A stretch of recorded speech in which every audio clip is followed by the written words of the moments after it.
Fortnite fam, what it do, baby? You looking real good right now. If you just hung out with us in EU, you know we had to come on over, break things down here at NA East. I brought Reese with me. We'll say hello to him in just a second, but first we got to say hello to two of the most stunning chaps this side of the pond. That's right, it's Vivid, it's Adam, my friends. This is it, qualifier number 3. Last chance for a lot of these trios to either make it in that top 3 and qualify to finals, or hope to God they have the series points needed to hit the SPL hard.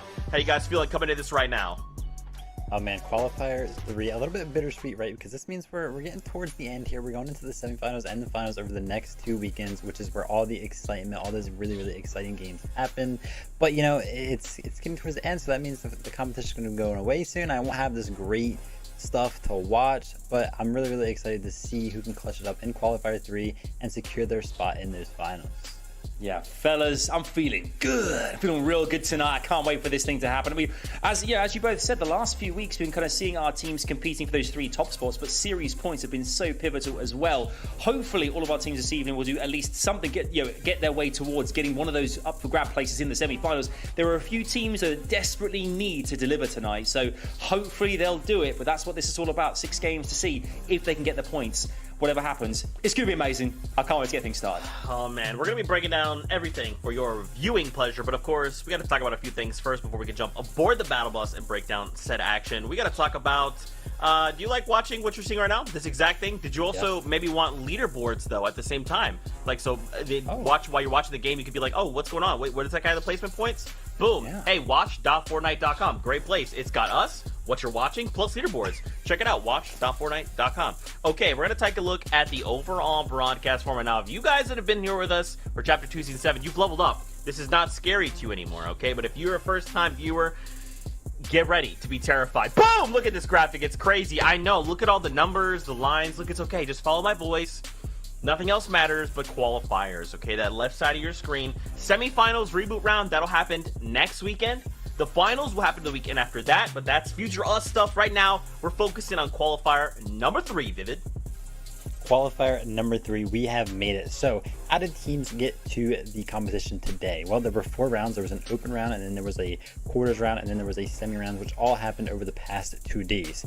We took those 33 teams that placed the best in that round yesterday, that round 3 yesterday, and brought them today to play in this qualifier 3 final spot.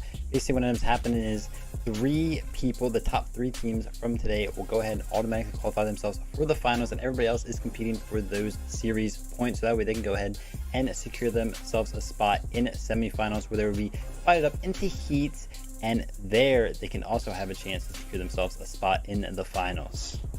I just got goosebumps now. I've got the feels here, guys. The fact that we've come all this way, we're so close now to those semi-finals. Oh, I'm so excited. Exactly what Vivid said, the format here we have here on screen. These are exactly the way in which our teams are going to get towards those finals. And the points are how they get there. In actual fact, because these are what separates the winners from the losers. You can see elimination points here, 2 points per elimination, which is absolutely pivotal. We've seen this weekend in particular so many eliminations left, right and center. Those points really separate our teams, but you can see as well standing points are incredibly important. 18th through 24th place, 5 points whatever happens, but you start working your way through the points chart there towards the top of the mountain. You can see a victory royale will get you 30 points, but only a few points separates our 1st, 2nd, 3rd and 4th place. So even getting into those final few teams, the 4 or 5 teams that really get major points, that is just going to separate those teams that could be in contention for a top 3 finish and making their way straight to FNCS finals. And what awaits us at the finals? Of course, there's prize money on the line, but there's also the Axe of Champions. That's right, I went into space. Oh, yeah. I found an asteroid. I dug up the gold on that asteroid. I came back to Earth. I digitized it. In Fortnite, I entered, I met Jonesy. I said, hello, my friend. Carved the Axe of Champions and prepared it for the hands of our FNCS champions. None of this is true, by the way. But it's going to be a great time. An in-game pickaxe that only champions themselves can wield and defend going into the next FNCS. So a lot of cool stuff happening there. But we can take a look. We got a bunch of regions here in front of our beautiful eyes. We can talk about some of those regions right now. It's time for Middle East. We got to break down what happened over there. Earlier on in EU, we got to take a look at Asia. Oh my gosh, Asia and OCE. I tried to combine those two in my mind. That was crazy. Yeah, that was great. That's just how my mind works, guys. Middle East, wow, 171 points and 152 as well. So A lot of these trios, remember, this is qualifier number 3. So if you can make it into the top 3, you're just going to automatically make it to finals. So you don't have to worry about anything except showing up to finals. Everyone else, though, even placing 4th is fine, right, Vivid? Because you're playing for series points. Exactly, yeah, and I would love to highlight here, you know, as Adam was saying, a lot of those elimination points have been going on, and as you can see here, the team that went up and took first place here, they had 39 eliminations, but they clearly had a little bit less in the placement points category. That doesn't matter because of how many elims they got. They secured themselves a 14-point lead there, so that just goes and tells the story about how these aggressive teams, the ones that are good at finding these eliminations, can secure themselves a high place up on the leaderboard just from finding these eliminations. Yeah, indeed. I mean, placement points as well, really interesting. You see Corny, Hero, and Kuritakun there in 3rd position. They actually finished 4 out of 6 of their games in the top 6, which puts them again, above the rest of the pack here. But what's really interesting is look at the overall points as well. You can see 3rd place to 4th place, there's a 10-point difference there from 152 to 142. I think for the Middle East region, the last few weeks, that is without a doubt the biggest margin we've had so far, because each week it's usually 1 or 2 points here and there. But 10 points is pretty substantial. But there's no, doubting that top team as well. The reason that High Grounds trio got there to the top spot, 39 eliminations in their 6 games, which was better than a lot of the other teams there. So those, as we had said, were a massive deal breaker when it came to winning ME this week. Okay, I like it. I like that breakdown. That's pretty good stuff. Okay, now let's shift attention back to NA East for a moment. Okay, we got to take a look at what happened yesterday in round number 3, because remember, this is round number 4 of qualifier number 3. So we gotta take a look at some of these trios, see what's going on, see how they're performing, because remember, we cannot stress this enough. This is it, okay? If the trio's first time making it to round 4 is right now, they're not looking good. They're not safe, and they have to try and hit as many points as they can by the end. We've got Creo here, Bucky, and Clicks. This team is looking pretty strong, Vivid. Yeah, this team coming together after a couple of mishaps between trios. A couple of split ups happened earlier in the season and ultimately led to this trio being formed. Really, really strong trio here, though. Obviously, Creo is going to be the IGL on this trio. However, I feel like Bucky and Clicks both are also very, very smart, and they are only getting better as time goes on. So a lot of fragging potential with Clicks on that trio as well. So those guys are looking really, really good today. Yeah, another trio to definitely look out for: D-Roller, Charlie, and Speggy here as well. My actual pick last week, or my prediction, didn't do great last week, but they've had a really strong, yesterday with a Victory Royale, 14 eliminations right off the bat in game 1, which says a lot that these guys are here to try and make it all the way this week, not waiting for semi-finals. And you can see as well, Macwood, Tragics, Illest as well, a great team. Only played 7 games yesterday, finished 2nd in round 3. I think they finished with the highest elimination average yesterday as well, of 9.14 as well, with a total of 64 eliminations in round 3 of this qualifier. So it's going to be a great team to watch. I mean, these guys are, we know that they're kind of north of Craggy as well. Vivid, they're a strong trio to watch, but there could be some contention there as well. It's going to be very exciting to watch unfold. Yeah, Macwood, Tragic, and Illest, a really, really good trio. But as we saw last week in Qualifier 2, they were actually contested by P-God trio at Craggy Cliffs. And lo and behold, both of those trios have made it to round 4 of Qualifier 3 here today. So we can expect some action up at Craggy Cliffs again. So I don't know if we'll be able to see a lot of end games from either of those trios, because they are ones to hash it out at Craggy Cliffs, because they do want to defend that drop spot. Yeah, I love this, and you know what? I want to keep talking about this, but first I want to touch on predictions, and I want this to inform our discussion after this, because we got to talk about which of these trios we think could end the day in that top 3, move straight into the finals. MDF kicking us off, Vivid. He's got Gabe, Tahi, and Sprite. Gabe, Tahi, and Spray, they're a solid pick. I do believe they will end up having it Sweaty uncontested today. They have done well from Sweaty before, so I can get behind that pick there. Excited to see what they can do. I went ahead and chose Creo, Bucky, and Clicks, as is Reese. I mean, I'm watching Clicks today play the Solo Cash Cup. It's very, very clear how much of a smarter player he has become. So I'm excited to see how he can go ahead and throw that into his trio. And then obviously Creo and Bucky, the dynamic duo, they've been a duo for a very long time. So the chemistry has to be there within this trio. They just have to come out today and execute on it. Yeah, I mean, Creo, Bucky, and Clicks as well. You think about, cast your minds back to week 1, where they missed out on qualifying in those top 3 by just 8 points, coming 4th by 8. They're so close, and they had a bad qualifier too. But they actually finished 6th yesterday with a Victory Royale. They had 5 top 10 finishes across those games they had as well. So really, really strong. But as you can see here now, I'm putting my hands up here, lads. Now, I love to take a bit of a punt every now and again, and I'm excited to see if Illest, Macwood, and Tragics can do it. Okay, now we know know, as Zeke mentioned there as well, there is going to be a lot of contention, okay, with P God's trio, Peterbot, TK. It's going to be a big head-to-head here, but the veterans now have had a chance here to do some homework, okay. I have big faith, okay. I've got a lot of faith here. I've taken a bit of a risk, but they could be in with a shout here. I think the big thing is here, the series points. Obviously, we're talking about series points as well.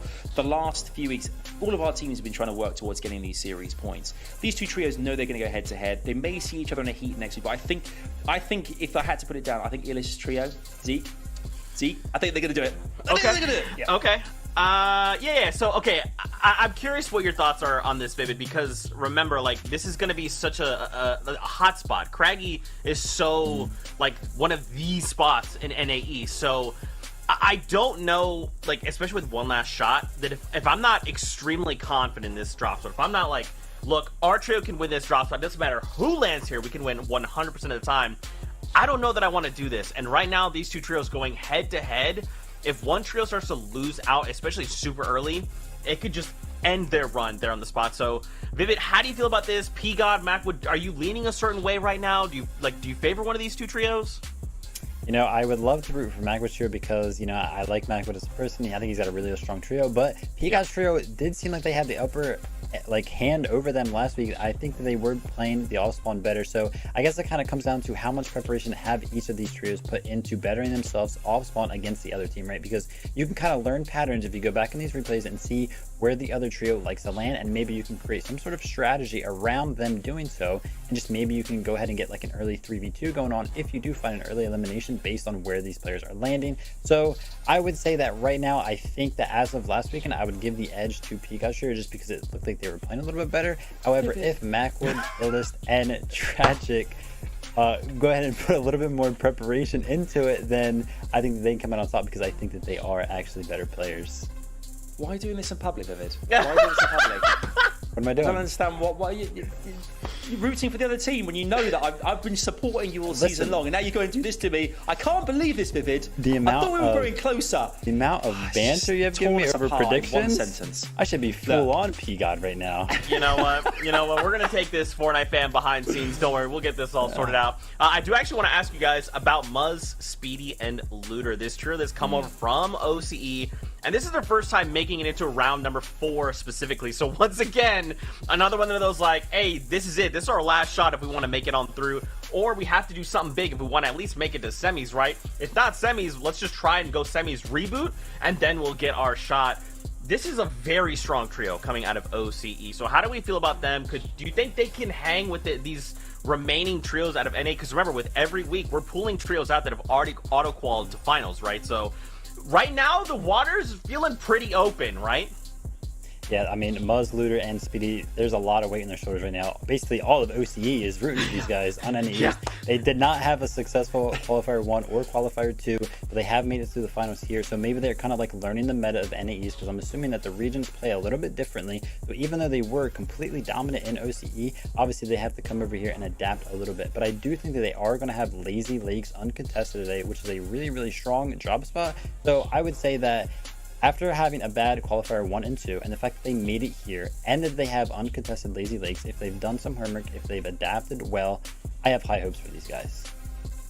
Yeah, me too. I think it's a great opportunity to showcase what they can bring to the table. They've got the entire OCE region, I'm sure, rooting for them as well here. So it's going to be real fun to kind of see, like, acting like a cooler, if you will, to kind of see if they kind of change the game at all. You know, obviously Lazy Lake being uncontested is a massive advantage as well. But as you said, Zeke, this is a one-shot opportunity for them to get into FNCS finals. And you know, it's a bit risky putting it all onto a reboot round. You don't know what can happen in those. But if they can qualify and have a real good head start today as well, this could be a really special moment for these guys. So it'd be great to see them in action. Regardless, welcome to the family, and best of luck out there, because it's going to be very, very testing. Yeah, dude, absolutely. They're just so different, right? And I think these guys absolutely can hang, right? I think you're right, though. They had to have this almost like trial period where they could kind of get themselves up to speed and kind of adapt to the meta that NAE has, right? They're just different regions. So we'll see though, because you know what? We got 15 seconds before the battle bus is ready to go. So Fortnite fam, you guys know what to do. Once again, if you like what you're seeing, watch.fortnite.com, another great place to watch. We'll be here breaking down the action between the games, but guess what? We're going to send you over to the hands of our casters. That's right, it's Reese, it's Monster D-Face. What more could you ask for, friends? Say hello. Hey, and we will do just that. Welcome, ladies and gentlemen. Like always, this is about to kick off, and it's going to be an intense set of 6 games in front of us here, Reese. I mean, we have the honor, the pleasure of taking over NAE East, and week after week, we've seen the best of the best move on. Now we're starting to really get down to it. It's time to pull on the next chiseled few. Yeah, definitely. It's good to be here so close, right? We get to watch it up close. We can see every single match. We've been here for the first 2 qualifiers. They have been so intense, straight down to the last moment, full of good storylines. But right here, qualifier 3, game number 1 is where it's all gonna kick off yet again for the final time in the qualifiers. Yeah, that is what it is here, and I love that we did talk about a couple of draw spots that were going to be uncontested, like Lazy Lakes for the Team TNA, the OCE boys, the FNCS champions of OCE, the back-to-backs themselves, because when they first touched down in the region, they were playing off at the retail row. That's right, I've been following their journey since they got to the Americas, and they were having a hard time on the outskirts, being contested, trying to play off those draw spots, but it's interesting that they have earned the respect of the region, and now they have a place to themselves that they can call home. Here though, Creo Bucky Clicks, one of the, I'd say, community favorites, right? A team that we absolutely expect to, at the very least, make it through semis and whatnot, kind of in the weeks to come. This is an absolute elite trio here. Oh, absolutely. And in qualifier 1, they were 4th. They were in that running, if you remember, so close to be able to make in the slot. And it was tough, right? Not that many teams can make it. There's only 3 slots available to qualify through straight to finals. And unfortunately, they just didn't make the mark. And then in qualifier 2, they had a lot of storm surge issues going on as well. And some of them not being their fault at the same time. So it's good. They're back qualifier 3. You know, when you're talking about like top teams on the region, you've got to think that in this current qualifier, they've got to be number 1 realistically. Maybe some other teams you can put on, but right now I've got to say this has got to be the most talented team currently in the lobby. Yeah, and you also have a couple of the other boys, right? Like an elite Narwhal you saw there, and if he's gonna find one, Slick's gonna find one there too. So a couple of the other teams that have been very consistent in lead up. There's a few that are, you could just tell, are a cut above the rest for Creo, Bucky, and Clicks. That's why there truly is no sweat, at least from us here at the desk, as far as what we think they're going to be able to bring to this competition as a whole. Yes, they are absolutely just ahead of the competition, and we kind of get to see their journey unfold here this time, just meeting no resistance at the steamy stacks. Now, we all know the pros and cons of this. The question for this team now is, are we going to see a repeat performance of last week where the surge is going to become an issue, where they can't rotate out soon enough and find teams with a chip in the armor, right? Like a cracked piece that they can actually enter into and take advantage of. On the other side, though, Illis, Tragics, and Macwood, Adam and I had a discussion about this team because we knew that this was going to be a fight that was going to go on and on week after week, but Adam wanted to stick by his guns and really believe in this week, Illis, Tragics, and Macwood coming out on top.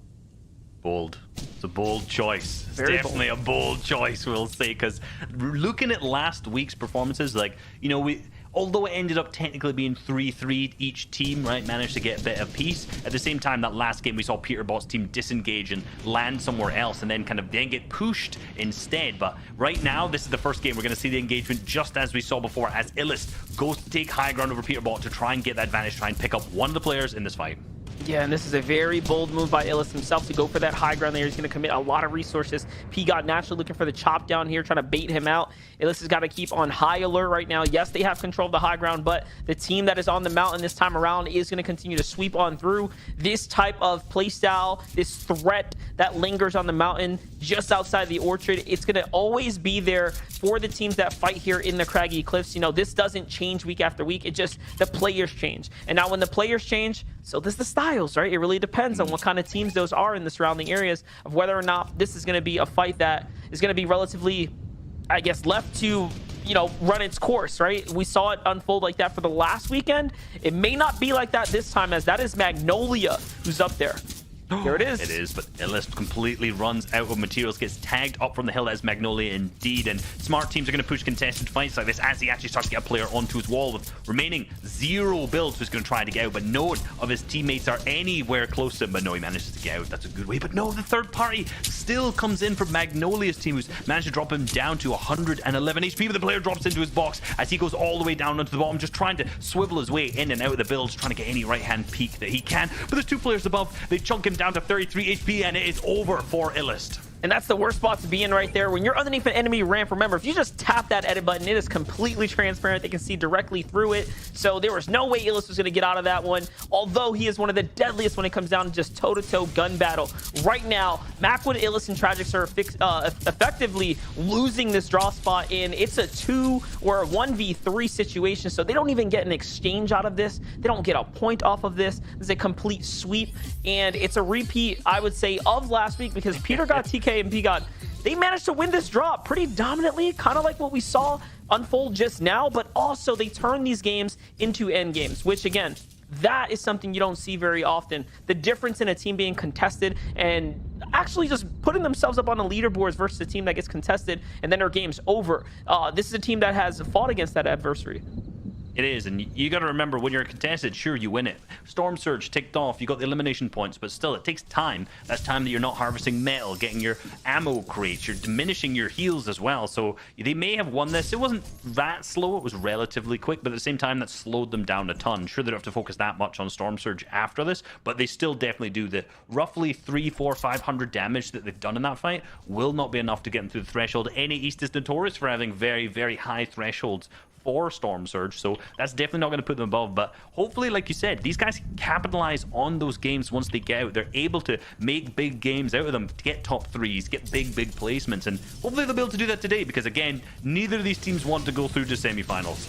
Yeah, definitely. It's going to take a lot to go ahead and pop off there. And one thing I just do want to touch on, but before we get off the topic, was the fact that Magnolia's trio, they stepped into the fight there. If it would have gone a little bit longer, they would have been a trio that was going to commit to that battle. So keep that in the back of your mind, as this is just game 1 jitters getting put out the way. Once Magnolia and crew probably start to warm up as well, they're going to become a bigger and bigger threat, I think, this week. So yeah, it doesn't really look like teams are going to be playing fair. Remember, this is the last weekend to basically punch your way all the way through to finals. So if there's a time to pull that dirty trick out, or do that kind of play, it's now or nothing, right? You got to put yourself first. Yeah, you don't want to be done dirty off spawn in this kind of game when you're trying to capitalize on every match humanly possible. And the thing is, though, for Magnolia's team, they have such a huge area to cover, right, with Orchard split all the way over there. They have no real need to push in unless they know they have that exact moment. Right there, they had the distance. They knew that whatever team won would be able to heal up and capitalize. So wouldn't have been a good push. Smart by them to move out. Hopefully they can get to a good spot later on. But right now, Gabe, Tahi, and Sprite going up against Asian Jeff alongside all of our other trio here. This is an interesting one, because usually, we've seen Gabe, Tahi, and Sprite be uncontested, not necessarily capitalize it coming out of Believer's Beach. This time, we're trying to see them not necessarily pushing north, but just pushing a little bit out of that. This is a very common area to get Storm Surge tags from, in particular for the Boney Burbs teams and the guys who are coming out of Sweaty. So this position right here, very, very standard for this kind of team, but there's teams setting up all the way around them, and hopefully they'll actually be able to hit the shots they need to keep themselves above the Surge as well. That's the most crucial part of this all, is being able to hit those shots. You saw Gabe there didn't quite connect where he wanted to. And you saw that they also boxed up their vehicle. So they definitely used the vehicle on the early rotate here after cleaning up the draw spot, try to get involved with other teams. Naturally, at least they have a team just next door to them. They're probably going to wait to see what kind of tags they can bait out of them. And this is a very, I'd say, another traditional style of a hold here where they split up. Remember, if you date back to when Bizzle was landing at Sweaty Sands, he kind of, I'd say, introduced this style at a larger, or in a larger degree, where he was taking up these towers, right, on these little mounds here, alongside his teammates, of course. And Sprite, Tahi, and Gabe also exercising that same type of play style here, spreading themselves out, giving themselves more sight lines here to hopefully become more accessible for tags to other players. Now you have a second trio basing up just nearby. So Gabe, Tahi, and Sprite have a big decision to make here. Either they're going to move like they're looking to set up right now, or they can possibly wait to take a fight here. I like it. They set out the car, they boxed it up early on. They knew that they wanted to disengage. They could have stayed to get tags a little bit longer, but they prioritize getting ahead because they know that if they get into the next zone using the card that they have, that they'll just be able to sit and box up. Remember, doing exactly what they are right now, they can still get tags as they move. That's one of the beautiful things about rotating using the cars and the vehicles, is that you can just shoot as you move, right? You can hit 2 birds with 1 stone. You can rotate, you can get your tags at the same time. And even if you get like a big headshot snipe, which we've seen some really nice highlight plays coming out across, that's Storm Surge, that's your positioning all ticked off. So good play. Hopefully they'll get a little bit deeper into the next zone. They'll manage to box up, hold all these players that you're watching who are not being as proactive, who are stuck here out on the edge. If you see the map in the bottom right, how many teams are surrounded in that congested top net near Boney area into the Weeping area too, just purely based on the way that that zone is pulled all the way down.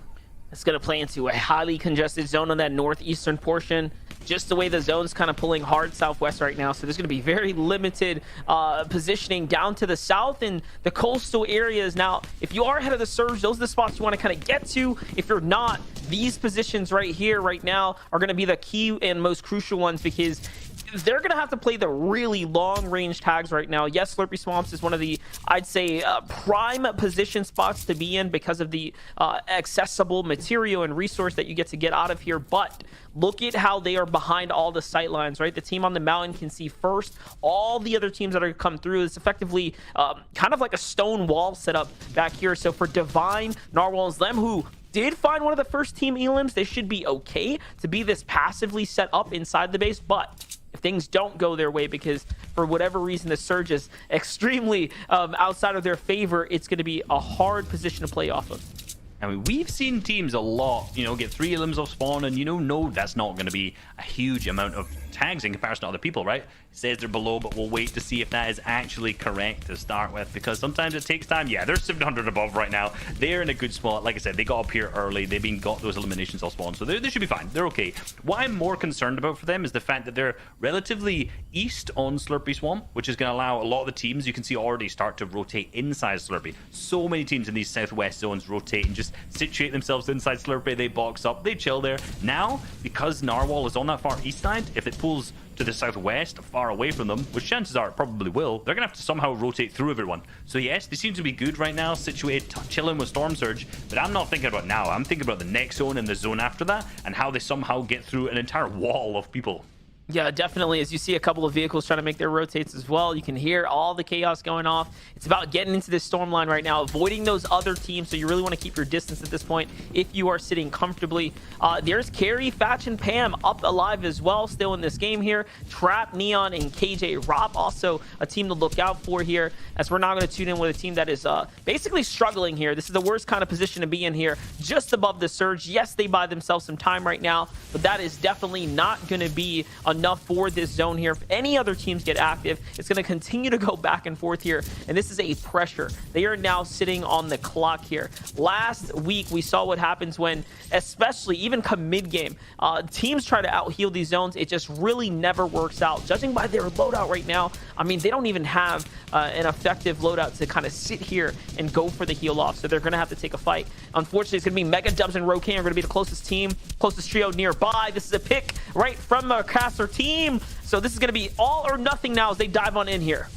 They managed to dive on and get big shots traders. They are definitely advantaged, but they have taken damage back in return as well. Only Zemo with shields remaining, but no, he's been tagged and picked up as well, and so is 20 as another team comes in from the side and picks up a big spray. That is actually, I think that was Quentin's team there up on the side. It was his Magnolia's team actually, sorry, who was coming into the side and fully picked up 20 there. Big beams onto DeQuented, and now Zemo also picked up with yet again applying that pressure to DeQuented too. So the unrelenting pressure coming out onto DeQuented. He's trying to use any mats he can. He has plenty down below because of the amount of teams that were down there, but just look at the amount of markers that are down in this area. Look at how many players are stuck in this northeast side of the zone, all struggling for Storm Surge, all trying to get tags and heal up, get themselves into a good enough position, but are all just completely stuck here on the edge in what is a really shambles spot.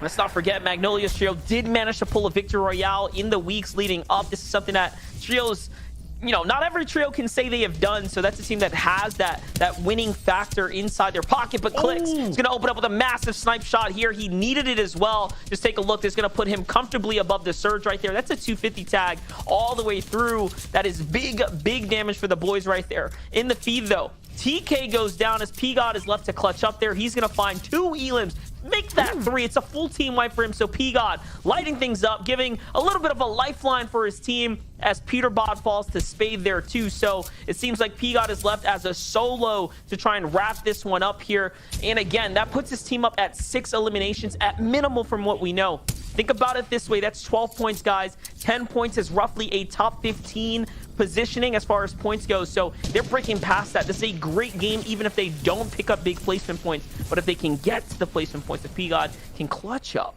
now we're talking about something completely different. Fingers crossed, right? A point or two all adds up across 6 games. And there'll be a lot of teams you got to remember who've gone out this early who got nothing, right? Who got 0 points, and they've managed to get all of those elimination points, as you mentioned, which is all crucial, all going to add up to every single thing. And if you notice, like Creo, Bucky, and Clicks, 1 elimination from that snipe, only 2 points, because like you mentioned, placement points haven't come through at any point yet. So they could be in this situation, but obviously remember, there's still the rest of the game for these guys to play out, whereas unfortunately for Peterbot's team, you know, like you mentioned, only 1 left remaining. Clutch needs to be made. But again, just rotate now, moving back. Looking awfully dicey, given the amount of players here. They're doing a great job kind of tunneling behind these players, trying to keep hidden, using that line of sight to keep themselves hidden here, applying this pressure. Remember, all these little tags add up. In particular, if they actually manage to get an elimination, which I think that was a knock. Yeah, K-Drop picks up 1. Well, it's actually not from Bucky's POV, so they may not fully commit onto this, but that's an easy refresh and easy storm surge for them too. Oh, and upgrades as well. That's a legendary AR right there, and that's going to cap them off to be very, very comfortable here to finish off this rotate here. Remember, they managed to save tons of material. Now they're actually basing themselves away from all the other opponents here. They're going to actually connect all the way through here, and they have those chugs on the side to work off of as well. Might be something to play into, but they're in between so many teams here. That was the one risk that they took, kind of leaning out to the side here. Luckily, though, they do get in. The other trios are now giving them a little bit more of a relief, I guess you can say here. But Creo's in the worst position here as his team has left him already. He's got no backup. He gets met by Pam and crew on the other side of the wall, and down he goes. The full finish is there as well, and it's Zucky who's sitting up above who gets the finish there. Bucky and Clicks are now by themselves here. They got some points, and look at this. They're going to go for the fight here. They actually want to finish this up. They try to take the surprise edit. It's looking good, but not good enough as Clicks has lost the shield as well. Bucky is boxed up in enemy builds here. Down goes Clicks too, and this is, again, all but over for a second now as Bucky has to reset here. And I bet Bucky's not happy with that play. You saw they were situated there, but Clicks just made the edit. He wanted to get the greedy shot back off when both, I think, were trying to pop medkits. Both were trying to get up. Sure, they saw an opportunity, but I don't think Bucky was ready for that. Since he was popping that medkit, it seemed like a bit of an impulsive play, and unfortunately, Clicks was picked up because of it, leaving Bucky left alive as a solo. And that was Pamstu carrying Fetch as well, who managed to actually pick up their eliminations there. So they got at least, I think, 2 points of that. I'm pretty sure they got the one onto Creo as well. So they've managed to get some more points. They got some more Storm Surge. Again, the rotate for that next zone is relatively close to them. So for Bucky's POV, a little bit of sweat off. You know, a little bit okay. But at the same time, left as a solo, not ideal by any means. Yeah, at least placement points are being given out. That's the 5 divvied out to the entire server for surviving this long. The next cutoff is going to be within the top 17. That's 5 full trios that have to go down now. And we know this is where things start to slow down. Teams don't really get dropped at this point because of, again, how the zone dynamics just tend to play out. But teams are going to have to clash here. We're 6 above the surge threshold in about 30 seconds or so. As things start to reveal themselves, someone is going to have to battle. Multiple teams are going to begin to clash. Bucky falls there to Mars OW, so that means when Pamstu and company rotated out, Mars just solo clutched up against Bucky. Bucky's going to be upset about that one, as he should have won that one-on-one. But hey, it's Mars who's on top right now. I mean, there's a reason he's a solo, you know, a young solo legend. Absolutely, right? Like, this guy has put in the time to practice. If you've watched him across the last few seasons, definitely made a name for himself in many, many different attributes. So good to see him popping off, especially in a round 4 like this. And maybe, hey, even getting towards that top 3 when it comes to the end of the day, making it straight through the finals. That would be a good story to see and all the way through. But back down to Dubs, Mega, and Rokane, who have still situated themselves in a really good spot. Remember how scuffed in terms of positioning these guys were earlier. They were in that super congested side 2 zones ago, getting pressured from so many teams. And now look at the inventory that Dubs has. 2 eliminations across them, tons of materials, the launch pad to their name, purple weapons nearly all the way through. Those 2 eliminations are clearly super vital refreshes that they got, and now they're in such a good spot to potentially even make it all the way up to a top 3 and win the game. Like, this is a game-winning loadout. Yeah, and so far, if you were weighing your decision, your picks off of yesterday's performance at the second of qualifier number 2, I mean, half of our teams from yesterday's top 10 are already knocked out of the competition here. We're down to just the last couple left. It just shows you, again, that the way this is kicking off now, we're seeing other teams really find their stride today. But again, this is just game number 1. One of the most crucial games to obviously setting yourself up in the right direction and, you know, kind of kicking things off with that momentum, which we would love to see from our favorites. For Dubs, Rokane, and Mega, I mean, yesterday was not a telltale sign of how they'd be performing today. They're stepping it up right now as they're looking to pop off here. Yesterday, they finished in 21st place here, right? So they had a lot of work to do coming into today. And I mean, Surge, they've done well to at least effectively stay ahead of that now. They have indeed, and honestly, I don't put too much emphasis onto the round 3s and how that's going to carry. Sometimes it's a good tale, but a lot of times when we focus on, ooh, these players have won in the round 3, it doesn't necessarily carry over as well into the round 4. It's a different situation with these being, you know, kind of stacked lobbies in terms of custom set lobby, the same teams every single game. The strategies are definitely different. I am interested to see Beef, Luffy, and Zuki, who did win yesterday. They're in a really good spot in terms of the overall for today, right? In terms of like the spot there at Kai Corner, they're uncontested as well, all the good stuff that you want. So maybe we can see if that's not true or not, right? Maybe we can see if they can carry it through from round 3 all the way into a round 4 and do the same thing. Well, look at this. One of the most important thresholds have been broken into. We are now officially within the top 17. More placement points being given out to the rest of the lobby. This is where everyone can, you know, just let go a sigh of relief. You've really earned yourself a fair amount of points so far, just off of placement points alone. Now is the Fortnite endgame. What can you do here? For Crypt and Cold, they're going to set up for the high ground hold. That's a very, very bold move here, as again, it is so early. This is just the first full moving zone that's been revealed here. Pose, Felix, and Sparebow are alive. Keep an eye out on these guys. They do very, very well on their custom unique settings like these when they were just the best in, again, simulated situations round after round. So again, a couple teams I'm looking out for is definitely Pose, Felix, and Sparebow, and now this high ground team of Crypt and Cold, but they're getting landed on. They've been playing out of their mind throughout the entire kind of the FNCS2, but they are indeed, that is Magnolia's team who's been consistently making their mark in this team, going for high ground, and they have managed to claim it. They have pushed off Crypt, Elite, and Cold as well, down to second height now. We're gonna have to see if the retake comes back from them, but so far, Magnolia's team has been playing this incredibly smart, and they are situated with so many materials too on that top. In the bottom right, you've got Dubs, Mega, and Rokane with tons of materials still left, but back up to Magnolia. Such a good position, but they are getting pressured from down below. And this is rough right now. This is another surge warning about to go off. Luckily for the high ground team, there's nothing for them to worry about, but they are so off in the air here. They're gonna have to be careful to go ahead and rebase up. And there it is. The lightning bolts are officially active. 13 players have to go down now. One of our teams there was Sprite, Gabe, and Tahi. They get basically clipped off from the backside of zone, and they were below the surge. So is Mega, Rokane, and Dubs now. They were doing so well in lead up, but the problem was going ahead and catching up to them. But now, again, it seems like things have kind of settled themselves out. Mega's going to get pinched from multiple angles here. Great shots, but not enough to clutch up. For Rokane, though, he's going to break into top 10. This is very, very important for him to continue to stay alive here and steal away these points now. This could be a big solo clutch for him. If he had some med kits, he could almost definitely make this a top 3 situation. Still with his 63 builds remaining, he has. But every single ounce of that he's going to have to use is going to be important. He drops down the layer, gets onto such a good spot away from the players remaining behind him. But dropping down into the water is a dangerous part because there is sharks in this area, and he knows that. So he elevates himself, gets back up, and has to try anything he can to stay away from the players who are around here, but still not get focused while using that wood, because that is going to catch eyes from other players. And listen, we must be watching history right now. This zone is pulled so far west, it is completely off the water. It left land such a long time ago, and it's continuing to pull at this point. 10 more seconds until the next max rotate, but Rokane is still going here, managing to stay alive. A player slips behind him. He barely catches him in the peripheral, swings back around. Colazo goes down. Here comes the follow-up. Can he get the tag? Yes, it's a body tag. It's not his floor. He breaks through. He's still fighting. So close, yet so far was that next siphon there on high ground. No, it is free pass to the end game right now as Magnolia and the rest of his team are sitting comfortable up here. 3 elims, part of which was a part of Bucky, Macwood, and their trio. Remember, caught clicks there just a little bit ago too. So just big points here turning around, and they have the heal condition. Look at this. They're setting up for the heal off. There's no way they lose this one now, Reese. They have the slurp cannons. They have the medkits. Everything. They have the floppers. You can see them all being displayed up on high ground here because they're all going to go to one wait a player who's second. going to play it off. He left it. They've left them in the storm. Is that floppers still in the storm? That could be a choke, but look who's down below the TNA 2.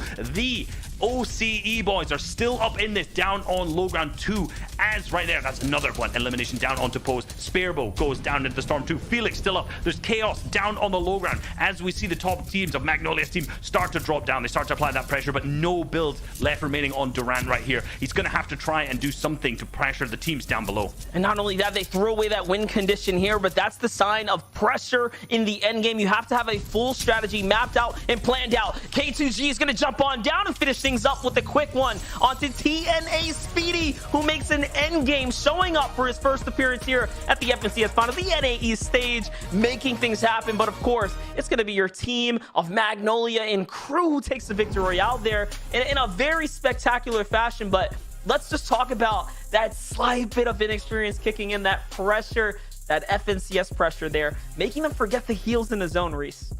Yeah, leaving the floppers behind, I'm not sure if it was intentional or maybe threw it and just couldn't pick it up. It's a tough one for them, right? You've got to understand the pressure is there when you're at this round 4. You're on height. They've been through height the entire of the moving zones too. So they're sitting thinking this could be our win. This could be our victory, our ticket to the finals at the same time. But look, we can only break it down so much. Let's throw it back to Zeke and the boys, see what they think. Thank you guys so much. Okay, so I'm liking this first head-to-head matchup, right? These two trios coming down to the wire. We're looking at Magnolia. This is Durant and Squish, even though they've decided to be L2 and R2. I don't know why, because branding apparently doesn't mean anything in the world. But they placed 13th last week, right? So they're looking for that redemption story. And then the question that we asked at the top of the show, can the TNA trio that came over from OCE to compete in NA East, can they hang? Right now, Vivid, I feel like the answer is yes. Game 1 to hit a second place, it's not a Victor Royale, but still, it's very, very good. Oh, absolutely. They did phenomenal that game. A really good end game for them. I saw them getting a bunch of elims in the feed. And yeah, they just came up with a solid second place there to finish off. And huge shout out to Magnolia's trio as well. Nothing like putting your name on the map with a Victor Royale to start off the round 4. Yeah, starting off, with any Victory Royale at this point in the competition, when you need to get those 30 points, it is insane. You can see the difference it makes here as well. There they are, Magnolia's trio straight to the top of the leaderboard there. 7 eliminations, 30 points, 44 in total. But look just behind them, Divine Slim, Nard as well, 17 placement points, but 13 eliminations. Look at that, double digits off the bat. What a great start to proceedings from them. 43 points, only 1 point behind them, Vivid. I mean, that is a very close tight-knit start to proceedings for those two trios there. Oh yeah, the margin here is insane. That trio in second place there, Divine, Slim, and Nordwall, they actually got 9th place. But because they got 13 eliminations, they're only 1 point behind the people who got the Victor Royale. So that was a crazy performance coming out of them there. As you can see in those placement points, they only got 17, but those elim points, they rack up. And as we talked about the OCE trio here, Speedy, Looter, and Muzz here, 34 points. A solid game for them. They can keep it up, no doubt. They'll go ahead and finish top 3 today. And a huge shout out to Felix, Pons, and Sphero. I want to keep an eye on this trio throughout the day because I think they're always a solid trio that you can rely on. Felix always has these trios. He always leads trios. So the end game has solid end games. And as you can see here, the consistency will show today for that trio as well. Yeah, we mentioned at the top of the show as well some of the trios that are trying to get as many points as possible to remain in. We saw their Slickmon's trio in 6th position there. One of those trios fighting for points to be considered for the semis next week. So a great start to proceedings from those guys to get those points to try and get themselves qualifying for the semi-finals. But look at the top 11th through 20th here as well. We can see major teams here. My trio that I chose, wow, wasn't that a terrible start to proceedings? P-God, Peterbot, and TK there. You can see a 14th position there with 5 placement points, but 6 eliminations. Not bad at all, despite finishing in 14th, 17 points off the bat there for those boys. We can see that Pamsto, Carey, and Fachi Fishy, another trio who've had an amazing last few days. I really want to highlight as well. Definitely ones to look at as well. Currently coming in 12th position as well with 12 placement points and 4 eliminations, 20 points off the bat here. It's early days, but still so much to play for, so much excitement, and that's only just one game out of 6. We got to continue this early trend, right? Let's take a look at how things went in the early game, because there's a bunch of these matchups we kind of were teasing at the start of the show. We're starting things off with the Clicks and his trio, so break it down, boys. Yeah, always want to take a look at where everybody is dropping at the start of the game. As you can see, Creo, Bucky, and Clicks having an uncontested sweaty sands there. Over at Believer Beats, Spray, Tahi, and Gabe, you know, this trio always puts up big numbers from this drop spot. So excited to see that they are uncontested from there as well. Yeah, we see Boney Burbs here as well. Rocane Dubs, they're landing in an area uncontested as well, which is great for them. We saw they had a actually really good first game as well. Uncontested is so pivotal in these situations. I don't know why I've chosen a trio who's contested every time. Silly savage, but still, you know, whatever. We learn from our mistakes, chaps. But you can see here as well, you know, Lazy Lake as well, a great opportunity to land uncontested in an area. You know, trios that we used to see in there, like Saf's trio, already qualified, not there. So therefore, it's all yours, all to play for. Fantastic start. I'd also like to cash this in, by the way. A one free, can you see that? One free voucher, prediction change voucher. I've had this for a long time. I'd like to do that if I can, if possible. That was a really bad start for me, so that would be pretty well. Thank you very much, production team. There you go. I think you have one as well, Vivid. So production, we're gonna need to work on that. We'll do that between this next game. So for now, we're just going back and forth the battle bus. Reese, MDF. I'm sorry, you guys don't have one. They have one. So good luck with your predictions. Don't worry about us. You know, we come second, and it's totally fine because we get to watch the games here front and center. We're on the battle bus with the pros right now. It's game number 2. I mean, that game was a hefty one to really absorb in right there because you had other teams keeping the point threshold close with other monstrous games. Not what we quite expected for game 1. And especially what's most impressive about this Magnolia trio is what I said at the start of last game, Reese. They have the options, right, to actually third-party Bucky in the Macwood versus P-God fight that's happening at Craggy Cliffs. Yeah, I already mentioned how smart they were playing it too, right? They didn't overextend into that fight when they didn't need to. They played it super calm, slowly as well, just trying to do anything they can. Actually, just like this, I've not seen this as a Storm Surge strategy yet, landed straight on the turret, going for players out of the sky. It's pretty common to land on weapons and try the exact same, but I don't think he managed to get any tags out of that. But look, every single bullet you hit from that turret is big, so clearly they've got their strategies laid out, right? This is clearly a calculated team. As silly as that may look, landing on the turret and going for it, that's planned.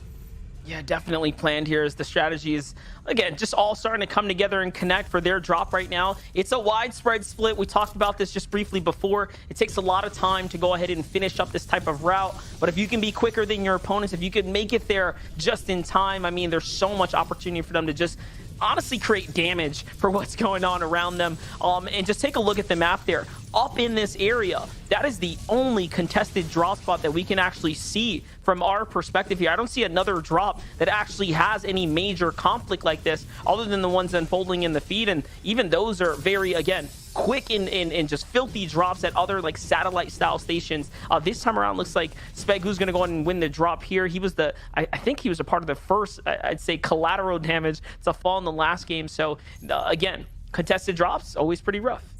Yeah, they pretty hardcore 50-50 their drop as well on the kind of catty corner. We've seen that week to week pretty much, and even in the Cash Cup's doing the exact same thing. So we've seen that pretty repeatedly, and you know, it's tough to try and win a tournament when you're contested and 50-50ing off spawn, right? Because there's only so many times you can win it, right? You got to out-aim them, you got to out-drop them.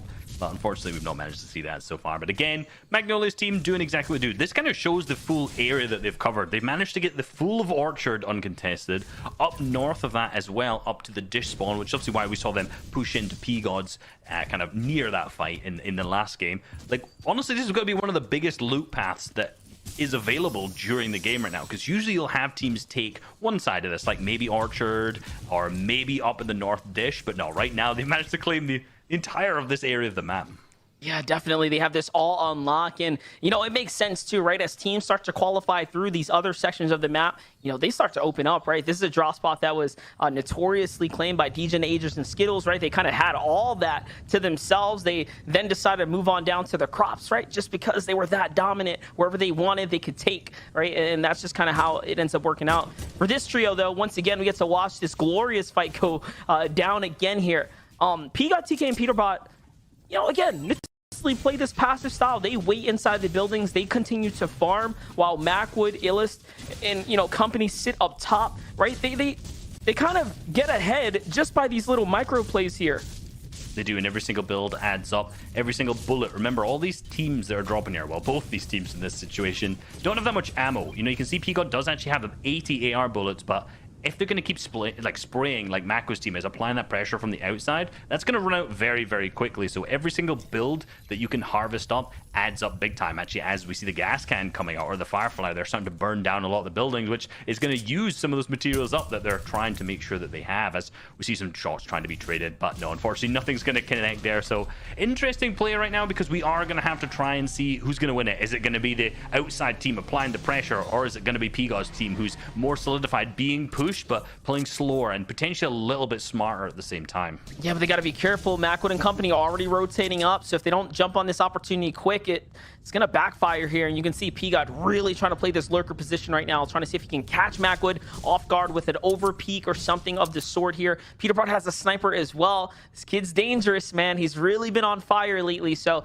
again, this is a trio that's had so much momentum. They've won this fight so many times before, and I like what they were able to do. They got 17 points last game. Yes, they were taken out a little bit earlier than they would have liked, but 17 points to kick things off is still not that bad when you consider first place only being about 20 or 30 points off of their current positioning, right? So again, still a solid game to start it off. This time now, though, Peterbot goes for the snipe. That was a close one. That's Magnolia in trio.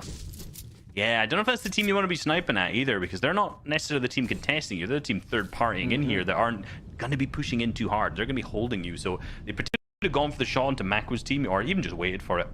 But I think this is a smart play, right? They understand that this is taking a long time. They understand there's a stalemate from Mako's team sitting holding on the edge. So they're just going to disengage. Sure, they may get tagged up a bit here, but they get out alive, right? They've managed to actually get a ton of their materials up a little bit. They got the ammo, they got the weapons, hopefully still have enough shields too. The biggest issue for them now is where they're going to get their metal. They may go to the blue steel bridge here, but metal is so difficult to harvest anywhere on the map, and usually you're going to get it in your drop spot for the majority of teams. So while they're disengaging here, we're hopefully going to see a big focus on to grabbing their metal. Yes, exactly as P-God does. Going for the fences, going for the small amounts, the little bits that you can get in this gas station. Maybe going for the hill, but at the same time, I think they may just want to get away from Mako's team. They're not looking to elongate the game by sitting and fighting, taking their time. They want to get that metal. They want to make sure they have materials set up for that end game. Maybe, you know, go for a fight later on if they need to, but draw spot taking a long time. Clearly P-God, TK, and Peterbot have an understanding of the game, and they're not going to be doing that. And here's the thing. They have effectively won the drop again, right? They got the most loot out of it. They got to farm the most because they sat down in the low ground kind of doing that. They weren't just falling behind. And then they rotated first. They got to the metal. They got to these key positions where, again, that's loot accessibility. And even now, they're ahead of the curve right now. They get to touch all these, again, leftover loot areas that can at least net worth them something here, right? As opposed to sitting behind. Even that right there. That's ammunition. These are bandages. These are things that they're picking up before any other team, especially Macwood's team, who also has to just basically follow up behind them. So it's these little things, guys, that we talk about who has the lead here. It's them. They're playing quick. They're playing on their toes, and yes, they're being stubborn by continuing to take a contested drop spot here, but they're top 10s in all of these weekend qualifiers. You saw the fly in there. I mean, the stats don't lie. I just could only imagine a team playing this good this season, what they could do if they weren't being contested. So take a look out for them if they can make it to finals and get Craggy Cliffs themselves. I mean, the story of many teams who are just unfortunately situated in their drop spot they chose. You know, if they are chosen, you know, sometimes teams are contested because another team just goes, there's a little bit of RNG, but where'd you go, right? Someone else will just be contested. You might as well stay in the drop spot that you know, rather than try and do anything else. As we go over to the teams, who was in second? Not Nexy's team that we're looking at right now with Larson and Crumble, but actually the TNA boys, the OCE boys are the ones who they're kind of situating themselves up next to. And I don't think either team wants to take a fight here. Both these teams just trying to get themselves set up in this mid game, trying to get themselves situated with a good high ground, good position for Storm Surge, which this location is very, very common to do so from.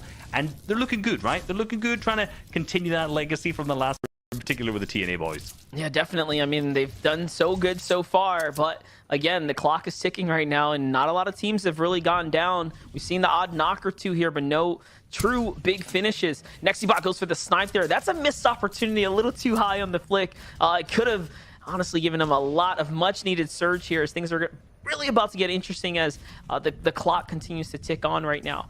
For Nexy, though, this is, again, very, very crucial. The fact that he has the sniper and he's taken this shot already is going to put a red flag on this positioning, which means teams are going to be less likely to even look in this direction. So that's one of those other things when you play the card, right, of the sniper so early, you don't even tag someone with it.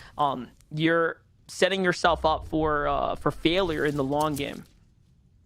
Indeed, indeed. As we see, the next zone is pulled to the northeast.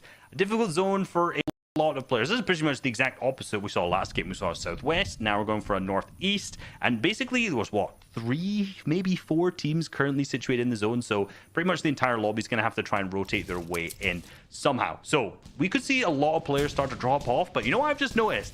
95 players still remaining in this game. That's what I said. Incredibly slow. You know, I'm slow. I'm picking up. Don't worry. I'm behind the pace here. But it makes sense now. It makes sense now. Look, there's 32 teams still up. Like I said, there's been a couple odd knocks, but no one's really been finished off. So I don't know what it is about this second game, but I'm thinking it's because it's the last chance to punch your way straight to finals, right? I think reality setting in for teams that were taken out early in game 1. Things didn't go according to plan, and that means we're seeing a lot of adjustment happen inside the Fortnite world right now, which excites me for the outcome of this game right now, because when all the teams decide to be more passive, play differently, it really just opens up a whole new can of issues for all the other teams that had a great game 1, right? Because no one's going to be playing the same this time around. Yeah, everyone's going to be slowing down, doing completely different things, and that's what's difficult. Even this fight, like I always mentioned for P-God's team, you know, they disengaged. That's something completely different they did from game number 1. They won the fight there, but now they decided to switch on over. But actually, as this engagement, they've managed to get in. They've managed to completely clean this up onto Brutal's team very efficiently, and that's the refresh that we need. Look at that, 150 builds for all 3 members, completely stacked, as we do see the other team start to pop up. And I am worried about Player's team out here, right, in the background. What if they are one of the teams who, remember how many people, 92 people remaining, who are very far underneath the Storm Surge. With this far rotate, this could mean very dangerous things for P-God's team. Actually, just thought how interesting it is that this was a north pulling zone and how far they have rotated south, almost like past the halfway mark, and now they're gonna have to start going back up to pretty much close to where they dropped. And that's right. That's just what happens. They try to get in, get a dominant hill here, and instead they meet resistance on the way. They take the fight and they win it, so even better for them. You talked about this team might be very far below the surge, and they are. They're kind of teeter-tottering on that line here, just, again, swinging their way back up. This just depends on what teams go down, what teams stay up here, and how things unfold, but you can see slowly but surely that clock is ticking there, so they're going to have to choose a team and choose quickly here on their way on in. It's not going to end pretty for anyone here. What's this? 22 players have to go down. That's a lot of players there. We don't ever really get to see this kind of unique situation where it's this steep, the curve of how many players have to go down. But pay attention to the feed, man. You're going to see some of your faves. You're going to see, everything kind of unfold soon. True. And you know, I've been in a lot of Storm Surge games, not like this, none like this, because look, I'm nowhere near the player that these guys are. But when you're starting to get below the threshold and you're not in a good spot, exactly like these guys are right now, the panic does set in. And you know, for me as a player, I'm more unexperienced, and for some of these teams, it's their first time making a round 4. They're going to be in the same boat, right? They'll never played a game this stacked. They are never going to have to deal with the situations of rotating this far with this many players still in the game. And they're going to be bricking it, let's be real. They're going to be nervous. They're going to try to make any plays they can. And we could see some big mistakes coming out right now. And honestly, from the team we're watching right now, we're seeing some good tags. They're doing a good job of rotating, getting shots as they go. But again, they're being held in Storm now, which is going to allow all those teams boxed up on edge just to continually tag away, hit them as much as possible. And this could be wrapped. But they're actually deciding to use the launch pad to get out. And that may be a good idea, but we'll see when they land and if they get fully focused. Yeah, definitely. And one important knock I saw on the feed there, Macwood onto our number 1 team. That's Magnolia's trio. That's the second time I've seen their trio end up in the feed. One was a knock. That second one was a complete finish. So our team that was in the lead might just be having issues here coming into game 2. And they didn't have that much of a lead over the rest of the competition. Here's Rehan, Clover, and Wanted right now on the outer edge of the zone, just barely above the surge. One of those teams that, again, are just in that deadly kind of pinch here between all these other trios that are continuing to not only now have to fight one another, but focus on the lobby that's looking inwards at them. And that's the problem with these fights. There's so many sight lines onto them. We have gone from 90 to 70 that quickly, like literally between a POV to a POV. All the fights are finishing up now, and the teams are wrapping up their battles. They're committed at this point. You might as well finish up what you started, and that's why the numbers continuing to cut down now. I literally can't even keep track of the Elim feed in the top left. I do keep seeing Peterbot's name though, so they've definitely managed to pick up a good few eliminations. That, given the fact, this is actually ends up being what happens when the games are so stacked, is that when Storm Surge starts coming through, everyone panics and so many people get eliminated. And honestly, from here on out, this game might be less stacked now than game number 1. That first threshold of Storm Surge just wipes players out, and another player wiped out, this time by the gas can is actually Magnolia as well, and his teammate's super low on the white HP. If he even goes close to that fire, that could be it over him. But our number 1 team currently left as a solo going into game number 2.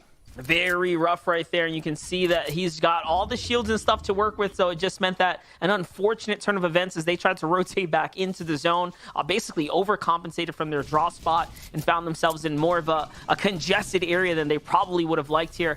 A lot of risk involved stopping right now to get these heals, but hey, you got to get what you can on these type of rotates here, so it's going to end up playing out. You can see players in the distance. He's in no position to shoot at anyone, right? He's got to keep a low profile, get these heals off while he can, and honestly extend this tournament life. Luckily, they are going to be breaking into that placement point threshold here already. If they can continue to get to top 17, this would be a very, very good game for this team right now. But otherwise, I mean, it's not going to be easy. Not going to be easy at all. And trying to pull the medkit, I think this could be a difficult play. Well, I mean, let's be real, it's always going to be a difficult play. He's a solo left alive, 3rd zone. He's got a far zone. He's on the congested side. This is going to be difficult regardless. But going to sit in Storm, tank a little bit so he can get that medkit off and try the best he can. But as we move over to Furious' team, we just saw getting picked up there. Sizz Lucky down in the feed there as all of the teams around, like Zlem's team, Narwhals and Divine, start to power pressure in. Remember, this team in the last game got 13 eliminations, and they went out relatively early too. None this game so far. I was kind of hoping we'd just see them and they'd somehow manage to pick up like 10, you know? They just put on an absolute show or something. But ooh, Zlem actually gets hit by a snipe at the exact moment there too. Now, luckily, though, they do have the chug cannon. They can definitely use it a little early right now. When you have someone that's this low right now, I mean, a couple options in place, right? The whole team can technically open up the builds here. They have to use the chug cannon, or they can anyways. No, instead they're going to go and dig into the heals here. But I was just going to say, it wouldn't hurt to go ahead and take a little bit more risk here, because you know that chug cannon can heal the entire team, right? So if you're going to use the shots, try to get as much value out of it as possible, but not this time around. Here comes the rotate. They have to make, though, Reese, because they're on the outermost edge right now.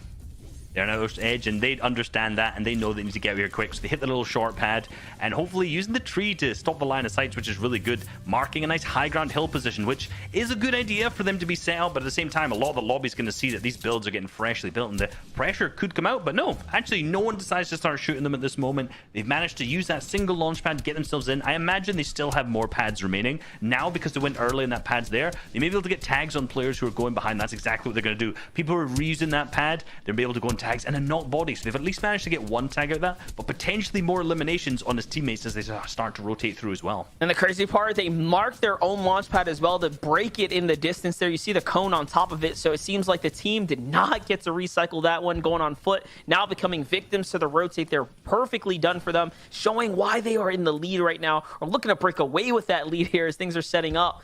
It looks like our Magnolia trio is still alive as a solo. K2G right there, up still standing. Asian Jeff still in this game right now. And again, this wide shot is really just going to set up the stage for us. Who is up? Who's trying to make a better game out of this round right now than the last? Sparrow still in this round too.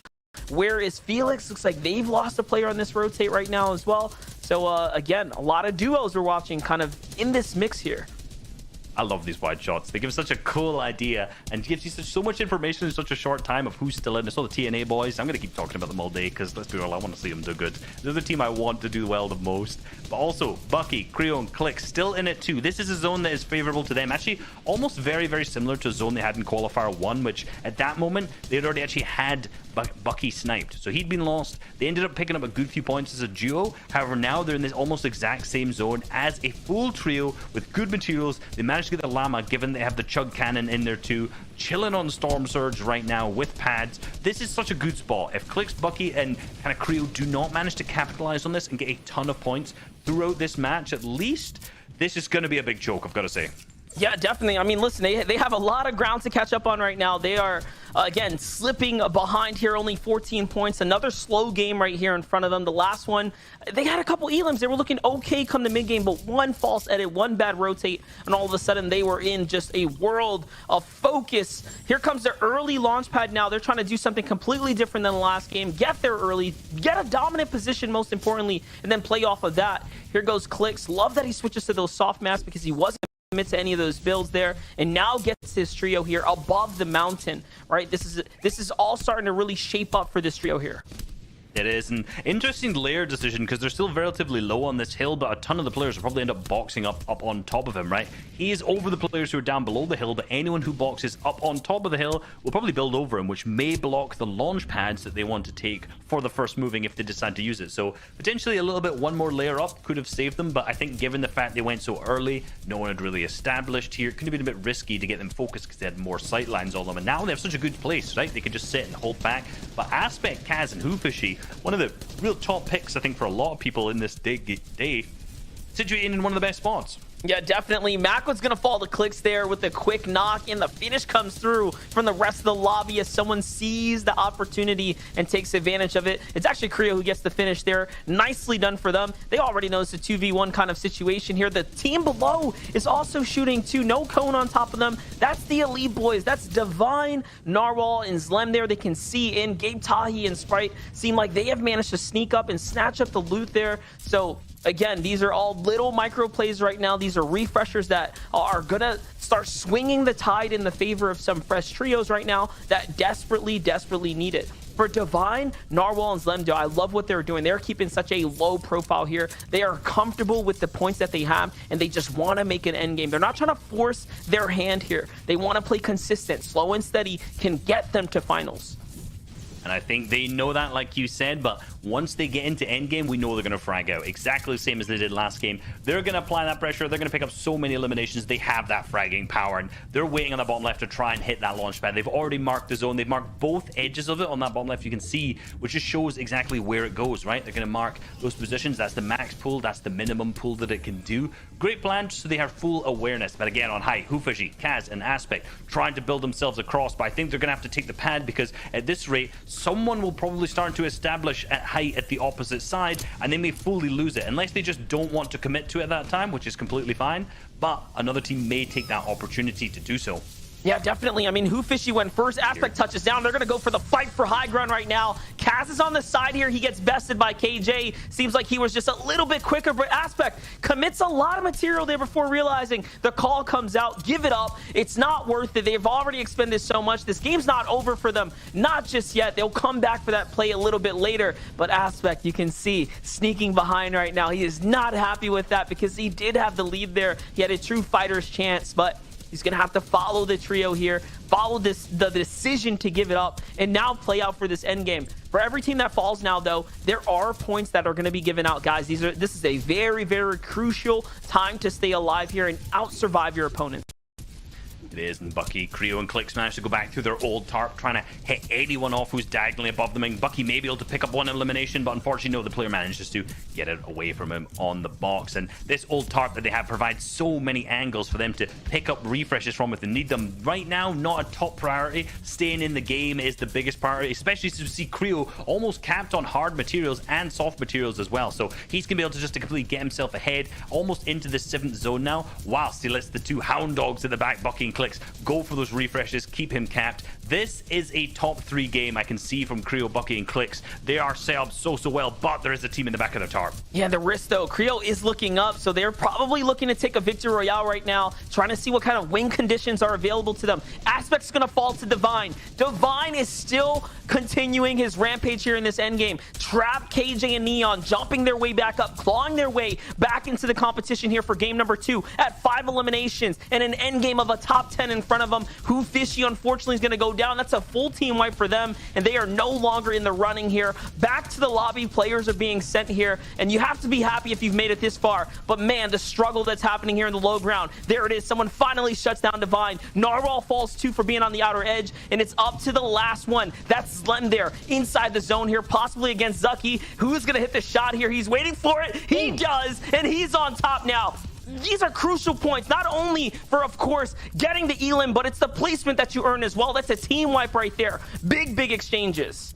And he's up to 360 wood from that too. Another team goes down, so yeah, again, more placement now as you reach top 6. Still with the medkit, trying to pop that this time, and the bandit cannon, but he's getting pressured from the teams down below. He's cracked down to 6 HP. He's, like I said, has the storm cannon, so gets the tag off. However, he is almost definitely not going to be able to get that medkit off, but no, he is picked up. 5 teams now remain, and so many are situated on low ground. Clicks, Creo, and Bucky in a commanding position, but yet again, another elimination for them. Very significant right now. They're in top here. Well played and well done. Clicks eating a lot of Stormline here, though, just to look for a new angle. Has to be careful. And now the Siphon comes through. Beautifully done for him. He's going to go ahead and top himself right back off. This Chug Cannon coming into big play here in the end game. Remember, it is even more important to have that to really seal the deal for a victory royale if you're trying to play these zone plays. But high ground is just literally vibing out here. They still have enough material and resource to hold out too. That's Trap and Crew. They get brought down. Clicks is trying to go ahead and do something big. That's one. They box up. Here comes the side sweep. They have the zone in front of them too,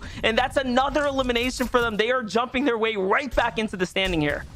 And that was one of the TNA boys who have actually gone down as well. Speedy down on the low ground. As you see, Charlo, Spegu, and completely boxed up on the low. So they've played low. Clicks, Creo, and Bucky are in mid-ground layer. The worst place you want to be in a 3v3. Nice. But no, he managed to pick up elimination onto one of the players on high ground. A second elimination goes down 2. So that's 2 full finishes now. So there's a single solo player left alive on high ground. As you know, Spegu's trio is completely situated on the low ground. As Charlie is also now picked up. Bucky goes down on the low. Spegu is playing the heal off. As you see, Creo with the Chug Cannon up on height, but he is picked up, and it'll be D-Roller, Charlie, and Spegu who pick up the victory royale in game number 2. Look at that. They get a free victory because of Clicks and company going crazy on their layer there. D-Roller, Spegu, and Charlie. Another clean execution from them, which, by the way, they had a rough game number 1. They were taken out relatively early, but another name that I saw in there, TNA Speedy, the second game in a row now. You know, the first one I believe was a top 3. That one there was a top 4 for Speedy. Just consistency across the board. Shout out to the OC boys, man. But we're going to toss it over to the desk. Zeke, what you got for us? Charlie, I'm going to be king of the Pirates, okay? Watch yourself. Wow, I love that Reese actually set this up so beautifully, right? You kind of put Clicks, Creo, and Bucky in this position where they're like, okay, we have been in situations like this before. We know that we can just close it a game. Why not? Let's just go ham, force everyone else to play the game we want to play. We can close it out. But then you look over, Spegu and D-Roller, they're like, well, okay, we know what you're doing, right? You could, if you're like a veteran of the competitive scene, you know, you start hearing things, right? Edits, people going up, shotgun sounds going off, heels come out, and you're like, okay, they're gonna go do their thing. We have a Chug Cannon, Vivid, so let's just hang out together, hip to hip. But they'll run it out. The storm's already closed. We're gonna win this. I love it. That's great. Yeah, don't let it be mistaken. The D-Rollers trio did a great job of also finding elims. I believe they had a 10+ elim game there, and as you can see, it was 11. 11. There you go. What's so impressive about these guys? Every single qualifying week, they have placed in Qualifier 1. They placed 12th. In Qualifier 2, they placed 10th, and they have been contested every single one of those times. As you can see here, they are finding game eliminations, but every single time that they make it off spawn, they have phenomenal games. I wish that we could see a time where this team is uncontested, but we could see what they do with 6 games in total. But other than that, these guys, look at this, 11 elims right here, and they just make it work even though they're contested. We always talk about how being uncontested is an advantage, but these guys, regardless, make it work so beautifully. Yeah, they have propelled themselves way up the leaderboard there. Now you can see them in 3rd position now, D-Roller, Spegu, and Charlie with 30 placement points, 12 eliminations, 54. Big shout out to NAW, Divine, and Zlem though. I love the Zlem there rocking the great AR and the pump as well. Fantastic to see that at the end game. Amazing. Gutsy. But 17 eliminations, 37 placement points. Fantastic from those guys. 71 points. But look how close it is with Banana. Speedy's trio there, 70 points. 1 point separates them on our first game as well. Only 1 point separated 1st and 2nd position. So this is so tight right now. Apart from the fact that my trio seems to be nowhere near. But yours, Vivid, yours, 6th position right now. Bucky, Clicks as well, 31 points. We saw Clicks pop off there at the end. very busy at the ham as he mentioned, but the patience of Spegu, D-Roller, and Charlie, I mean, the experiences are matched, Vivid. Yeah, and I want to talk about Creo, Clicks, and Bucky here because I believe they only had like a 9-point first game. So picking up 40 points right there means they've kind of found that groove. And I love the play at the end there because the team that was playing high ground, I don't believe I've seen their names before when they were on height, and they were not applying any pressure at all to the layers below them, which allowed Creo, Bucky, and Clicks to be so close to them, right? They were only like 2 layers below them. And because Clicks, Bucky, and Creo aren't getting pressured by this team that's above them, they kind of know that these guys are unexperienced, right? Because if you're on the high ground, you want to push these layers that are below you down, so that way they all kind of have to go all the way down to the low ground and make all these teams fight each other. But because they're not getting pressured, they know that it's like sort of an unexperienced team, so they go up for it and they just absolutely bully them off the high ground and pick up a couple of elims before end up falling short there at the end and picking up a second place, which is, you know, nothing to be ashamed of. No, not at all. I mean, it's kind of incredible, isn't it, as well, that we've talked about, you know, the teams that are actually still, you know, within the competition here now, and we've already seen that so many, a bunch have already qualified, but still, you look at the names of the top 10 there, and there are still trios left, right, and centre, all massively capable of going the distance. Well, let's look at these trios right now. Peterbot, P-God, and TK, for instance, versus Macwood and Illis and Tragics here. We've talked about the contesting the very first game. P-God's trio, I mean, just wiped the floor clean with my pick of the week. Absolutely incredible. And it was really interesting to see what happened in game 2 here, I thought, as well, because both teams not shifting, still sticking to the same POI. However, Macwood's trio thought, rather than going for the big hut with all that, you know, a lot of slurp barrels, a lot of opportunities to gain shields, a lot of loot as well, chose to not engage and instead go away from P-God's trio to kind of give themselves some breathing space. I mean, Vivid, what are your thoughts there? I mean, I don't want to say that they were kind of cowardly in that situation. I think it's more kind of thinking about the points, potentially, what they could get down the road.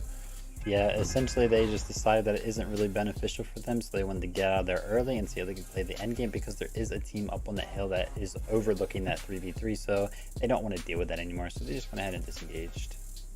I like it.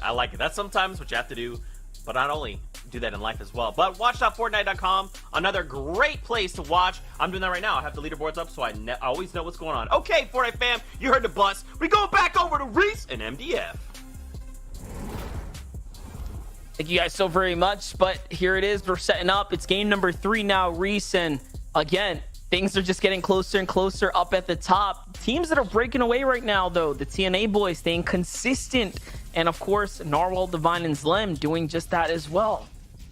You love to see it, don't you? You love to see the big consistent performances, in particular from, you know, let's be real, I've been rooting for the TNA boys here already because they have had a bit of a tough first 2 weeks not making it to round 4 at all, but they've definitely showed potential on the NA East region. Now, again, making it here and really showing that they are a top team in this custom set lobby. Maybe they're going to struggle a little bit more in the qualifying systems in these more open tournaments, but when they get to a set lobby like this, they're showing that they have that knowledge from their previous region OCE and that they can apply it and even dominate. They're looking good to even win the entire region. The one issue, though, is that we've only seen Speedy alive in those final moments, so I do wonder what is holding back the rest of the crew there, because Speedy is really putting the team on his back here with his solo clutch performances, sneaking his way into those top 5s. Again, no easy feat. You see how dominant they are as far as the point lead that they have just off of their consistency. Granted, though, as a team, they pulled in a couple of elims, so it's all starting to connect there. If they can just get it together in the end game as a full trio, that'll be the difference maker. For this team here, this early game contested fight that's been going round after round has to go in their favor if they want to continue to be inside the top 3. D-Roll is going to come through, drop another player there. It's Voyo on the other side, another very experienced trio. Again, we've seen this fight in the feed. We haven't watched it personally, but I knew it was at the satellite spot because these are the same fights that have been folding or unfolding the last couple weeks. It is, and interestingly, back in Chapter 2, Season 2, when we had the FNCS Invitational, D-Roller got a bit of a nickname. Well, not nickname, that's not the right word. He got a knowledge for being known as the SMG player, right? Back then, he was absolutely unbelievable with the SMGs. And right now, the first 2 eliminations, living up to that still. 5 seasons later, putting 2 eliminations on his back from the opposing team, making that 3rd one run away, and he's claiming that drop spot for this game, using what he does best. Yeah, definitely. Let's go ahead and break this one down, though. What do we see here? Tragics on the beach, trying to swing around. Macwood with the high ground positioning, getting snuck up on by TK. And Illis nowhere to be found here. Way on the south side right now. They have a wide split. This is what they've kind of done round after round here. What we've seen from P-God and Peter Both there is they tend to stick with one another, try to play hip to hip here. P-God really just leaning into the young prowess of Peter Bot there as the full backup. Peacock, I think, also being the passive one of the team too, which is pretty interesting because he clutches up when it matters. He just allows, I guess, TK and Peter Bot to do all that damage and comes through and really hits them with a clean sweep more often than not. So, again, their strategy working out, right? Working out here. Yeah, he's just calculated, right?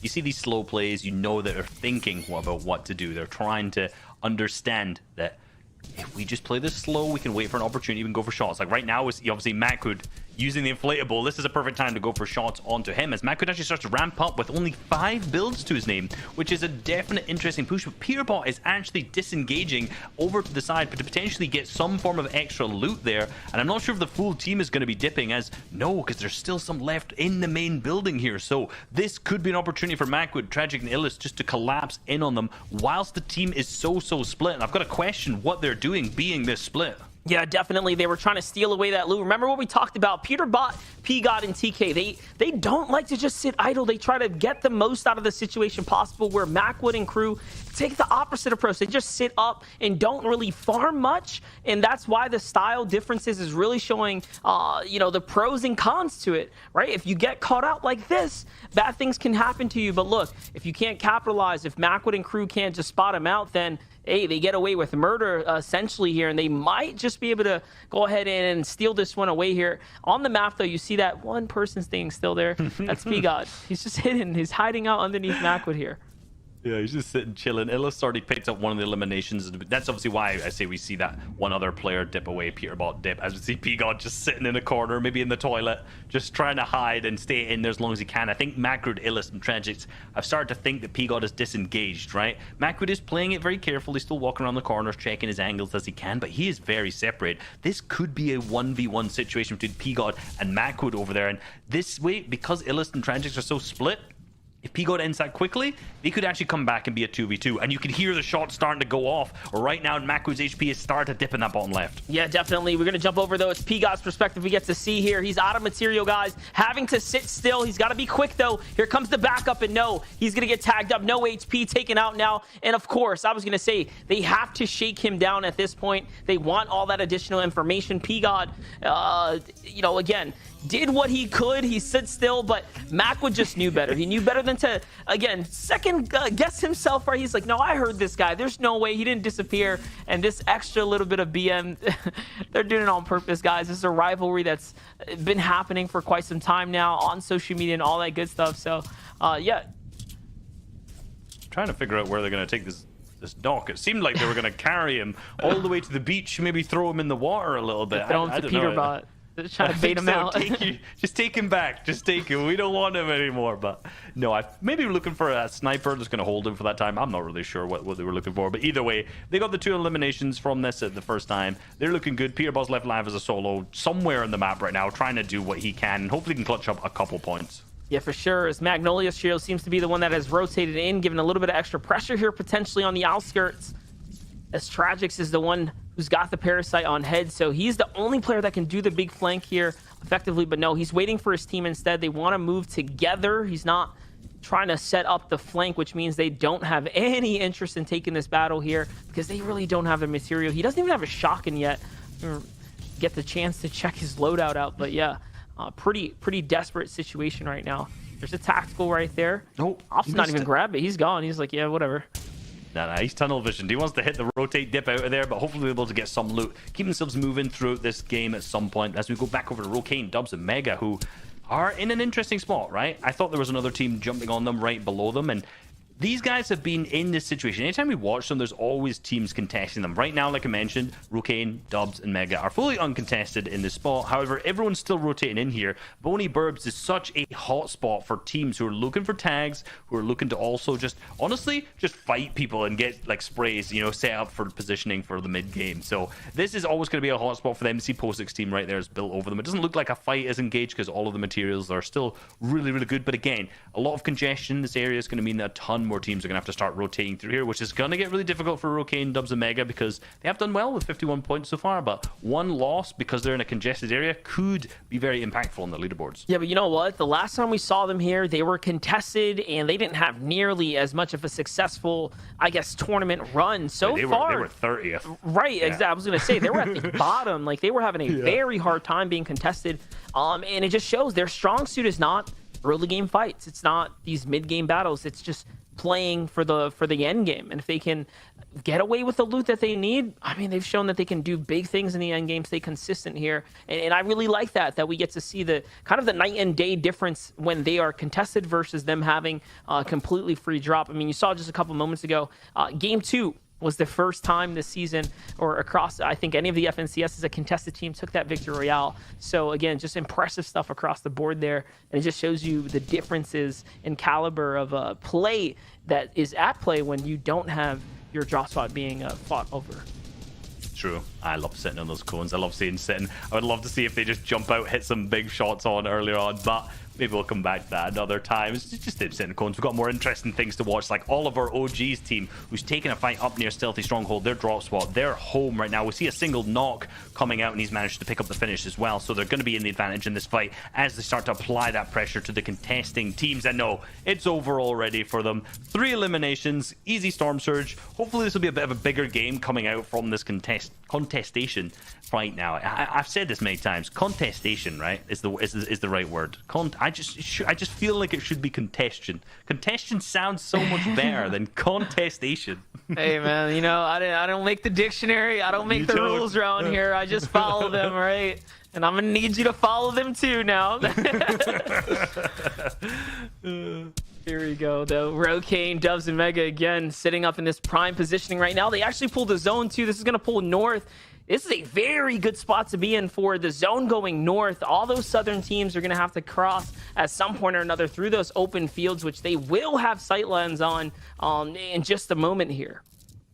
And you remember there's Post 6 teams situated up above. I think we just heard a snipe coming out there. So I think one of Post 6 teams actually got hit by a body snipe and got cracked there. But Rocane, Dubs, and Mega not opting to make a silly play because these guys are veterans. You know, if you've been around the scene for a long time, you have heard of Dubs, Mega, and Rocane. Obviously, mainly for Dubs and Mega, making their big name known at World Cup as well. And still around to this day, still dominating. I think last season they came 6th in the finals. So still a top team for such a long period of time, which is honestly just impressive. And that shows that their patience here, right? They hear a snipe and they don't want to make a silly play by pushing out, doing something that's not calculated because they are veteran teams and they're showing it right now.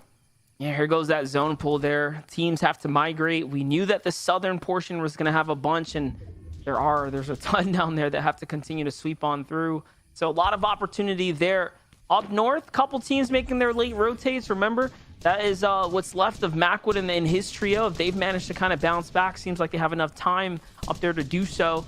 And yeah, I'm just trying to glance on over to see who's still alive here, actually who's been taken out, because a couple teams have really, I guess, thrown themselves back into the battle here, right? D-Roller, Spegu, and Charlie, one of the teams that played very, very well. They're in the game. I mean, in top 4, of course, Mega, Rocane, and Dubs. They jump up again, so they've been very consistent so far. This is just game number 3. I mean, out of D-Roller, Spegu, and Charlie, so far they couldn't have had a less consistent tournament, to be honest with you, given that the first game they were first team eliminated, and then game 2 they hit the victory royale. So, you know, if you're superstitious, they've made it off spawn, and this could be another victory royale for them again, right? It's either first or dead last for this team, it would seem like. Yeah, for sure. And I mean, that jumped them up 25 points, guys, or 25 positions there to go ahead and put themselves inside the top 3. And it also just shows, you know, it's not over till it's over. But that also means that other teams haven't had the perfect games either, right? Like, if it was any different, I mean, they wouldn't have such a dominant position or coming into this kind of like they've been able to set themselves up with. But ultimately, there's only a couple teams above this kind of 70-point threshold right now. Zlem, Narwhal, and Divine can play this one out. They'll be one of the first teams to break into that triple-digit mark, but they have an uphill battle in front of them. They have to take a fight here. They're way below the surge, much lower than what we've seen them in any other game prior to this one. You see Zlem gets broken out right there. A little misplay, but... That's the last thing you want. Because you got to remember that they're harvesting that so they can replace their metal. Because you can see Zlem's low on mats overall. So the fact that they just sat and harvested that out and then dropped more mats for Zlem to build back up, this makes that even worse, right? At the same time, but look, they're below the Storm Surge. They're actually going to jump straight into the box, be hyper aggressive at that moment too, and there's so much going on, but no, Zlem is actually going to be picked up, but Narwhal's going to get a finish too as he gets chunked back and returned down to 50 HP. Divine has the finish, 1 full HP, but he's also being chunked down now too. They managed to get back into the box. The full trio still in here, but because of that play, they got above the Storm Surge threshold, but you can hear teams who are ticking right next to them who may make those aggressive plays. So Narwhal and Divine potentially could capitalize on it, despite the fact they're going to play slow and try and get Zlem back up too. What an incredible job, though, to even get out of there alive and get the save on the down body. This is something that only elite pros can do, right? Like, doesn't even hesitate. They don't drop a beat there on the moment to pick up the team and just process the right decision right then and there to actually get the save off. I can't believe that quick and decisive play there has allowed them to stay in this game and extend their tournament run. I mean, it just shows you there's just different kinds of levels of players out there, right? But again, one of the most notorious sayings is that if you are looking for a box fight, which means you haven't really maintained your surge correctly, right? So not perfect play by any means, but just being so ahead of the competition that they can do things like this. And I think now they know, hey, they didn't even push us when we had a down body. Like, we can win this fight here. That's because they've got the full finish, so they know at least is a duo remaining here, and they were getting tagged for Sturge, so they know this team's not got much remaining, but because of that, they'll get the elimination points if they pick up this, but they're still not going to get much, because Divine is on 50 builds remaining, but it's all wood. Another team comes in, actually has the roof edit on them too, and that's the problem with they don't own so many of these builds, but another team comes in, he managed to get him back out. Hopefully Zlem will trade back the res this time, back into their old builds for safety, but again, this other team, Sully's team, may start to apply the pressure, yes, as another player, but a big 108 comes through from Zlem here too, but Narwhal's finished and Divine is down. Zlem is really weak as well. That was a massive shot there, though. He's done so much damage to this opponent on the other side of the wall. I mean, he knows both of them are super lit up. He's just got to play for the save, I think, at this point. Maybe make the edit down, open up a new box. There it is. He does make it. Had to think about it just a little bit longer. I like that he did get the bandage off, though. He's saying to himself, hey, we have a little bit more time. I need to make sure I have as much HP as possible to make this clutch. But no, that wall there, that is a big mistake. Unfortunately, he can't make the edit through there, and now he's in a much worse position here. I respect grabbing the card, though. I really respect him grabbing the card. There's absolutely zero chance he will ever get a reboot off, but he still took the time out to be a good teammate, grab the card just in case it somehow happens. Good for him, but he is live as a solo now. Basically used all of his hard mats. That one mistake of just going into those builds that was not his, overextending as we like to call it, just absolutely potentially threw this game. And remember, they were in first place before this, and now, because they weren't in the best spot before, remember, they were below in surge, they didn't have the best mats, but they still could have gone for a smarter elimination rather than overextending, getting picked up, and now just leaving Zlem as a solo to make this rotate with only wood, which you know will get sprayed, is not going to be easy at all. Yep, that was the thing, just being a little too confident, knowing that they had that slight advantage there.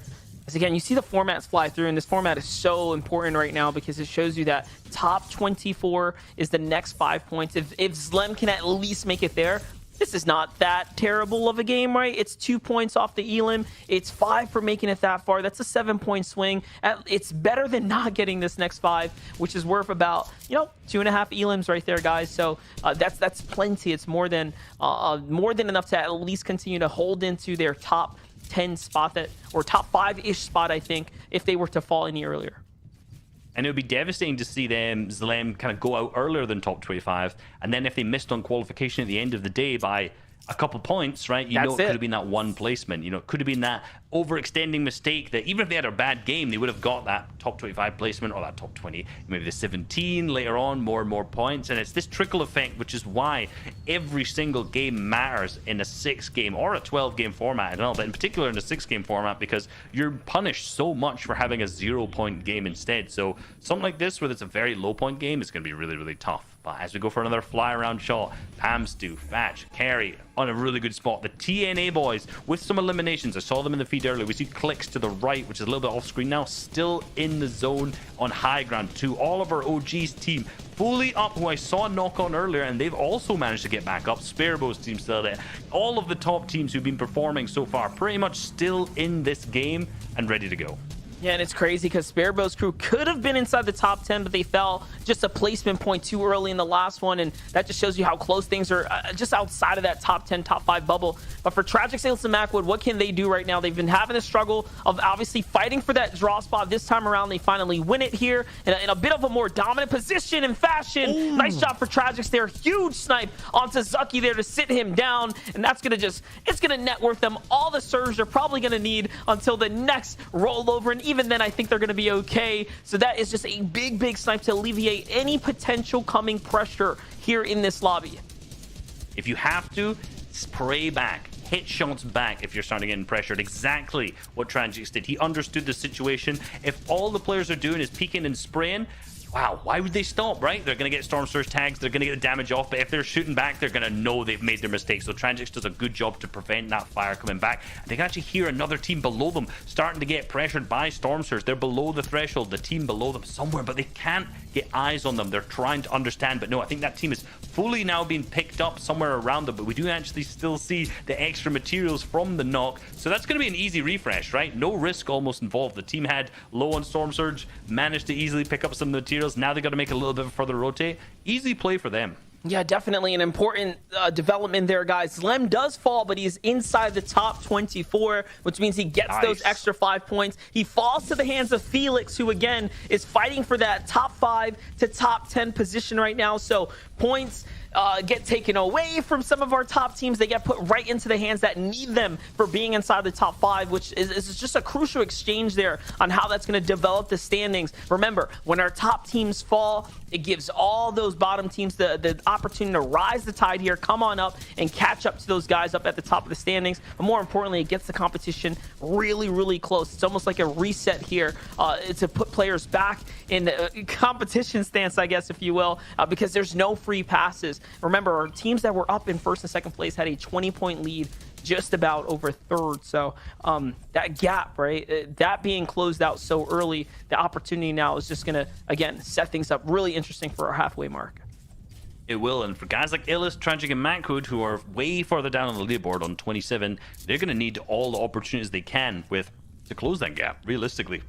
They did a great job of getting tons of loot completely stacked up. If you saw Macwood's inventory, 2 gold items, the pistol and the sniper in there, with tons of launch pads, tons of heals at the same time. So despite the fact being contested, having a really long off spawn fight, they managed to get that refresh, managed to keep themselves going. Now they're into the end game. This is where the chaos starts. This is where all the things start to get difficult, right? You're going to see a little less teams be eliminated during this first movement, but as the zones start to pick up, more and more teams will be eliminated as the games go on. And the teams who make it to that end point, the teams that have so far, like Narwhal's team, who unfortunately didn't this game, and the TNA boys, D-Roller's team, who managed to win that last game, will be climbing up this leaderboard.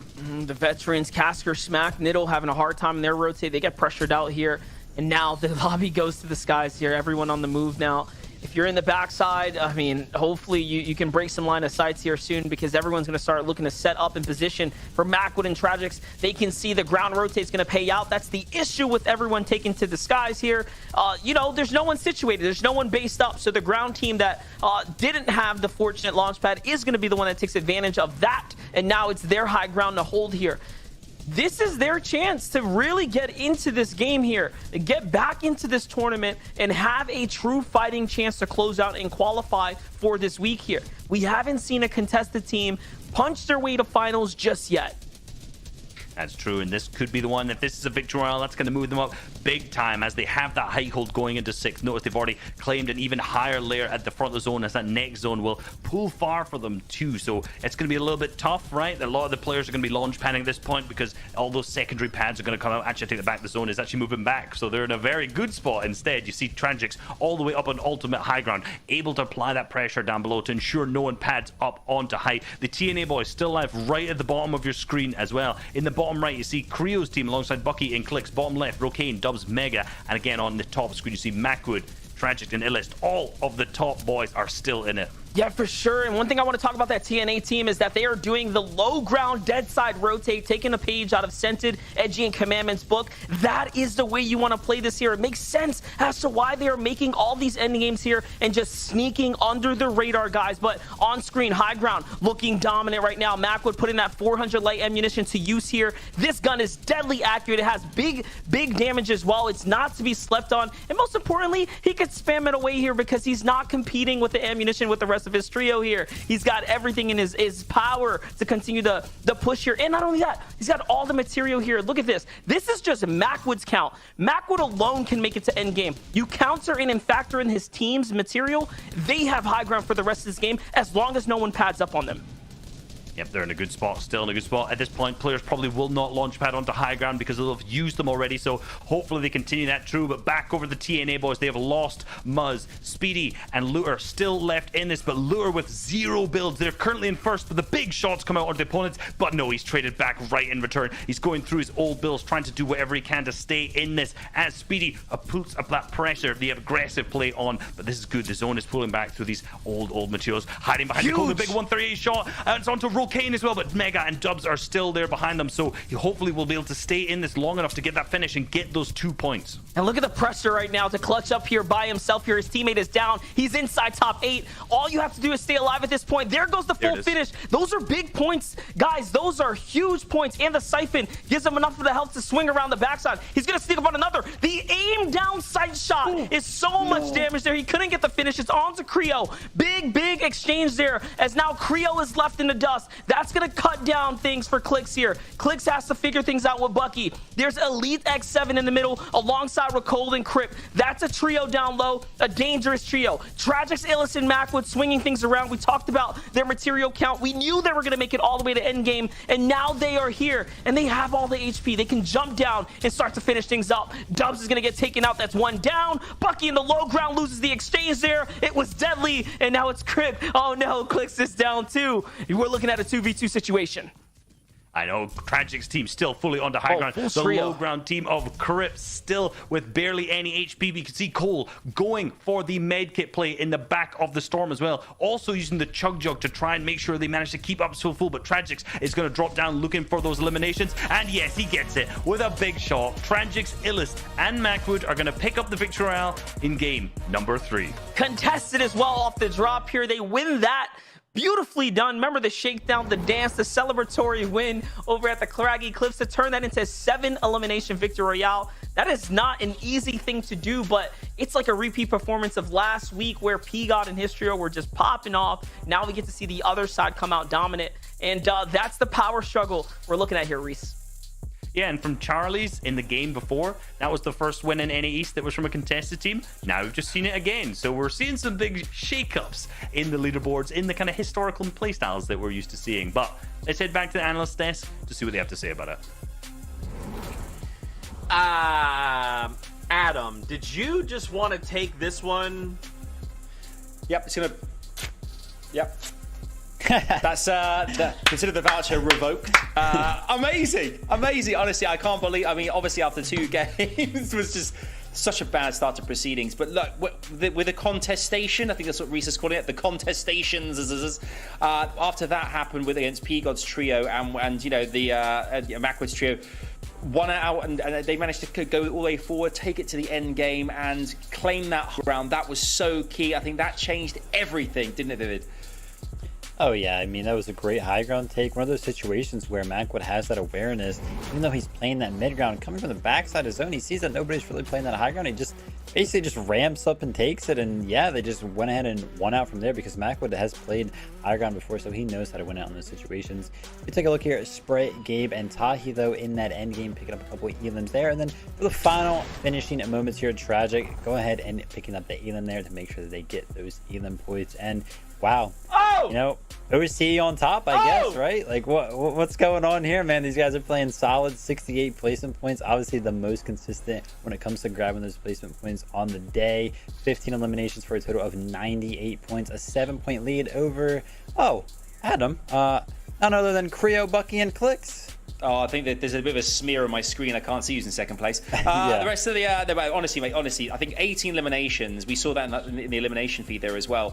Creo, Bucky, and Clicks just, I mean, continuously getting great positioning, rotating beautifully, and managing to capitalize on that as well. Hence the placement points and eliminations getting to 91 points now. So amazing for them. But also there's two, D-Roller, Spegu, and Charlie, as well as Nardwar, Divine, and Zlem. Both 42 points from placement and eliminations, 18 each as well. Completely identical, and that's why they're both on 78 points in 5th and 6th position. So already we can see here that we've got a lot of teams challenging for that 3rd place. At the moment, obviously there's 3 games here, so everything can change, but really pleased to see some teams are starting to move forward now and really get momentum from wind in their sails. There's a few teams though that I think are really worth noting. You mentioned a second ago Tahi's trio as well here, and Sprite Game.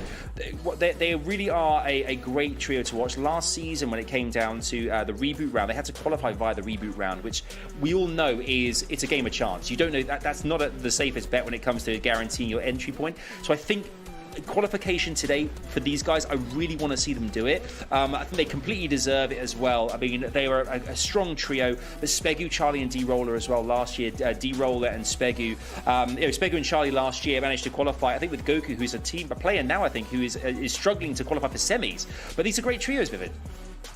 Yeah, and I really hope that we end up seeing D-Roller, Charlie, and Spegu in the finals. I hope they make it there and they do have an uncontested spot, because I would love to see how they perform in the finals and really give themselves a great chance at performing and showing everybody, like, hey, what's up? Because these guys are performing insane whilst being contested. Like, this is probably the most consistent we have ever seen a trio play whilst being contested.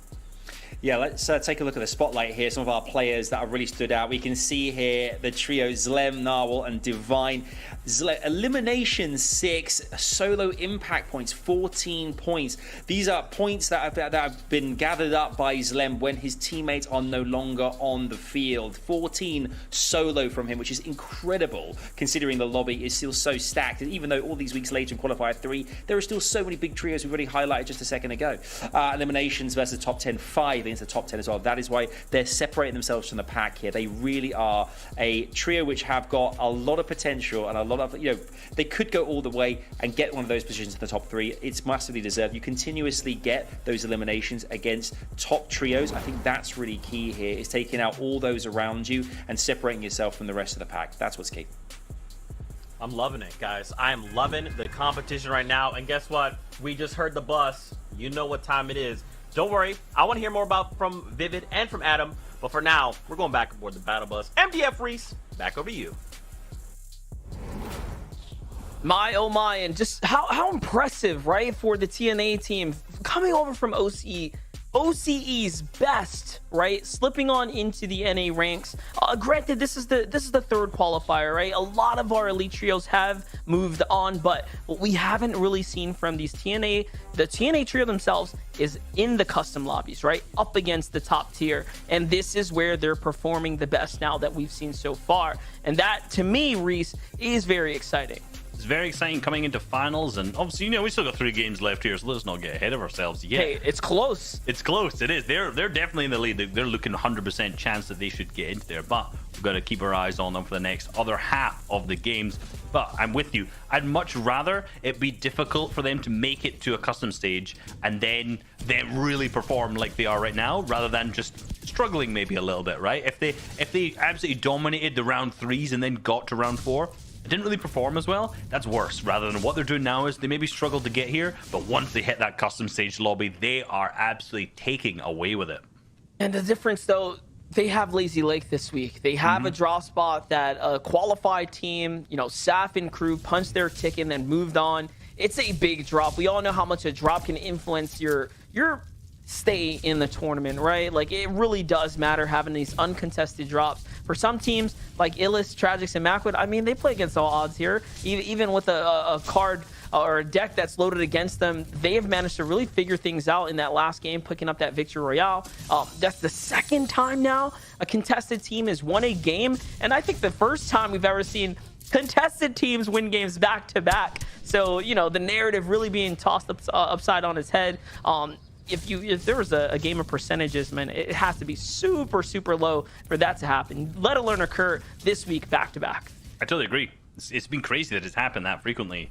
But honestly, I was going to say I like the way they got that fight set up. You've seen that they managed to cut off the loot from P-God's team that managed to gain that advantage in terms of that. But moving back over to Voil, Snake and Accept. This spot are tough. It's tough, right? We've seen this fight go on. We've seen it be heavy 50-50 at this time. If they manage to win it, that potentially could be another 33rd game for Spegu's team, sorry, at this point, which, you know, can continue the narrative all we want as they apply that pressure from down below. But I do want to see how this ends up. You know, realistically, I think when it comes to the end of the day, for Snake's team, contesting this just doesn't seem to be working out.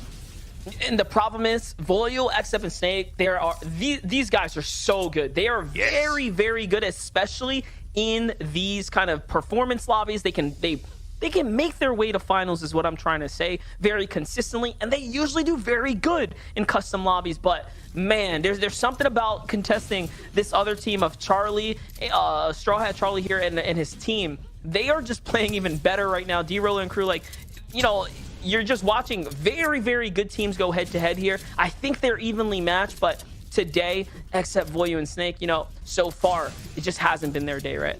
It really hasn't. And honestly, this season right now is going really well for Spegu's team as they've managed to win a cash cup. They managed to pop off a ton right now in terms of most of these qualifiers that they're getting to, and they're showing why right here. Ooh, actually, as Accept managed to apply the pressure down below as they've also lost Snake, but they picked up Charlie in return to that as well, as we managed to see Voil down below taking shots and trading back. But no, Voil is also now picked up, leaving Accept alive, I think as a solo, whereas he's a 2v1 with a single knock body down there as well. But I do know the other team is also very, very weak. Listen, at this point, Accept, you know, just let him take you out. Let him take you. Just go ahead, wrap this one up. I mean, it's okay to struggle. It's okay to have a rough day, right? Like, it just looks like, again, that these other teams are just on top. Talking about struggles and back and forth, though, P-God finds Macwood. Magnolia finds a knock there, too, which is very, very important. Magnolia was the team that is on the mountain up at the top side, just by Craggy Cliffs as well, as D-Roller clutches up for his trio here. Spego and Charlie both will get picked up in res tier, so they're going to be able to get tossed back in. On the other side, though, somehow, some way, even with the man-down advantage, Peterbot comes in, full team sweep, catches 2, and then P-God onto Macwood. Like we said, they just wrap it all up here. And again, there's that back and forth we saw happening last week. Now, again, just deja vu, right? We're here once again. We're reliving it. We're reliving it yet again. And like we said, it was evenly matched last week.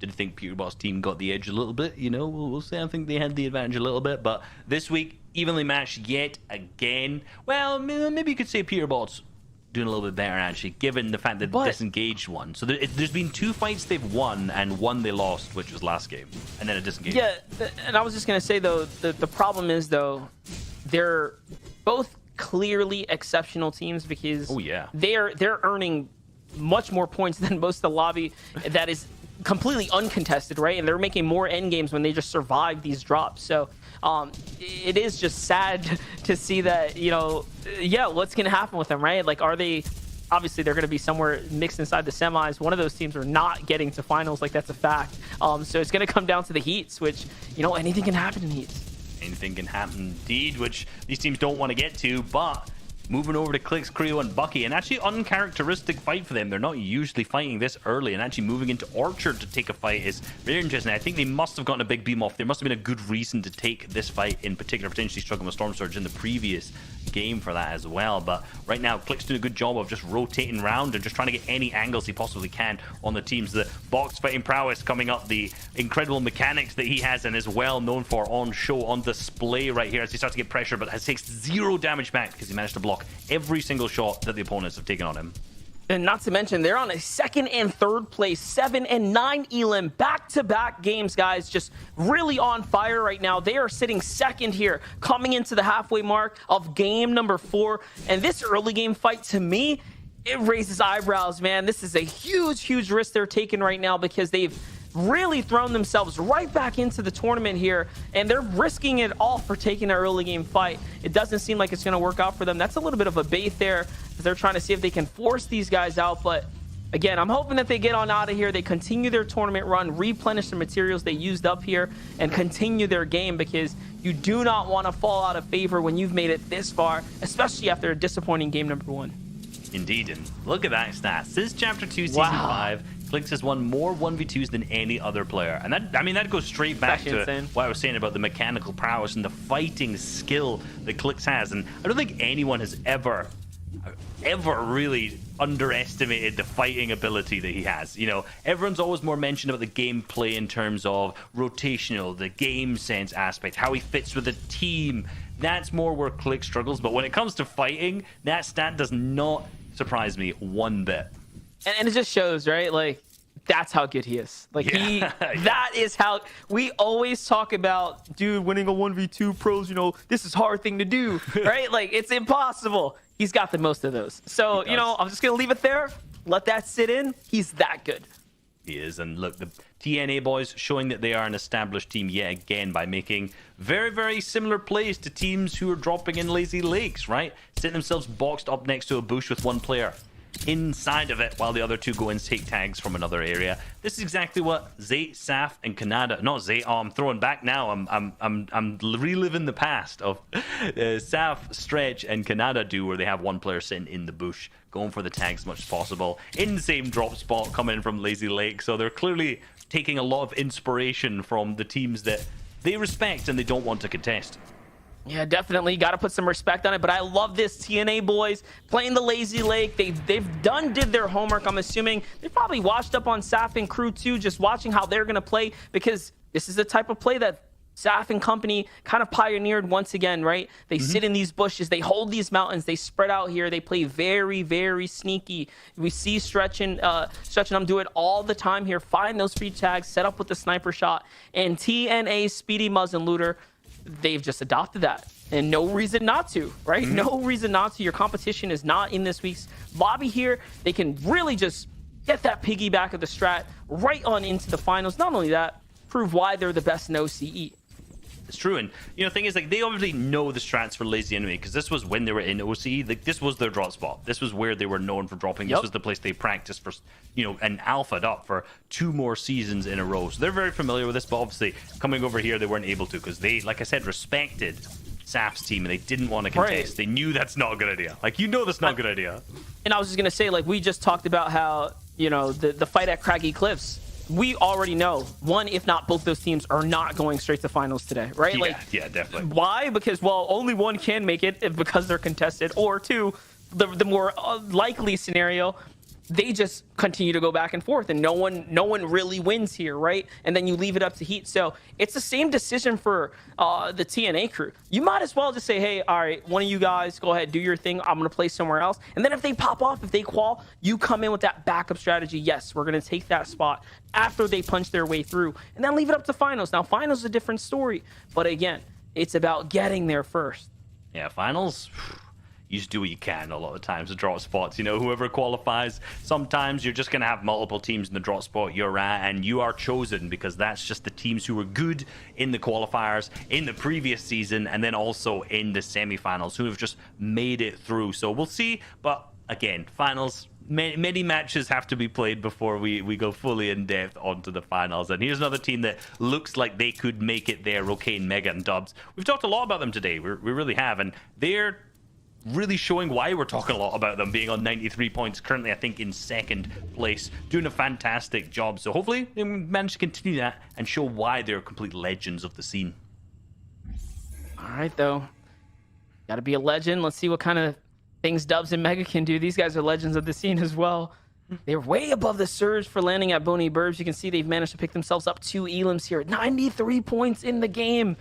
The first time we've seen Dubs, Mega, Rokane uncontested at Boney Burbs, showing that, hey, we can do this.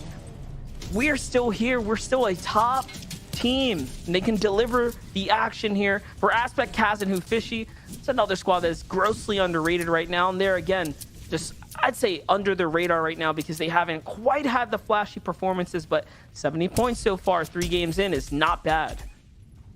Not bad at all. Very respectable. Again, I mentioned earlier, I think there were 8 coming into this, but I said that these guys are definitely a lot of people's top picks, and for good reason. You know, another veteran, obviously coming out of Kaz and Aspect, most importantly. Fishy's been around for a long time, but in particular aspect. You know, if you've been around since the early Chapter 1 days, you'll recognize his name. Kaz, one of the most decorated FNCS players in terms of just making it to the finals as well for a long period of time. So really very well established team. Right now, you know, we have to see what they're going to keep doing. They are in that good position. We saw on EU, the team in the final game went from 7th all the way up till 3rd. So them being in 8th, they are absolutely no way out of the question for qualifying by any means. Watch this though. This is a big rotate here. They're trying to make their outside the zone as well. Storm pressure coming in right behind them, and they have a free path on in. A fight though going on between Trashy and Lazar's trio up against Oliver OG and Asian Jeff here. It's going back and forth. That's a pulse rifle on the other side of the wall. Big damage, slow fire rate, not really one to be used, I guess, in these close quarter type combat situations. So the advantage, I'd say, right now on Oliver's side.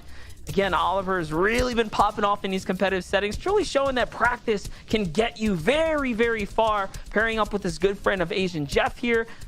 I'm very excited to see what he can do right now, because they're nowhere near the bottom by any means. They're doing pretty okay.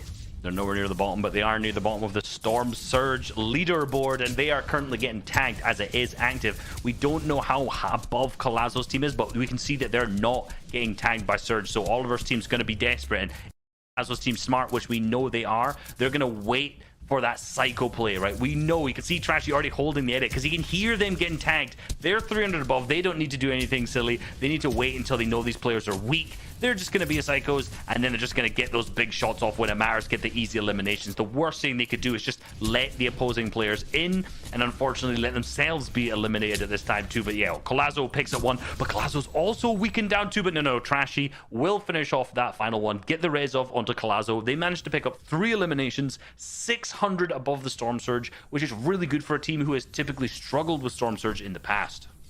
Yeah, definitely. But hey, they pop off here. They secure the full team. They will be able to get the pickup here. And now they're officially capped off. And my gosh, look at the loadout. A power loadout here to carry into the end game. And all the competition, all the resistance is gone. They are the only team back here, which means this is a very far pull. This is just north of the Slurpy Swamp here. We're jumping on over to, shows you how far these players have to start coming. There it is. It's just east of it. Oh man, look at that. All the teams huddling up, just exiting the woods here. No, there's really no space for them to even cross this wall here. Yeah, that's tough. And for Narwhal, hold on, where has Narwhal looted? Just as I look in his inventory right now, I'm gonna have to hit the VODs on his looting path to figure out where he's managed to get the 2 gold items from that from. But maybe the 3 eliminations he got it from. But you're right. The players who are centered here, you know, this is a very common area for Storm Surge, again, in these kind of zones. And that's attracted a lot of these players, in particular, given the next zone's rotation, right? It was relatively centered on the previous zone. You're going to see a ton of players in this area. And what do, right? If you're Narwhal, Divine, and Zlem's position, you don't want to rotate because you don't want to kind of risk going a little bit more center to get sprayed by all these people. You just have to hope, I think, that if that zone next one pulls far, that they just have an additional launch pad that they can use like they did. I think that was in game number 2. Yeah, definitely got to have those launch pads. Those backups come in huge handy, but it's all about timing, when you use it, how you use it, because it can be a double-edged sword. You know, just exposing yourself to the air. As now this pocket of players right here, man, this is so bad for the bulk of the lobby. Luckily, Rokane, Dubs, and Mega know better than to sit down low with the rest of the chaos, right? The apes that are going to be going head to head there in the boxes soon, because 69 players are up in the lobby. So, nice. You know, it's going to get rougher and rougher here. It's going to get tough, and that zone has actually pulled close to them. So for all of that congestion in this area, that is very lucky for them too. Quick stat, Rokane's trio is one of the 2 teams to place top 10 in every single game so far, which, you know, I would be impressed if that was all 6 games. That's incredibly impressive. So if they keep this up all of the games, like, that is a qualifying team. Definitely. This is it. This is their chance. They can definitely do it. I mean, they have the free drop. They've already figured out the strategy. Well, look at this. Bad edit from the team on the other side of the wall. They're going to open up with a 95 and a full commit. Rokane steps up. Wait a second. They're thinking about fighting this. They're going to take a lot of damage from the storm, though. It's going to force them to heal a few times. That was interesting, because if they would have gotten the refresher there, Reese, they could have built up and played for true high ground here.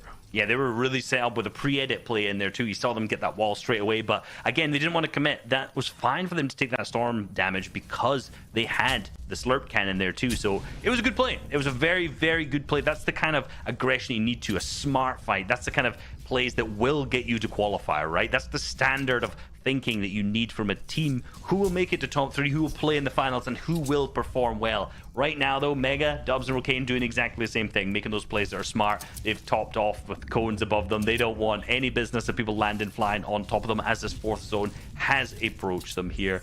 But I am wondering, we haven't seen them do anything in a long time. We knew they were good above the Storm Surge from before, but now, you know, they're just kind of sat and chilled out for a long time. I eat my words. They're 750 above. Oh my god, they're probably at the top of the standings here. Somehow, some way, man, they made it work. And yeah, I think we're just looking away at the wrong times. It's got to be the sniper shot putting in the big damage. But hold up, this is another box dive here. This is onto the TNA boys. No, this is Muzz who's left alive by himself now. Unfortunately, it looks like this game's about to be over. He's getting full on cycled on into the box. But man, the defense here, the shots, that's 200 damage he put down before getting tagged even once there. Not bad at all. As again, the team that's chasing him must be below the surge here. I think that's Furious in his trio. They probably got just enough though off the elims, and now they're gonna back off. Yep, that is exactly what happened there, but the lobby recognizes the solo here, so you know he still has to inch his way in. It's not over yet. He's running out of hard mats here. No. Oh, this is so tough.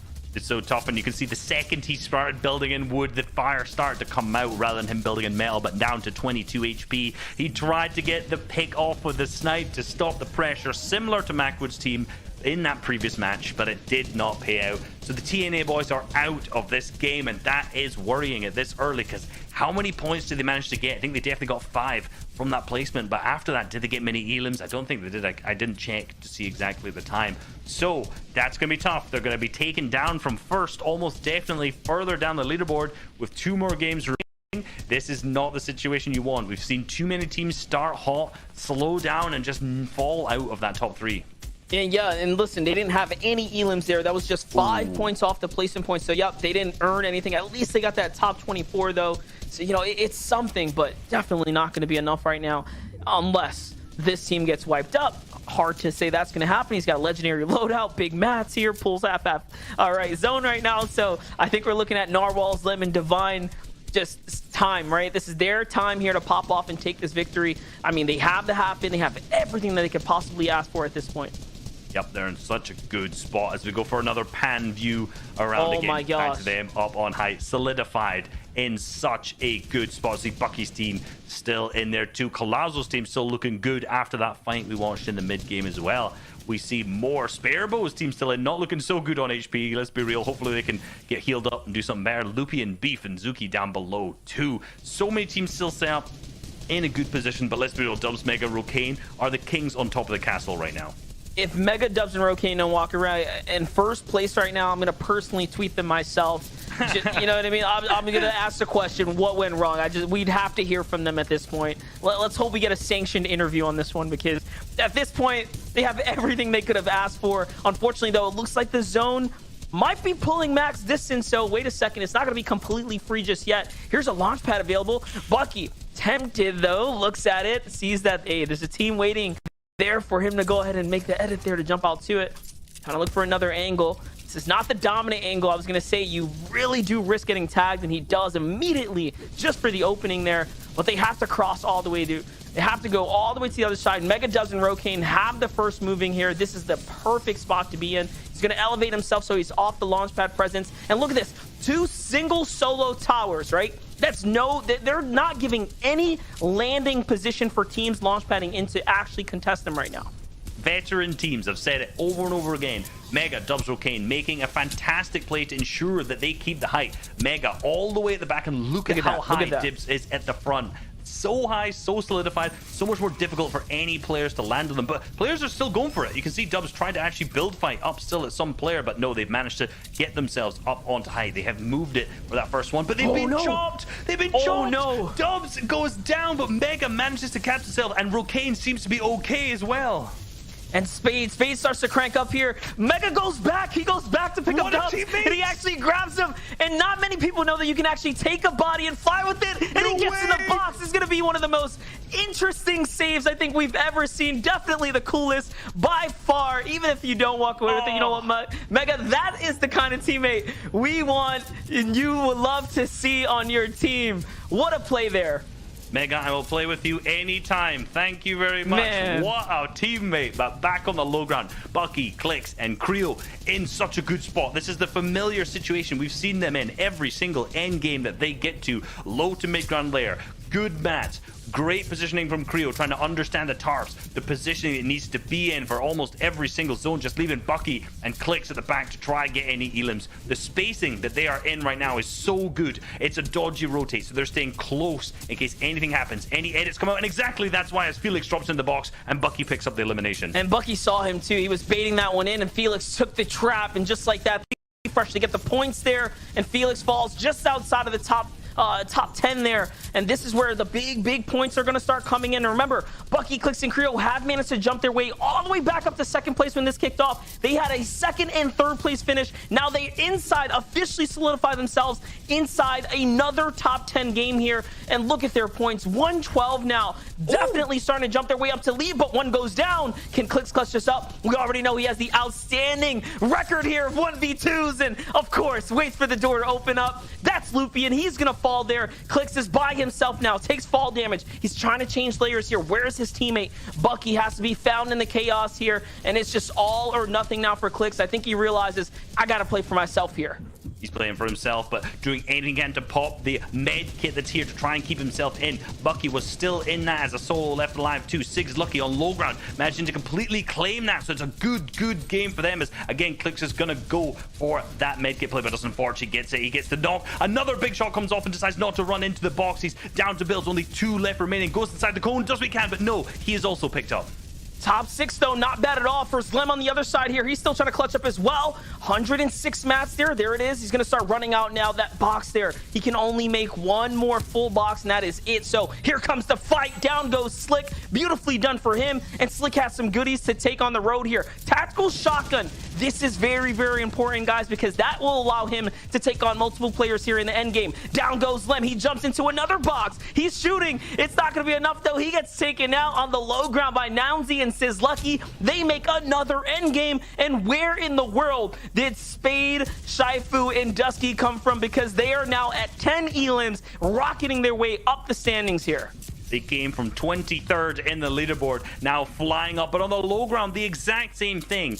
Furious, Nounsy, Sizz Lucky, 12 eliminations to their name. It seems like 2 teams have picked up every single elimination so far, it would like, but it's a 3v3 situation. Low ground versus high ground. Furious, and then but the players drop down into the box. One is knocked, Nounsy goes down. It's now a 2v2 situation. Furious trying to play the cabbages. Oh my and gosh. the big 189, the max damage pump comes onto Shifu. It's a single player remaining, but there's a slurp cannon in the bomb of the storm. But Dusky has so much HP on the high ground. He pops the launch pad to try and get down onto the player below, but it's Furious who has the cabbages, who also has the slurp cannon, and also has the victory royale alongside Nounsy and Sizz Lucky. With a 14 elims, guys, Sizz Lucky, Furious, and Nounsy. Man, if you just add up the team of the amount of eliminations for the last 6 players, that's about a quarter of the lobby, guys, taking out just between the 2. Ridiculous game there. And I mean, what's that, over 60-point swing game? They clearly had tons of elims, 30 points for the win. That's ridiculous. But we're going to toss down over to the analysts because I'm sure they're going to have something to give us on that one. I am happy. Slight disappointment. Listen. Okay, now I'm just getting nitpicky, okay? That was one elimination that was left on the table. Also, I'd like to point out this trio won last season they made it in. They did it via reboot round. They were like, hey, listen, Zeke, we've been there, man. We just want to go straight through the finals. We don't want any stress. We don't want to play semis. Wow. I'm telling you, 14 points. That's 28 points by itself. A 58-point game, Vivid? This is game number 4, baby. Oh my goodness. Let's go. That's my old trio mate, Sizz Lucky right there. If anybody remembers me, Chaps, Sizz Lucky, killing it back in the day, and him showing up here is just awesome. Hopefully we can find him here somewhere on the leaderboard. Yep, there he is, top 8, bumping himself all the way up into that top 10 position with 96 points. And if you look at the rest of the leaderboard here, actually the third place team has 106, which means that they are only 10 points behind now, and they are actually third place in terms of who has the most elims with 24 elims after that 14 elim game. That was great. Oh, 14 eliminations is massive. I honestly, what a great end game that was. Looking at the leaderboard here again, NAW, Divine Zlem still atop it, 66 placement points, 26 eliminations. These guys just seem to always be there the whole time. They're there or thereabouts every single time, and that's what we talked about, the balance. We do it every single week, the standings versus eliminations. They seem to continuously roll it out. Speaking of rolling, D-Roller, third position there with Spegu and Charlie. They're looking very pretty in that top 3 there, and Kree, Bucky, and Clicks. I mean, Vivid, I'm going to give it to you. You called it this week, man. You and Reese, you had it. I mean, they're looking so strong as well. But as you can see, every single team in that top 10 we've talked about, we kind of know very well, they're all capable of going all the way. With only 2 games left now, fellas, it's all to play for. Yeah, and I love to see also Trashy, Colazo, and Lazar P here, 84 points in the 11th position, putting themselves in a strikeable range, right? If they come out and have some last 2 really strong games, they can boost themselves all the way up into that top 3 position. And Adam, 18th spot down there, Illest, Mac, Tragic. Yeah, let's just move on, shall we? Hey, yeah, all right, we'll move on. I think my team is in second. We'll move on. Felix, Pons, and Spivero in 14th as well. Not doing as good as I thought they would, but man, they always find themselves kind of within that range of top 10 as well. So happy to see that. Ditto, Casker, and Smack. Surprised we haven't seen more of them on today. Only 56 points. A little bit of a rough day for them.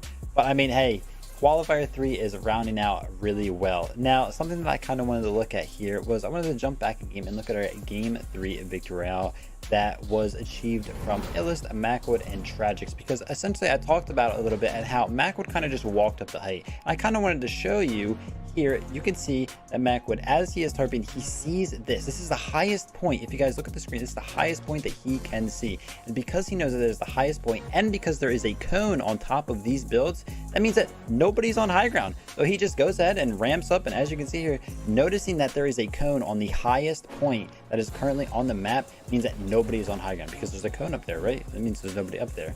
So he just kind of walks up and takes it. Another concept that I to go over here is that Tragics is all the way up here, a couple layers above his duo of Macwood and Illest, because jump pads are in the meta, right? So people can jump pad up, and if they do, they won't be able to go above Tragics' head, which is why he's all the way up there. And as you can see, all 3 of them are constantly spraying down, forcing that second layer to be pressured. If we remember when Clix's trio got that 2nd or 3rd place that one game, and they went up on that high ground, and when they weren't spraying, that's kind of why you want to do that. You want to pressure those second layer teams down further and further. So 1, they can't come up and pressure and make a play on you, or 2, they can't use those jump pads as well. And as you guys can see, to round out that clip there, Tragics with a huge pump to finish off that victory out was clean.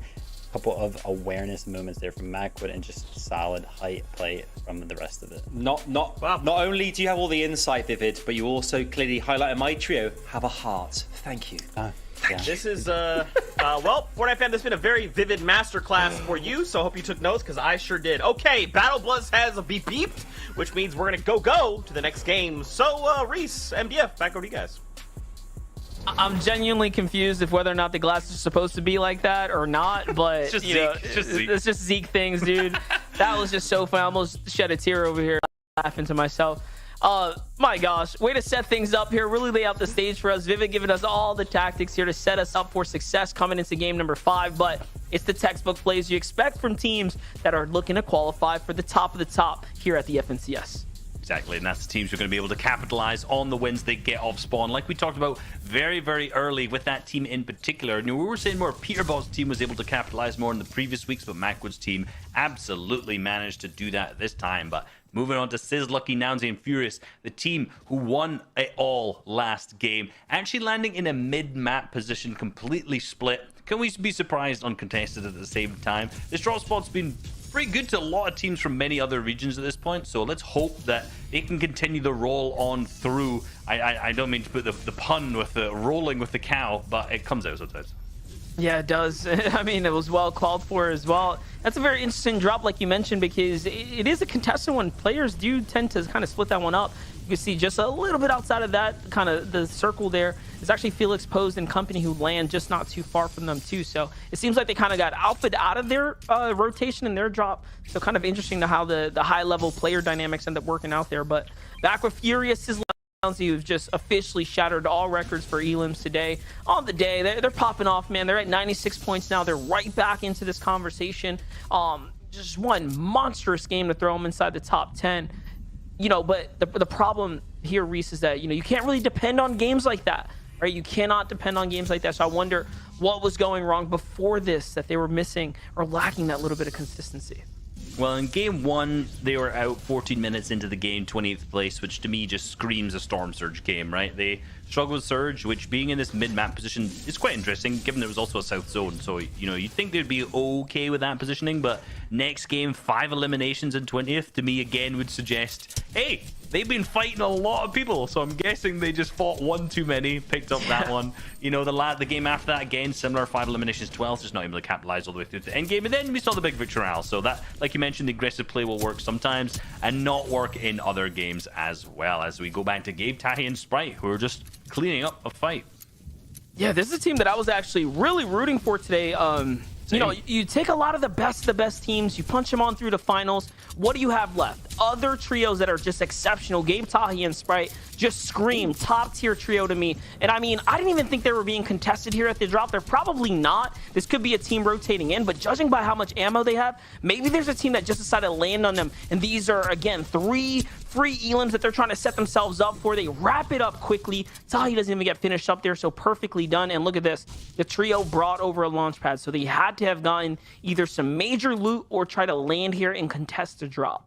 Man, what nice guys. Bringing them 6 free elimination points, the launch pad, everything, the Storm Surge damage. That was kind. That was kind. But there's actually another team pushing in at that moment there too. So we'll see how that one kicks on later as we move back to Craggy Cliffs, where this fight's been going over and over and over again. But if you noticed, saw this in the kill feed earlier, we saw Peterball also managing to pick up 1 elimination. That was also onto Illust. Yeah, this is that back and forth. I mean, we already know what's kind of unfolded the story. It really has been just teams that have met their match evenly, whether they want to admit it or not. Both these guys are exceptional. And yeah, it's been not very lopsided or one-sided by any means. TK, though, with the beautiful play there, not only the great peek, but the wall grab as well before the player could even react. And all of a sudden now they're, again, just swinging things back and forth. Now, remember, TK has this Parasite on his head. He has the full advantage right now, not only in manpower, but, of course, with the HP lead here, the speed buff, too. Like, the Parasite is just so good in these early game situations. Peterbot, though, down to 3 builds here. And Magnolia's trio just third-partying right now, making it even more difficult than it already was for them. It was, and I saw a tweet from Matt Good saying, hey, why don't they just respect the 3v3, you know? They're not respecting the 3v3 at all. They're looking for the Storm Surge, but Peterball trades the snipe, but his is better because his is right in the face of fear. So he's not going to look to finish that up at all. He's just going to dip out of there instead with the Storm Surge from that. Peterball's going to drop down, pick up that final elimination onto Matt Good, hit the exact same emote as he has every single time they've won this. And look, that is now 4 times, well, we'll say 3 times they've won the fight. Once that they've lost it and once that they've disengaged. So definitely right now the early game is going to Peterbot, P-God, and TK right now. But the thing is, as we mentioned many times, Peterbot's team this week has not been capitalizing on the games that they have been winning off spawn. Yeah, for sure. I mean, they had the opportunity last weekend, but again, slipping out of that favor of the final round was all it took for them to not punch their way in. This week, though, unfortunately, not doing as good as a job as they did last week. Yes, they are winning these drop spots, and man, what a lovely snipe right there to really just, you know, tell the trio, hey, put some respect on us. We're busy. We're busy over here, you know? Like, give us some space, man. Look. Macwood tweeted, can they not respect the fight, the 3v3 fight? But Peterbot doesn't need to tweet anything. He just needs to actually show them why you should respect this fight. You're going to get sniped in the face if you get anywhere near. There it is for TNA, Speedy, Muzz, and Looter, though. Man, what a game they've had so far today, or tournament run here, as we're leaning into game number 5 right now. I just want to go ahead and then refresh for a second, open up the standings. The last game was the first game that they finally were taken out before top 10, but listen, they made it to 22nd place. They were alive for 19 minutes. That is just a ridiculously long investment for them to not pick up any elim points. Unfortunately, this is a team that really ramps up if they can make the final zones, right? That's where they find all their elims. They haven't really been picking things up before that, so we haven't quite seen what this TNA trio can do in a clean 3v3 because they don't try to set up those type of fights.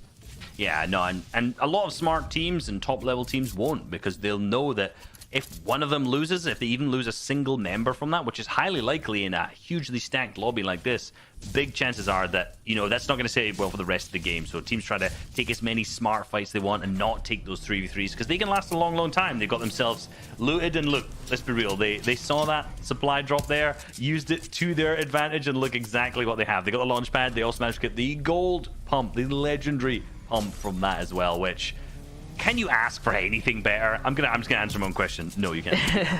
Yeah, the crazy part about this too is you see who on the team they really decide, like, all right, who's the god pump here? It's Muzz, which is very, very cool, because if you remember during the recent All-Stars solo event that we had, Muzz was the guy representing. He did all the edit courses. He popped off. He literally carried their trio to big cash on OCE. And now you're seeing, just, again, it doesn't change. Just because they're in NA, nope, Muzz, you're the guy. Give him the big pump. You got to remember, that's when it comes into roles, right? A lot of teams don't like, thinking specifically in roles, because a lot of them are fluid. Who's going to tarp in the end game, who's going to IGL, who's going to frag. Realistically, a lot of trios mix and they intermingle between the roles that they do, so they can do each one, but each one has their preferred. And in this trio, Muzz is that guy who's at the back of the tarp. He's the best fighter. He's going to be hitting at the hardest shots, and it shows of a smart team to give the guy at the back of the tarp the best weapons, right? If you give Muzz a green tack and he's going to sit there hitting 23s onto players down below, he's not going to pick up refreshes. You give him that gold pump that you have, he's going to hit 110s, 203s, and pick up those refreshes that you need. That's what you expect. That's what you hope to see. For Sizz Lucky Nausea and Furious, though, coming off the back of a 14 elimination game and a victory royale, what can they do here is they position themselves up prime and center right now, but not many teams off in the distance here. So I do wonder how much activity have they put onto lobby. What's their tags looking like? They're eyeing that team way off in the distance there based up as the zone does reveal itself. So it's time to get rolling here. Off the billboard they go.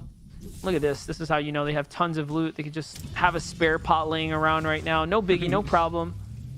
No issue at all, and they've got that really fast car situated right next to them as well. They've got this from their earlier rotates, but apparently has no fuel, so they're gonna get in the taxi instead. Either way, they have a car for those fast rotates. They know they're going early because this zone's so fast. They're trying to suppress the pressure from the teams above with that sniper, like we said many times on rotate, but they're going to avoid that instead by going far. But moving on to P-God's team, who's actually knocked one of the opposing teammates, but Peterbot is on their team super weak. So this is a 2v3, or a 3v2 situation, sorry, with Peterbot very weak. And they're going up against Oliver, OG, and Asian Jeff. They're going to respect the team there and back off, hit the launch pad here as a full trio. So not bad at all. They find a little bit for it. Now comes the hunt here. They're trying to see what they can do to go out and finish things up. P-God's going to find the launch pad here, and this is just map awareness in full coming through. But what can they do here? About to see a pretty clean setup right now. Look at this. P-God's like, no, I'm not even going to go in and give you the benefit of a clean 1v1. He keeps his distance just a little bit here, lets his teammates come through, and now they should be able to sweep this one up. Yeah, it seems like they're going to play ultra aggressive because they know last two games they need a lot of points, and he's straight in. The solo player is now down. That's almost cap mats. He was on 16 mats before he was picked up there, up to 103 now. Plus the slurp cannon at the same time as that as well. Look, that fight was hellishly worth it for them. They've managed to get 5 eliminations total at this point. Tons of materials, slurp cannon, launch pads, everything out of it. Now, all they need to do is make sure they continue that throughout the remainder of the games. Yeah, but look at this. No ammo, though. P-God's very, very low here. Great pump as well. So I do wonder, what are they going to find here at the draw spot? Who do they leave behind as their extra loot? Because they're going to really, really need some soon. Kind of desperate to bounce back in here. Going as far as moving outside the storm line, it just shows you that they're willing to take that risk to bounce back in this game, get the material count. It should be clear. Like, there shouldn't be anyone back here. So clean decision all in all. Let's see if it's going to be worth it, though, if they can find the loot that they're looking for. 1,749 above Storm Surge. That is, wow. That's okay. They must be at the top of the Storm Surge thread, like leaderboards out of all of the teams right now. But a team who's not necessarily so high up on the Storm Surge leaderboards is Creo Bucky Clicks. It doesn't matter though, because that one player was eliminated, 70 players left, so Storm Surge will not activate at this moment. But they've got themselves set up in a nice position for this zone, right? Remember, this is a very, very north zone, which will favor this team given that they are a Steamy Snacks team. Got themselves situated on a large split. If you notice the green markers in that, it's kind of what we've been to in game number 1, where the teams will take a lot of horizontal area to try and get as much vision and visibility and sightlines on the map as possible and claim these areas. But we just want to make sure that none of these teams also get pushed at the same time. Yeah, definitely here. Getting pushed is the worst case scenario, especially a team that's desperate. And in these lobbies, everyone's pretty good. So, you know, okay, anything can happen. Yeah, they're all right. They're just, you know, amongst the best of the best out here, you know. Yeah, 122 points, though, for Creo, Bucky, and Clicks right now. I can't believe they've really jumped their way right back into this thing when you kind of weighed out how their first game unfolded for them and they were so far behind. They've managed to turn it around. Again, second, third, sixth place, all just major performances here. Their uptime really starting to kick in here in the later games. Learning from their mistakes too, right? Not putting themselves in that position from game 1, which the vital mistake there was pinching in between teams on the rotate. They did a great job not firing at teams, so it shows they've been taking this serious since the beginning. And that's what you need to do. Learn from game to game. You know, you improve tournament to tournament, month to month, season to season, you chapter to chapter if you want to go that far with it. But you also learn game to game in a tournament. You will learn from the mistakes of game 1 what to do and what not to do. And you've got to remember how deep they are in a good position on Storm right now in comparison to the TNA boys who are far behind. They have that elimination from earlier on. They're fine above Storm Surge threshold right now. However, at the same time, you must remember they have a long rotate to make. I think actually a player got rebooted and Storm Surge started to get reactivated. I've just realized because they went to 70 players. Now we're back up to 71 and Storm Surge is back on again. Yeah, that's a very rare situation you're watching unfold, guys. But it is possible when players get picked up here. Pretty interesting to see Muzz have the suppressed pistol in his inventory as well. That's pretty much a mythic weapon, guys. You know, got to get that off of very unique circumstances. But I wonder how it's going to pair up with the legendary pump because, like we mentioned, this is their clutch factor right here. Muzz is truly the firepower of the trio. Here comes the rotate, though. Oh, tagged up on the move here. That's not what they wanted, but they have the shield to spare. Out comes the bridge being set forth for them. Can they make this? Hope so. They've managed to base themselves up on more brick. So they're using that brick at that point, but they managed to use more of it because they can just reharvest it up. So very good rotate for them so far, but they are stuck on a difficult vertical layer, right? There's so many players around them at this point, which is going to be tough if they have to make their way up. They're kind of situating themselves. You can see like Divine's team up there, Mega and Dubs' team can start applying that pressure down below and hold them. So hopefully they're going to make a smart rotate. These guys are absolutely excellent at the mid game. I have no worries, like realistically, but they're going to actually decide to use a launch pad. I think they have more in their inventory because realistically they're not going to use their only pad to get into this third zone, but good choice to use it now, switching to the hard materials, switching to that metal to make sure that they can not get focused by the lobby. They can show everyone that they are a healthy team and not worth using your ammunition on. Yeah, definitely. And look at this. They branch out nice and deep in here for Mega, Dubs, and Roking. And a little bit of that lobby pressure coming in. That's onto or coming from Posed, Sparebow, and Felix. They're just nearby, bringing the attention of the other players off in the distance. So Mega, Dubs, and Roking have to keep an eye out here. They got taken out really early last game. Unfortunately, couldn't make it to where they wanted. For Speedy, though, they open up the build there. It looks like they got the knock off the additional pressure from Looter there. Nicely done. That is onto Gabe from Tahi and Sprite's trio. That is another knock there for them. Big finish too. Dubs is going to wrap that one up. And look at that. Gabe, Tahi, and Sprite move in late. And now they're getting cleaned up by the rest of the lobby. That additional pressure. But it's Muzz, Looter, and Speedy who spotted that one out, spotted the opportunity there, and really set this that team up to fail. Yeah, and I've never seen this exotic pistol before. It's called the Shadow Tracker, which has a very unique effect where if you tag an opponent, you'll actually see them as if you'd shaken them down. So you'll be able to track them as well, which is super useful. And I was thinking when we saw it to start, I was like, how did they get this? Because I know it is available, but you can also get it from malfunctioning vending machines. And there's 2 vending machines within Lazy Lake, the drop spot. So I'm guessing they got very lucky, managed to get the exotic out of that in their drop spot, and now are using it definitely to their advantage from here on out. Yeah, it's just one tag is pretty much light them up, and that's why I just said, some unique circumstances to get those weapons. It just kind of has to work out that way. But hey, use it to your advantage now at this point. D-Roller, Spego, and Charlie, their contested drop, those free 3 elims, like literally padding themselves, right, cushioning their position here in the tournament. That coupled along with their end games they've been making round after round. Look at this. They're at 117 right now, and they're a consistent team when they break loose of their drop. They are so good.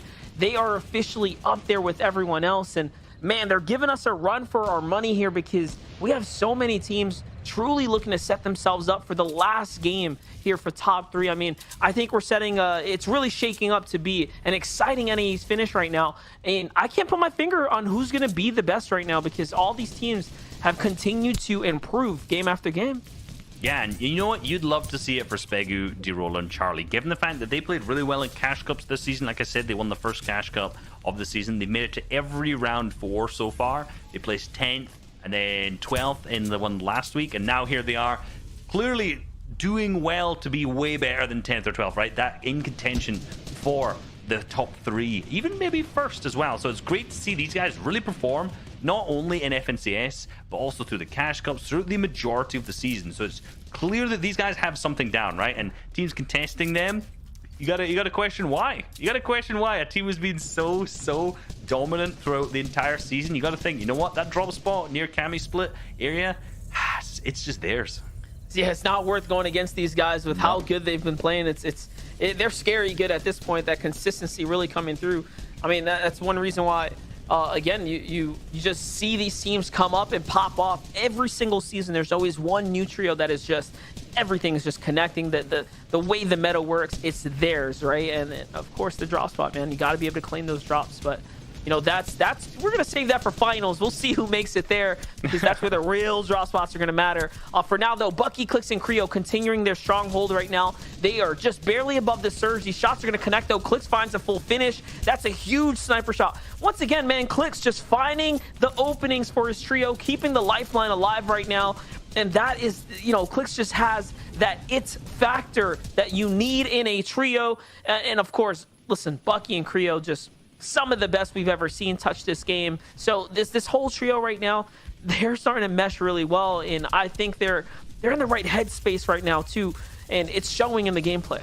Yeah, they're confident, but Bucky actually picked up by a triple spray. Click's doing a really good job to start boxing out and creating more space, and again applying that pressure back like we've mentioned many times today, but they will be able to get the res off, it seems like, because the pressure has stopped. That pressure is no longer coming through. But at the same time, I don't know if this is worth it. Click's going for the drop. They do manage to get the launch pad. Potentially they didn't have one before. They do manage to get a big pot out of that, which could be valuable, but the potential for the lobby to spray them when they have such low materials was there. It ended up being worth it, but it could have been such a risky play. That could have been so bad, but being quick, decisive, not hesitating, Clix gets away with that one. What a huge risk that he takes, and it pays off now, as again the heals are going to be very important. But look at this, they're not even waiting for Bucky to get full HP. They're trying to get this siphon instead, playing for the fight right now. Clix still backtracking there, closing the builds, being the safeguard of the trio right now. Guys, it's these little things that will save you from getting sent right back to the lobby. You have to remember to close your box when you start focusing in on those other teams. And again, all these little micro plays are just showing why they're up at the top right now, why they're fighting for first place today on the day. On high ground though, Beef, Lupian, and Zucky, the team up here, are they the only team up here playing a very passive defensive high ground hold right now? I do wonder if there's anyone that can look down on in, but yeah, they might just be the only team up here. I think they might be. I don't think they're aware that they're on height, given, like they said, they got cones on top, that they're not looking out to actually claim it, to claim a lot of space. Potentially they're aware, but they're just not fussed, right? A lot of teams don't really care about claiming that high ground, but Clix actually has managed to find a bunch of loot, but no, he's also found a shot in the face by another team there, but he wants those big pots, he wants the materials, but no, he's a bit too greedy. It's down to 21 HP, but I think he's going to get back. The other teams aren't going to be pressuring, but now the zone is pressuring it instead of those teams. He's going to have to find a spot to launch pad where he does not take any storm ticks, and it's difficult because he's there getting pressured from the entire lobby. Clix, we know he has a launch pad because he was the one who grabbed it from before, but he's pressuring those teams in the back, and he's managed to actually pick up the full elimination, getting him the siphon, relieving that pressure, and it seems like they're going to fully tarp in this first moving instead of using the launch pad. Listen, this is a classic Click's play, okay? He does things that will murder any other, like, any regular player gets taken out. But he is so quick with the edit. Yeah, he is so fast with his edits. He can just do things like that, all right, guys? So,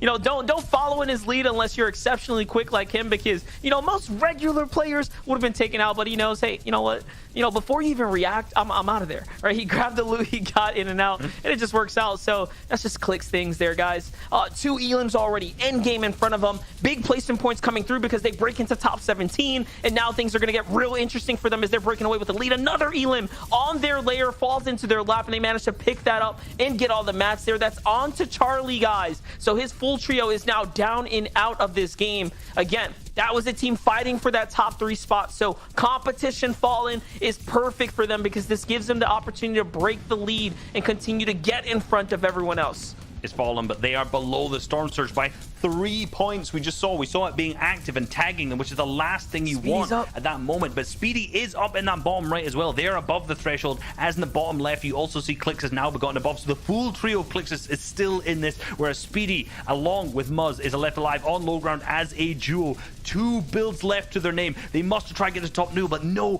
Muzz goes down, leaving Speedy as a solo in the bottom right as well, just down to white HP in the back of the Storm, trying to fight a whole trio, but no, Speedy is also picked up.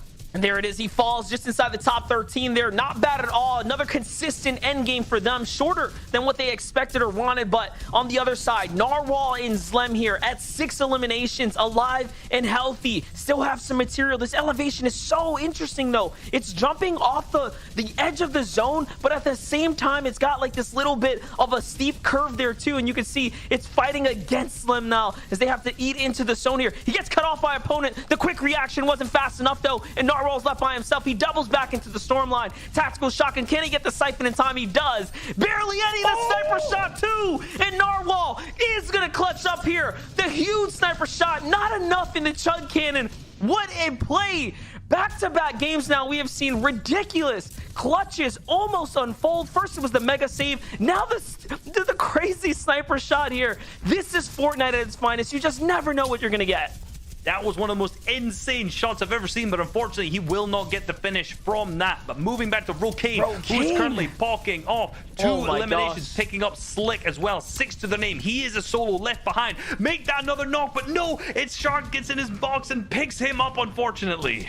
That's a back and forth there. More trades. Clicks is still alive here. Solo in the low ground. What can he do? We've already seen so much exceptional play. Unfortunately, it's nothing that he can do there. He gets chipped off the edge on high ground. It's Cost. It's Ruby. It's crazy GGs right now. They're at a whopping 5 elims, and they're trying to take home this dub right now. Zone's going to double back. I'm so interested, though, in where Sparebow and Felix are going to end up. That's another team that has just been outside the top 10 all day long. But these guys are clutch factors right now. Beef and Loopy and Zucky also inside that top 10. Now breaking into top 5. They're still pushing here. This is another team jumping up. Reese, we will have a game 6 with tons, and I mean tons of teams to keep an eye out on now, because so many have fallen inside the top 5, and these players clutching up placement points now is really throwing us up to the top of the leaderboards. It is, and Beef has just been picked up. He was in 7th, like you mentioned. That could be a top 3, even higher potential in the leaderboard. Felix is already also in contention. He's picked up another elimination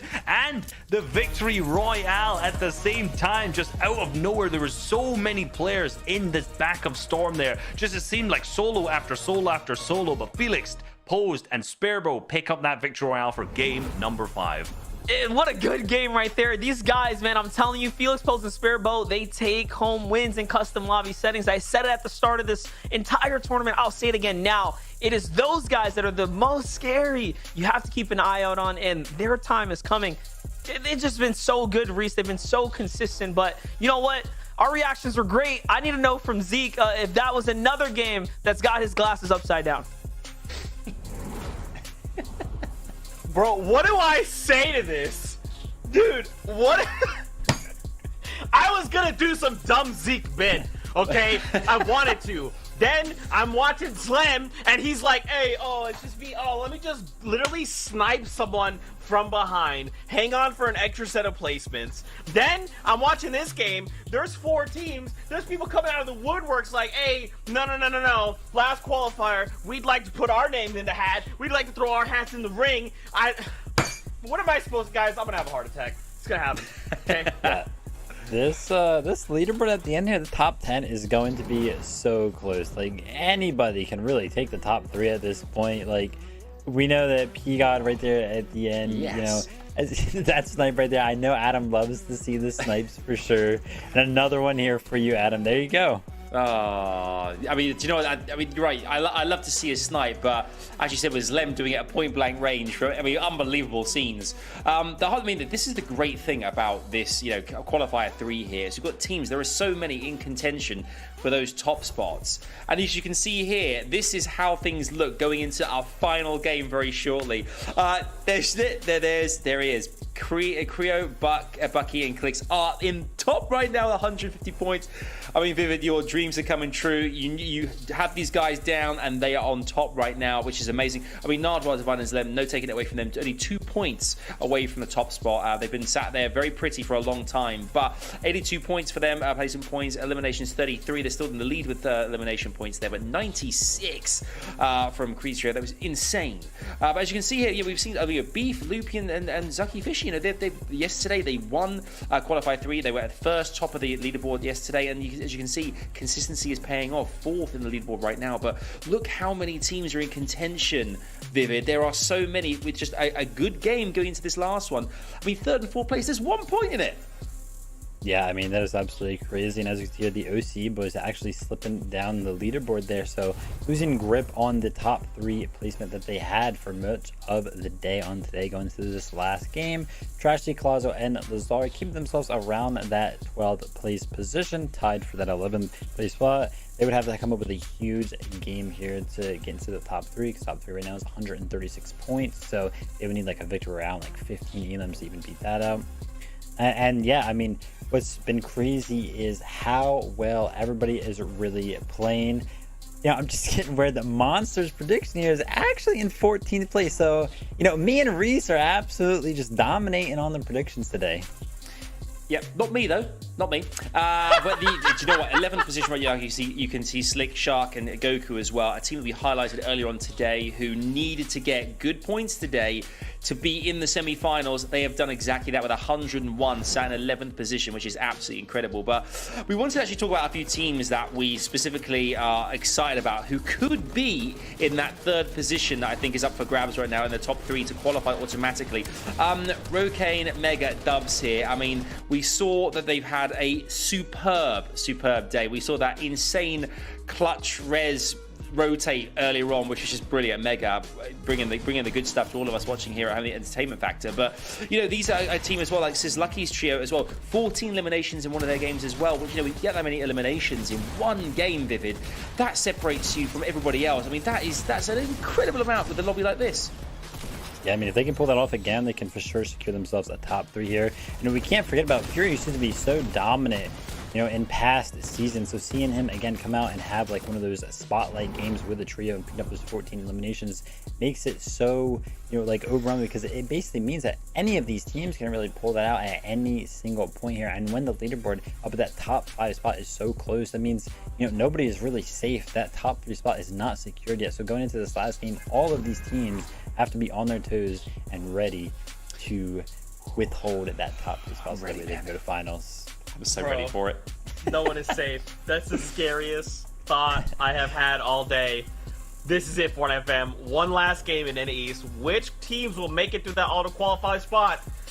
It's time to find out. MDF Reese, let's do this one last time.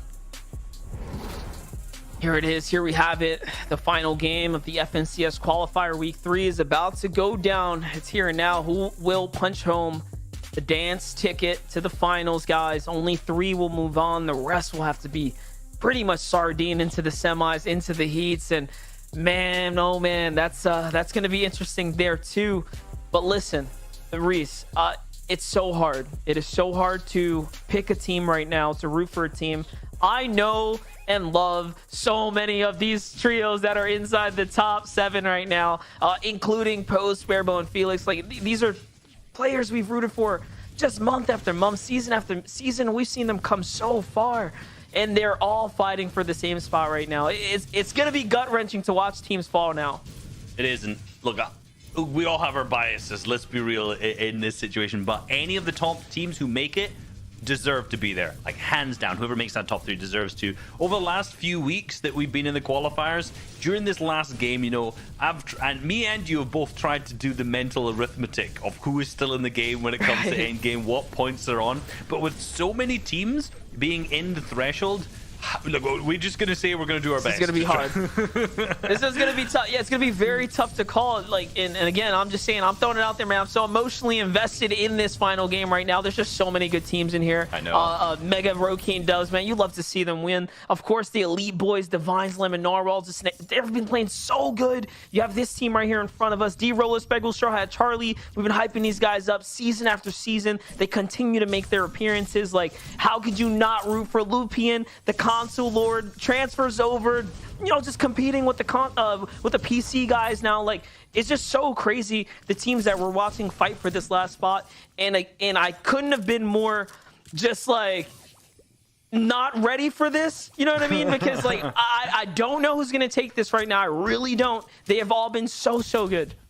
Look, the final game brings that heat, and that's what you want, right? The final game on NA East every single week has not disappointed by any means, which has been so fun to watch. And look, this week is exactly the same. So this is going to go down to every single elimination, every single placement point, every threshold you can imagine, and it's going to be so good coming into those final games. 7 teams that we have to worry about. I'm pretty sure no one outside the top 7 has the ability to qualify mathematically unless they have like 30 or 40 eliminations and win. Unless all top 7 go down, and then like it leaves the field open. Like that's something that could technically happen. And yeah, this feels like a reboot round. Like, that's how many teams that we know are gonna make it through to the end. And then they're gonna, you know, that's where the real battle begins, right? It's where they start to fight up against who's going to outperform, outplace one another, just, again, pop it off, right? For Macwood, Tragics, and Endless, this is our, you know, it's kind of our sweetener, right? And the drink here. It comes out nice and warm. Throw your milk and sugar in, right? This is it right here. As we start getting ready to enjoy the rest of the games. We got to have a little action in the early game.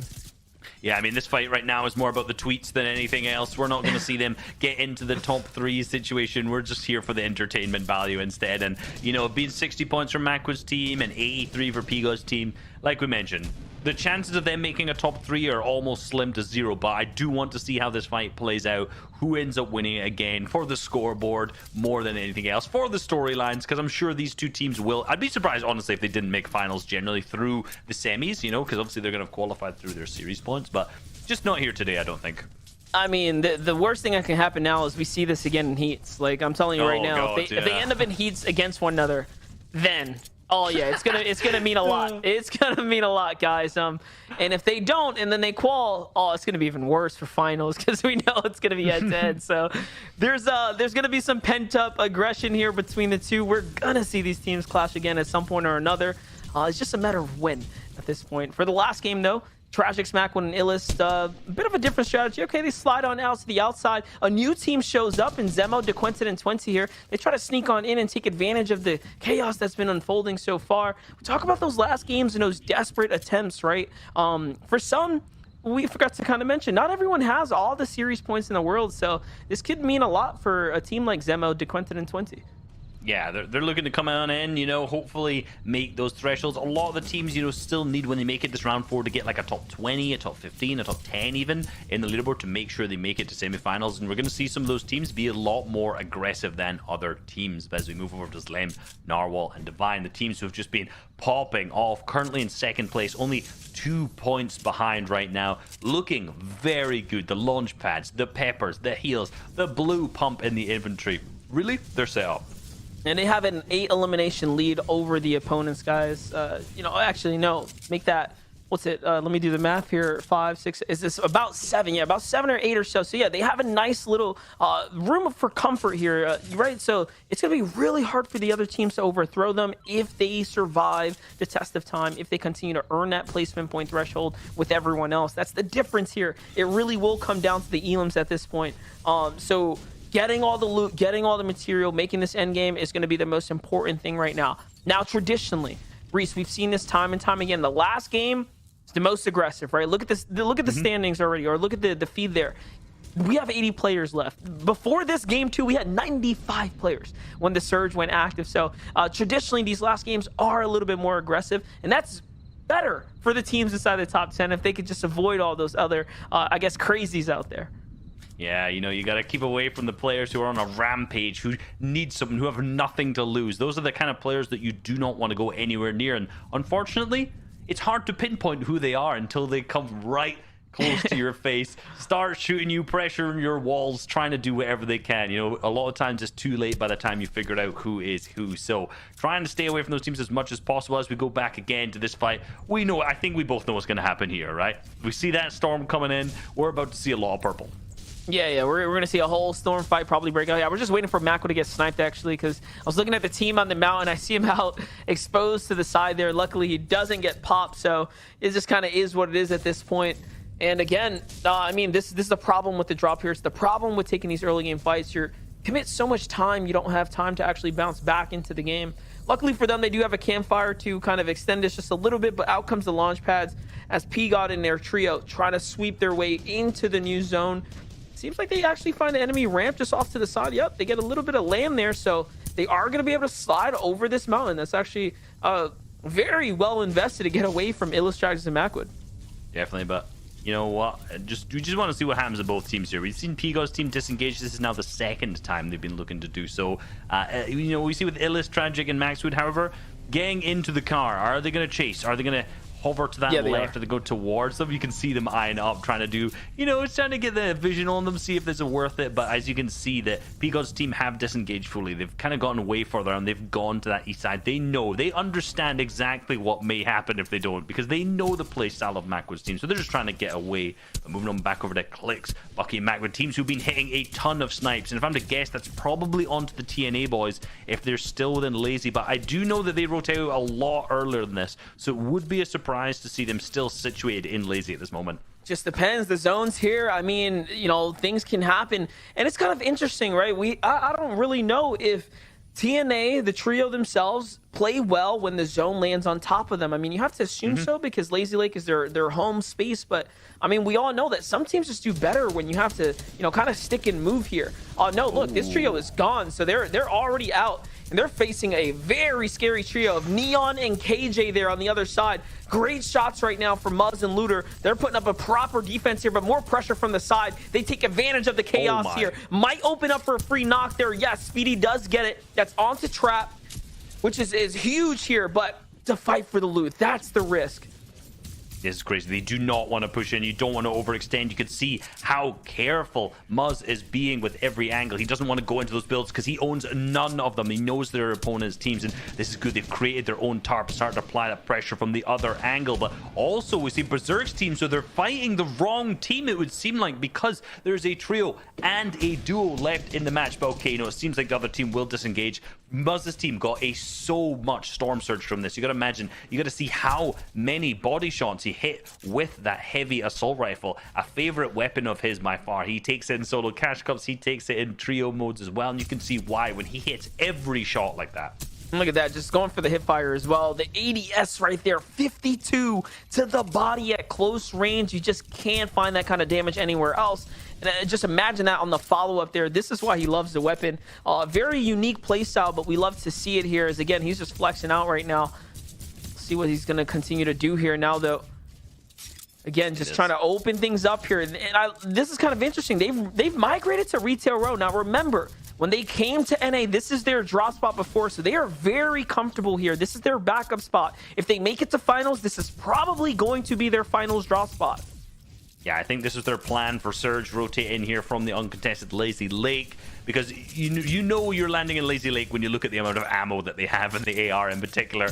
They've definitely landed there, rotated in, looking for anything they can. Because they have all this ammo, that's why they're able to apply all this pressure. They're not even using that many builds right now. And from Looter's POV, is a lot of wood he's using, which is easy to reharvest up. He's just trying to get angles and shots and whatever they can. And I think they're playing a little bit aggressive in terms of going for the fights, because you've got to think third place currently, when they were coming into this game, was 16 points ahead of them. So they're trying to maybe get a couple eliminations, catch up a little bit, and then play for that victory royale, because they are so good on Storm Surge. 523 above at the first threshold. Yeah, but that's because they're fighting for it. And then not only that, they're just giving themselves so much room here. Look at this. They control this entire low ground area. And like you mentioned, it's because they have that AR ammo to do that. And look at that. It's worth it, right? All that commitment, all that fire.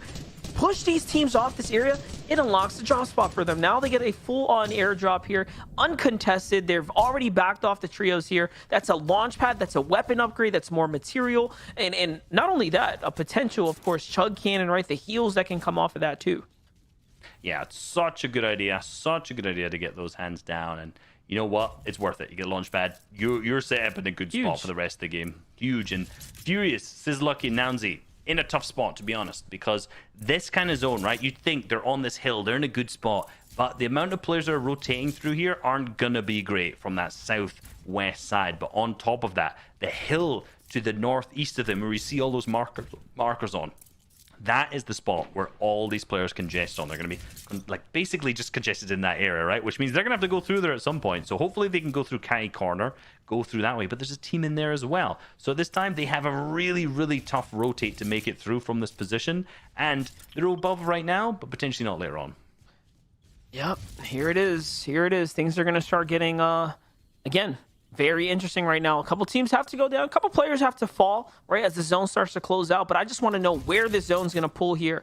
Now, we haven't actually seen a weird mountain pull. We've had really good zones besides game number 1, right? We had that water zone, right? That was that one. We throw that in. The weirdest you could get. Yeah, that was like crazy. All the other games have been just avoiding the traditional like mountain nightmare zones. This one right here, right now, it seems like we've been about due for one for quite some time. So this game is definitely pulling to the mountaintops.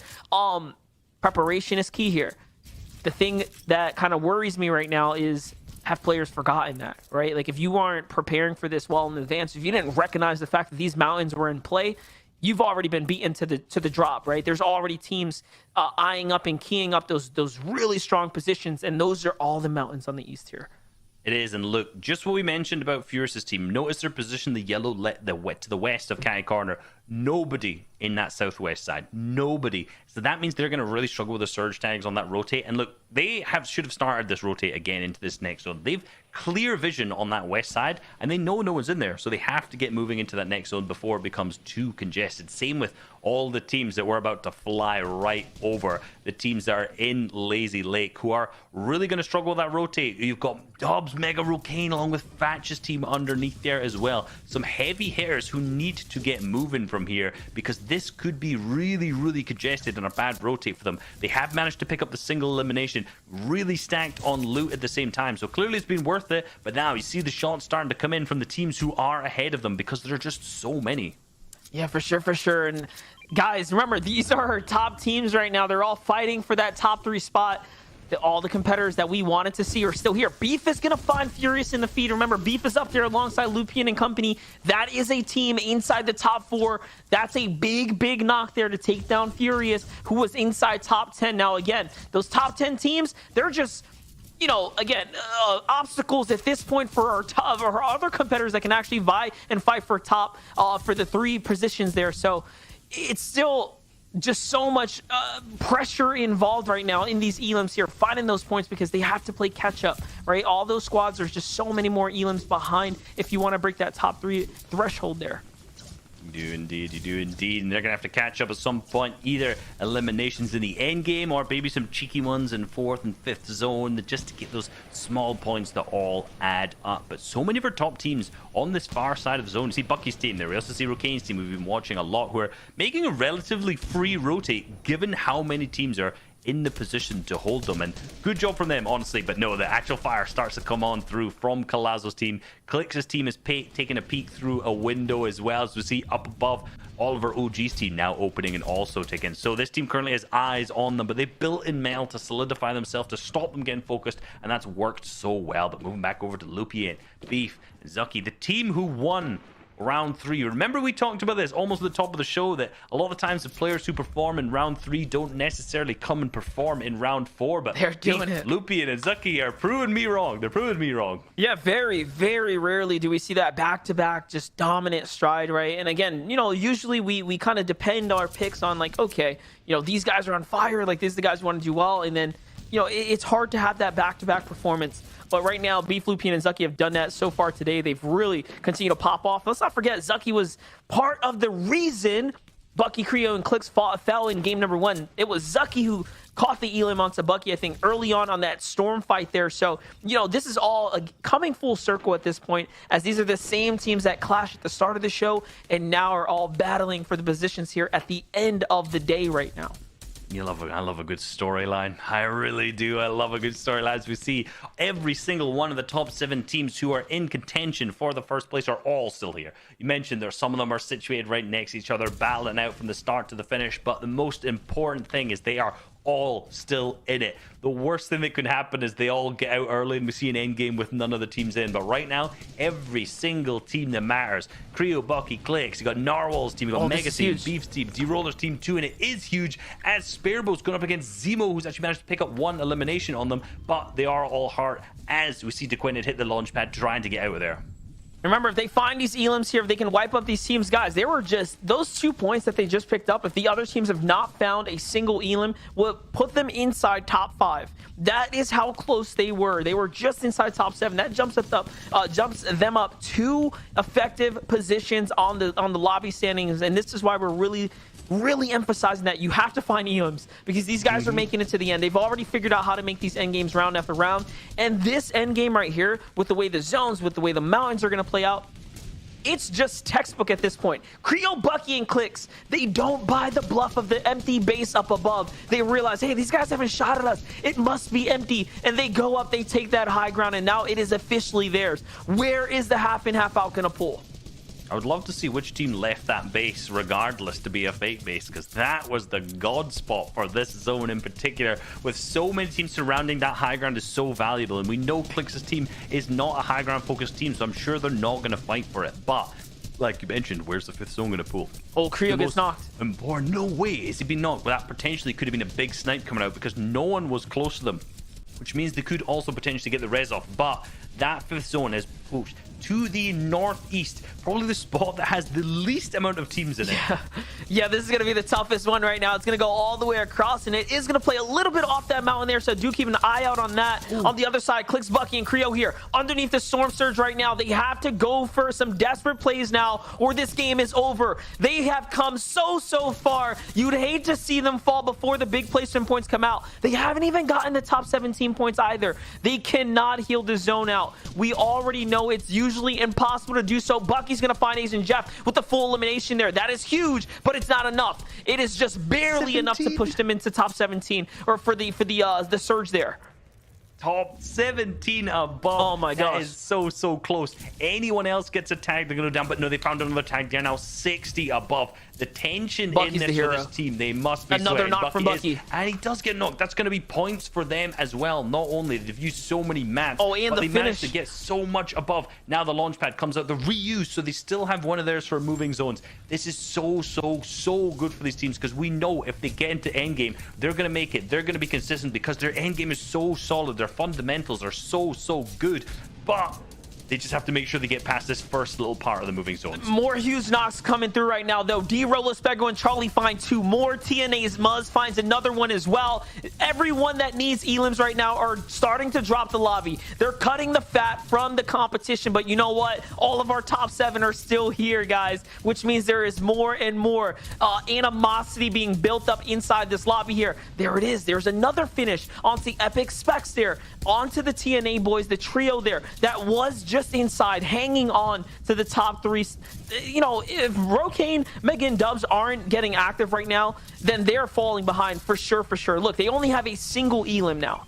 They are, and look at the points. Most importantly, they're on 143. I think they're in third. I don't think any other team has managed to overtake with more eliminations than them. We saw Creo's team was on 159, and I think Narwhal's team was on 155. So our leaders currently still are Creo, Bucky, and Clicks, but it's so close. We don't know what the TNA boys are at. We don't know what D-Roller's team at, Felix's team. All of these teams are still in it till the end, and I swear we're gonna miss potentially something with how many potential pop-offs there are and what the points are. Beef gets knocked though. Remember, Beef, Lupian, they were up there, down to play a fight. It's not a full finish, not yet. Magnolia gets the finish there.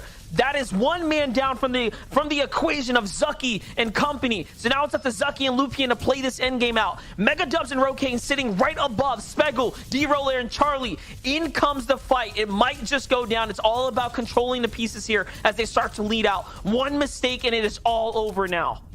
It is. I want to know where the rest of the teams are too. We see Divine flying on the way into both teams, trying to claim that low ground. Plague up on high ground, unfortunately not in contention for a qualified slot. Felix you see using the launch pad there. It is as well. And you see Mega's team going up against Charlie and Spegu's team as well, right next to each other. Both claimed the low ground front as much as possible, as we're about to see what that next zone pulls. It pulls almost exactly back, and for Rokane, Mega, and Dubs, who are a low ground team, they're gonna have to start going back through old builds, but hopefully their old builds, not other old builds. As we go, Looter has been picked up. Speedy has also been picked up. Now Muzz below the threshold, 19 HP to his name, trying to heal out through the moving storms, and I don't think it's going to be enough. No, he recognized it wasn't going to be enough right there. You saw he tried to take the mini. The math wasn't good enough, and TNA gets wiped up and crossed out of the competition. They will not be going to the finals. Not this week. They will have to fight their way through the semis. Rokane, Mega, Dub still alive right now. Only a single Elam, but somehow so far ahead of the surge here. Zucky's going to find Slick, so they're still in the running here. And I know Felix is still alive there, but no. As I mentioned it, Felix goes down. Clicks goes down to Dubs. Dubs finds Clicks. Lupian falls too. That's another team crossed out of our top 7 there. Dubs, Mega, and Rokane are dropping some of the best in the lobby, but they're here. Bucky, Creo, and Clicks still holding on to their #1 spot. They are as a duo left remaining. No builds. Well, one single build on Bucky. They're going to have to try and make a play again. The big 17 shot comes out through the SMG, the wall replace with a single build that he has remaining. And the shot to the back of the player, but there's 2 in the box. The 41 tags comes out. He gets trade shot, but can't manage to finish. But no, Bucky's picked up. Creo is picked up as well. I didn't see the points they were on, but there's still teams in this that could win it for them. They got taken out before they can actually get the finish as well. That's 2 left on the table, guys. Just at 168 here. Mega Dubs and Rokane have a little bit more room if they want to fight for first, and they're looking to do just that. Here comes a sneaky way through the low ground here. They're just snaking, riding their way in. D-Roller, Charlie, and Speggle, 149 points. Divine, Narwhal, and Slam are at 168. So Mega Dubs and Rokane are holding on to 3rd spot right now. Do they have the iron grip, though? D-Roller finds another one. He finds a full trio wipe. So does Charlie. They're at 8 eliminations, fully pressed in the zone here, trying to stay alive. Into the box, a 100 tag. The better movement. He sneaks away, but I don't know if he got enough placement points there. 156 to fall. Here's the heals. They are playing to their hardest right now to stay alive, and the mountaintops are making it even more difficult here. I don't think that's going to be enough for them to come through, but Mega and Rokane are almost in that slot. They have to get over 169. I'm pretty sure that's what Creo, Bucky, and Clicks were on before they went out. So to be able to pick it up, they need a couple more placement points. They're still alive as a full trio in, and I think they're the only team remaining who is actually possible to win the entire tournament. Not sure who is in the 2nd or 3rd. Yes, they're up to 170 points. They're now playing for the win of the entire tournament as they go down. Claim that low ground. The players down below, another elimination comes through for Rokane down there. Here it now, is. all they need to do is spray out the high ground. If they can manage to do this, they're going to knock every single player down from above, pick up the victory royale at the same time, but Mega has to reload. The tree is in the way. The players start to fall down. That's KNG down below. There's still 6 players up on the high ground who are getting traded out and out and out as the pressure comes from Mega and Rokane up to the builds up above, and this has to be a win for them. They already know it. They know it. They can see it in their sight lines here. Mega's just looking up, but no, the clock is ticking. Does Plague have enough HP? Mega had just a little bit more. He's going to survive the clock, but no, Magnolia with the additional here as the Siphon comes in the final beat there, and Magnolia walks away just barely. Another victory royale for Magnolia and his trio here today. They kicked it off well. They close out strong, but it's what you do in between, Reese, of whether or not you were able to qual yourself through. And unfortunately, the point threshold, it was way outside of their reach. Yeah, I think it was somewhere around the 170s. You know, we'll see the leaderboard when it pops up. We'll see the sick graphic to see exactly who's gone through. We're almost certain that Mega, Dubs, and Rokane have managed to make it through based on that performance alone, but you never know what sleeper teams kind of went through at the same time. I can't wait to see. Look, these have been some absolutely fantastic games from myself, Resub, and Monster D-Face. Thank you very much for having us all, and let's go back to the desk for Zeke and the boys. Well, what's up, everybody? It's Zeke and the boys. That's right. Thank you so much, MDF and Reese. Absolutely crushed it on the cast today. We got to take a look at who these overall winners are, because we can't forget it's only the top 3 that auto-qualify straight to finals. But it's okay if you don't make it in that top 3, right, Vivid? It is totally fine to play for series points. The big question mark for these trios will be, did they make enough? Because remember, it's the top 99 when we're looking at the series point leaderboard. They'll be going on to semifinals. So I have to take a look to see which trios did come on top. How you guys feeling after the 6 matches, though? I feel like it was just so, like, we were on this crazy roller coaster all 6 matches, and now it's like the calm before the storm. Like, I'm like, I don't know who won, but I want everybody to win. Loved watching it. You know, it's always great when you pick a team for your prediction. Like I picked Clicks, Bucky, and Creo, and they're doing well throughout the whole day. So it's great to be able to follow that. But it's always great to keep another team. Like, for example, this OCE trio, it's great. This storyline here after qualifiers 1 and 2 not really working out, and then coming out and having a huge opening to qualifier 3.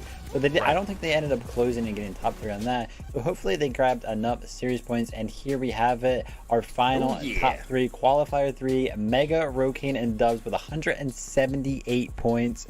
Nardwall, Divine, Zlem, 170. We saw those guys popping off throughout the entire day. And of course, me and Reese locking in the prediction there in the number 3rd spot, Creo, Bucky, and Clicks. Yeah, GG2 boys. A great selection, great prediction there. They come in 3rd position, amazing. But we highlighted Mega, Rokane, and Dubs in the last segment prior to that last game, and we said they could do it, and that's exactly what they've done. And not just done it, they've gone all the way to the top of the leaderboard, 178 points there as well. But D-Roller, Spegu, Charlie, big shout out to those guys. Even Beef, Lupian, and Zaki Fisher, we haven't talked about too much today, but it's also coming in a joint 4th position there alongside D-Roller's trio. I want to highlight as well, we talked about storylines earlier on today as well with regards to some of our teams that needed to get a certain amount of points to even be in contention to get into semi-finals. I don't know if you guys saw this, but Plague and Sully's trios in the last game, they have to try and finish in the top 20. They came 3rd and 4th in that last game there, and they were kind of languishing in that 27, 28 position before that. So excited to see how it turns out for everybody going into the leaderboard. We'll see in a few minutes' time. But as you can see here, Goku's trio as well, one of those teams, one of those 3 that try and do well. They've come 7th overall today as well. So consistent, so good from those boys.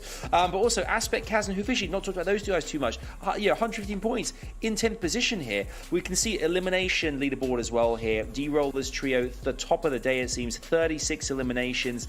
Incredible stuff here. At the top, her placing points goes to Mega's trio as well, 114. Just simply sublime.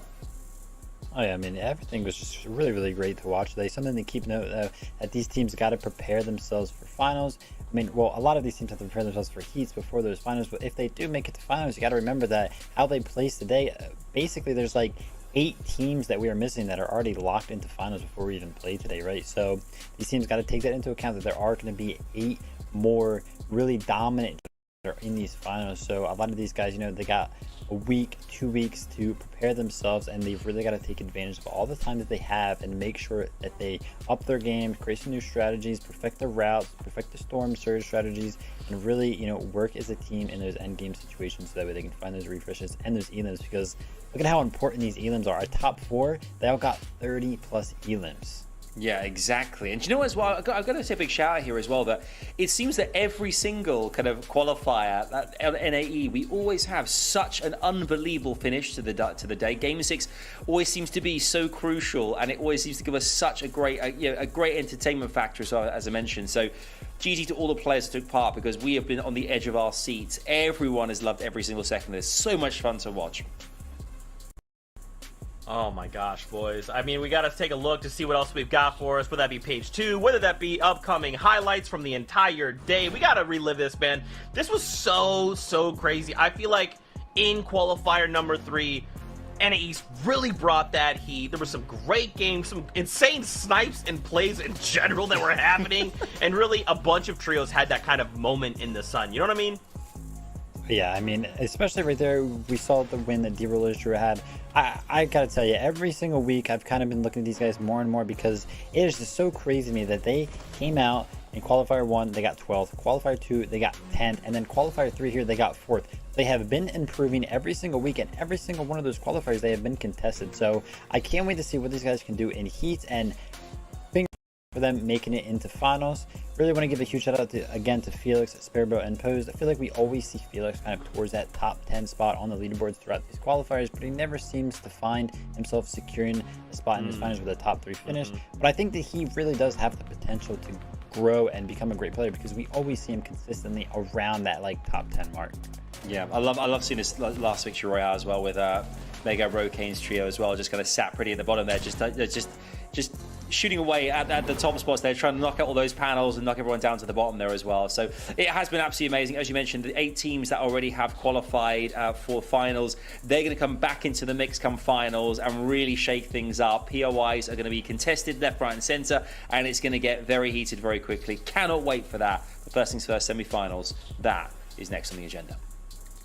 Dude, that's insane. Like it feels, it always feels like this. Like I feel like I blink and then suddenly we're just like at semifinals reboot, and then we're deep into finals territory. It is so good, and I'm so excited to see what semifinals holds for so many of these trios, right? Because remember, if trios don't make it in, it's going to be a similar setup. You've got to make it past a certain bar if you want to go into finals, but if not, you're going to have to play in the reboot round, and that is whoever gets the VR will automatically be pulled out from that pool of players and go right into finals, and we'll do that a number of times. So it's going to be an insane weekend next weekend. Make sure you guys are here. Don't miss out on that, because it's going to be insane. Of course, you know we're going to bring the boys along. We're going to have a great time. Vivid, I want to really quickly just ask your thoughts before we move on. What are your general thoughts of NAE's as a region right now? Is it holding up to your personal standards that are astronomical? Because I know you're basically perfect, so I just wanted to see what you thought, how the region was performing based upon your perfect standards. You know, it was looking a little rough, I won't lie. Their first 4 games, one of the top 3 spots was given away to an OCE team. So NAEs, we really got to look out for that. But we ended up finished out with 3 NAEs teams in the top 3 spots. So hey, you know, we kicked those OC boys out, sent them to the semifinals. And, you know, I don't even know if they got enough series points. I'm assuming they got enough series points, so we kicked them to the semifinals. NAEs, great job defending the region. You know, Adam, I don't know that that's a great way to view this, because we were almost overtaken by OCE. So we'll see. We'll see in the semifinals, though, how things go. Almost. Almost, dude. It got scary for a second, but we'll fight. We're all fine. We're fine. Everything's fine. Everything's okay. Don't even worry about it. Fortnite fam, we thank you so much for hanging out with us. We hope you've enjoyed the 6 matches that we did have here. As always, don't forget to give these 2 a follow. Give Monster D-Face and Reese a follow as well. Without all these human beings, we can't make this possible. So please, shoot them a follow. Make sure if you want more action, we have NOS right after a break. But if not, make sure you're here next weekend. Semifinals and a reboot round. As always, Fortnite fam, we love you, and we'll see you guys on the bus.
it do, Fortnite fans? You look nice right now. Did you just get a victory royale? Man, you look real good right now. What's going on, everybody? It's your boy Zeke of his Prime. We're here for NA West. We've had a crazy day, okay? If you were hanging out with us from EU, you know some of the craziest games we've seen in quite a bit. We had some games over in NA East, and now we're going to end the day in NA West. Just hopped off the battle bus, had a slurp juice, had some popcorn, feeling energized. You know who else is feeling energized? It's Kelly. It's Panda, my friends. It is time. This is qualifier number 3. Last shot for some of these trios to make it. How are you feeling? I have had my heart broken several times today.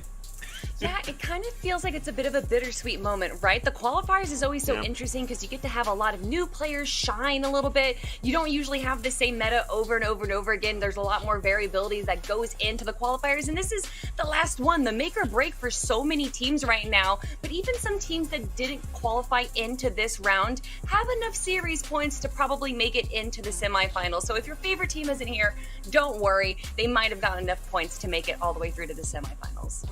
Yeah, that's going to be interesting to figure out, is the series point aspect of all of this, right? Because obviously, you make top 3, you auto-qual, right? Maybe if you make top 15, you feel comfortable with the series points that you have. However, there's a lot of teams out there that are struggling. They're like, you know what? I'm not sure if I have enough series points. I might have enough series points. Will it be enough series points? But we're going to figure that out here after game number 6 today, because this is it. Qualifier 3. This is their final moment to make something happen. Man, it's going to be absolutely scary. A lot of pressure on some of these trios. But we'll get into all this. We'll break down the nitty-gritty as time goes on. For right now, let's talk about a few things. Like, watch.fortnite.com. Hey, do you like what you're watching right now? This right here? But did you also want, like, a leaderboard up that you could watch, like, with our faces and the leaderboard up at the same time? Watch.fortnite.com. There you go. You're welcome. And now you know, and you're in the know, so you like to see it. Let's talk about... I know you already know what I'm going to say.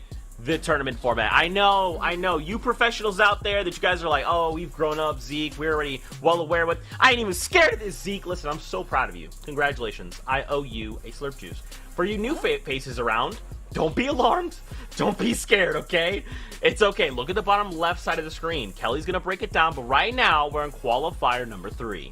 That's right. 4 rounds below that qualifier 3, and we are on that 4th round. It's gone from thousands of teams down to the top 33 that are going to be competing today. And you can see it right there. Only the top 3 teams are going to be moving on to the finals, and that's going to be in about 2 weeks. But we talked about it just a few moments ago. 99 teams that have collected points over the last 3 weeks just by making it even to round 3, not even round 4, have been collecting those points. The top 99 moving on to the semifinals. And of course, from there, 30 teams, actually more than 30 teams, because Arkham, Rex, and Epic Whale decided to disband and rejoin again, are going to have some awesome reboot rounds that we're going to be able to witness.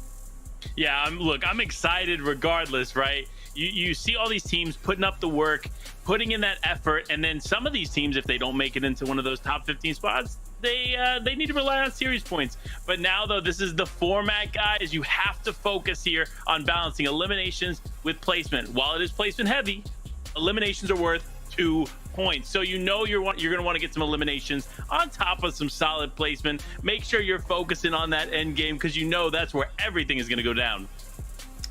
We can't forget, Panda, what this all leads us to. Of course, there's prize money, but we can't forget the Acts of Champions. That's right. I swam to the depths of the ocean, okay? I uppercutted a shark, found gold at the very depths, swam it back up, digitized it in-game. I went in. Jonesy held the gold. I created the Acts of Champions, and now it is going to be placed in the hands of our FNCS champions after the final. So and of course none of this is real, it's just in my head, but of course prize money also pretty good too, and of course the notoriety and the recognition of your peers. I mean, okay, there's a lot of things that go hand in hand with this, so you know, lots at stake here after the finals. Remember, that's not this next weekend, that's the following weekend, so make sure you don't miss it. 2 days, 6 games a day. It's gonna be insane. Now, we did see these regions, all right? We just talked about them a little bit, so let's take a look at Brazil. We like to check in with the regions per region, right? And for us, we're looking at Brazil. We've got, I'm gonna say these names wrong, and I'm so sorry ahead of time, Barrilito, Rapollo, and Away, I'm gonna assume is what we're looking at. But 199 points, almost breaking 200, Kelly. Oh my gosh. They played absolutely crazy. They never placed below 8th place, and they were able to grab insane eliminations every single time. In Game 5, they got a 4th place finish with 11 eliminations. They're not even the final 3 teams, and they're able to walk away with so many points. But I also want to give a shout out to Gabriel's team right there. The first 2 games, they grabbed those 2 victory royales, and that's why they're sitting in 2nd place. Yeah, I mean, look, any team that can put up 2 victory royales out of 6 games, they deserve to be in a top 3 spot. Am I right? So for them, they're happy with what they were able to accomplish. But being in 3rd place, knowing that, guess what? You know what? That team got another victory royale. That's maybe why they're ahead of me on the leaderboard. They're probably thinking, okay, how am I going to get a VR my next go around, right? How am I going to get that extra victory royale? Maybe a couple extra eliminations so I secure 2nd or 1st place. These are the questions, right? These are the questions we ask, especially now when you know this is it, right? You've got to either, if you don't have enough series points, you have to make it in that top 3 spots, or you have to hope that you earn those series points to make it into semis. That's what is at stake here for these trios. Now, let's take a look at the kind of recap of what happened during yesterday's game. So remember, this is Qualifier 3, Round 4. We had Round 3 that led us right into this. So Kelly, break this all down for me. We're going to first look at Rex, Dynamic, and Zello, and out of the 7 games that they played, they got 1st place in round 3, 1 victory royale, 5 games they were in the top 5 right there, and they had 4 double-digit elimination games. 2 of them were 16 eliminations each. And although, you know, this is kind of a newer team right now, obviously we've seen Zello, he got 21st place in Season 6 and 13th place in Season 5. So Zello, now joined by Dynamic and Rex, has a real chance of breaking it into the finals. Yeah, I'm definitely going to agree with you there. Another team we really need to focus on is Chicken, Kytrix, and Mekton. They had a 1st place 20 elimination game there in round 3. So that is huge numbers to be putting up in qualifiers leading into this final day. So they said, you know what? We're not going to settle for series points. We're going to make sure we take it all.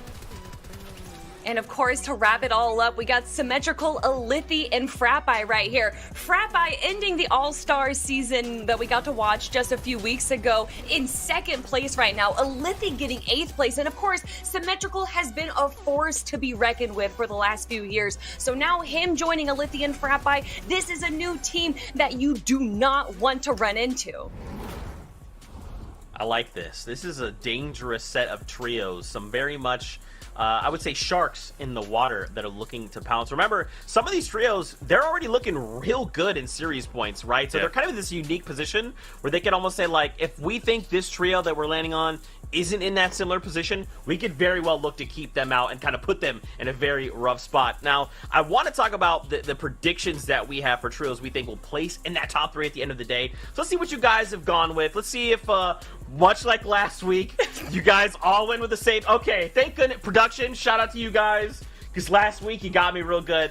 Kelly, you and Panda, though, you are in agreement. It's Riverson and company. I mean, first of all, when Argrim, Rex, and Epic Whale are playing in a qualifier, you're gonna get fired if you don't choose them, all right? You have to choose them. How could you be an analyst without picking them? But they're already making it through. They decided to not disband and rejoin again for Qualifier 3. And so that's why I picked Riverson, Extinct, and Kenny's right now. They didn't have a great performance. They got, or in week 1, but they got 4th place in Qualifier 2.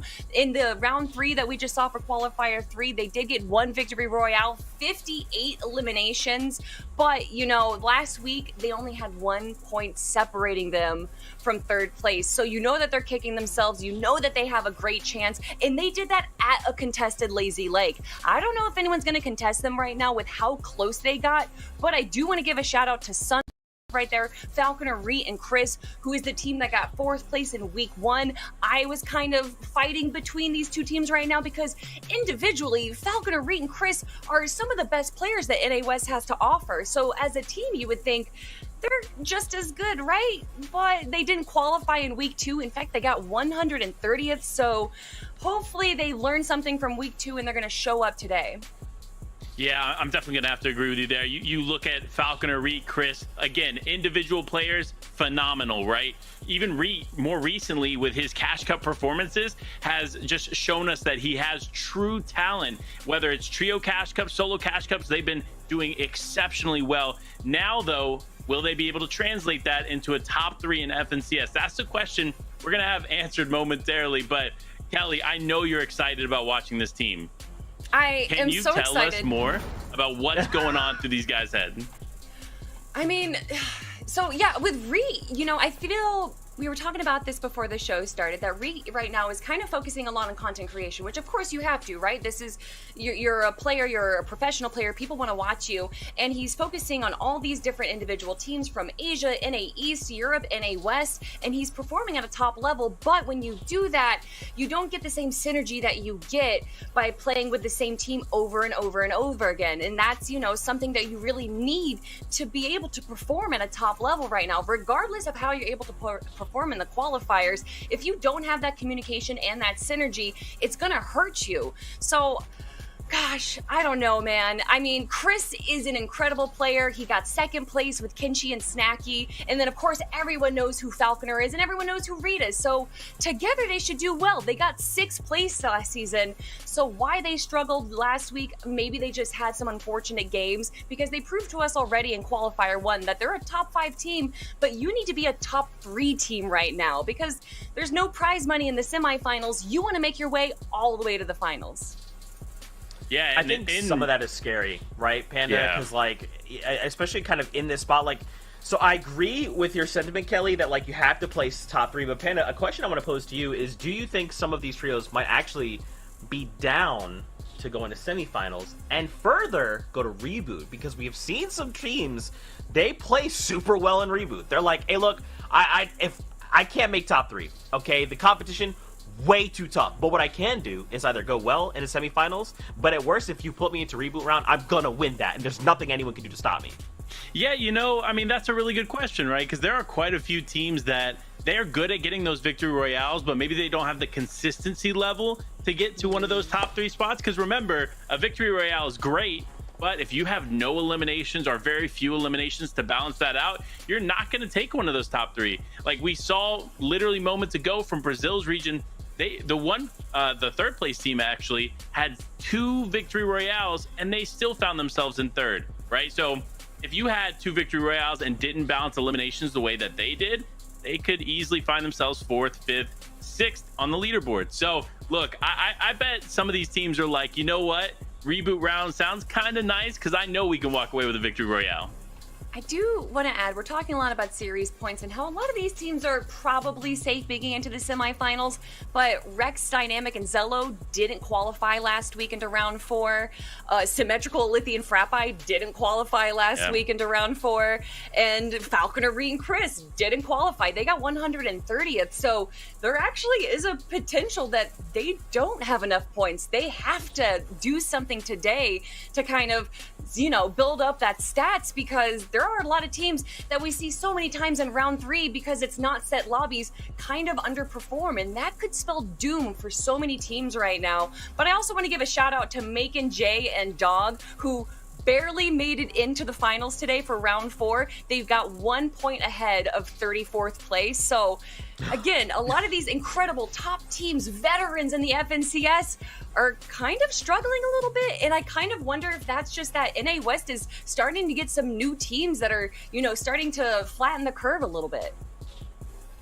Oh, interesting. I like, okay, I'm down with this. I want you guys to flex a little bit and expand upon this, because in case you don't know, NA West is pretty typically dominated by one trio. Rex, Epic, Whale, right? These guys, you've probably heard of their names kind of in passing. So I like this idea that there's a bunch of new kind of fish in this pond, where basically we're all fish, and then Rex's trio are just sharks, and they just kind of decide when they're gonna feed on the rest of us, while I watch from a state over, or from the battle bus, actually. How do you guys feel? Like, oh, like this is an interesting concept. Do you think that there's a bunch of trios that are saying, like, look, we've had enough. Like, we're not going to let this happen anymore. We'd like to win. I mean, Rex, Dynamic, and Zello, although Zello again has been a top performer, they got first place out of round 3. Also, I want to give a shout out to Exy Height, Paul, and Trix, who this is kind of a new team that we haven't really seen in NA West. They got second place in round 3. They had a 20 elimination and a 23 elimination game in round 3. Again, round 3 is very different than round 4, but there are so many new teams that we don't really get to see shine, or individual players that found new teammates that now have an opportunity. Yeah, I definitely have to agree. I think with all the new names coming up, it's kind of exciting. Hopefully we'll see some new top dogs in the region. I don't know. But guess what, Zeke? I think it's about time for the battle bus. Let's get into it. Zeke, you ready? Dude, I'm so ready, and we hope that you guys are as well. I love when these two get to flex their analytical minds all over us, but don't worry, they'll be here between games. But for now, we're going to our casters. We got Clay, we got Sundown, and now we have some games.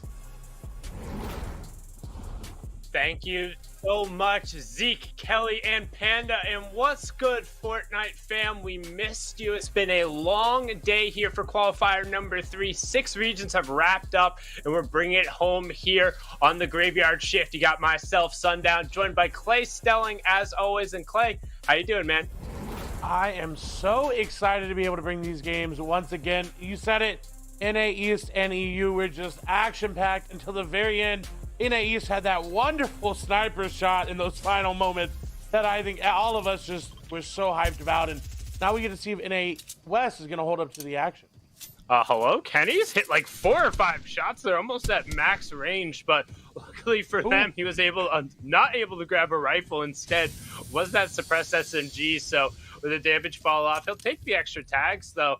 Riverson and Co, we saw them last week come up just short in what was possibly one of the closest moments we've seen on broadcast, where all they needed was a single elimination, winning game 6, but being just 1 point short of the automatic qualification, finishing in 4th. I like that. Riverson is immediately pushing Dog because that's the player that they got so low. Falconer, the feed, going to go down and get finished. Going to be Antrax over there getting that. Shots will come through all around. Riverson trying to find them. Is going to hop right there. The air spray is there, but don't have any other weapon. They have to just keep spraying out, and they're going to run out of bullets here soon. Hopefully, Extinct and Kiddies can get him on the backside. They're backing him up, but the disengage is too strong. And Kenny's also got back down right away. He lost the entirety of his shield. So if none of these players have a shotgun, it's like, yeah, you get all that damage, but your advantage is gone the second you're wall to wall. Like, most of these players haven't been able to find that big pot. And you can see Macon's actually down over there. You can see a little bit of a fire going on. Maybe somebody was able to blow up one of the cars in the nearby area. You can see the ping going out as well. I think the Fireflies, but he's also on the tarmac, so maybe he got down somewhere else over on the side. But Riverson is able to find attack, which in these situations, incredibly powerful. You can see them getting the knock. They're going to get the shakedown to try and get the information. They should then be able to find Macon, and it'll be just left to Jay to fight off a 1v3. And this is now the 3rd week we've seen this fight play out. And this is 2 top trios who are not backing down at all. Ooh, and a great disengage from Jay there. They are going to tag him up there for all the shield, and I think they're going to continue to try to chase them down just because they realize it's a solo. Maybe we get the sniper shot there from Extinct onto Jay, but look at all those walls, and Rams Jay's built their way on through. They really, at this point, yes, chasing that solo is going to be, they're going to be inflatable their way on out. They are not going to have that much mats, but look at where the zone is. Look at what you've already invested time-wise. Is it the best investment of your time? Not usually, but I mean, hey, an extra point is an extra point. Yeah, I don't think they'll end up chasing him over the hill. It's just forcing him to actually break that line of sight, and then noting it's just like, at some point he's going to have to come back this way, so keep an eye on it. They can leave one player to just kind of hawk him, because realistically you can't disengage all the way up over Craggy. Like, somebody else will end up being over in the area, not Craggy, excuse me, Caddy. Somebody else is going to be coming down from that area, so his options are extremely limited, and they're going to be happy. Tons of search points coming through, and now they can loot the entirety of Lake. They don't have to split it. Lazy Lake's one of those POIs. If you get all of the loot in it, you're going to be walking out with amazing amounts of shield to then continue through. And speaking of that, Mekton and Chicken making their way over to what makes Pony Burbs so prioritized is the slurp truck there right outside. Chicken gonna use that hand cannon. It's not something we've seen utilized that often, but when you have it over a sniper rifle, it is something that can replace that for their surge tags. Yeah, I like it a lot when you end up kind of getting into those later game scenarios because it gives you another option when you are rocking the pump into the swap as you go back kind of the Boy or Winter Royale days of 2018. Was about to complain a little bit that they didn't have Kytrex hit the other one, but of course there is the other Slurp Trank over on the side there, so not necessarily worrying about the min-maxing, making sure they rotate through that, just breaking them down, denying that resource to somebody else, and really just trying to expand out the area from here. And they're doing a good job of kind of claiming the space, grabbing the loot around it. We're going to swing over to another contested fight. We're going way down to the southwest here, and you can see nice little fight here. Andy getting a good tack shot on the wall, but Jelty's nowhere near. Neither is Chicken. Hyper's going to get knocked there, and Andy really putting in all the work. His Pearl is also backed completely down with only about 30 HP to his name. Jelty, however, takes a huge shot in return. He's going to get backed up, and Andy's going to be one to put down the pressure. And on the other side of that, that's a clean wipe from them. That's what they needed to do with zone being as far away as it is. Get in, get out, you're good to go. And this is probably the most aggressive game we've seen from NA West and the qualifiers in game number 1. Down already to 78 players. Zone just now moving in. We may not even have Surge in the second zone. Yeah, this is probably the upper extent. Like, we've talked about it before on previous broadcasts, how for NA West, typically we'll have maybe 2 to tops 5 trios who will actually end up fighting. But most of those fights don't end up resolving completely out. Usually 1 or 2 will be dropped off, as we've seen the Lazy Lake trios really don't like to let the other ones get out in that situation. Jay might have been the exception to the rule this time, but in a lot of those other circumstances, NA West is more than happy to trade the surge tags, get the 1 or 2 eliminations, and even let players grab cards and get off reboots. I feel like we probably see more reboots in NA West than some of the other regions, at least later on into the game. I'd be interested to see if we could get a stat or a breakdown on that. Not sure if we have those numbers going through, but as we speak about stats on the left-hand side there, Kytrex's trio is one of 3 teams to place top 10 in each previous round 4, so we'll definitely be seeing them in the semifinals no matter what due to the series points, but they really want to push into that top 3. Kytrex's trio, though, is one of the 3 teams to place in that top 10. Ooh. And let's go back, because Kytrex, and we'll go back a couple seasons, because he's one of those few pros that was actually one of the first to swap completely over to a different input and then still find success on it. And I think he's swapped back and forth a little bit now and then again. So to see that stat come through is still very, very impressive. And to see him still doing well, still performing, is great to see in the scene, as Chicken is, again, looking for those long-range shots, is going to hit one on the boat. Not what they wanted.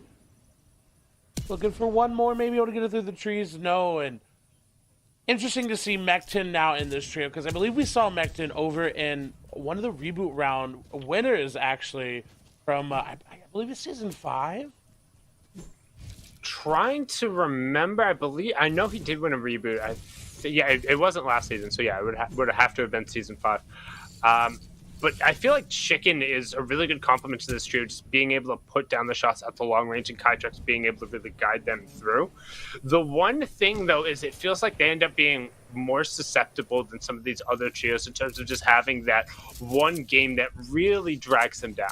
Like, you can kind of book them for just that one game where it's just like, oh, that was their tough one. If they could even just avoid that and make it to just the next round of placement thresholds, they don't need a massive game every single time.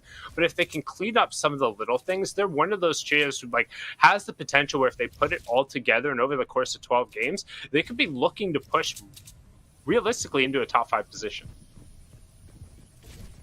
A trio, though, that definitely needs to get it qualification today, rather, is Power, Isq, and Temple. They need placement in order to qualify through series points, so they have got to perform well today in order to even get into that heat stage semifinals, because if they fall short, they're not going to have enough series points to go on through.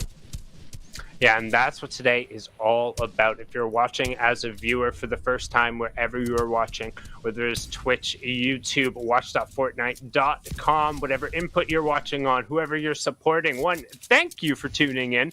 and catching all of this awesome action. Shout out to all the viewing parties going on as well. As we see, that is a super far north zone. Well, I wasn't really quite paying attention, but we went about as far north, and there's also one zone in NA East that went about as far west as I think we've ever seen. We were completely off the map, almost where the old rusty rig used to be, but it's going to be a heck of a pull for some of those players to go all the way up towards that side.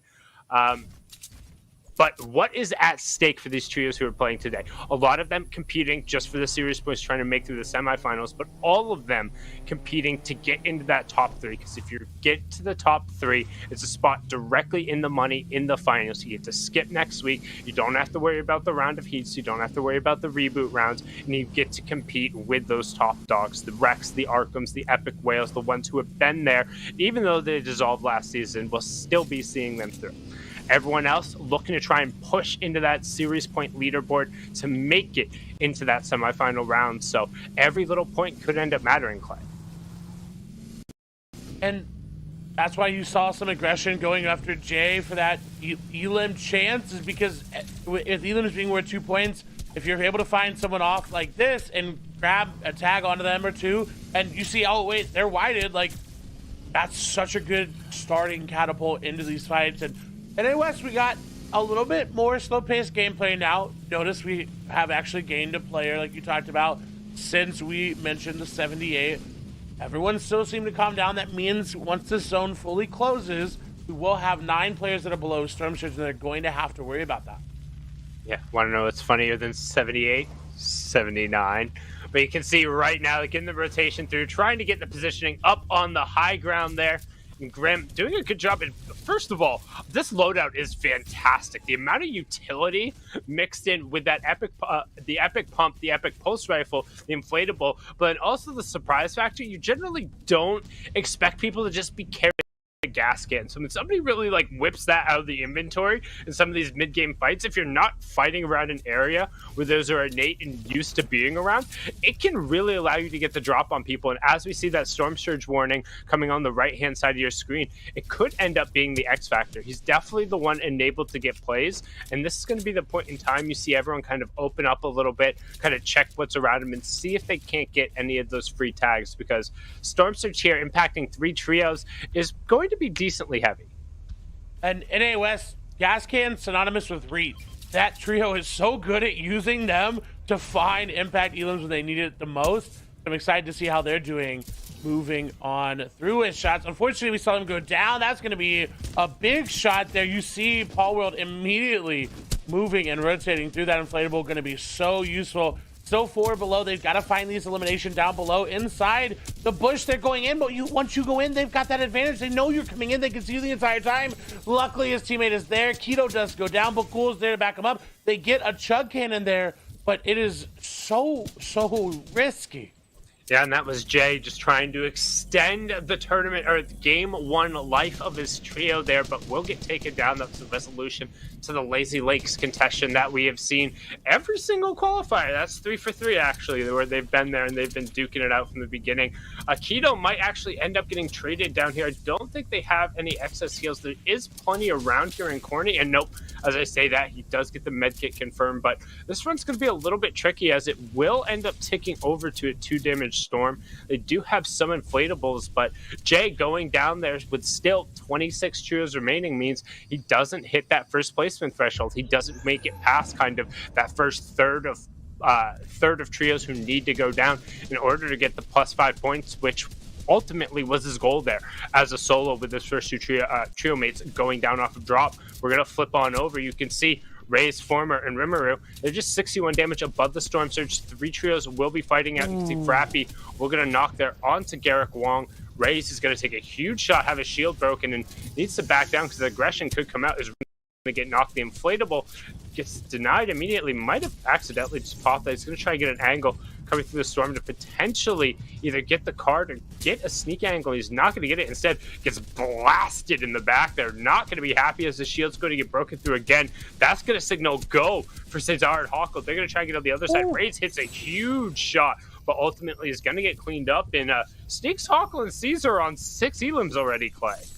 That is amazing. Ray's, like you said, amazing shot. Actually took down Caesar, and if they would have taken down Sneaks, I don't think they would have gotten Hako there, but still great performance all around. But getting 6 elims this early in game number 1, they're here to play. They want to get that finals qualification spots. They want to get into that top 3.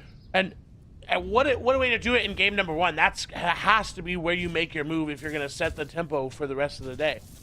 And I mean, if you're looking at kind of the raw point totals that have been through in the averages, if they keep up the pace that they're on, that was already a very solid amount. Like, they're on 17 points right now before even getting through. And another trio who's being super aggressive right now, Nickjaw, 7S Puxum, and Flixie also sitting on some 4 eliminations. So some uncharacteristic aggression coming out from NA West, and largely that's been reflected in a lot of the loadouts too. It feels like every time we've flicked over to one of these trios who has just been putting up numbers, they've had epic loadouts coming through. So not sure if these teams have just been refining their loot paths a little bit better, getting into more positive positions, or getting the weapons onto the right part of their trio to be able to execute. But actually, as I say that, Nick Chaw's the only one without an elimination, as he's sitting on all epic gear there. And just to point out, Squishy just eliminated Riverson. We've seen so many of our top trios just being picked off early on. Like, my prediction going through there, Falconer, Reet, and Chris just got decimated off of the start, which unfortunately is something that has tended to happen to Reet in some of these final rounds that ended up going through. But of course, we also saw Macon, Dog, and Jay unfortunately run to the other side of Riverson. But Riverson, additionally, like we've talked about, even when they do win Lazy Lake, they've struggled sometimes in the middle part of the game not to get eliminations. They've done fine there, but to make it cleanly through, it's usually 1 or 2 people going down, or sometimes even the full trio being wiped in a fight where they don't really have to take it. And it's about managing that too, because we've seen people get to the end and they're in that top 3 position. We know they need to secure those eliminations to do that, but then they go aggressive too late. And so there's the other side of that as well. And everyone seems to be managing it really well, down to 65 players. Again, definitely the most aggressive game number 1 we've seen throughout these qualifiers. Maybe due to the zone, but I would agree with you. The loadouts we've seen today are just a step above what we saw last week.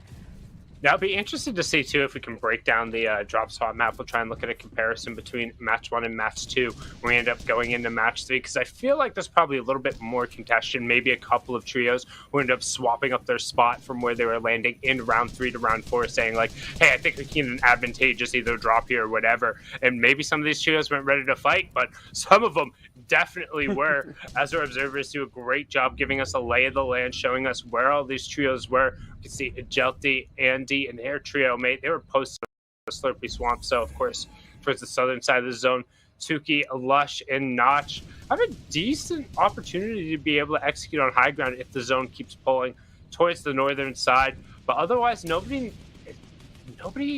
really under threat right now. You can see a couple of trios who are pinned towards the outside who are taking fire, but because the lobby is a little bit thinner than usual, there's a little bit more space to be able to box up. That wiggle room around everyone will provide a little bit a false sense of security on top of that as well. Because you think, there's not as many people, I can be a little bit more greedy, and then out of nowhere, sniper shot to the head, and you're down.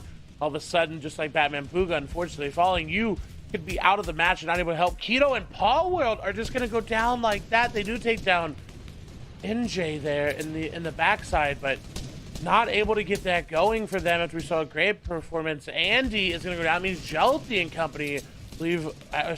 Different Andy there. Unfortunate there. And again, people I think are just over peaking, a little bit too comfortable in this lobby. And I was expecting to go towards Steamy here, but we're pulling away. Yeah, we're pulling away just south of Craggy Cliffs. You can see there southwest towards that side. Only 3 trios who have posted up, so we'll see if any of them take the opportunity to really crank. 5th zone is where probably the earliest you'll see people commit to height. Of course, committing before that, before you even see the half in, half out pull, it's a little bit more dangerous in an era where there are launch pads because it is so easy to then end up being retaken on. But Alethi getting a nice little confirm onto him there. Frappi looked like he was the one who got the knock, but then of course eats a ton of shots. They're just trying to scoot and skedaddle their way. It's only a hop, skip, and a jump for them into the safe zone, and only investing really about 4 or 5 boxes worth of hard mats. You can see Chicken, Mekton, and Kydrets, they've invested a whole lot more of that. There's a bunch going on there. However, they're already in that zone, and Chicken posted up with that hand cannon, just trying to pick pixels out of the sky. The question is, can he? So far, the answer is no. Very uncharacteristic of Chicken. He's really balking the shots there, throwing them to the side, and really not confidently. Hello? It's just got to be because he doesn't have a sniper, right? Usually he's got good aim when he has a sniper in his inventory. I'm going to give him the benefit of the doubt there. I don't think we've ever seen that. Like, even in some way, shape, or form, just throwing bullets. Like, the math says at some point you would have connected there, and it's super unfortunate because they put themselves in a great position to capitalize on that rotation. I mean, he effectively had a shooting gallery to be able to look at, but even Kytrex and Mekton, you don't see them converting onto them there. I would have expected at least one knock out of the sky, but again, we continue with the uncharacteristic early aggression out of NA West. Clay, we didn't even have Storm Surge on the second zone. It didn't even turn on there. It ended up getting knocked off pretty much immediately. Fifth zone just closed out, so that was very, very, very quick. And I'm excited to see how the rest of the games go now, too, knowing this first game is going to be, it has been ultra aggressive, because normally it's very passive into an aggressive second or third and fourth game, into that passive fifth and sixth game. But now we're starting off aggressive. We've already moved 2 games in, and so I'm excited what that last game is going to look like. And we're going even further west. And I know everyone talks about how kind of the southeast part of the map out by Caddy and those mountains so dangerous in terms of the rotation.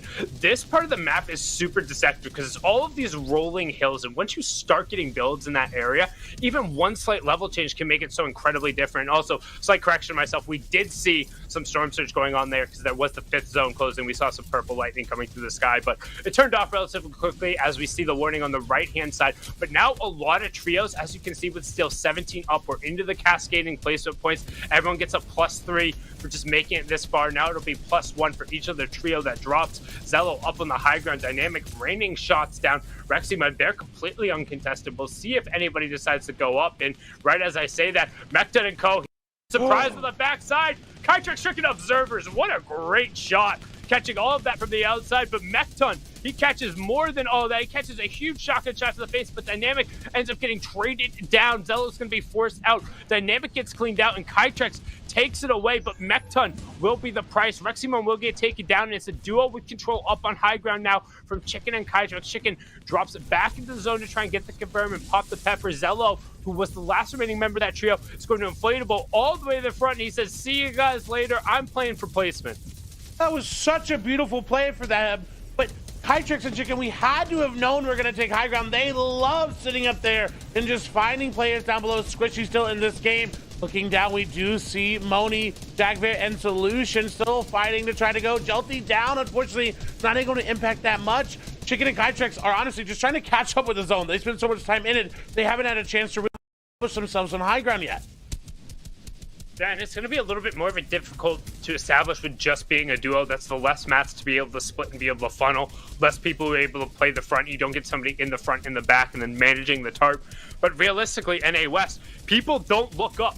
You'll get 1 or 2 contested. That's why it was so rare. That's why nobody expected Chicken and Kytrex to come just bombing down on top of their heads. Yes, Mekton end up getting taken down, but now they put themselves in a position where who's going to go up and challenge? Like Lush and Hawkle, they don't want to end up going up. Zello's going to get taken down on the backside. Cesar's taken down. There's no full trios where you're going to have the opportunity. Everyone on the low ground is thinking to themselves, hey, we can just keep playing for placement. We're fine. Height will ignore us. As they're on the top of your screen there, that's Chicken and Kytrex. They're a duo. Hawkle in the bottom left-hand corner. They're sitting on 10 eliminations, but he's a solo running through. Then on the low ground, you also have Squishy, Siren, and I see that last other name. We'll get that once we zoom in. They're now down to a duo. However, they're sitting on 5 eliminations. Yeah, I was just about to say, give me some more Hawkle. He's got the epic shotgun. He's at backside of the zone in 2 builds. He's either going down or he's taking somebody with him. And honestly, he wants to jump in a tarp. He's using the builds to break the fall damage. 1 left, and that's it. What do your shots look like, Hawkle? Because you got to put him to work. He finds a player on the backside of the zone. 140. He gets the pump swap. 153. Frappi gets taken down. Didn't get the knock. He has the chug splash cannon. He's trying to hawk, and he knows there's 2 players sitting in the zone. He should hear the splashes. He finds it. That's his sniping. Oh, but he gets taken down. Brilliant play from there to push into the top. I believe it was top 6 right before he got taken down. And then 5th ended up getting taken over. But Chicken and Kytrex gifted the high ground as 2 other players on the low ground. It's a 2v2v3, but Chicken and Kytrex should be able to walk this one out as Old Man Mountain does most of the work. Chopping down there, the Elim's coming on through. One more player.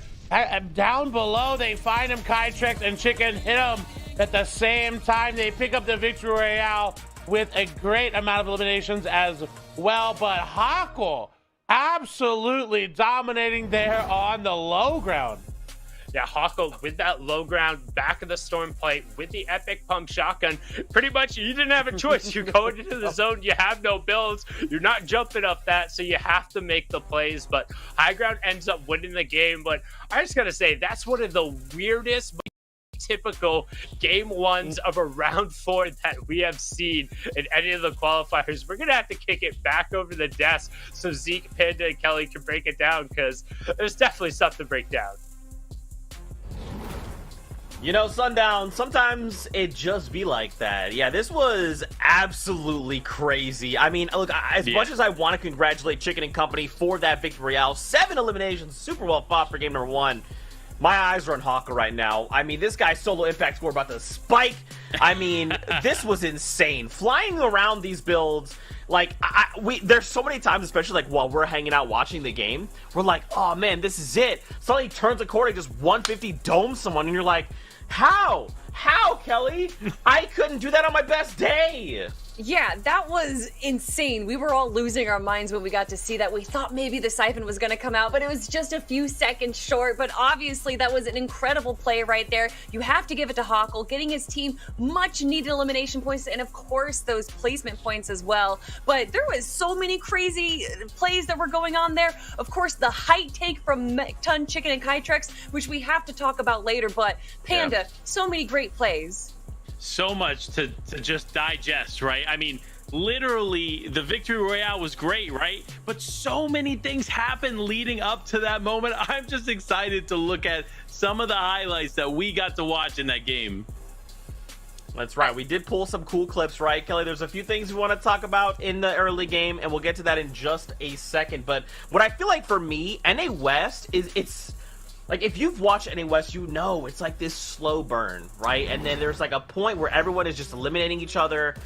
But this was not that. I mean, there were just eliminations like this happening all over. Frappi as well. I mean, with the these shots, you can't just hit these shots. These things just don't happen. Now, really quickly, let's take a look at our standings here coming out of game number 1. I mean, Kelly, are you surprised to see this team on top? No, I mean, they got the victory royale, but look at Hackle leading his team into second place with 11 eliminations right there. And, you know, we talked about at the start of the day, new teams showing up. We got Kaplan, Moni, and Solution Rodrigo here in 3rd place after those 8 eliminations came through. Yeah, look, they're doing a really good job of balancing eliminations on top of placement points, and Hackle, in those final moments, getting those few extra eliminations is ultimately what carried them just above 3rd place, despite not getting as good of placements as Kaplan's team did. But looking at this leaderboard, there's still so much up for grabs. Symmetrical, Frappi, and Alithi. This is a team that we talked about earlier. We're going to continue to talk about. We saw a great snipe come out of them in those final moments. Look, I'm just excited to see more coming through. I mean, for me, though, it's the 8th place team right there. Rex, Dynamic, and Zello. They looked like they were holding height, right? Zone 6, they looked to be in a great position. In fact, they were at height before people were even rotating into Zone 6. But Mekton, Chicken, and Kytrex said, that's going to be our height right there. But we have to go back all the way to the beginning. Lazy Lakes right here. River Sun, Kenny's team right there, grabbing some great eliminations and then chasing down Scare. But Scare able to get away. I'm sure he was feeling a little bit scared right there, though. Yeah, scared is definitely the least as far as that situation goes. You definitely don't want to be involved in an early game engagement when your teammates are down. Now, though, talking about being down, it looks like Hyper and his team going down early here to Jelty, Andy, and Chicken, doing a great job of cleaning up this fight just outside of Slurpee Swamp. This is what you want to see. If you are going to be contested early on, you want this to be the result of your engagement. Yeah, why? What were people thinking trying to contest Riversong's team at Lazy Lake? Did they not watch Qualifier 2? Did they not see them get contested by 2 other teams and then dominate every single time? Disappointed. I agree, Kelly. I'm not sure. Maybe people were thinking like, okay, Qualifier 3, like maybe these guys will be like on the back foot or something. Maybe they're a little nervous coming into this, but like, yeah, I don't know that that's the play. We'll see if they kind of make that game, like that thing happen again. I would hope they have a backup plan though, because if they go to game number 2, game number 3, and this keeps happening, you're not earning those points. And if your team needs series points right now to make it into semis, you've got to have a backup plan. It has to happen here and now. But guys, it's about to be time to go back in the game. We got 10 seconds left before we jump back on the battle bus. Don't forget, watch.fortnite.com. Great place to watch. Keep the leaderboards up. Keep our faces up. It's going to be a great time all around. But don't forget, we got 5 more matches ahead of us. So let's see how this all unfolds. Clay, Sundown, back over your beautiful faces. Thank you so much, Zeke. And as the story unfolds, we'll see who will end up being the protagonist here in qualifier number 3 and who will have to rise again in the semifinals. With 1 match down, the standings at the top are honestly pretty close, with everyone in the top 5 only being separated by about 6 points. Then there's a 6-point drop off, and the next 5 are only separated by about 5 points. So not necessarily anybody really dominating from start to finish. Everyone up there being able to pick up either a decent amount of placement points or a decent amount of elims from some great solo effort there in match number 1. We will have to see. We've got 5 more games to figure that out. Max 10, Kaijax, and Chicken. Now, putting Boney Burbs to work and showing really well. And I want to touch on this because I feel like people undervalue Boney Burbs as a POI. And you can really do a lot with the loot that you get out of here if you farm and you do it the way Max 10 and company do. Because you look at the way they're farming, they're maximizing as much as they can out of the little things. And there's so many things in Boney that you don't realize. Oh, that'll give me metal. Oh, that'll give me brick. There you go. Hey, observers, if we get a chance, can we see what's going on with Reed's trio? Because they were able to just pick up an elim, and if they're just coin flipping off of the drop off of the start, I would love to be able to see what's going on there, knowing that this group has Boney Burbs uncontested, because I don't think anybody wants to come around and fight them in this area. They have it pretty well scoped out, and I'm curious as to what's going on in some of these early game fights, because there's a lot of names dropping down in the top left corner. We've already seen 2 full trios be completely taken out, and those are the only ones who have been able to drop off of the map. We see Falconer back up on his feet with a quick reboot coming out from Reet & Co., and you can see Deadshot trying to get the disengage, the Misty Meadows contention. So Reet was able to pick up 2. Looks like Deadshot was able to get out with the cards from one of his allies. We got some snipe shots coming through, but Reet's got a legendary pump, so we're definitely going to have to keep an eye on what he's going to be able to do this game. Already terrifying considering how aggressive NAWS is playing, and now the most aggressive player in the lobby has the best weapon to go aggressive with.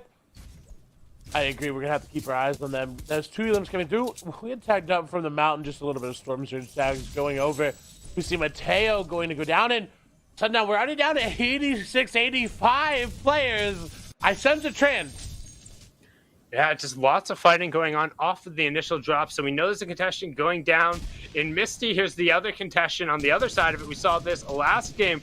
Pearl, Cloxic, and Chicken, Pearl, Cloxic, and their trio mate going up against Chicken, Andy, and Chelty. They're not wanting to give up the swamps. They're just like, get out of my swamp, and trying to force him out. But Chelty's saying, get out. I was born in the swamp, molded by it. You merely adopted it. This is where we saw them last week, and what ended up not going well for them is they did end this fight quickly. They ended up being here, getting all the eliminations, and then a third-party team came in. So I'm wondering if they've adapted that fighting style, they've learned from it, and boom. As I'm saying that, they're not staying down that building. They're going up for high. Jelty's trying to find Cloxic. already has a lot of damage. Cloxic has to run away. Down goes Cloxic Hyper, and Pearl now have to try to find any sort of tags, or they're just gonna have to disengage. And this is great adaptation week to week from them, because Jelty and them are so good. They've been at the top, and look at that aim coming through. Hyper gonna go down really low. I wanted a quick fight from them, and that is what Jelty is giving. They say, hey, Pearl, sorry, Chicken's gonna take you down, and he's trying to find one, but will fall. Jelty should be right there, though, with Chicken to follow up and get that elimination. But this is great to see. And Hyper honestly made that tack look a lot more painful than it should have been. And if he can get on to Jelty, he could have potentially made this a little interesting, because Jelty, with any amount of tack bullets, he's going to end up going down. Only Chicken's really capable of fighting. However, Chicken is completely full HP, so he can afford to just sit here, chip trade out, and he will win that every single time. I mean, if he'd had a pump, maybe, but Jelty is just going to be able to pick it up. And Chicken says, hey, great fight. You know what? Looking forward to seeing you guys next game. Shake hands, good game. That's exactly what Chicken was communicating there. And look at how empty Slurpee is now. They have so much room to loot, but PY that's not empty, and there's not going to be a sink going down here at Lazy Lake. All of a sudden, the fight turned against them. They had a round, game number 1. Will they get it too? No, Riverside going to take a lot of damage. He did put some back, though. But as he's turning around to try to go up, he's going to get taken down, and now Kenny's the only one remaining. And as I say that, they're going to go down, and quick fights needed to happen here at Lazy, because that is Jay, Bacon, and Dog's disadvantage. They're much better at these long, drawn-out fights. Jay definitely changed his name between the games. He did. Okay, that's it. He had it. That's it. Jay was just like, hey, guys, give me a second. Got to put my swag on here. And, you know, just like that, they'll kick it around. And the off-spawn fight, it goes to 1-1 as CLGJ, a.k.a. Versace, right there. Macon and Kirkley, a.k.a. Dog, going to pick that one up. But the one thing that's really difficult, and we've seen this, because, again, this is the 3rd straight week that we've had these two trios just like stubborn rams butting heads repeatedly at this drop spot. Another trio comes riding over the hills every single time. And all around, we've seen improvements from round to round, game to game, from the two trios that have those off-spawn contention, Jelties and Macon and Jays and Riversides. So, game number 3, it's 1-1 there in Lazy Lake. I'm looking to see if it goes which way it ends up going, because we'll see. But, ooh, Sundown, quick stat for you. NA West's average is about 5 reboots per game, compared to NAE's 2.8 and EU's 2.2 reboots.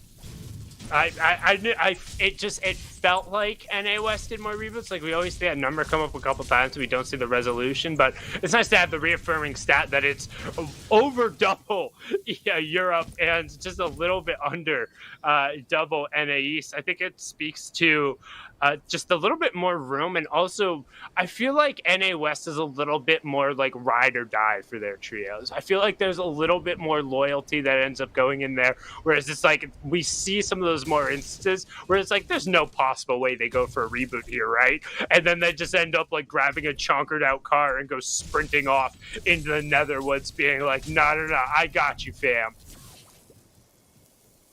They do.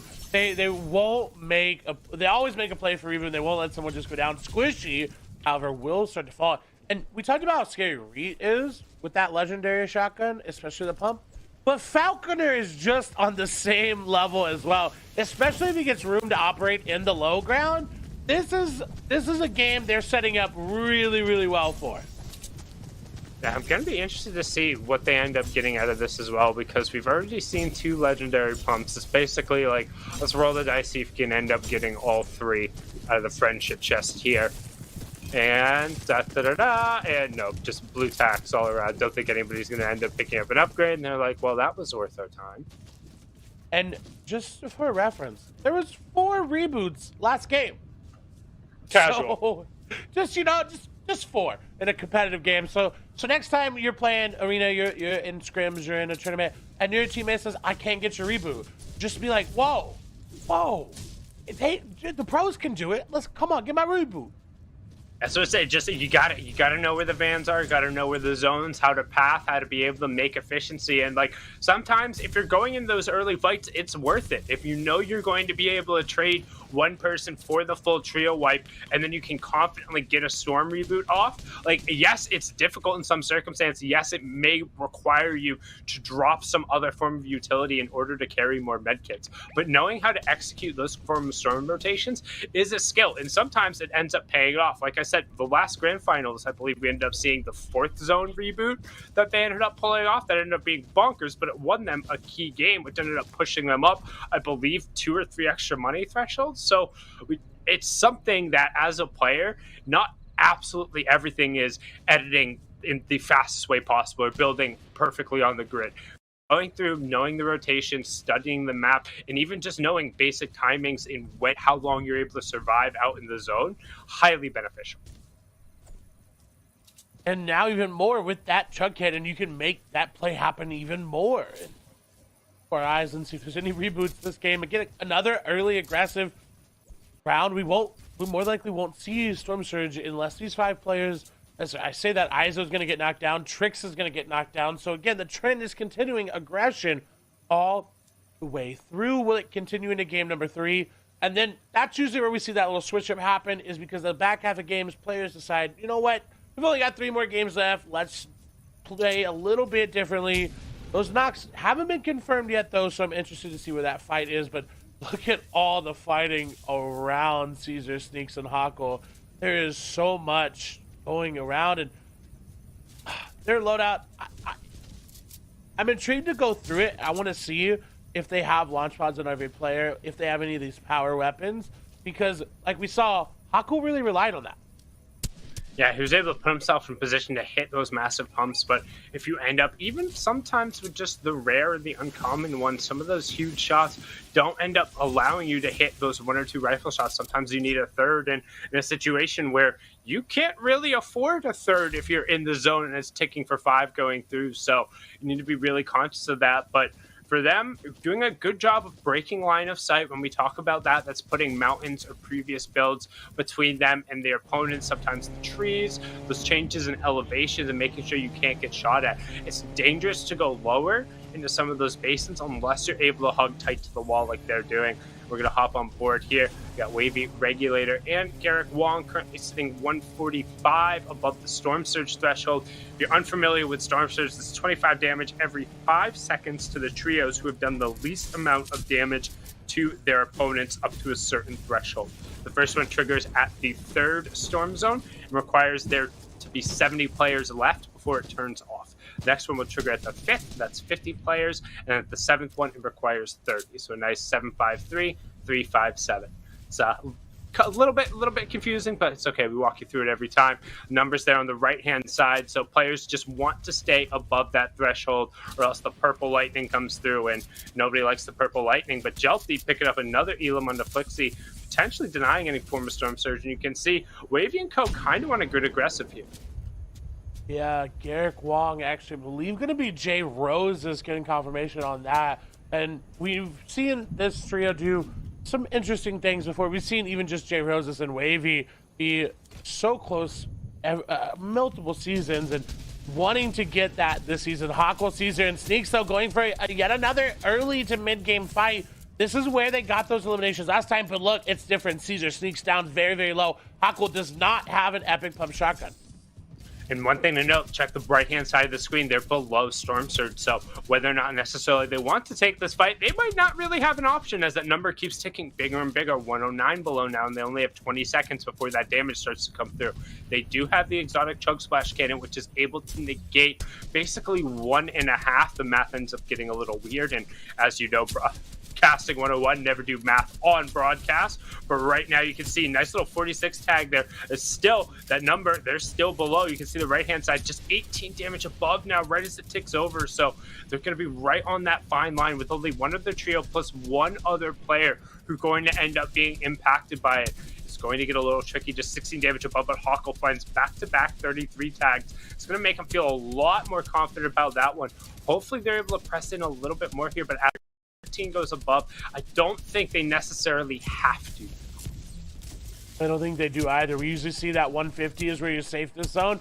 With only 4 players going to be below that threshold, they can afford to sit back, play this game, and Snake's going to take another big hit of damage. They're using that chug cannon so early. And look, Caesar already down. He had max minis, max big shields, and already down to only 1 mini left, only 2 big shields.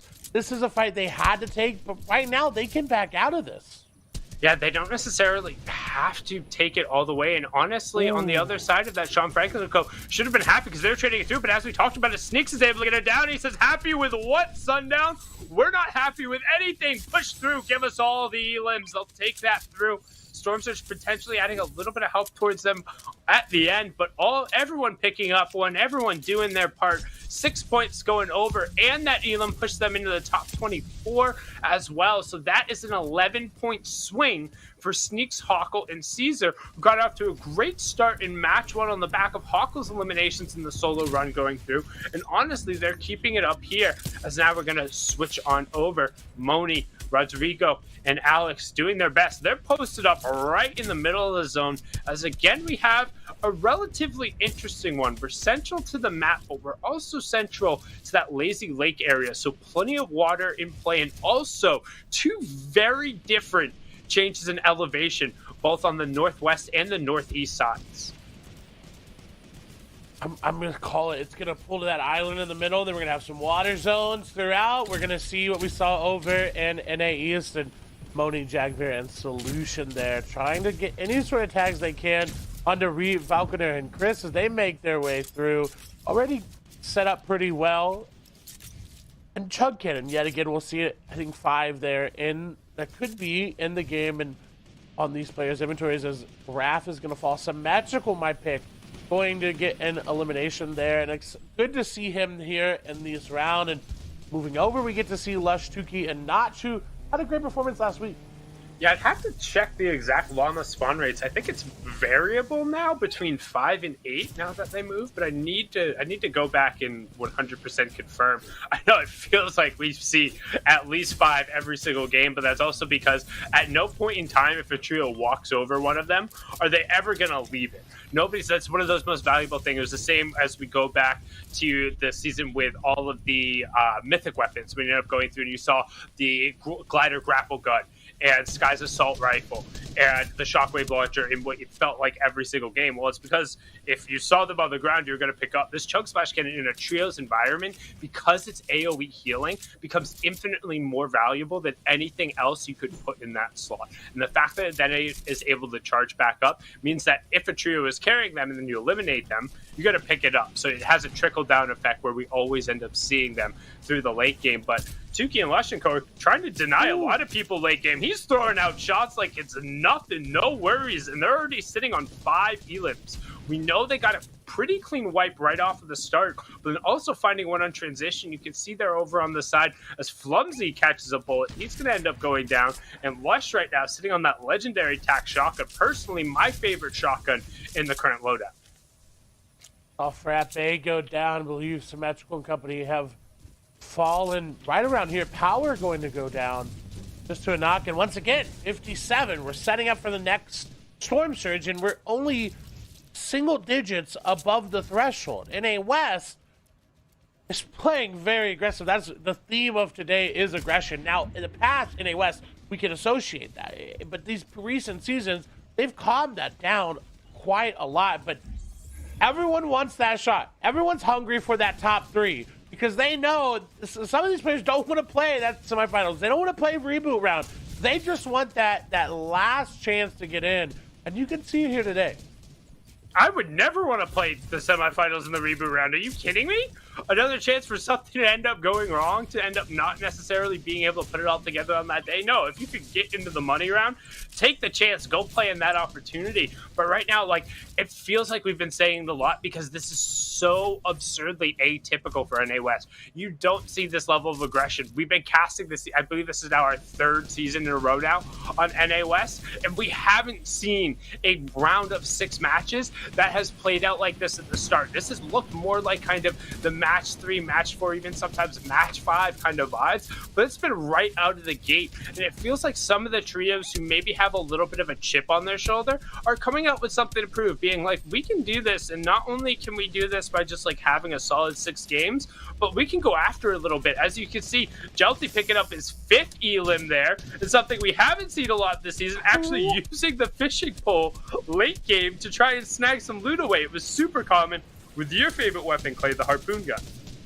Yeah, so now they've got to get creative, and I love this rotation. They're going to be able to snag some of this loot as well. And there was this conversation after last week of these newer players becoming just better and better in NA West. And then some people I've seen on social media are like, I just don't know a lot of the West players. But that's because a lot of them have been in the top 10 and these top like 30 situations where you get into these finals.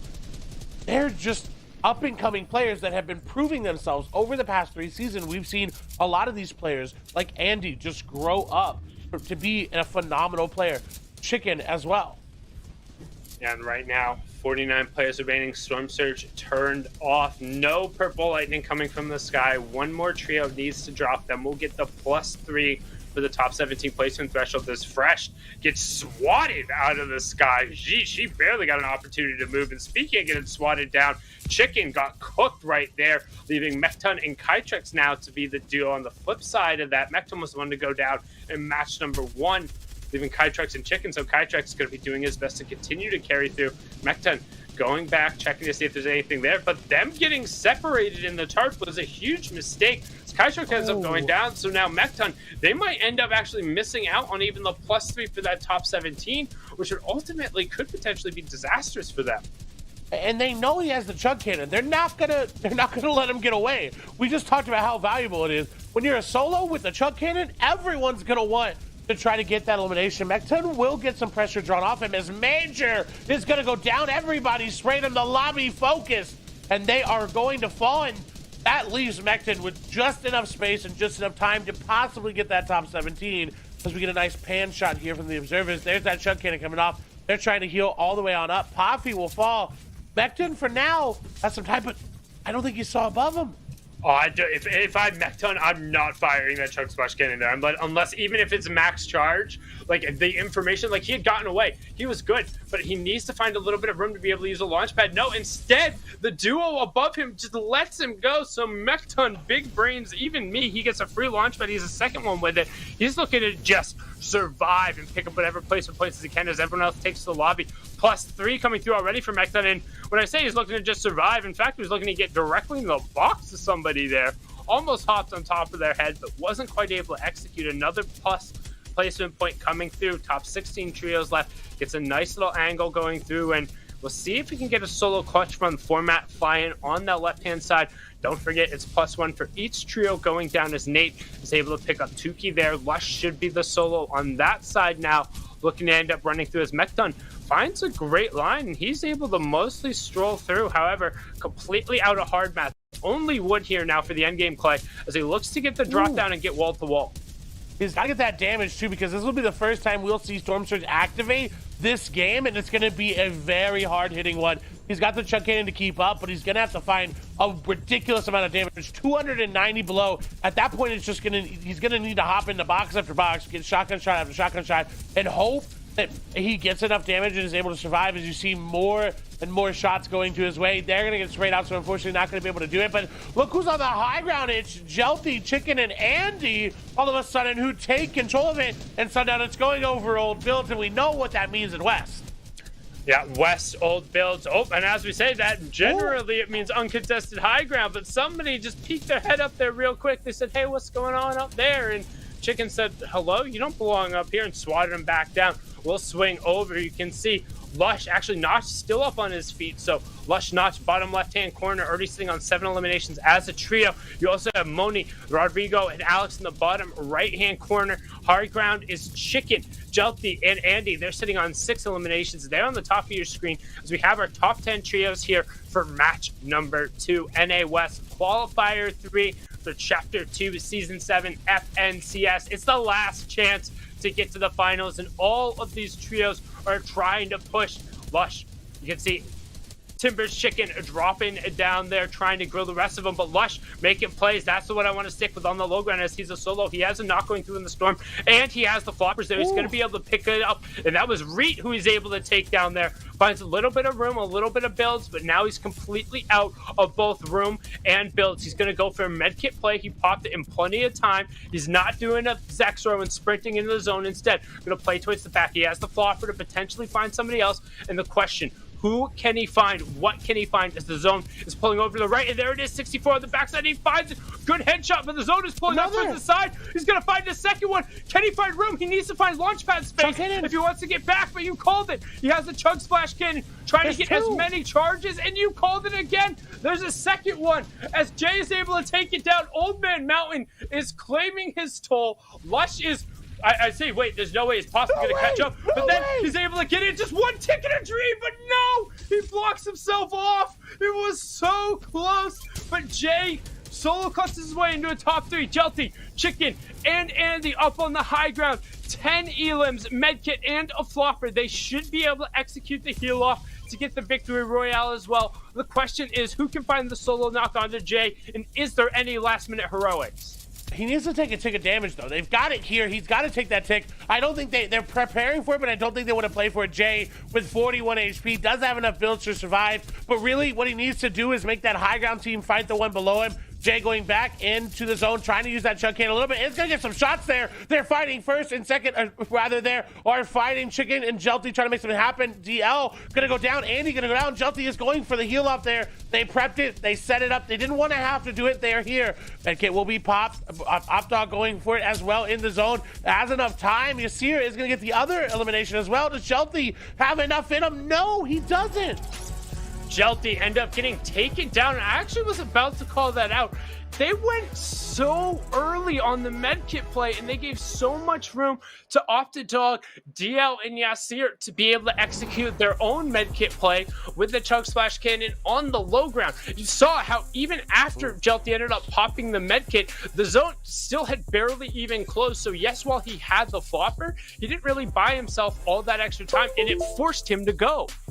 And Jay throwing that big wrench into the plan of getting a knock onto their teammate Andy there was very unfortunate for them. But congratulations to Yasir and them for picking up that victory royale. And we definitely need Kelly, Panda, and Zeke to break all that action down for us. Bro, okay. I agree with Sundown 100%, right? You get kind of put in these situations where you think, like, okay, if we have to go for the med kit, like, maybe the team down low is gonna, like, maybe they don't have those heals or whatever. I think the MVP play for me was the guy on the low ground that committed to the med kit, because this player jumps down on him. His boy bodies this guy. Now, if that's me, I'm like, oh, well, I have to engage this player that's like trying to bust into our box. Nope, committed to the med kit, keeps the HP, and then they have it, like Sundown's saying, all this advantage, and it's like, you guys, there's nothing else you can do. We're gonna close out the game. Yeah, so Yasir's teammate right here, DL, he commits to that med kit. That was so sick. Yeah, an incredible play right there, which is the cause of their victory royale right here. And if I'm not mistaken, this is actually one of the teams that needs to perform the best that they can right now, because they haven't been able to play too much in the last 2 weeks. So they're gonna have to get a top performance right here to qualify into the semifinals. You are correct. This is one of those teams that they are going to have to put up that performance if they want to make their way through.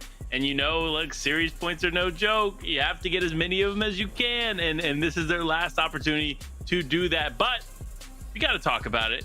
Oof. Chicken, Kytrix, Mekton not having the game 2 similar to game number 1, but still finding themselves 6th place on the leaderboard after that great performance in game 1. But you know, we're going to break down a little bit of that action from game 1 here in a moment. Either way, I'm excited to see that they're still able to hold up somewhat on the top 10. I have to give a shout out to Lush, Tuki, and Notch here. I mean, it was the run from Lush there as a solo player on the ground, pops an incredible med kit, and is able to grab 2 more eliminations, but he was just barely out of zone, and he did a great launch pad, but it wasn't enough to get him into zone. So it would have been even more points there. So huge shout outs to Lush, that solo run there, grabbing them the first place spot right now. But there are some huge teams right now that are in 11th through 20th place, specifically Macon J and Dog, Symmetrical, Alithy, and Frappi sitting in 12th and 13th place respectively. But Panda, we have 4 more games to go. That we do, and we have 4 more chances for Falconery and Chris to step up to the plate. But we got to talk about this game 1 again. We got to talk about the high ground play versus the low ground play. Obviously, we saw a great low ground play here in game number 2, but in game number 1, the launch pad made the difference. You see Kytrick, Chicken, Mekton using the pad from the back of zone and coming up and taking out high ground from Rex, Dynamic, and his team. This is a huge play, and it really speaks to the difference that the launch pad can make this season. Completely collapses on them, and you had to pay attention to what Kytrix just did right there. Instead of sticking with the rest of his teams like Mekton and Chicken, he went up immediately, taking that height right there, while Chicken cleaned out the rest of the team. It was an aggressive play. It could have been incredibly risky because Rex, Zello, and Dynamic were holding the height there for a very long time, an incredible position. But with Kytrix, Chicken, and Mekton working as an incredible team, all of them kind of finding their own roles in that position, they were able to walk away with the victory royale. And also huge shout outs to production for that incredible shot right there. Oh, yeah. That's what I want to see. Dude, you gotta give the respect to the observers, right? They know what they're doing. They've trained for these moments. You'll love to see it. You know what? You were saying chicken, and then I was like, wait, there's 2 chickens, isn't there? This is just one big game of chicken, isn't it? Why? Anyway, guys, don't worry about it. Don't worry about Zekisms for right now, because that's right. The battle bus is a honkin', which means we need to come back into game. So we're going to go back. We got Clay. We got Sundown. They're going to hang out with us. They're going to break down the action, and we'll be back between games to break down what we saw in the last game. So for now, Clay, Sundown, what you guys got for us? Let's do this. Thank you so much, Zeke, Kelly, and Panda. And apparently what we got is a full moon. Nice little shot there. Observers flexing their muscles on us out there. 2 matches down, 4 to go. We're a third of the way through, Clay. And honestly, top of the leaderboard, Lush, Tookie, and their trio mate doing fantastic so far with the 20 elips pushing them up there. But right away, Cordy Complex, he got a quick 50-50 for a legendary pulse rifle. And Yasir rips that one away. Paul is going to be putting as much distance between him as he can because losing that draw right off of the bat is so rough. And look at DL as well. So weak already. Optidog does have full HP and can get back into it. Yasir now will as well, but this is a very awkward fight inside of this house in Corny. There's a lot of places where you can't build, a lot of door frames where you can look in and get shots. As Andy's actually going to go down to Cloxic, another one of our top trios, getting aggressed upon already. Their sites happening all over the map as L2, R2 here, DL. We'll get a med kit. We'll have time to pop it as I think the team down below is just going to hunker down for a bit. Yes, right now, Yasirman just potentially trying to scope out, knowing he has that aggressive weapon, trying to find the space as the team ends up sprinting away, and he actually gets ripped down. It's not often you see the ones executing the drive-by able to pick that one out, but leading out of the window, they said, "Ya yeet, see ya." Yasir maybe stuck his head and bit off a little bit more he can chew, but Optidog trying to put him down a little bit more, doing some decent work there with the light ammunition, but he gets hopped on right above him. This is such a bizarre fight. NA West really is the wild, wild west today. It is no holds bar. It is take off the ankle weights. It's not even pop your minis before you start fighting. Did they just trade? Did everyone blow up?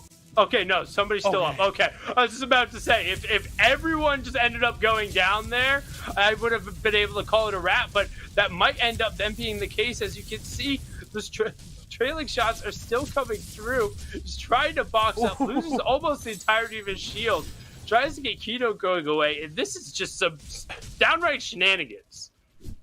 It is. NA West is giving us the content today. That is for sure.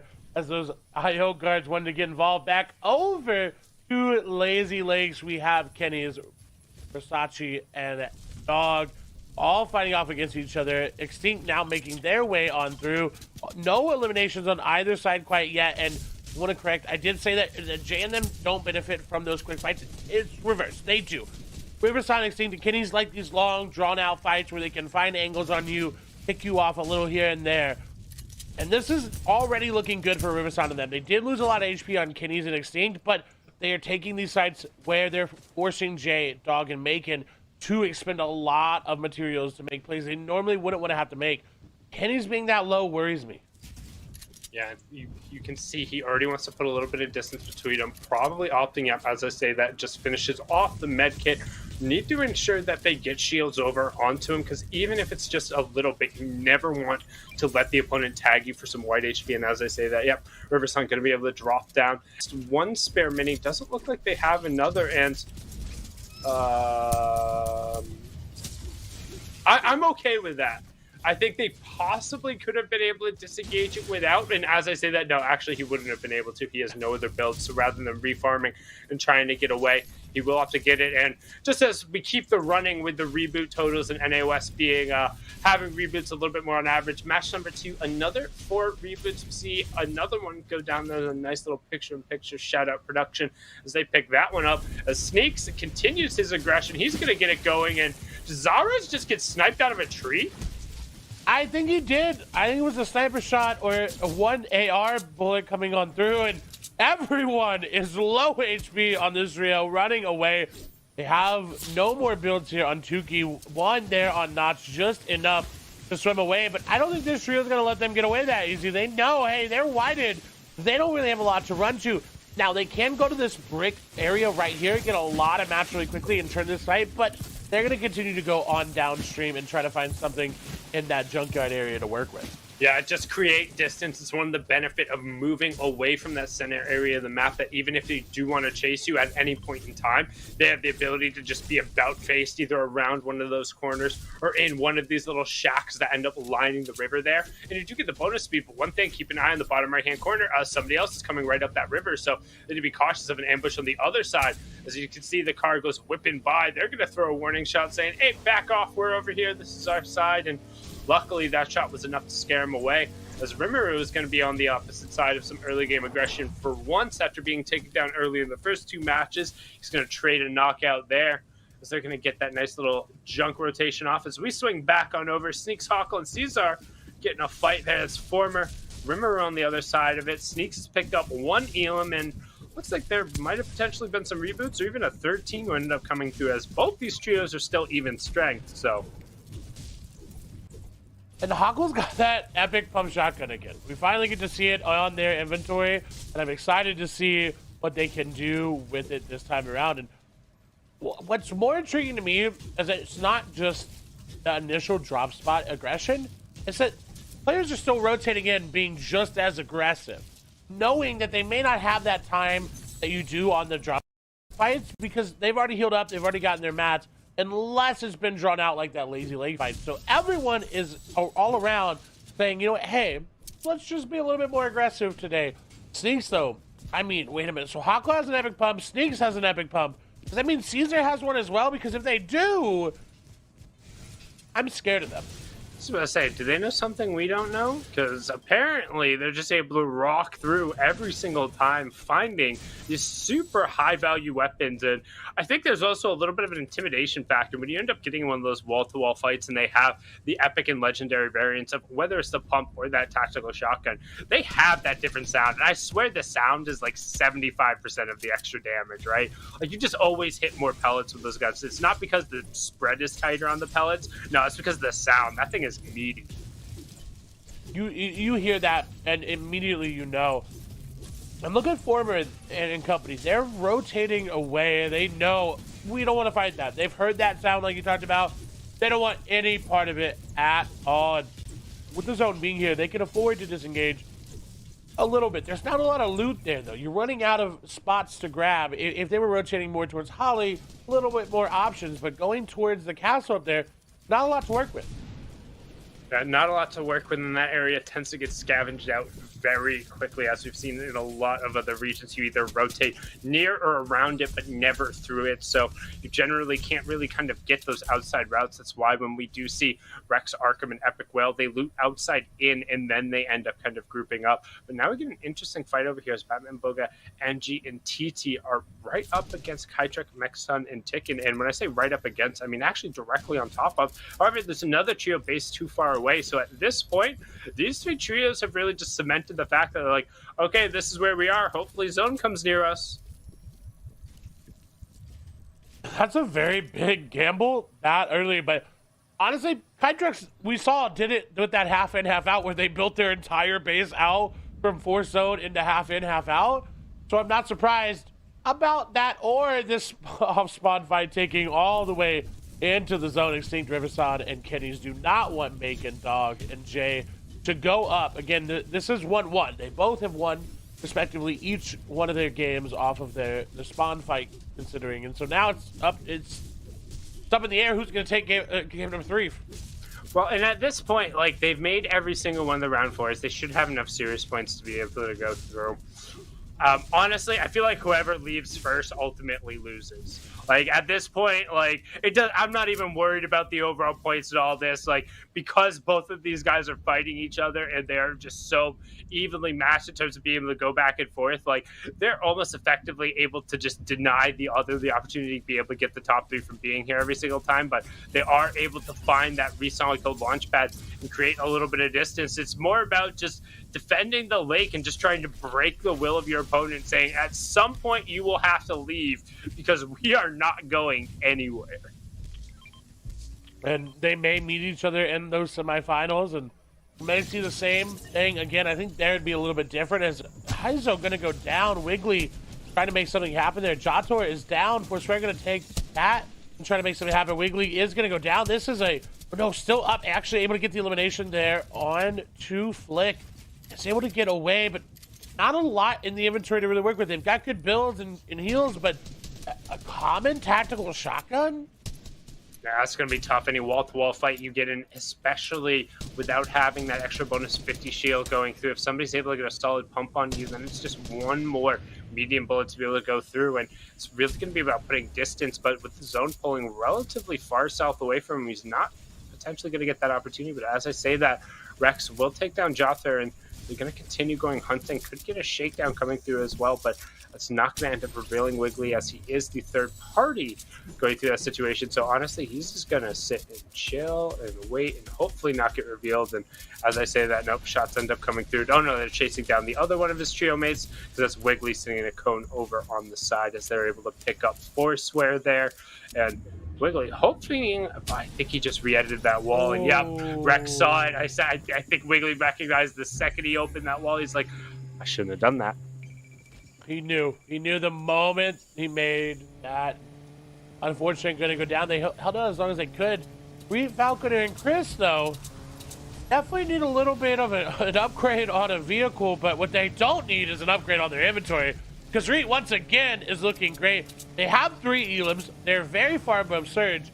And with the way they're positioning, they could honestly just take another fight here. And I would assume that with how they've adapted their fights going through, that they'd come out on top. Yeah, I really don't like this positioning, though, with a number of trios who are going to be rotating away from the Believers Beach area. Unless you're able to get up on top of this, you're going to have to invest a solid amount of hard mats. And already they're built in excess number to get up there. I'm not sure they'll have a chance to refarm. So it's a relatively heavy investment for an area you're probably going to have to leave.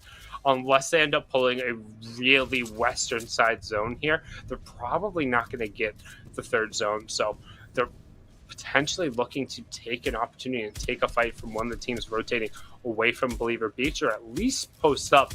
And frankly, at this point, if they want a top 3 spot, they need to turn on like right about now. They've had an okay opening so far, but it needs to be a little bit better if you're going to push towards the top, because as you've seen, you can only really afford to have 2 not so great games. You can get like 1 dud game and still be fairly consistent and make top 3, but as soon as you have 2 like below average games, it becomes really difficult in a 6-match tournament to really hit that top 3 threshold. And with their 31st place in that first game, that is going to be weighing them down. They were able to get 1 elim there, but way outside any points other than that. We'll finally have, well, as I was going to say that, I was going to say we'll finally have Surge turning on in the second zone. It will for a moment, but Alethi is going to get knocked and may end up getting finished there. So still, the pattern is holding. Yes, one player, actually, so one trio will technically be getting hit because all of them will be considered below, unless that person below is a solo or a duo. Then, of course, it calculates. But if Reet and them were below, right now, even though one player needs to go down, they'd all be getting hit.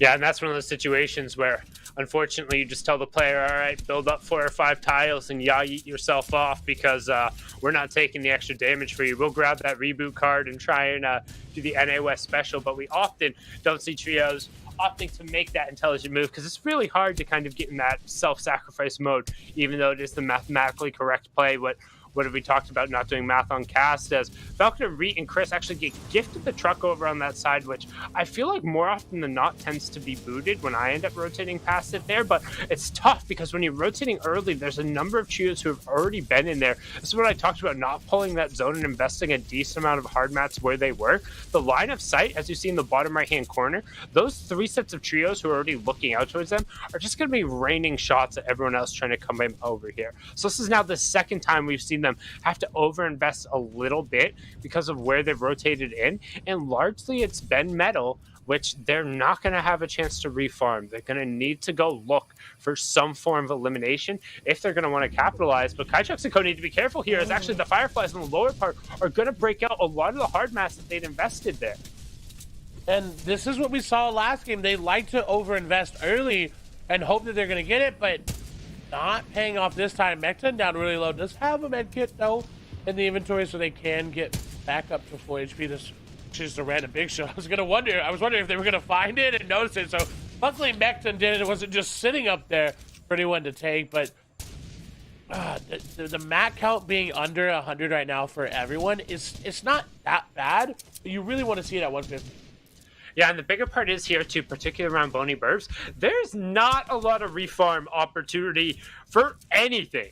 I mean, Bony Burbs largely gets farmed out of its metal and out of its brick very early on. There's a couple of high-value cluster of rocks around here, but of course, trios have already kind of scooped those up. There's no metal in this area whatsoever. So the investment you see in the mats, that's what you're getting. That's kind of why we've harped on it so in particular. But as you see in the top left-hand corner, Chicken will pick up Eclipse. We're also inside that top 24, so everybody getting 5 points for being able to stay on their feet this long.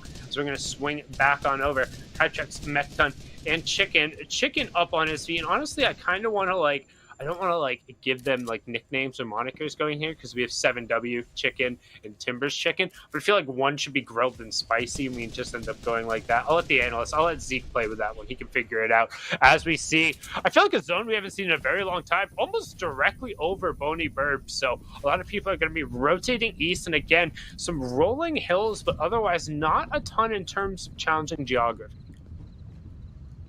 We saw though that even though the last game there wasn't as much in that final zone, it still played a really big factor as Lush, Tuki, and Notch centered up in the middle of Boney. They have got one of the best positions. The only other one that could rival it is right across to the south there. You saw Lush look at them for a moment, and this is where Fireflies are going to play such a big role because Boney is made out of so much wood. Yeah, there's so much wood, and it's right on top of each other. And a lot of these people, when they do go and they farm out, they don't replace with hard mats. They think, oh, I can just farm out wood and I'll leave the wood there. But Lush is sitting on 2 different sets of Fireflies, and if you just kind of huck those casually towards the back of these zones and some of the moving circles, if you can get there, things tend to get a little weird. And as you see right now, we have 68 players remaining, and of those 68, there's really only 20 or so who are in the zone. So about 2/3 of the lobby are going to have to rotate through. The space is going to be on the southwestern side, but anticipate that that northwest side is just going to be packed into. And that's going to be rotating directly in to Tuki, Lush, Notch, Powers, Gould, and Quito, who have been no strangers to letting shots rip so far. And for them above Surge, will be great. 104 is not where they want to be. You can see them looking for any more sort of tags there, but Fireflies, I talked about someone else throwing them out. There's down below, you heard the break, and then the Fireflies go down. Macon actually now going to fall on rotation.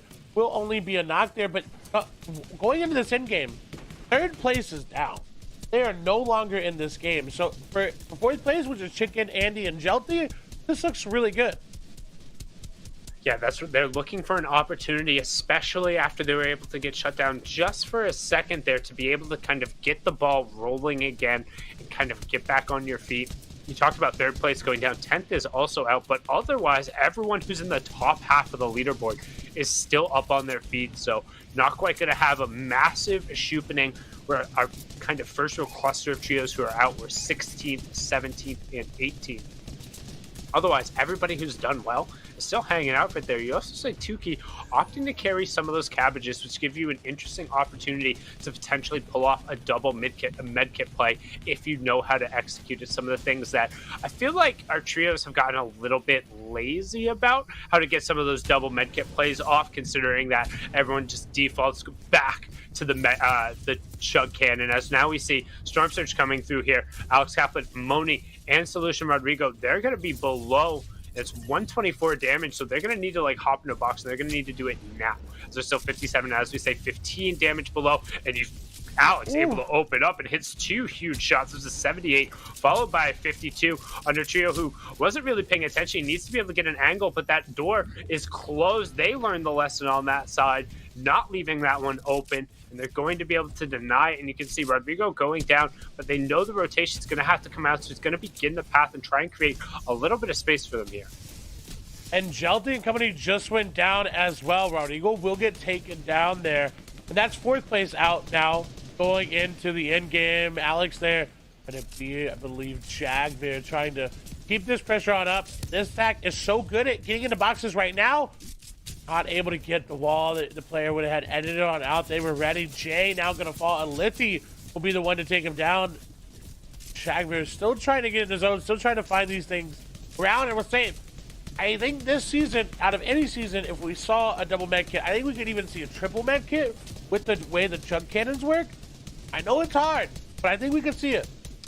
I would have to go do the math. I haven't broken it down. I know there's tons of ways you can end up getting a double medkit off this season that we've yet to see, but right now, nobody's worrying about the double medkit plays. They're all worrying about just trying to fight for a decent amount of position here before we get in the moving zone, as Paul World and Ghouls are just pinned against the back of the zone. The gatekeepers doing a good job of shutting those gates, of manning the walls. They don't need riders over the hill to rescue them. They're saying we'll hold here forever, as Mekton, Chicken, and Kytrex, they pull a pretty solid investment here from their hard mats, but it's worth it as the zone is going to come directly across the front of them. Alex ends up taking out Paul World, and that will put us in the top 17, so +3 for everyone who's up, but the next trios that drop will then grant +1 to everyone else who is still in there. Storm Surge Warning ends up turning on, but Mekton, Kytrex, and Chicken are still just raining down shots, but as I say that, a little bit of a challenge ends up coming out for a second as Chicken ends up getting ripped down, and the chop ends up coming through, and Kytrex, that's what we talk about, the early investment. Now they don't have any hard mats. They're basically banking on nobody looking up and single tarping out, but when you do that, sometimes you leave it up to faith, and that's not enough. As Kytrex going to find a recycled launch pad, and he's desperately looking for Mekton, trying to find his teammate, saying, where are you? But no, instead, going to get to the front of the zone and just play himself. Has the flopper swing, get back up to full HP, only has 7 builds remaining. He's going for a full box here. Cone would have saved him so many materials, but trying just to stay alive. They are above surge. This will be the most stacked end game that we've had today, as Mekton now going to fall. Solution and Jagveer there. Moni up instead of Solution. There's shots coming through, and Jagveer's aim just looking so good with that legendary attack shotgun. Notch operating really well there as well on the side. Jagveer will get in the zone. They do have that chug cannon launch pad. Will get them right there in. They're able to get through, but they've got to be careful about getting separated. In the box they go. Into the box they go, and you can see now Alex is on the low ground, but realistically, I want to see what's going on with Notch, Lush, and Tukey. Our #1 trio is still running it right now on the high ground. They're staying hip to hip, and they're in a fight, and they're just able to take it down. They're working their way down, and they're currently sitting on, that's nuts, they're on 8 elims already. There's still 28 players left. Lush still has the Firefly as well, sitting on 3 medkits. using the exotic chug splash cannon to get back up to the correct HP. And honestly, this looks like they could realistically enter tournament management mode with 3 games left. They have done so well. They are our leading trio so far. Our first and second place trios are still up on their feet as we head into the top 13, nearly top 12 now. As you can see, Caesar gets taken down by Yotitsa. Will he be able to get the confirmation? As the confirmation does come through, the Fireflies were thrown out on that side of the zone, putting just a little bit more pressure, as now we go out over the river and is forcing everyone to burn the last of their builds. Everyone is just right on top of each other, more congested than ever before. But do they have builds on the high ground? We saw only 4 there on Notch. Can they do anything with that? Moni is going to have 52 builds remaining, and luckily for them, if Fireflies don't matter if you have a chug cannon, you can look to get shot down like Tuki is going to. Power Temple need to make a play for high ground. They were one of the few trios that need to perform well here today. They're looking to do that right now. Symmetrical and Frappe, though, operating as well. Andy gonna go down. Fresh gonna fall. Honor Defiable gonna fall. And just like that, it's just chaos. And Power ends up getting the knock on to Notch. Hawko also getting another knock, continuing on that run. Tuki is down, so it's all on to Lush, continuing the top 10 run, trying to hold on for the top spot. You can see he's desperately trying to hit a medkit, but he doesn't end up having the space. He gets a siphon over the side, but he gets taken down, pushes himself in the top 7, but Alex now drops on the low ground. He gets frapped by Symmetrical on the backside. It's going to end up picking him up there. It's Symmetrical, Keto, Power, and TT. Power and TT is a 1v1. Excuse me, this is so many individual players. They're all solos. It's the top 5 is solos. It's not trios. They said throw it all out. It's a 1v1v1v1 here in a match number 3 for the Victory Royale. Gert goes down first, Power goes down second. TT trying to work top to bottom and Symmetrical, doing what he does best. You want solo impact score? Here's solo impact score. As Keto takes down another, it's a 1v1 for the match 3 Victory Royale. Keto tries to build out a little bit of space. The Symmetrical drops all the way down, but Keto edits it out so he takes fall damage and then blasts him with attack. 8 eliminations in the Victory Royale for Revenant Ghouls, Pulsar, Keto, and Paul World to close out match 3. And wow, what a game. Beautifully executed. That kind of reminds me of shooting out that floor with the hand cannon from back in the day. That kind of play, perfectly timed there from Keto, and just hats off. But Symmetrical put up a great solo performance. Yeah, I was going through and I kind of checked to the side. I'm like, those are all different colors. Then we zoomed back in and I saw 5 out of 5. I'm like, I thought we were watching trios.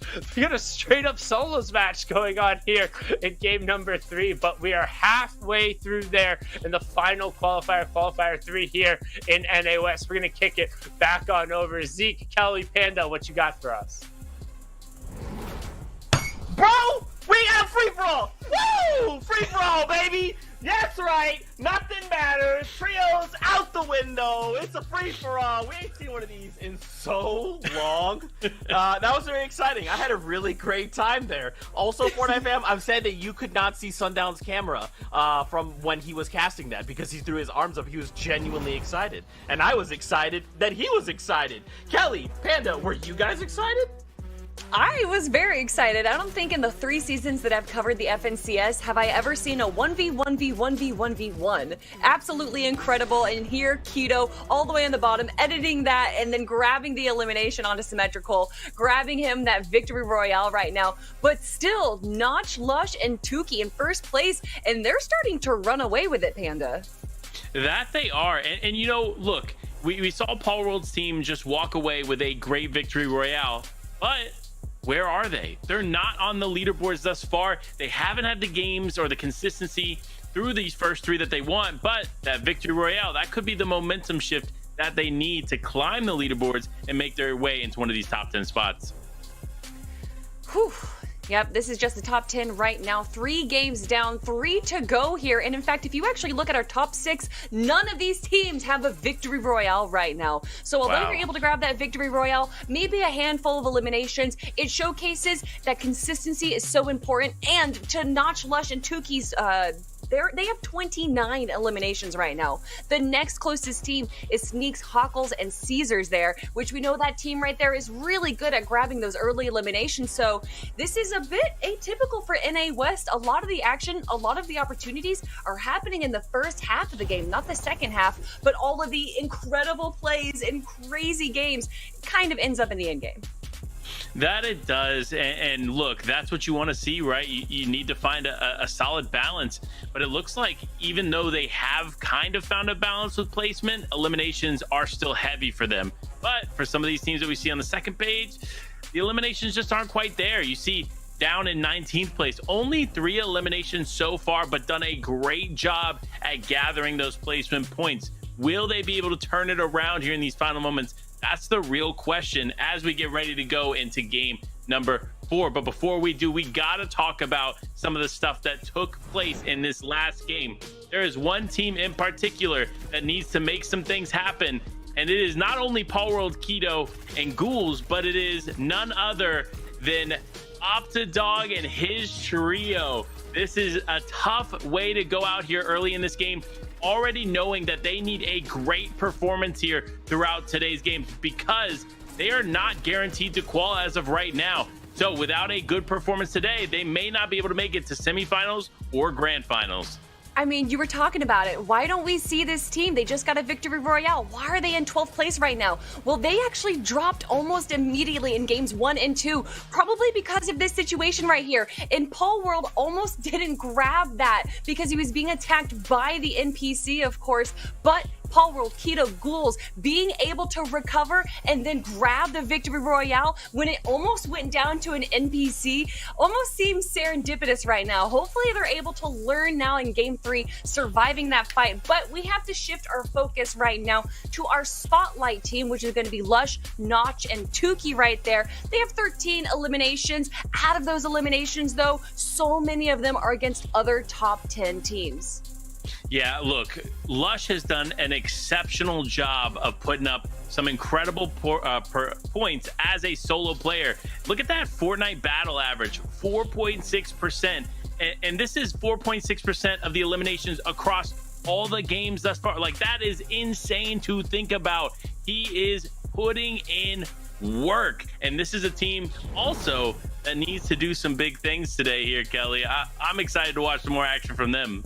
Yeah, no, I'm so happy that we picked this team that, you know, started at the beginning having a rough spot, and now we see them grab the victory royale. That shows that so much can change, Zeke. It's true. Some would even say they started from the bottom and now they're here. Okay. But guess what, Fortnite fam? You guys heard the battle bus. That's right. You know what time it is. We're going back into the action. It's so sad that we don't have more time to talk and break things down, but it's okay. We'll be back after this next game. So for now, we're going back to hang out. We're going to go hang out with Clay, with Sundown, our favorites in the world. Friends, over to you. Thank you so much, Kelly, Panda, and Zeke. 3 down, 3 to go here in qualifier number 3. That's a lot of 3, but it's not angel numbers like the wings we got going there. Instead, it's the qualifier in the state that we're at. And where we're at is a brawl in Corny Complex. We saw a 50-50 over a chest. It's been a while since we've had a straight-up pickaxe deal. He says, nope, never mind. I'm hopping in the whip. I'm out. Skirt, skirt, whip. He's out of there. Bye. Palworld and Optidog goes straight at it. And you talk about coin flipping your start. Well, because Ghouls decided to get out of Dodge, he left his friends in the complex. I actually know. He's going right back. I said it's not about family, but instead he's sprinting straight in there, trying to deny before he's able to get the revive off. He doesn't want that player to be able to get on a feet, and now he's got a straight up 1v1 for the start, and his opponent is going to say, well, let's close those odds a little bit, as Yasirman, one of the most earned players in console history on NA West on that side, trying to hold him off and to turn this 1v1 into a 1v3, as Hyper actually gets a little bit of revenge down in Slurpy Swamps, and Ghouls now trying to get aggressive. He hears the revive trying to go through, gets wall to wall. Yasirman ends up losing almost all of his shield, but doesn't get completely broken through. But you see DL and Optidog ticking almost over. Optidog gets taken out, and now it is going to be a straight up 1v1. Nope. He's able to get it. He's got it. Is he going to stick it? He is. Old saying is pros don't fake. Will the pro not fake it here? No, he is going to go for the fake. The reboot's going to have to come through on either side. Get the reboot counter up. Let's see what Yusir can do. The wall going to be taken, though. Goes for the aggressive AR play because he didn't have a shotgun. And Ghouls eventually is going to win it over them. A great fight nonetheless. At the end, it was a true 1v1, but Ghouls with the shotgun just a little bit more powerful. And that is so rough from the trio who feels like they have or has to perform today. It's not feels like they need to show up and then to go down in just the utter clown fiesta in the corny complex. I mean, you can cue the music. Everyone will hear it. We've seen it in the Twitter videos. But I mean, the pickaxe fight. But we'll go straight on over to another fiesta, the party over in Lazy Lake. It's not a luau. Instead, it's much more aggressive as they're getting right up in each other's faces as NAW continues with the trend of throwing out the reboots. We see it over there in the picture-in-picture as we also see Dog end up catching a heavy bolt right there to the body. That's coming over from the west side. And this is the problem with what this fight was last week, is that they took it too long and shots come through, making it and taken down really low there by Riverside. They're going to have the high ground, but again, you got to be careful. You can't over-peak. The sniper shots are coming in, but they don't want to let that happen. Riverside going to try to make a play, but unfortunately he gets made onto a nice little clip video. Maybe, no, Macon not able to get that last little piece. Oh, he had the build. I think he thought he had none. His shots will go through the confirmation. That's going to be a wall open, and Macon going to get taken down there. Jay now the only one left trying to find any sort of reprieve and decides, you know what, sorry, but I'm leaving. Yeah, and Jermo and his trio just came sprinting over the top. They actually got a piece of one of those. They're saying, hey, Bolcut, Mingmong, let's get going in here. The SG trio just showing up. They like every single time these guys are fighting in Lazy Lake. It's been every game, and this feels like it happens in every qualifier as well. Well, people realize they're like, are they really still doing it? Yeah, they're still fighting over there. Can we just show up and get both of them? Yeah, I think we can. And it takes them 3 or 4 games, but finally another trio ends up capitalizing it, and they're going to be able to walk away with all the space on Lazy Lake. And this time, you don't have to go anywhere, as unfortunately we see in the top left corner Falconer getting taken down very early. So good news for Jay is that he does have one reboot card. You see when we swap over, there's just a black bar there instead of a red X. That means he does have Dog's reboot card. Bacon's, you can see he does not. You can see the difference right there. Now, 80 seconds left from when that confirmed went over, but it's 90 there. But as we're talking, it goes down to get the play to make it. But with the zone being here, there's no way he's going to be able to make a play for a reboot. Especially as you can see, bottom right-hand corner, yet another trio comes riding over the hill. They're saying, hey, Lizzie, looks kind of nice. There was some fighting over here earlier. Yeah, you want to go check it out? Yeah, sure. I mean, they've been kind of at it. As you see, Chris is actually sprinting over the hills as well, trying to desperately to get away from Izo and Olaf and co, trying to use that line of sight advantage. I mean, if he can get downstream, he can potentially get to that river, get down to Camp Cod, maybe even get into a boat. But I think there's another trio who's already hanging out even farther south of it, and that's a tough rotation. As you can see there, he is going to be able to get down there, but they're hopping in the truck. They're saying, no, we're riding straight for this one unless he's able to really commit and get down just on the other side there. And looks like, yep, he got yanked away from the opposite side, sniped away, and that's unfortunate from the mountaintop across the way. And he's like, hey, that was a pretty good shot. And honestly, both teams are going to be a little bit happy about that. One of them gets the loot, the other gets that the extra little 2-point push, the little bump up the top. Moving back over, though, a team that, again, you said it, just has to play tournament management. They just have to stay alive. Man, honestly, at this point, like 3 top 24 should mostly do it. That would put them at 139. Yeah, anything else would be awesome. But at this point, if they can just not get taken down early on, they should be fine, as Lazy Lake continues to just bring players to it like a bright lamp. The moth swarming around. Bolka looking to try and get advantage for the terrible haircut on this side, but not quite going to be able to do it, as he finds the 79 tag. Will be able to follow up on the opposite side, but then gets boxed in for just a little bit of a second. Is able to get the high ground control. Uses the inflatable to create a little bit of distance and get back over to the natural cover.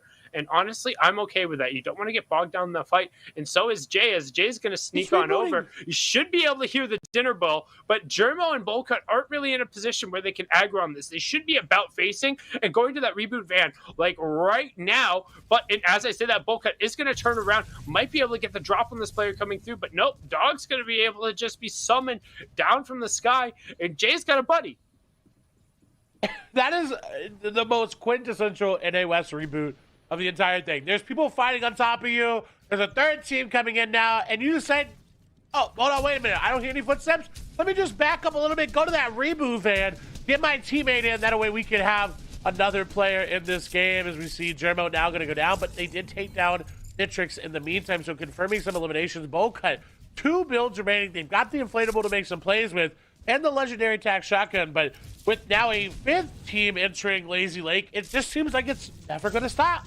Yeah, and you don't want to get eliminated again. We talk about point thresholds, tournament management, all that. Well, 25 trios are up. It means the next trio, or if it happens to be Bolcut, the next player who ends up getting taken out will miss on those +5 points. Every single point ends up mattering, as we see Paul, Trix, and Exy currently on height, as Bolcut is going to keep slinking his way around, trying to find, honestly, just go hide, go find a cone, hang out, or go find a whole bunch of loot. But honestly, he gets boxed in like a fish in that regard. Nice little ramp replacement, but then the cone ends up going in. He gets taken out, and he misses on the +5. And also, just a fun little fact, 5 reboots in the last game as well. So currently right on pace for that NA West average. It's a little bonkers. And X is going in. They won this fight yet again. Another trio seemingly making their way into Lazy Lake. This is an absolute, just, you said it well, a fiesta of people, of loot, of shots, of everything coming into Lazy Lake. Slim, Nitrix, and Major, though, they're one of the few trios that need to do well as well in this game. They need to have a top placement to get into the semifinals. They have not qualified off of series points. Just LOL at Jay running around on the low ground, literally like stealing away loot and just throwing it back to the one little house where him and Dog are hanging out. Like, it's just such a bizarre. This is not things that you would typically ever see in NA West. Like, we have 66 players below. I guess match 4, we tend to rock out a little bit more aggressively when it comes to some of the eliminations. But I mean, still, these are things we haven't seen in a very long time, and honestly, I'm enjoying it. It's leaving room for plays to be made for some of these players to show off their individual skill and to give opportunities to shine. And right now, Nitrix, Slim, and Major, they need a big game if they want to rocket themselves back up into the conversation. I mean, and look at that loot that they have, but I think X, Paul, and Trix got the better of it. They got 2 chug cannons out of all of that. And at the end of the day, we've seen the 2 chug cannons, if you can get to that final zone, usually results in a victory royale. Moving over to Tuki, Lush, and Notch. They had a very hard run out of the zone. They're trying to find anything to loot. And this is one of the first times we get to see a legendary burst rifle on the cast today. And it's probably one of my favorite weapons. Yeah, big fan. How you end up getting those burst rifles, it is the side grade option coming through there when you're able to kind of pick up those nuts and bolts either from one of the ground drops or the red chest to get it going through. It's a quick sat left hand side. Not just Trio, now has the record for most elims through 3 games. So really good job on them. It was something we had kind of talked about at the beginning, how they're really not only were doing it through consistency, but they were showing up getting the individual elims. And I mean, we saw Lush have a great individual performance. We saw Tuki able to, I mean, each one of them has really stepped up so far today, and that's why they're in the position they're in. On top of being able to almost clutch out that final victory royale, I mean, they've just looked so good. And a lot of people may not know, but Tuki played in West. He's played for so many years, back all the way to the World Cup warm-up days, the Scallywag Cup days. He has been around for a long time, playing with the S2 friend group back here in West, way back when that was around. And honestly, it's so good to see him perform so well, because we followed his journey many years. And so to see this performance, to find a trio that works for them, it is great to see. Going over to Trix, Paul, and X, they have, at this point, they just have too much loot. you can see they don't really know what to pick up. They're trying to make sure they grab all these extra mats and make sure no one else gets them as well. Yeah, I mean, what you want to do in this situation is just make sure you own as much of the space around one of these hovels and then just drop everything in a cone, right? Have it under there, know where it is, make sure you mark it on the ground. That way you can end up going back and grabbing it. But in this situation, the best thing you can do is try and min-max what you want if it's like making sure everyone ends up popping a pepper before you rotate out. But we should be going probably a little farther to the south and west. I don't anticipate we'll stay over lazy, just given the amount of space we have based off of what we're seeing in the bottom right-hand corner. The zone pull in the next 15 seconds is going to determine a lot in terms of what happens over the next 5 minutes, because a lot of people are investing assuming that where they are right now is relatively safe or just barely getting in around the outsides, which really isn't going to set them up for a positive circumstance. And sorry, I was a little shocked there for a second because I looked over and Pearl, Cloxic, and Hyper, who were just getting waxed through the first couple of games out of Slurpy Swamp, are sitting on 8 eliminations so far. They got Jelty's trio, I believe, and I'm not sure where they found the other eliminations coming through, but overall, great. Yeah. I mean, when you come onto a trio in third zone and you see 8 eliminations, that's definitely something we will want to see all those replays. And this is something interesting. We finally get to see use of the vending machines, but this is one of those malfunctioning ones, so you don't actually know what you're going to get when you do the goal.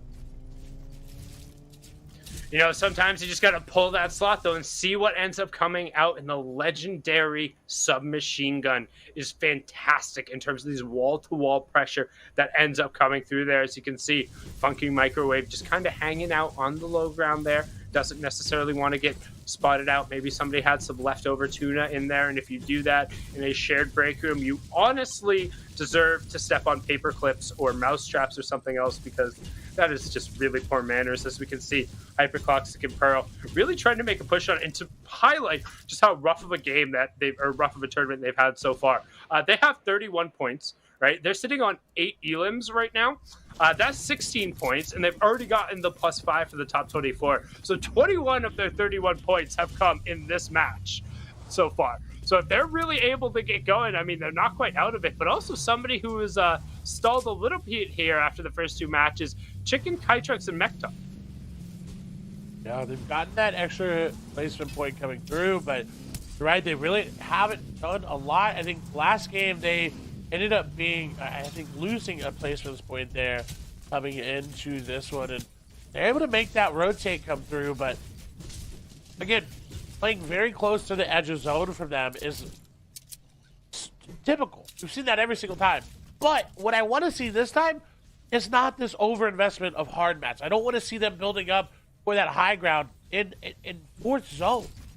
Yeah, it's going to end up really coming down to how well they're able to gauge where they use their mats and then timing it effectively. Because as we've seen a number of times, the overinvestment of hard mats, particularly, well, I don't want to say necessarily in this area, because this area of the map, there's a bunch of rapid changes of verticality, but there's also a ton of excess wood and brick on the ground. Like every single one of those rock clusters nearby is nearly a 140 plus cluster, so you can so quickly refarm up brick. That's why you're seeing some of these teams not necessarily worry about heavily investing in that material.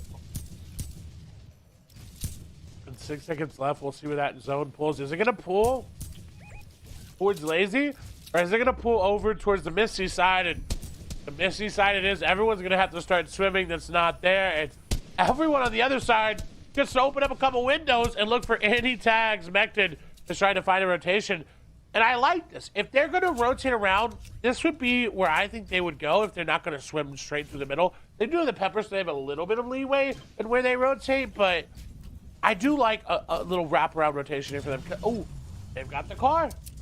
Yeah, no, gonna hop in the whip and go skirt, skirt. But the one thing I was just about to call out, well, they do have the agent car going through. If you go too early in this circumstance and nobody else is moving, you're just gonna get shot out immediately, which is what happened, because that's one of the sight lines we talked about, where as soon as you commit to dropping off the side of the mountain, every single person on the map has a sight line on you.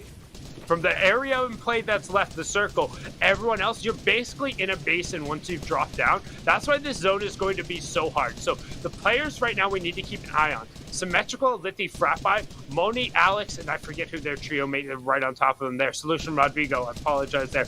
Wavy, Garrick, and Regulator. All of these ones who are on that northern side who are coming kind of off of that primary high ground, they're going to dictate the pace here because they have to move eventually. But until they move, anybody else underneath them doesn't really get the option to move because they can just rain shots down onto them. That's why you're seeing these teams who are kind of on this eastern side of the map now, Exy, Trick, and Paul leading the way. They're able to just slowly walk in because you don't have that same presence over towards the south side. There's one trio who's posted up on the high ground, and realistically, they have to move, but they don't have anyone to shoot at yet. Everyone else who's in the middle, they're already occupying their space. And once again, our first place trio is set up almost center as much as they can. If they would, they'd be right there in the center of that water. But look at Lush going to find someone with the spray. Honestly, by himself, their team was not there. They're going to try to go for it, but just going to get sprayed right on back. Tuki actually going to get that helium there. They actually grab the knock. They bring it back. They're going for the pickaxe and the coordination shot there. They're going to get that loot, and that's really, really great for them. Yeah, getting the bonus big pots as well going through, particularly when that's what Lush ended up needing because he wasn't the one who got the knock now. And they're continuing the trend. 10 elims in the first game, 10 elims in the second game, 9 elims in the third game, already sitting on 4, and there's still 59 players up. However, look at that zone pull in the bottom right-hand corner. We're going about as far south with a little bit of an eastern pull as you can get. They do have a launch pad, and there's a pretty much about 75% of the lobby is still on this northern side. So the question is, do they opt to launch early or do they wait and see who can go? So now we get a look at the southern side of the map. Now this is where the half in, half out is, and that's where we're going to see players really try and posture up and own a decent amount of the space. But Temple, Power, and Biscuit, they need to be careful. They are 5 below Storm Surge right now, and they're a trio who has to do well today. And 2 insta-knock ends up coming through in the blink of an eye. They both got knocked between Storm Surge and the pressure on that side. Power and Temple just got evaporated. Biscuit, 7 HP, and a Dream, if it can create a little bit of space, that Dream might be able to blossom, but instead the nightmare continues, knowing that they needed a solid performance, and it's not coming out. As you can see right now, Deadshot, Antarax, and XDOCQ have a great position here over on the side. They are the current high ground priority, and they're just swatting down these launch padding players. They got that knock on to Caesar. Can they find the eliminations? Keto going to go down as well. XDO will find that. That's going to be another elimination. Another tag there from Antrax on the backside. Launchpad going to come through. Called it out. The pings, they beam that player really low. He accidentally landed on them, and they're able to actually get the loot, and a chug cannon going to come through. That, you know what that means. High ground with the chug cannon. They're set up. Yeah, and honestly, the angle that Antrax had there was really unique. He had a ramp, and then it was like covered, which he had a teammate almost another layer above him. But he was completely covered and really didn't look like he was going to be pressured at all. But now back over to the trio that we were talking about, who was just slaying out early on. Hyper is completely down. Quaxic is as well. Elims. Pearl, 4 HP, but yes, just about to talk about it. Pearl, 6 elims personally, 11 across the team, and honestly, they got the +3 from the placement here. They're going to be happy with this game regardless. They're walking out with a 30-point game currently with where they sit. If Pearl can get absolutely anything, which he has a decent chance of doing as Zone is pulling past him. He's got a pepper here. Coming into this game, they were sitting in 30th place. So this is a great game no matter what. If you're in that bottom spot, one of those bottom spots, and you're trying to make a play to get up the leaderboard, Pearl is doing it right now. What can he do, though, on the backside? Doesn't have an epic shotgun in his inventory. He's going to have to try to find something. Doesn't have a lot of mats. Might have a launch pad there to recycle. Well above Storm Surge. Does not have to worry about that. Just has to try to find some sort of solo on the backside. Hopping into a duo, not the best choice, so he decides against it. Still running on through. Has a lot of time to play with, but cannot even take a second in the zone because they will go down. They don't have that extra little 11 HP or 19, if you will. They had another extra 10 on there. They have got to play this perfectly. Yeah, it looks like he wants some of this too. It's not like he's just playing for a little bit of placement. He's trying to get the drop on somebody, knowing that a refresh is really the only way realistically to continue going through the game. But as I say that, Zone pulls directly back through, and he's in that same tarp. He ends up taking one shot, but because he has just enough of a shield, he might be able to create the gap. That's Dog, who's right on the other side of it, and he's just going to get ran down. He put him on a leash. Jay and Dog, that reboot that we saw early on, the cheeky one, and Lazy Lake to give him just a running partner, now puts him in a late game, but it doesn't matter. Tournament management mode initiated. Lush, Tuki, and Notch at 140. We might just welcome to the finals in this game here and now. Match number 4. Players are dropping like flies. The placement points are coming through. In the bottom right-hand corner, we got Symmetrical and History. In the bottom left-hand corner, it's Alex, Moni, and Rodrigo. And then the top of the screen, our current leaders, Lush, Notch, and Tuki. They hold the Elam record for through 3 games, and they're trying to keep that average up. Sitting on 6 right now. Big Short be popped. They still have Fireflies to play around with as well if they want to get a little bit more hectic. They're looking towards high ground. Maybe a launch pad going to come out. Yeah, definitely a launch pad is going to get scuffed right there. You see the ramp and the floor being edited. They're trying to get as far in without using that many mats. And honestly, they could have just used all the mats. They've got 74 builds here with Lush. They are set up so well. Or Elam still has yet to look for them yet. And honestly, just getting ahead of Zone right now is going to do so well. Slim is now going to fall down. And they're focused, again, just staying alive.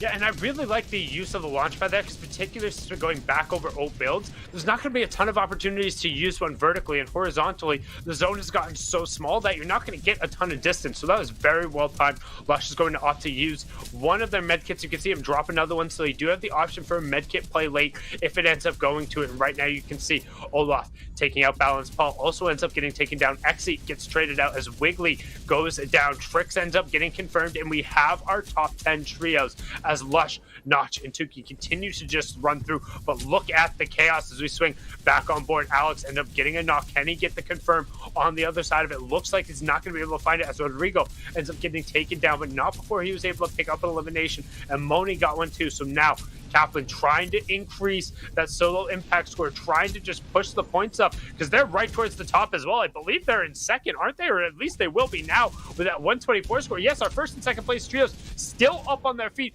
Tuki end up going down, but the high ground control has just been given over as Lush and Notch trying to run it out as a duo. You honestly just start throwing those Fireflies down there. They're going to be on wood. They're going to be right over the top of all these old builds. They're going to get shot down maybe as well. There the Fireflies go, but it's going to be right on top of Notch. They're falling down. They can't reconnect. Notch will find one. Nice shot there. It's going to connect. Will get that elimination. Entrak's going to go down. Will they find the chug cannon? He goes back for it. He drops some minis. Decides no, going to pick him back up. The Firefly's going down to 2v2v2, but Jay's going to go down. Somehow Jay's reboot early on gets Dog to the final moments of this game, where he's going to have to try to 1v2v2, trying to get in.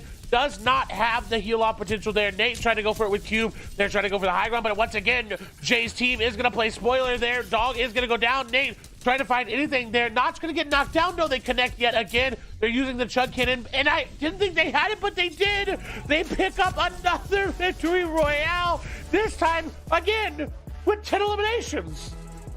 10 elims and the victory royale. So their games so far, and first of all, congratulations, because they're through to the finals. That score is going to end up being good enough. That is a nuts first 4 games. But 7th place, 10th elims, or 10 elims. 4th place, 10 elims. 7th place, 9 elims, and then a victory royale with the 10 elims. That is a disgusting stat line. I mean, Zeke, Kelly, Panda, talk to us about it.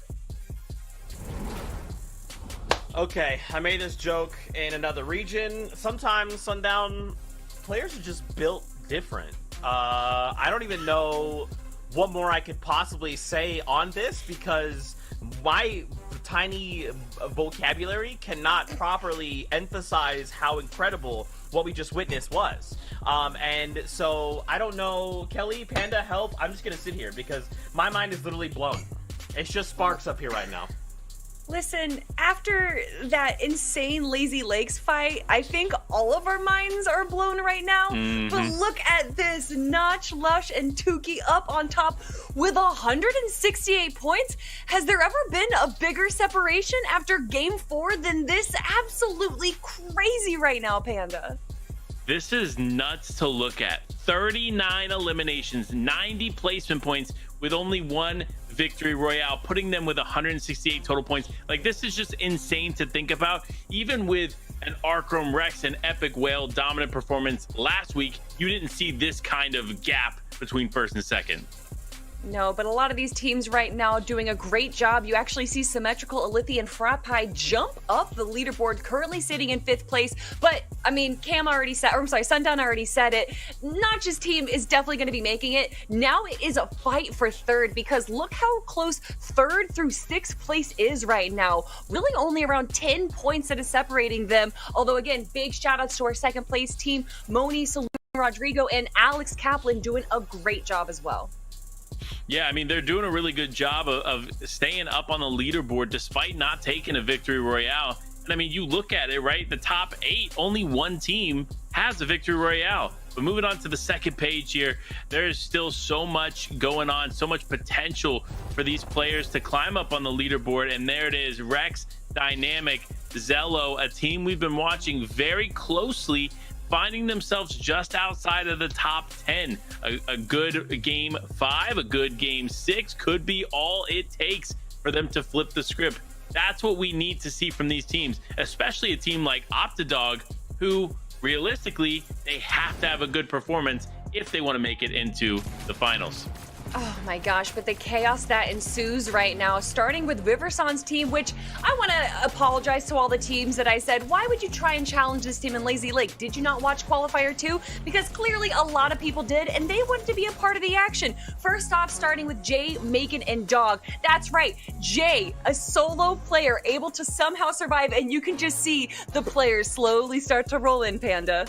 Yeah, you see him actually coming from 2 different angles here as the fight continued to ensue. And believe it or not, right down below is Jay holding on to Dog's card and just trying to survive as all of this ensues. Team after team shows up. Again, another team appearing here in Lazy Lake. Probably the craziest fight we've ever watched on the broadcast, because these teams just continued to show up. And this is not the end either. There's another team showing up here as they just want to get involved in this fight. And this is very interesting to say the least, because this is not what we would normally see here in the West region.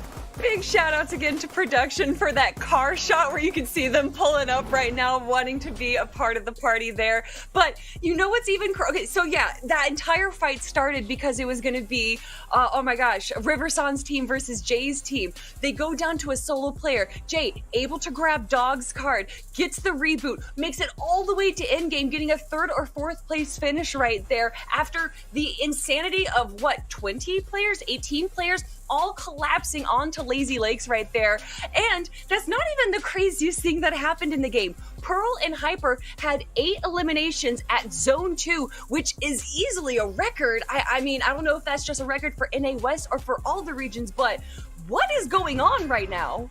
Look, I'm blaming Kelly for all those people coming there, because she did say, she was like, who's going to contest Riverson? And then all of a sudden, everyone showed up. Like, what? Hello? Listen, Kelly, listen, I'm telling Riverson. I'm telling him. I'm letting him know. Sorry, guys. My brain just rebooted. I was still short-circuiting from what I just witnessed there. Wow, I'm getting worried. The battle bus, it done honked. So, as I collect myself, let's go back in the game. We got Clay Sundown. Please help. Send help. Send help. Help is on the way, just like Trios were on their way to Lazy Lake last game. And with Tuki, I was about to say, Tuki, you okay on the drop there, bud? But no, he's not instantly taken down. The 50-50 coming through, but the trade out will be almost instantaneous. That's Triggy just going to go down on the opposite side of it. It's not really going to bother Lush, Notch, and Tuki, because like we talked about, with already 170 points, they're going to be through. No problem. But the question is, can they get taken down here? As on the other side of that, he was able to trade out Triggy, but the pressure is on. No Shocker going through some great SMG shots, but unfortunately the trade not going to go, and Zarez and Hollyvro going to take him down. I agree. Like you said, there's just no way it could be challenged that high unless everyone in the top 5 really put on the best performance that we've ever seen, get to top 5. All of them have 8 elims each, and then maybe. But again, that's asking a lot. That's asking a lot. And we're back over to Lazy Lake. The fight's ensuing. Macon, Jay, and Dog are going to get the first shots there under Riverside and company. You heard the shield break. I like the Dog's just sitting here waiting. It seems like they may have done this before where they broke it in through the roof, and Dog's just trying to wait to get a jump on them. Separated really badly, though. This may not go the way Dog and company want it. Man, this fight must be so grinding. I can't imagine being on either one of these trios, because effectively, like, if neither one of them moves, they will have spent the entirety of the FNCS qualifier round 4s just fighting drop spot, fighting at Lazy Lake against one of the other top trios in the region. That is 18 straight games of just grinding, grueling fights, and it is rough. As you see, Dog is able to actually get the drop onto Riverson there, the sneaky snake, but he wasn't able to quite get the confirmation. So now it's a 2v2.5 with Riverson down but not out, and Kenny's forced to no shield. You can see Macon able to push in and get the conversion. They'll take the 2 points to come through it. So now just a 2v2, and they have the HP advantage. Trying to find something there with that shotgun, though. Not really able to hit a lot of shots there, Jay. Doesn't seem like he's got a lot to work with. Making out of builds. Luckily, he's going to find that big rock. That's going to give him a lot, as you see, up to 15 from 0. Can really make a lot of plays with this. Jay still trying to put some pressure and alleviate some at the same time. It's going to get to the top, but look, 20-44 is going to find at 3 players all the way up top. Does get, again, the damage is dealt, but has to immediately retreat. Jay goes all the way up. They kind of swap back, and now they're back together. This isn't looking good for them. And keep an eye on the bottom right-hand corner as we start to see there's a magenta triangle trickling in. There's a lighter green, I think. I'm colorblind, so I apologize. But there's another different shade of color trickling in over there. And at this point, these duos need to start rethinking their situation, because we already saw over the last 2 times when you're posted up and trying to fight up on that high ground area, you're susceptible, whether it's a sniper body shot coming through, whether it's a couple AR ones taking the down away. I mean, this Lazy Lake fight has just been rough, and now we're going to swing back on over. Misty Meadows, Falconer, Reet and Chris, not necessarily the start they would have wanted to see today. They've had a couple of okay runs. They've chained together a couple eliminations, but not really putting together the full 6 games that they would want. Luckily for them, we've seen them in these qualifiers before, so should have enough on the series points to fall back on. But like you said, no one wants to fall back on the series points. They just want to be in that olive qualification spot. This time, though, they're able to make it out. I think it's a tall order for them to get into that top 3. I believe the bottom of top 3 was sitting at 109. Yeah, it's not possible. It's not possible this week, I don't think. I mean, maybe if they racked off like 20 Elim VR plus 20 Elim VR, it would basically take a Slacks Jock and Acorn level effort from NAEs to Qualifier 2. Like, that would be just absolutely nutty. And just another fun stat as we're keeping the run of it, there were 6 reboots last game, so bumping that average back on up to 5 reboots a game. Yes, indeed, and I tried to do the math there with you, but like you said, I'm not doing any math on the cast there. Kenny's able to disengage away from this, was able to grab Riverson's reboot card there, but not able to get Extinct backed up. But like we saw, sometimes it's only one reboot card that matters. With example, the counterpunch there, Lazy Lake, Jay and Dog, is medkit will be popped. They have a lot of time to really work. They have a good amount of distance away from Lazy, so they don't have to worry about that third party coming in from the initial. And as I say that, the third party's already happening in Lazy. Once again, the magenta-ish triangles have moved in, and Reed's actually going to be in a fight somehow. They went from being all alone to a fight. Falcon are going to go down. Reed's going to go down as well. And getting just right into the thick of it there. As you can see, Kenny's just going on a nice little jog, trying to go hit up one of the reboot vans. But if he's heading over to Misty, he's not going to necessarily like what he sees over there, as Chris and Co are actually taking a fight on there. We're going to hop into the back of the truck. Era, Alithi, Frappi, CLG, Symmetrical, just trying to roam around, seeing if they can't get any shots. We're over by Pleasant Park right now, and as we can see on the minimap, there's nobody really in their vicinity, so they're just going to check on out, see what's over at this, over at the vending machine, grab a nice little rare shotgun, and get on their way. It's an upgrade from the pump to attack. Most players will consider that an improvement, so they're going to be a little bit happy. Got the Parasite on the back. It's the player who's the most exposed. So honestly, in terms of their min-maxing, pretty impressed right now. Oh, I mean, putting the player with a Parasite on the back so they don't get headshot, perfect strategy by me there.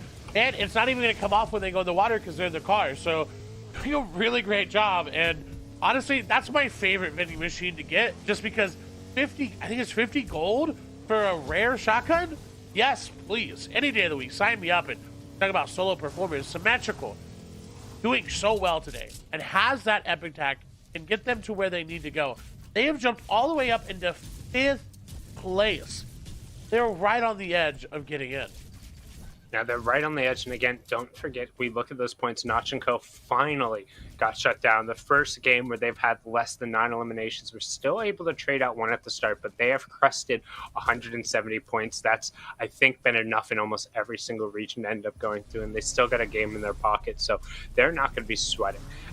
Alex and his trio, or Moni and his trio, have been incredibly close. They're in that top 2 situation. They're right around, I believe, 130 points. I think they picked up an Elam to start this game to push them just above it. We'll have to check back in on them, but they're the line. If they're able to kind of get above that 150th threshold, we're going to start to talk about them maybe also being qualified in this game.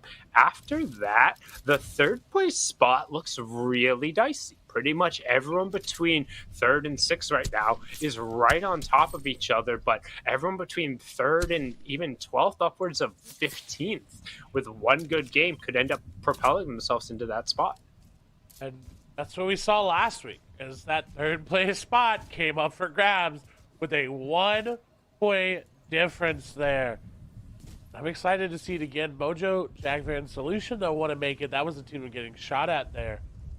They're rotating into Holly Hatchery, one of my favorite POIs this season. And point that just because of the movement there, you can outplay so many different ways without having to build it. It's so beautiful. You get to see that kind of movement in Fortnite. And ooh, the Fortnite RNG is rewarding me. We get to see a Holly Hatchery rather mid game. Yeah, we'll see it in the mid-game. Not necessarily sure the players want to be seeing that in the end game, as some interesting things end up happening when you're right on top of each other in those scenarios. But I did misspeak there. They have not crested that 130 point yet. Still sitting on 126. No points to speak of in this game so far, as this has honestly been one of the less kind of dense games from NA West, which you typically don't see as we head in the back parts. Usually the opening will still be a bit aggressive, but it does tend to slow down right as we get to the first placement threshold, because everybody knows the value of just getting those kind of +5 points, as a bunch of teams have already kind of staked out control around Holly Hatchery, and I can't blame them. There's a lot of good vantage points as well, and some interesting things you can do with the builds this season, like you see there, because that force field actually counts as a build. You can actually build there on top of it and be fine with it. They do have a connecting piece there in case they need to go back down, but because it counts as a build in the way Fortnite works, you can build on top of it like there and be safe. And as we talked about, it gives you a nice little gatekeeping angle. And we talked about gatekeeping. Well, the gatekeepers are the one inside the safe zone. The gate crashers are the one outside of it. And gatekeeping is just throwing a whole bunch of bullets, utility, whatever pressure you can towards that way. As I believe we just saw yet another reboot end up coming through. Nate, Cube, and Avail swinging right through Boney Burbs. And like I said, West is really all about it.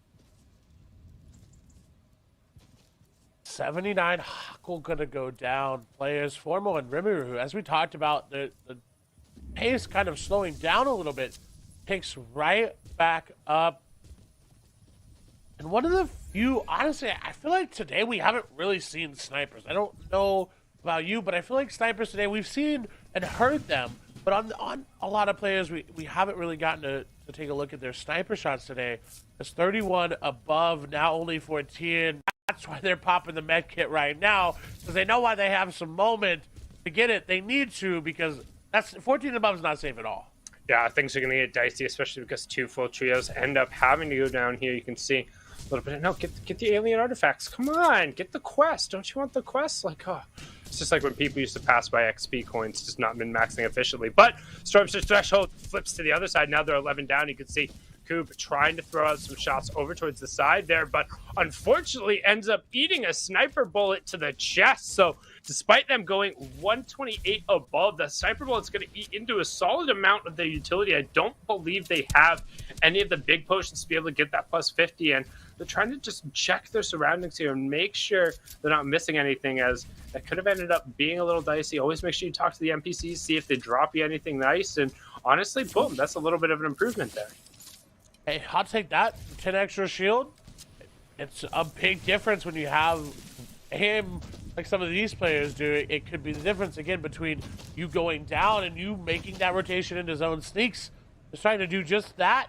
And honestly, I'm calling it. I think we're going to get another reboot from Sneaks. He's got both reboot cards.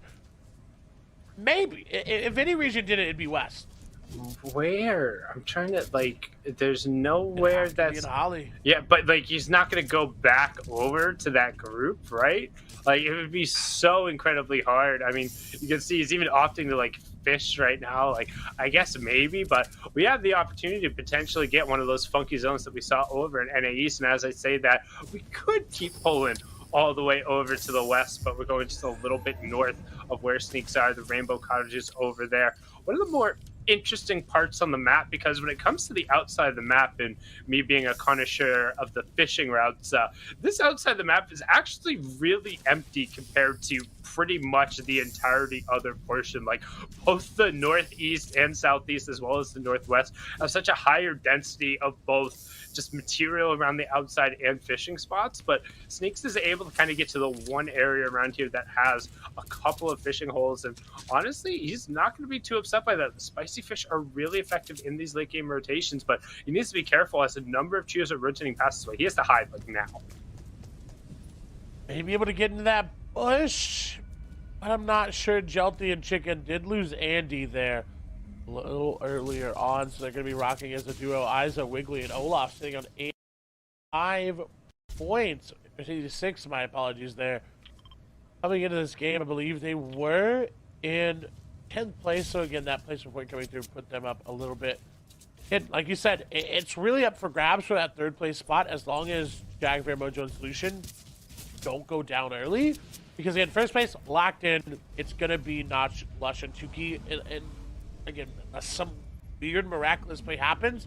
So it's really the fight for 2nd and 3rd right now for a lot of these trios, and Wiggly, Olaf, and Izo know that.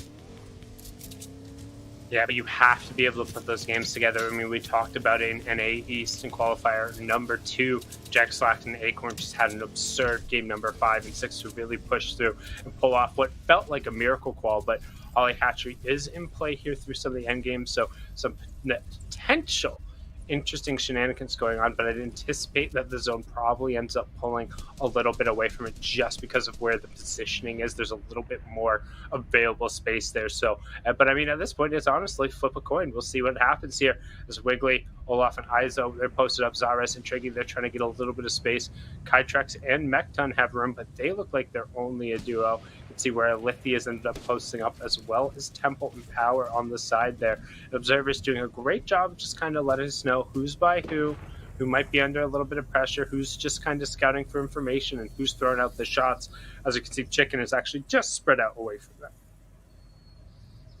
I've always been a fan of this, where you're a little bit further away from your teammate just to get those different angles when it's a moment like this and they've got time to do it. But as soon as it pulls away from them, that's when it becomes a little bit more risky, because you have to get back together to rotate. But Chicken finally putting the sniper in the inventory. I think this is the first time we've spectated him today that they've had a sniper rifle.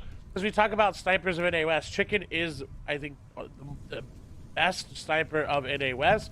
Wasn't really carrying it around today. We saw Zone's going to pull a little bit out of Holly Hatchery. Still, again, with half and half out and moving could be in play, but moving out of those force fields will provide a lot of players a sigh of relief, because they are very difficult to fight in, but very, in my opinion, I love them. They're very fun. Oh, I think they're incredibly fun. I think when you're ended up box to box, these players have such ingrained muscle memory that anything that's a slight shift in adaptation, if you feel like it hinders you, if you feel like you're not able to take advantage of it, it can end up being frustrating. With that being said, as you can see, the rotation is going to pull out and away from it. All the players are just trying to get whatever space they can end up occupying. Hyperpearl and Cloxic, who were the first trio to end up having 10 plus eliminations but not finish inside the top 10 the last match, trying to make another run at it, knowing that those eliminations are worth the +2 points. As we actually swing right by a fight there, we also swing by Sneaks, who was able to hop in the bush and just do a little bit of bushwooking, try to get through and get whatever placement points he can as a solo. Regulator is in a fight as well. They're going to actually shake down their player that they got and get that elimination, get that headshot for as much damage as they can. They get a good amount of refresh, but away from the zone, still above 481. Only 37 below is that threshold, so people that are around that 150 got to be a little bit more careful there. 7 players will need to go down, and again, it doesn't, even though it's 7 players and that's an odd amount compared to trios, if your entire trio is still below, you're still going to be getting hit, so it could be at most 9 players as everyone is just launch padding onto everyone here. So many different players just went down from many different trios. Raph gonna get 2, Wavy Jacob gonna get 1, Raph gonna get another elim there as well. Everyone seemed to got a piece of the pie. Yeah, and you can see Regular just trying to help Wavy back up, saying, all right, let's get in our spot, as now everyone is going to cram around the outside. Keep an eye on that bottom right-hand corner there. In 10 seconds, we will have that half in, half out. We should be able to tell kind of where it pulls based off of who's able to go up for height immediately. We'll see it there. 2, 1, there it goes, and we are going up to the north, so you can already see a decent number of trios who have established themselves over there, but majority of the lobby is on the south, so timing this rotation is going to be crucial for maintaining your position in this game. As you can see, Kytra's Chicken and Mekton, they have high ground, but they're also below Surge. And they are well below Surge. 171 is not something generally you're going to be able to make up by just spraying out AR bullets. They've got to hop down. They're trying to get any tags, and they've had heals, but you're right. Going down on high ground to Surge is going to be very interesting if they're not able, and they're the only team below. Yeah, they're the only trio below, so all the onus is going to be on them. Everyone is launch padding directly into them, and they get 2 above. It is 3 more than they needed, but then it flips right back on over, and as we see it, we see a key headshot coming through to get a shield crack on the other side, and they will flip back above, and this is the discipline. This is saying, hey, don't panic, pop your minis, take the shots you can on the high ground. If we have to leave here, we already lost. And that is a great call from the veteran Kytrex. I know he's in his mic. He's telling him, hey, just keep looking for your shots. We got plenty of minis. We'll rock it out, and we'll figure it as long as we hold the high ground. That's what they ended up needing doing. Storm Surge will turn off, and they survive. They don't convert on any eliminations, but they survive, and that's just as good right now.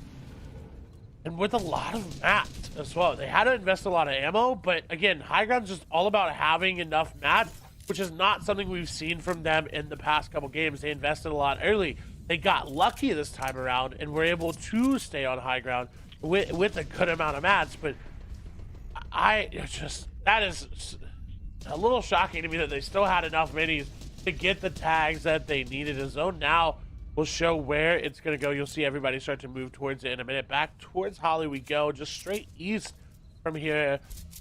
Going over a lot of old builds and fresh builds at the same time. I'm intrigued to see what Kytrex and them do, if they're going to go for the reconnect or if they're going to go for that launch pad into building on top of whoever's there. I think they'll probably late pad, just given their current location. And as I say that, nope, Kytrex ends up just single tarping out and then utilizing kind of the bait from that to allow Mekton to end up just spraying shots down. You can see everyone else taking to the skies. They do have a launch pad, so they could end up going late. You can see Mekton making sure he holds high ground all the way. So they are going to end up late launching, going through potentially, or just trying to tarp all the way. And you can see him actually pinging it out and looking to recycle the pads. And I always get a little bit of vertigo when players are dropping down like that. I pray that nobody just slides a cone out real quick and just like, haha, gotcha. but we've seen those shots before as these guys are able to get together hip to hip. No more high ground advantage, but they are, I was about to say they are safe, and as soon as I say that, Chicken gets absolutely grilled, just put in the fryer there, tossed out onto the spit, whatever other cooking analogy you want. He's taken down, and it definitely wasn't boiled because it wasn't bland. There on the top part of your screen, there in the bottom right-hand corner, we got Wavy, Regulator, and J Rose is in the bottom left-hand corner. We have our second place trio who is looking to book their ticket right now with a solid performance. They're into the top 15. That means we're into the cascading placement points. Everyone got the +3 at the top 17, and they're just looking for more. It's whatever elims and placements you can get until you're in to the final group. And right now, Kytrex in the top is looking for an impact frag, potentially trying to drop somebody down, as him and Mekton have next to no HP between them. It's all on Kytrex, as Mekton is on just a sliver. Can he find an angle to get a shot off? He's got enough builds, and they're doing really well at getting in his zone. That's going to be the elimination they need. They're going to get the knock there. Tricky going to go down. They are going to find the chug cannon. Kytrex has to go back. He does not have enough HP to let Mekton do it. They got to get together and use this effectively, and they are. Nice pathing there from Kytrex and Mekton. They are going to split up there for the moment, and that may be where Mekton goes down. He's got to get back with his teammate with 19 builds, now down to 12, has enough. Clockstick will go down. Kytrex going to get sprayed at 5 builds remaining. Can he make a play? Someone in his box. Chug splashes them, and that may be the difference of them going down. High ground going to go over to Foursquare. Rodrigo going to be the one back in zone trying to find anything to get in. We'll find the Peppers. Does have the chug cannon as well. They're looking really good so far. And we said first place is basically secured, but they want to fight for it. It's going to be a fight for first after all. Rodrigo Solution and Modi trying really hard right now. Yeah, but on the low ground, I'm keeping an eye on Wavy, J Roses, and Regular. They have an opportunity to really push themselves into contention for that top 3 spot and make a name out of it. You can see right now, 118, 120, 121, the placement points, the elims, they're taking over. Already up to 6 elims, as you can say. Jay getting a little bit of room, and when they're able to make it off here, no, this is another trio. Completely ignore me right now, as they're up to 6 elims. This is Jay, Dog, and Making. Got confused given the Dog and J Rose's connection, but Jay ends up getting dropped down, hits a huge 157, but Dog not quite able to bail him out. Jay will end up going down, but Dog will get the conversion onto that knock here in a second, as Macon ends up getting one as well. That should push them up to 9 eliminations when all is said and done. But Wavy was the one who was on the other side of that, who was able to take him down. So the battle of the low ground going huge. But while all that is going on, our second place trio is still just waltzing their way into the top 5 and potentially a top 3 spot, and thus the finals. Third place is still here as well. Shot's going to go through. He's going to go down. Dog taken down by Lithy. Making will be able to do it, taking him back. As we see Jackveer trying to make something happen, running out of builds, does have the chuck in and going to have to dip into zone for a minute. Modi trying to build for them, but there's a player right on top. Will get the 8 tag. That's going to be Macon falling down now at 3v2v2. At this point, low ground, just absolute chaos there. Regular, that's our third place trio. Still here, still operating, trying to just close it out. And what we thought was safe at first place, all of a sudden, the gap is getting closed. Regular going to take down 1. Can they find any more on the other side? Nice shot there. Regular going to lose. Wavy Jacob going to go down himself, and now it's all up to J Roses, who has no HP in the zone. Jator with 9 eliminations. He has 9 individually. They had 14 total, plus the victory royale. All of a sudden, a 58-point game. They put themselves into contention. And with 1 game left, what looked like a pretty definitive top 2, they're still up there in the top 2, but everyone else underneath, that was the patented NA West. Shoop right there, Clay.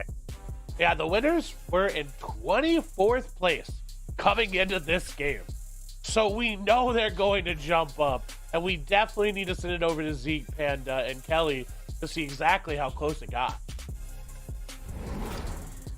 Okay, I wanted to do a Zekeism here, but I've done a lot. So what I want to do is actually turn this over to Kelly, because she brought up a very good point that this is a very unusual NA West, and we like this. Kelly, tell the Fortnite fan what you said to us. Well, I mean, first of all, we usually don't see this kind of early aggression that we typically do in NA East or Europe, but we've seen it in Lazy Lake, and we've seen it all around the map so far, where there was a team that had 8 eliminations by Zone 2. This is not a typical West competition. This is more like the Wild West right now, where everyone is kind of frantically trying to grab at these placement points, trying to grab the series points, because they know this is their last shot. They're either going to get top 3 or they're going to have to go through the gauntlet of the semifinals, and then heaven forbid having to go through the reboot round. But right now, I don't think it's too much of a surprise. The winners of game 4, Notch, Lush, and Tukey, still on top after game number 5, but that Shupening, Sundown said it, 170 now to 162. An incredible performance from Solution, Kaplan, and Moni there, making it all the way into the end game. But now a new team jumping up into third, Panda. Yeah, a new team indeed, and it is actually Wavy, Jacob, and Regulator working their way up into a third place spot after a really nice second place performance there in that last game. Look, this is all down to one final game, and with the points that I'm seeing right now in top 3, it's going to be very tough for any of these other teams to really climb into one of those spots. Right now, I'm looking at Macon, Jay, and Dog, as well as Symmetrical, Alithi, and Frappi, trying to take down Wavy's team right now, because again, this isn't a fight for first. This is a fight for third right now. And I think with that being said, we need to look at the 4th and 5th place teams a little bit deeper. That we do, and we have brought to you a little thing we like to call the people that are trying to qualify. That's what we call it. I'm gonna be honest with you. So Frappi, Symmetrical, Alithi, this is a team that has not guaranteed or solidified a spot onto the grand finals, but they've been doing very, very well thus far. They were actually the prediction of Clay here going into the day, and they have not disappointed Clay, to say the least. They're doing a very good job of staying in the top 10, but going into this final game, will it be enough to take one of those top 3 spots? Jay, Macon, and Dog, I feel like at least one of the teammates has been eliminated in all 5 games that we've been watching. They have had such a struggle making it as a full team to the end game, and I think that's why we keep seeing them. They've gone 3rd place twice, as well as a 4th place finish as well, and I think if they're just able to stay alive as an entire team, then maybe they would be able to grab that victory royale and claim their spot in 3rd place. But this might be because of that Lazy Lake fight that we're seeing, but we do have to talk about this team, a team that we haven't given too much focus for. It's Kaplan, Moni, and Rodrigo there. They've gone 5 top 10 games. That's right, everyone. We've only had 5 games. That means that they have placed top 10. In fact, they haven't placed below 7th place in all of their games, Panda. Which is crazy to think about. And as far as early game elims go, they have 7. And again, mind you, early game. That early game elims, like, people aren't getting this many eliminations early on, and guess what? Kaplan, Money, Rodrigo, they're doing it. They're doing it well too. Eliminations versus the top 10, they got 16 eliminations on top 10 team players. Like, that is just incredible to think about, because the caliber of player that's in our top 10 right now is not an easy feat, to say the least. No, not at all right now. And I mean, an incredible performance right now. That's why they're sitting in 2nd place, and why they've probably already stamped their seal into the the finals. But again, we just saw the 1st place team go down in 31st place. They're still sitting in 1st place right now, but a lot of things can change in just one game. Right now, though, we're looking at those bubble teams. They're no longer fighting for 1st. They're just trying to desperately make it into the finals, because you don't want to have to go through the gauntlet of the semifinals. And again, heaven forbid you make it into the reboot round. You want to make it right now. It's looking bleak, Kelly. This is it. We got one last opportunity, one final moment here for these trios to do all they can to pull out all the stops to either make those top 3, or it's for some of these trios, it might even be to push into those semis and try and fight through that, right? There's a lot at stake here, but it is time. One last time here from the FNCS qualifier number 3, Sundown Clay. Let's get it. Let's get it indeed. One more time onto the island here. 6 regions have completed their qualification. Here we are in region number 7. You can see Tukey, Nosh, and Lush again right off of the start. Looks like Lush was able to pick up one of the fastest elims we've seen so far, and yet Tukey then ends up eating a nice hip fire and will almost get instantly traded out. That's Triggy on the other side of it. They're trying to create a little bit of space. You can see Notch trying to offer some support, but right now, Lush just throwing Tukey around inside the box. Triggy wants to get box to box to try and get on the other side. Lush will then end up on it. He does have that rare pump, and he's just going to blast away, and Lush picks up 3, and just like that, with 176 after a rough match number 5, match number 6, our current leaders feel great. They wanted to make sure they got that overall victory royale here today, as Pearl is going to get taken down there by Andy. Hyper the only one remaining. They did get Jelty, I believe, on that knock, and Hyper says, you know what? Never mind. I'm going to launch right away, because again, they are still in contention. A shot's going to come through. They're not going to get tagged up that much. They could still be in contention for that top 3 spot. Again, it was at not too far off. Again, with 147 there, there's a lot of room. I think they're a little bit off pace now that I'm taking a closer look, but still wants to keep the dream alive. He wants to keep the dream alive, wants to deny resources, right? Like, if you've been battling these guys off the spawn, you don't want to give them a launch pad, right? You don't want to give them absolutely anything. Like, they're going to come running either way, but Hyper trying to use that epic plasma rifle, and it's only a matter of time here. He's going to get chased out. He's going to get boxed in. Like the fish, the question is, will he then get flushed afterward? He even eats the big plot. He says, go find it. It's somewhere out there. I swear I didn't have one of these with me, but Jelty saw him running away. Tries to go for the resource denial, and since we were keeping track of it, 7 reboots in the last game, so we've just been pumping those numbers way up as they swing over to yet another fight in the Misty Meadows. Falconer, Chris, and Reed going up against Deadshot, Antarax, and XDOSQ. Can they find the tags this time? And Exeos, and they did 2 points, have been doing really well, but the building is on fire. They're trying to break it on down. They're going to start getting hit by that. Reed, Falcon, and Chris, no stranger to using those gas cans really well. Chris going to get tagged in from behind, though. Third party coming in.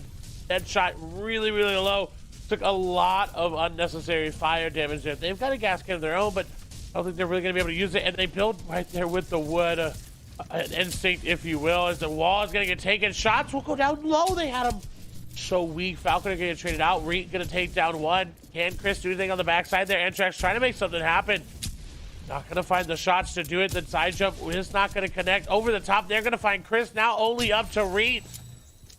Unfortunate circumstances. They look like Chris and Falconer had the game here for them today, but just going to go down. And in the feed, we see Notch pick up another knock over on the other side, but don't count him out until Reed is all the way out. You can hear the shots still being traded out, but another trio has jumped in on the situation. And Antrax is saying, well, I'm going to put a little bit of gap between you and me there. Needs to be careful. Some of the fall damage from that inflatable will tick through. He's trying to get in the water, but he catches a snipe shot with his chest. It's a get down Mr. President moment, but there's nobody he's protecting. Going to gobble up all of the fish, may even pop the second pepper. Honestly, I want to hold on to that, but he really just needs to keep moving. Nope, he's going to pop it, saying, you don't get anything. Reed will pick up an Elam on the backside of that. So the other trio who was there, he was able to force them away. Reed might have created enough space to be able to grab reboot cards there too. So we need to keep an eye if he can keep the trend rolling, as Antrax is just going to bounce, bounce, bounce. He's broken the line of sight, and the Moo Balloon will keep going to the moon.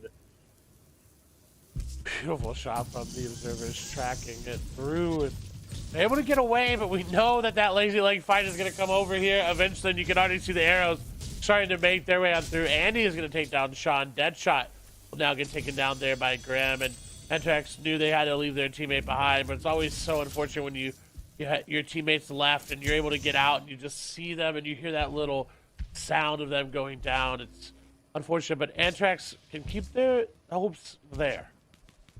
Yeah, I'm not sure there's a lot of hopes. He's just playing for serious points at this. He's not really going to be able to contest towards the top 3 because it's going to take a monstrous performance. But speaking of monstrous performance, somebody who put themselves effectively only in the conversation with that last game, Forswear, Jotzer, fast pump flick with a 58-point performance in the previous game. 14 elims for 28 points. The victory royale for 30 points.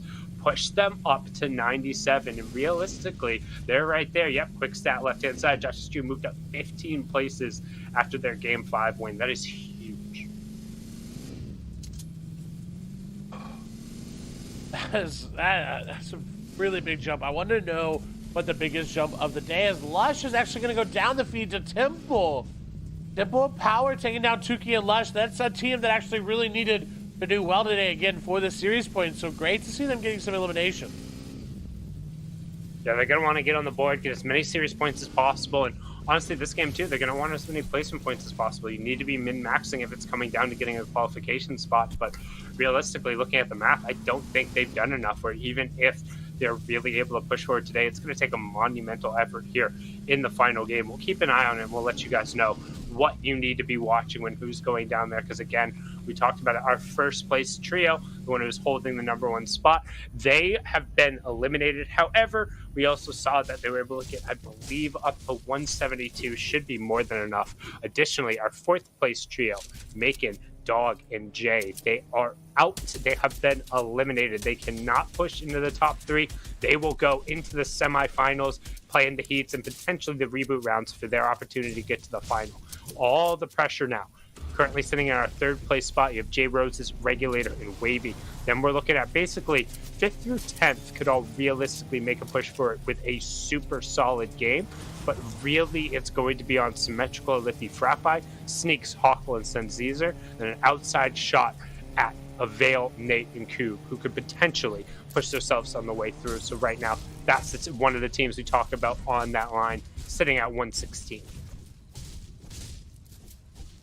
Hawkle's done it before for the trio, but can they get everyone there? Weeping Woods, what a fitting area for NA West. Surprised, I'm going to be honest, that there's still any trees at all with Jagbir, Mojo, and Solution playing today. Because we've talked about their strategy with the Fireflies and how they will use them to just burn down the entire forest all around. But they're still here. Slim XX, actually one of the players, again, that needs another great performance today to get to that series point qualification. Going to take down Extinct, who did win the fight this time around, but the rotation not looking too good for them. As we move back over, Lithy, Symmetrical, and Frappe, a team that needs to win this fight as well. Both of them fighting off in such a 12th place versus 5th place. An awkward spot to fight as Zona's coming in as well. They either need to win this fight or not take this fight. They're not going to be forced into it, but they can't be eliminated here. Currently sitting on 131. They're just behind that pace and being able to push into one of the top 3 spots again. Oh, and right as I say that, just the rip of bullets. So much flak being thrown towards him. Symmetrical eats 2 or 3 of those shots, but he's going to be able to avoid it. You can see right now the +5 points have already come through as we have our top 23 trios in the match, but everybody needs to get together right now. Regulator, Wavy, and J Roses are currently sitting on 152, so we'll need to be keeping an eye kind of on those point totals, because if you're not able to push up past this, well, you don't get a ticket to that dance. Good disengage all around. Frappe is still very, very close. Has to get away. Has not secured that yet. They're still going, and I think at this point they've realized, hey, you know what, Frappe, we can try to make some move towards you. We can try to get a snipe your way, but it's really not going to stop them. And as I say this, they may be able to come over the top, may be able to third party that 1v3, but Frappe is able actually to get away. I'm thinking inflatabling it just a little bit. Lithy, I don't think they know they're here yet. Gonna hit the snipe. No, not going to. Just gonna miss it. Gonna go for it. Paul, Trix, and X trying to get involved. And again, if they could take out their competition directly in front of them and get the points on top of it, it'll be so good. But Frappe, weak. Symmetrical in the same box. It looked a little confusing there for them for a moment, but they've gotten out. They've gotten time. But only 11 builds remaining. 11 builds remaining. They're trying to get a medkit onto him. Symmetrical is doing the brunt of the fighting. He's able to push him back a little bit, but he loses pretty much the entirety of his shield. Liffy loses all of his shield and all of his white HP. He gets nearly insta-knocked there, not giving Frappe enough time to stick his medkit. And right as I say that, Symmetrical is on the other side of the pump, and it's all going to come down. Frappe with a medkit. He's going to try and get it. He could get back up to the effective 100, but they have to know he's here. He has the rare pump and the heavy AR and 4 builds. His Xy's going to find him on the low ground. Will get the replace, gets the box in, gets hip to hip, and it's not going to get mattered. They get put down and put away, and their tournament is over. See you next week in the semifinals. Good luck. We'll be rooting for you, but you're not getting a top 3 spot here. The 5th place trio drops. That's 4th and 5th out with no chance to push into the top 3, as we'll see another pretty southern zone. We've had pretty much 3 zones in the same area, right over kind of that Misty Meadows Lake-ish area. Trying to get one more elimination. That's another 2 points here for Rexy, Dynamic, and Zoho, but players definitely making them work for it. They're just trying to run away. Whole trio is there, stalling as much as they can. Seems like they're going to find him any moment now. There's the tags. Still had shields, but again, we're near Sniper Swamp, so it's not that surprising. There's the shotgun shot there from Dynamic to pick up Raze. Again, just trying to stall out that fight for as long as they can to make sure they take as much storm damage and use as many resources. Because look, Dynamic, while they've got the elims, they only got 15 builds. They're going to have to farm quite a bit back up trying to make it into zone. Yeah, luckily for them, there's plenty of materials that they should be able to farm over in this area, but these guys are also going to have to rotate away here in a second. Nope, I lied. Wrong mountain I was looking at. Ignore me. As you can see, of course, Jotter and Fast Pump Flick, they did have the 14 elims last game, but if they're able to win this fight here, win it relatively convincingly, they could potentially make a push. However, Fast Pump Flick doesn't even have a pump to flick fast with. Instead, he's relegated to the common tack shotgun, which is going to try and come up with some kind of other alliteration, and my brain just kind of gave up. So on the flip side of that, he's really going to want it. Like, he doesn't necessarily want to get wall to wall. Realistically, his best position here is playing as kind of the third band off and just trying to find an angle with that heavy AR, because if somebody opens a box and leaves themselves exposed without any damage fall off on those, that hits just as hard, if not harder, than that common tack in these box-to-box situations. As yet another trio has now piled in on top of the mountain saying, hey, what's going on over here, guys? This is a very awkward fight to be a part of. You've got to watch every single angle, and if not, Forswear takes the brunt of it. Mojo going to take down NJ, though. That's going to be great for them. Again, this team jumped 15 spots coming into this game after that last one. Technique is going to go down there. 2 Kytrexes. The trio up above going to lose 1. The trio's down below not going to take that much damage. And the third party that entered this fight may have regretted it just a little bit. Yeah, now everyone is kind of bogged down in this fight, and the fact that they have to rotate north and away from this high ground, like, that rotation is really going to be a pain, because even, like, you have to have a resolution in this fight. You can't just leave unless you're the first one to leave, and boom, this is a situation I was talking about for Fast Pump Flick. He's able to get back-to-back 44 tags, which just rips through the shields regardless. You're forcing somebody to eat a 50 pot and a mini there, which he's going to feel fantastic with. Definitely feels a lot better than getting into a wall-to-wall situation with that great tack. But realistically, I would love for one of these trios to recognize, like, hey, we got to go. And right now you can see Batman Booger and TT are already rotating away, but you can't get bogged down in this fight. And boom, right as I say it, you can see exit over through the side, not giving up the entirety of their high ground, but they're also going to be able to refarm the ski lodge here, and they're going to get a solid line. Everyone opted to disengage. So honestly, good decision making from all the trios involved in that little kerfuffle. And I like that they're breaking line of sight again, just in case, because they don't know if that team's going to come over the top of them. There's a good amount to refarm back here, and luckily for them, kept a good amount of their hard mats still there in the metal, and able to help out each other and farming back up. This was, again, you said a great line, and it is. They don't have anybody contesting them coming through, but they got to be careful from around back. That's going to be Sneaks and company, who, again, are trying to break into that top spot, I believe, sitting somewhat nearby. Yeah, that's the one thing you have to be careful around that side. Everybody loves to take what we call those dead side rotation, the less popular, the sparser side of the zone.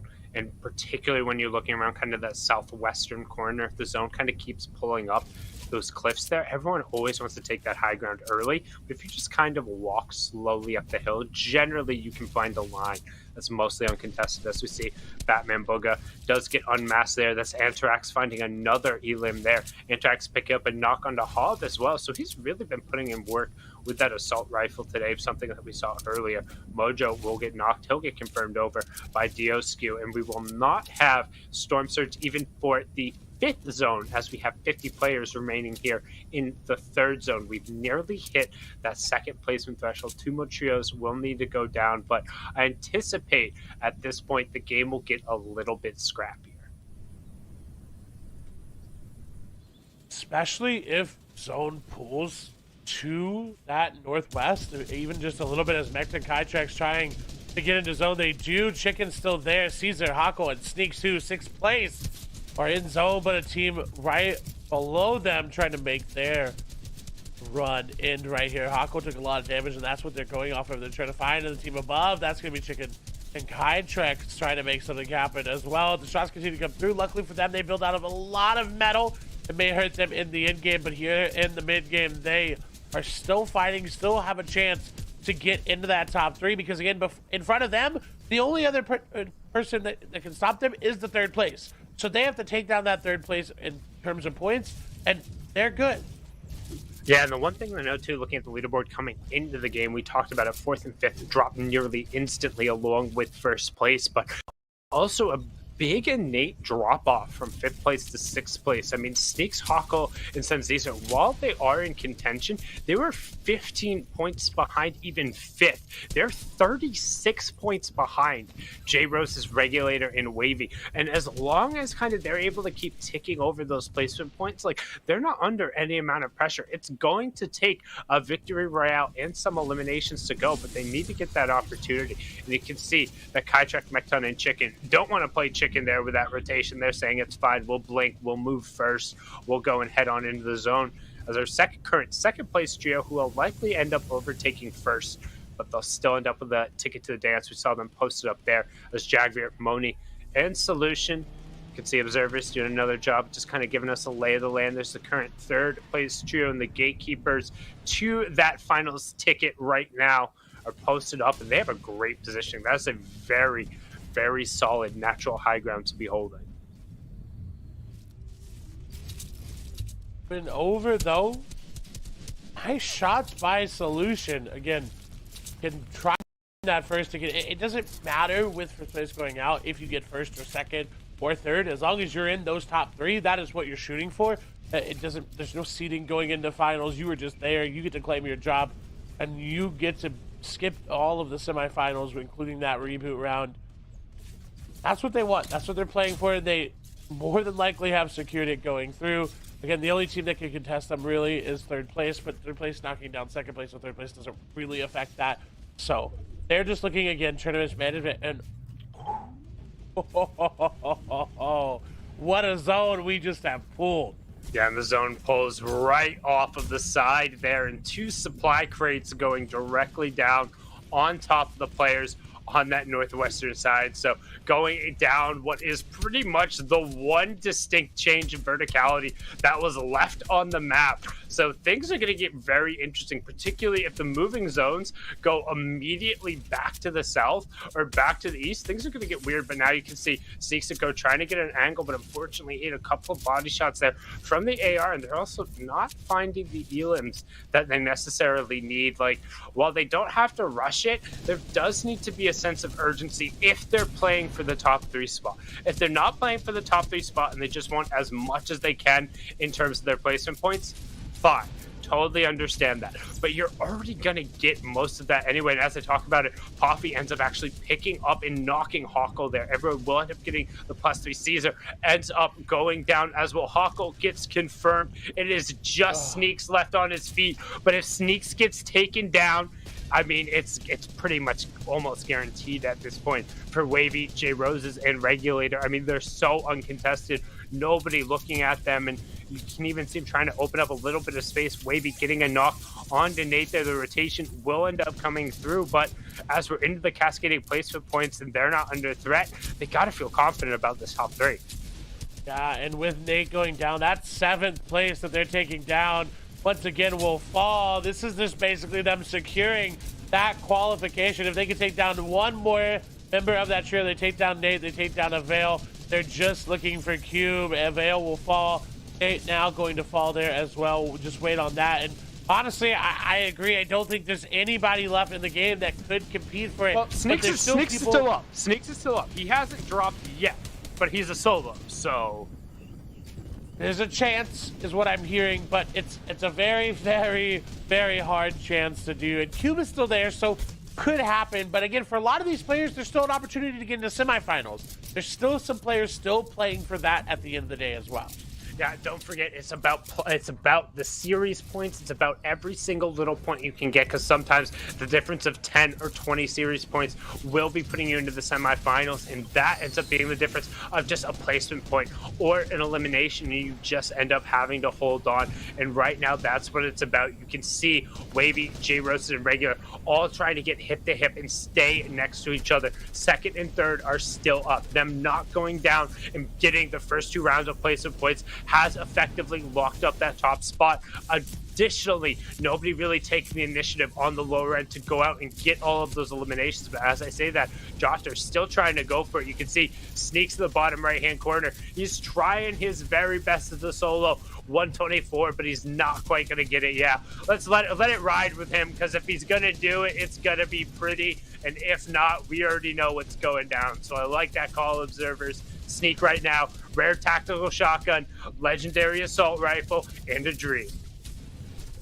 Has a nice launch pad, and oh no, just barely gonna get caught. I was hoping he'd be able to make it over and go down to that low ground, because that's where they wanted to go. But 29 builds remaining, they can make a play happen. Again, you said if he's gonna do it, it's gonna be amazing. That's what they're gonna need. Some amazing gameplay right now. Nice layer change again, another nice layer change. Great protection from the high ground. We'll find the front of zone with a couple different hop-ups, and we'll get there safely in zone. Still has to keep moving, though. Look at how many players are still all around. Jelty still trying to make a play. Chicken from Timbers all the way there in the back. Sneaks 127 points, now 129. We jumped up into that top 10. This is where everything gets a little bit more easy as a solo. You can make a little bit more plays. Everyone's a little bit more panicky in the top 10. Can they find anything, though? Someone looking back? No, has to run in the zone. They've got a pepper, though. This will keep them ahead of the zone. And as a solo, that's really, really where you need to be. Shots will go through. That's going to be a 36 shield tag, though. Let himself be known. Is going to continue to get the tag on to this player as they're hopping to the box. They know they have to go for it. The shots will go through, and they get taken down. Their aim was just not there, and that is it. Our top 3 have been finalized with Sneaks going down there. Yeah, now it's just all about where they finish in the top 3, but it doesn't matter, because the is the same. You're going to finals, and it wouldn't be a finals on West without Wavy, Jacob, and J Rose's Regulator coming in as well. They played fantastically today, and they're trying to upset the top of the apple cart, but realistically, our top 3 has been the top 3 for the entirety of the day. Whether it was the individual performances being able to push through, the fact that Nosh, Lush, and Tuki were able to get so many eliminations, and then just the way that Moni, Jagbeer, and Solution were able to work hip to hip in these end games and consistently make it in. They really did separate themselves, and I wouldn't be surprised here if we saw Regulator, J Roses, and Wavy walk away with a victory around the final game. They're playing very disciplined. They're hip to hip. The only people who could really challenge them might be Ghouls, Paul World, and Keto trying to work top down. Maybe able to get it here. The shotgun's going to come out here as the ARs continue to spray down from above. Regulator going to get one, going to get taken down as well. They get so many eliminations. Now they're dropping down. Andy trying to put up a fight, but everyone on top of you is just going to take him down. Ghouls, Power World, and Keto will finish with a great victory out. 142 points. But overall, the games have just been phenomenal.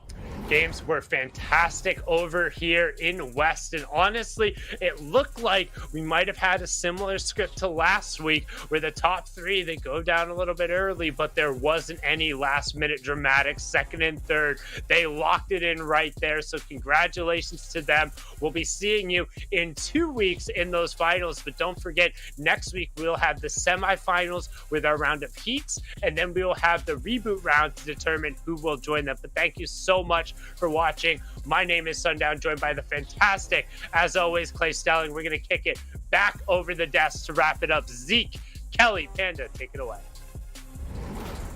Thank you guys so much. Fantastic cast on the day. My goodness. NA West was just completely different today, man. I want to see this West. If we can just be this forever. Let's just dial that in. Okay, write that down somewhere. I'm down if you're down. Okay, West. Let's make this happen. Kelly, Panda, how you guys feeling about the games today? This has been one of the most fun days that I've ever been able to watch any kind of Fortnite broadcast from any region. This was just completely unpredictable, and that's kind of what you want, especially in the last qualifier, right? Yeah, I mean, look, East, EU, you guys got some competition, man, because NA West showed up today to entertain this crowd, and it had not disappointed from start to finish. You see Lush, Tuki, and Nacho Burrito team put up a lot of eliminations, made it exciting every step of the way. Another team that may have not been as exciting today as we were anticipating, it was Riverson, Extinct, and Kenny's. Oh, here you have it. It's our top three, everyone. Wow, stealing away first place. It's Alex, Moni, and Solution Rodrigo with 185 points, with Regulator Wavy jumping up again to take second place, and the team that held first for pretty much the entire competition moving down to third. But thank goodness they didn't drop down to fourth place right there. But honestly, there was so much separation between these top three teams and everyone else in the leaderboard that these three teams definitely deserve to be here. Yeah, to say the least, right? You look at fourth place, 142 points, and then you look at third, 178 points. Like, that is just a crazy performance, to say the least. 44 eliminations. If I'm not mistaken, the trio with the most eliminations for the day, Nacho, Burrito, Lush, and Two putting in work, getting the victory royale as well. But one thing I gotta point out, right? Ghouls, Keto, Paul World walked away with 2 victory royales, but they still weren't in the top 3. You've got to find that balance between eliminations and those victory royales if you want to be in one of those top spots. You know, I think it's even beyond that. Their first and second game, they got 22nd and 32nd place, and we know that was because they had the contested drop spot. Obviously, it eventually worked out for them. From third all the way through the 6th game, they were able to grab 2 victory royales as well as an 8th and a 14th place finish. So it's one of those situations where you're like, do you change your drop spot? Do you stick with it? And unfortunately, they made the right decision to stick with it, but it was just not enough right now. However, with their incredible performance that we have, because 4th place is still fantastic, we are definitely going to be seeing them in the semifinals, and I know a lot of people are going to be thinking twice about facing them. Yeah, I mean, I'd think twice about facing them, to be honest. They were contested, and they still were able to walk away with a 4th place spot. Imagine if they weren't contested, where they would be on the leaderboard right now. But we got to talk about it. We got to break down all of the action throughout today, because it has not disappointed. Kelly mentioned it. It has been nonstop, nothing. The most exciting region on the day by far. And it starts off with Mecton, Chicken, and Kytrix taking that victory royale. And it was such a great royale right there. But of course, we got to move on to game number 2. And who would it be? But yes, Seer, DL, and Optidog right there. They needed to get a great performance. And to start it off with a VR, it looked like they were going to do well and potentially collect those series points. But obviously, there was a different situation here, having Keto grab as a solo player that victory royale in game number 3. And then, you know, Nacho, Burrito, Tuki, and Lush. The combination of the pressure from high ground on top of having the chug cannon, like, this is a really, really solid performance there from them. They held it together, they worked as a team, and ultimately walked away with the victory royale. We got to go to the 3v3 combat. It was Moni, Kaipel, and a Regulator versus Jotter, and 9 eliminations for Jotter himself at the very end, getting a 14 elimination victory royale for the whole team. Yeah, and look, here it is. Paul World, Keto, and Ghouls walking away with the victory royale, just playing that to perfection. Exactly what they needed to do as a team, controlled it from the high ground, and ultimately walked away with the victory royale. It was so fun. Like I said, if you're just tuning in, you crazy games across EU and the East, and now West was bringing the heat.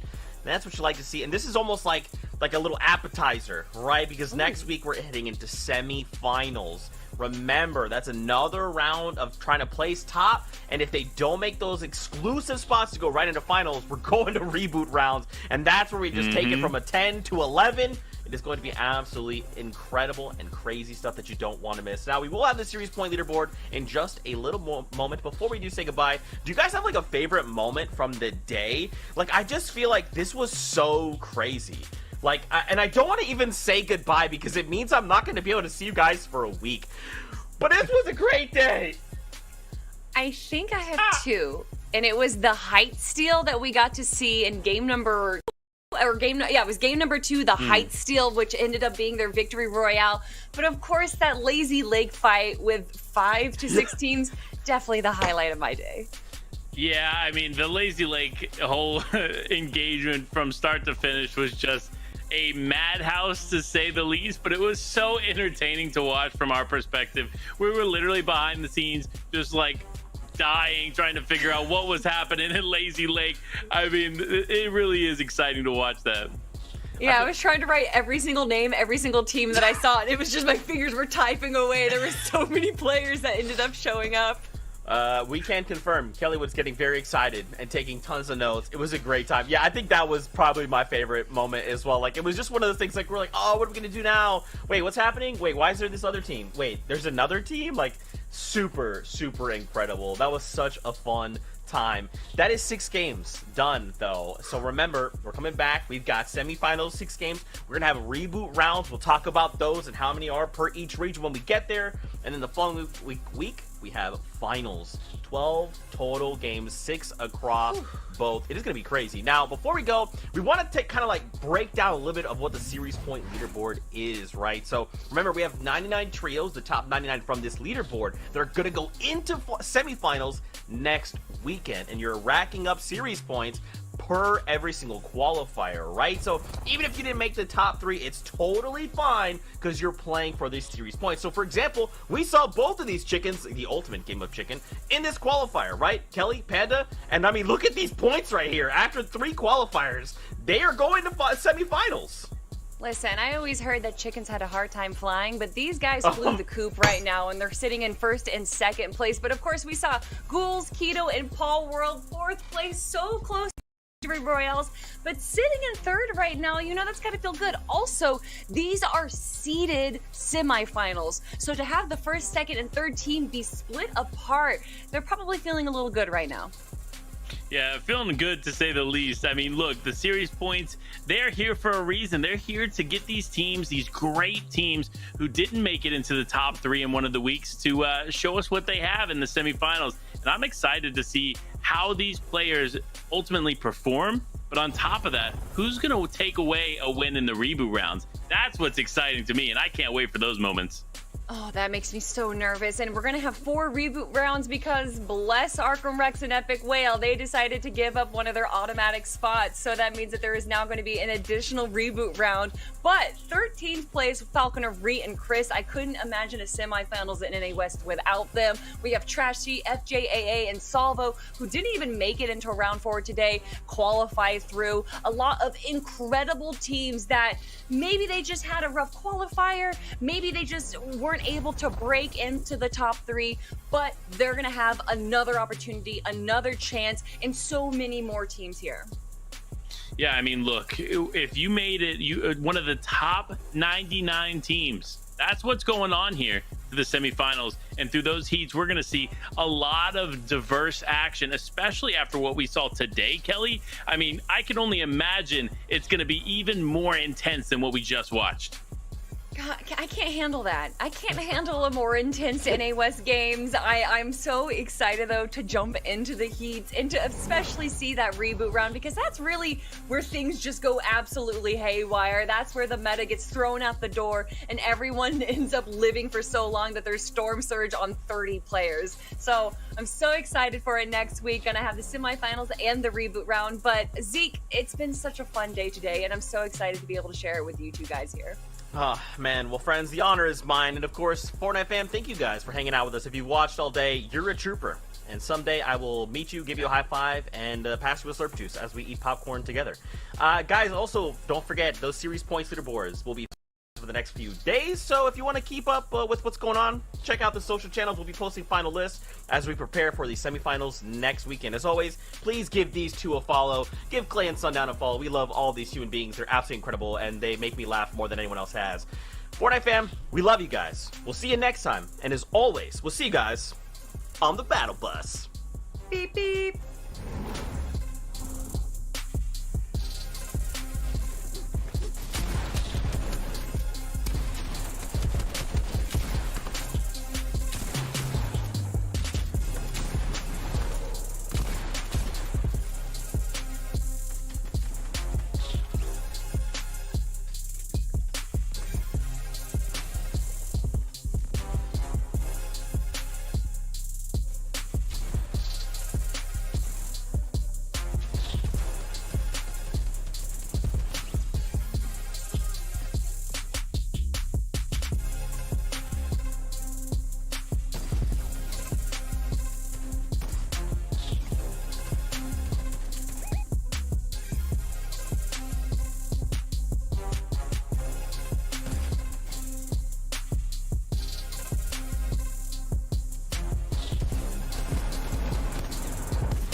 do, Fortnite fam? Welcome to the Fortnite Champion Series. It's time for Qualifier 3, baby. The last opportunity to try and make a spot for your trio. Going straight into finals, or hope to goodness you have enough series points to take you into semis. This is it. The last stop right before semifinals, reround, and the finals. It's all happening right here, right now. You know we had to bring the very best along. We got Reese, we got Levin. Boys, my heart, I don't know that I could take it. Look, what I'll say to you, Zeke, I know it's the last qualifier, and you know, it is sad in that sense because it seems like there's a bit of finality here. But what I will say is we are just that bit closer to the finals, and that's the most exciting time of the season, right? So we're getting closer to that stage. I'm looking forward to it. This last qualifier should be intense. It should be fun. Everything you expect from the FNCS. Yeah, the last qualifier is always good too, right? You've seen those first 2 qualifier weeks, 6 teams have gone through. This is the final opportunity for those more teams just to make sure they manage to make it through. And for the teams who don't, obviously there is the semifinals to try and make their way through, but it's always one of the spiciest qualifiers, I think. Ooh, the spice is nice. I do like this. Now, we'll get into games in just a little bit, but as you guys know, we got to talk about things. We got to talk about the broadcast. We got to talk about prize money. We got to talk about the X of Champions. There's nothing that I don't like talking about, so we're going to get into it in just a moment. First off, watch.fortnite.com. It's what you're watching right now, but you also have the leaderboards. So if you like being able to see our beautiful faces, also have leaderboards going at the same time so you don't, miss a single thing, watch.fortnite.com. Okay, let's talk about the overall tournament bracket. If you guys have been with us, especially starting out the season, you're pros at this. You're not going to get scared. This graphic is going to pop up and you're just going to feel at home. You're going to feel at peace. Now, for you guys that are new, welcome to the broadcast. It's fantastic that you're hanging out with us. Now, I know a lot to be scared about, but don't worry, just look left. Okay, you see that qualifiers? Qualifiers 1, 2, 3, right? I just said this is qualifier 3. That's where we're at, Reese. That's where we're at, indeed. I'm going to go for it. I would have never figured out where we were if it wasn't for you. We are at qualifier 3, round 4. The players had to play through 3 rounds prior to this, and now the top 33 players from round 3 are competing. We will be looking out for the top 3 teams today, right? The top 3 teams secure a spot in the finals of the FNCS. But it's not it, right? It's not it, because of outside of the top 3 teams, the teams who play today will receive points that account for the series leaderboard, and the top 99 teams on the series points leaderboard after this week will advance to the semifinals. Yeah, you don't want to go there though. Let's be real. You want to be in the top 3, and this is how we're going to decide that today. You want to make sure you get all of the points that you physically possibly can, and this is the format right here. As soon as you see in that bottom right, as soon as you hit the top 24, if you get in there between that to 18th, you're going to gain your first placement, which is 5 points. Then every single placement threshold, again, 17, 16, you gain more and more points, all the way up until first, that Victorial, which will gain a 30 points total for your placement. If you notice right at the bottom, you'll also get 2 points per elimination. So they all add up, all your placement points, all your elimination points across the 6 games, and that will decide our winners. In case you guys don't know what's at stake, going into those finals, we've got prize money. But the more important thing is the Acts of Champions. I myself flew out, found this gold somewhere in the world, brought it back, digitized it, crafted the Acts of Champions in all of its glory, then placed it inside Fortnite with the proper approval process and said, this is now the greatest trophy that anyone could ever wish for themselves. So again, this is all for finals, right? And right now, there's a couple things we got to talk about because Qualifier 3, one last shot. But first, we saw the 7 regions. 2 of those have already wrapped up. So let's take a look at their standings. We're kicking things off. We got Asia, we got OCE. We can see how things went in these other 2 regions. Right there, we got Moo, we got Flutter, we got Alba, 181 points. I feel like for me, Reese, Asia is this region that I love so much, and there's just so many anomalies. I feel like the talent pool is quite wide in Asia. Yeah, it definitely is. A lot of times you look at the top of the leaderboards, they're always different, right? You see a lot of names reappearing, and sometimes you just see a lot of new names that are always up there too. And then, for example, in third, you got Alan and Shamoki alongside Leaner as well. And Alan and Shamoki are last season's FNCS champions, and they ended up disbanding because their ex-teammate Force actually moved over to our region, over here in EU. So they picked up Leaner this time, and this week they managed to actually make it through in third, so they've managed to get themselves a ticket straight through to finals, which is fantastic for them. So we could potentially see a 2 times FNCS champion from these guys. Let's take a look down under though, right? Oceania also has taken place, and at the top of the leaderboards, not a surprise to see Jinx, Alec, and Worthy. One of the top teams. I've hailed them as one of the top teams. Many people who are familiar with OC know that they are one of the best teams in the region, and they finally solidified their spot in the finals. I was getting a bit concerned, I'll be honest. I was getting a bit concerned, right? The first 2 qualifiers, they struggled to sort of get that top 3, but they finally done it. Similar sort of path to how they sort of did it last season, right? If you look last season, they sort of struggled in the first couple of qualifiers, and I believe they were able to get that top 3 eventually in qualifier 3. So now it's going to be good to see them there. They ain't got to get through semi-finals. There's no risk there. They are guaranteed nailed on for that finals. Yeah, I think it'd be weird also to see a finals without these guys, right? You've got Jinx, who is a frequent FNCS champion. I remember going all the way back to Chapter 2 Season 2, watching him in duos, and then, of course, coming into the solo seasons after that, and then when he started picking up things in trios, being super, super dominant with this trio and with the Gubos' ex-trio mate as well. So if they weren't even managed to make it, it would definitely be a huge upset for the region.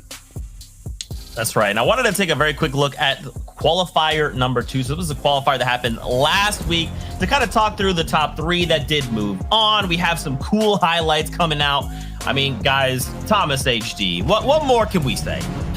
Well, there wasn't much to say about them on the day. They were rather pedestrian, to be fair, out of Dirty Docs. But there was plenty to say about the team that was giving them plenty of issues. Seti, Cammy, and Teak actually were able to qualify for the finals. Big whoop, surprise, happy days, because last season, Reese, it was just so tragic for them, right? They seemed like one of the best teams in the region, but they failed multiple times to actually make it. Reboot round, second place curse was just not, good enough. They really struggled, but now they're going to be in the finals. They're nailed on. I'm really happy to see them make it there. Yeah, and they're obviously one of the best teams in the region.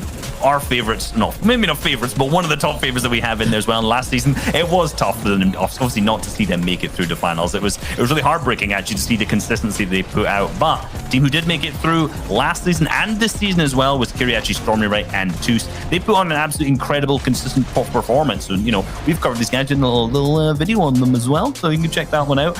They've done so well last week. And honestly, they're like an absolute treat to watch.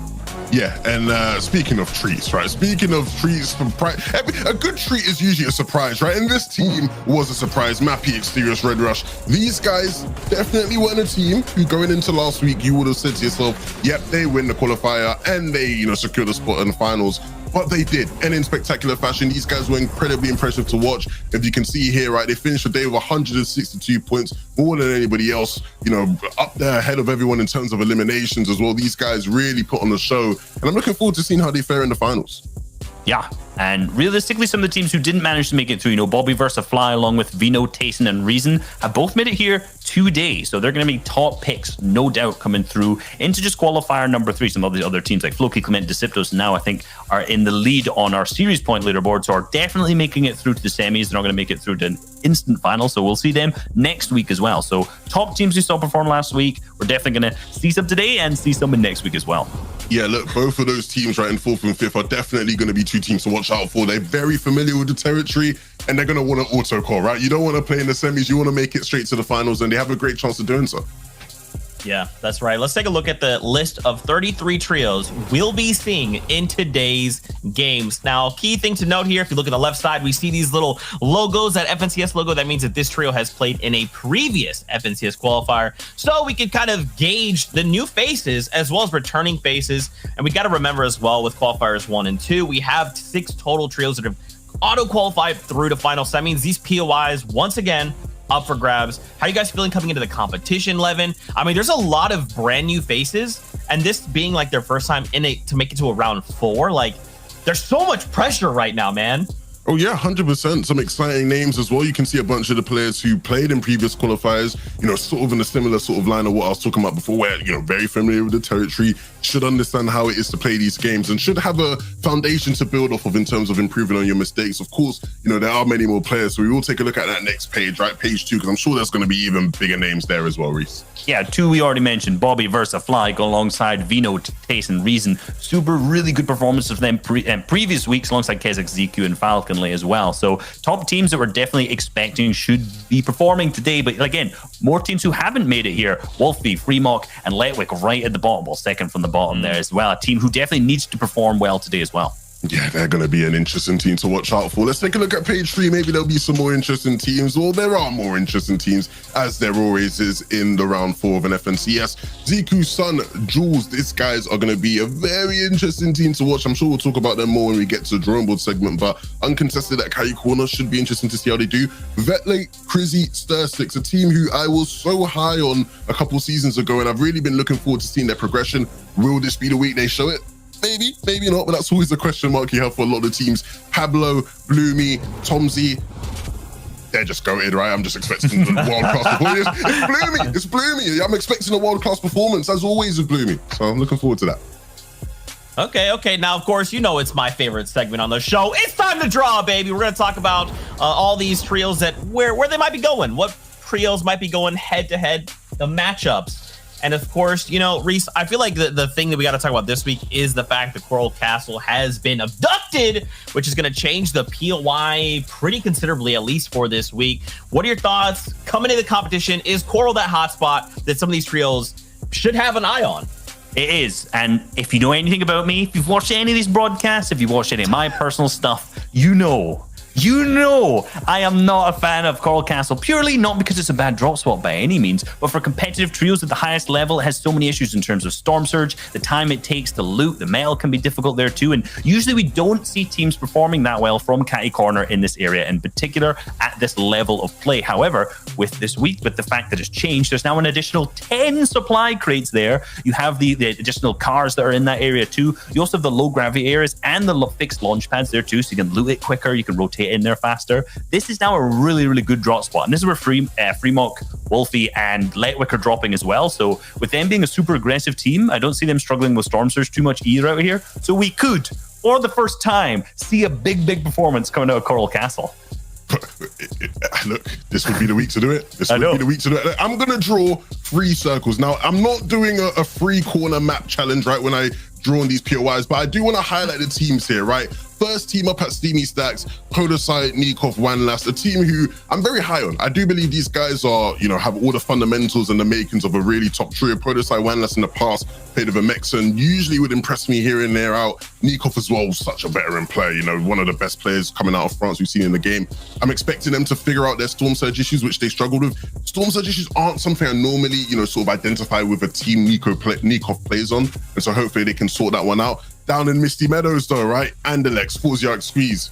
If you follow Fortnite, you know what these guys are about. These guys are some of the biggest names in Fortnite history, and I'm really expecting them to show out, right? Misty Meadows, uncontested. This should be their week to really show people that they are one of the top trios and should be feared going into an FNCS finals, as long as they can make it here if they get top 3. And Holly Hatchery, right? Kezix, ZQ, Falconly. When you're talking about skill level, right? Just raw skill and talent, these guys have it all. They have it all, man. And the thing is as well, fan favorite, I love ZQ. ZQ is someone he's just the personality that you want to see win, right? Such a nice guy. So hopefully out of Holly Hatchery, these guys can do well. Also, all 3 of them French speaking, right? What a coincidence. The Frenchies always top players, yeah.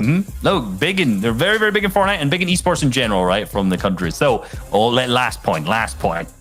Where's Mongrel landing? Where's Mongrel going? I know everyone's asking the question, where's Mongrel going? Retail row at this point. He's got Kiko and Slender with him. However, he is contested at this point by Hatim, Lolas, and Wiseup, who are a little bit more creative warrior times, who are just getting into competitive a little bit more. Obviously, a bit more experience than that. So it's going to be a really interesting battle off spawn there. Maybe give it to Mongrel's team off spawn, but I think it could be a really close one. Look, it will be a difficult fight, and I think everybody is happy to see Mongrel back in the grandest of stages. Kiko and Slender here with him as well. Clearly, Finex had the blueprint, right? You got, you know, Mongrel surrounded by 2 great Portuguese players, and it seems to be going well. There's been some progression. There's definitely been some progression. You can look at the stats here. Yesterday in round 3, these guys were phenomenal, right? They played 7 games. You know, you can play more, but they only had to play the 7 to come first place. And in 6 of those games, right, they were top 5, right? That is ridiculous, right? Top 5 in 6 of the 7 games they played. You know, they've not played in any of the previous, you know, round 4s, which is something to note, right? Maybe they were not going to be able to handle this level, but an average placement of 4th in round 3 is absolutely phenomenal. And it'll be interesting to see how they fare, because I think there are still some key,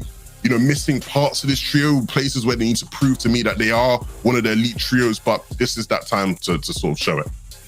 Yeah, man, a lot of eyes and a lot of pressure on this trio, absolutely. But really quickly, before we jump into game, we got to talk about these predictions, which of these trios we think could make one of these top 3 spots at the end of qualifier. Number 3, Levin, Podesai, Nikov, and Wanlas. Do tell. Lily Blue, I'm backing the boys. I'm hoping that they can figure out their storm. So just using out of Steamy Stacks, I think it's a good POI. I think they should do well today.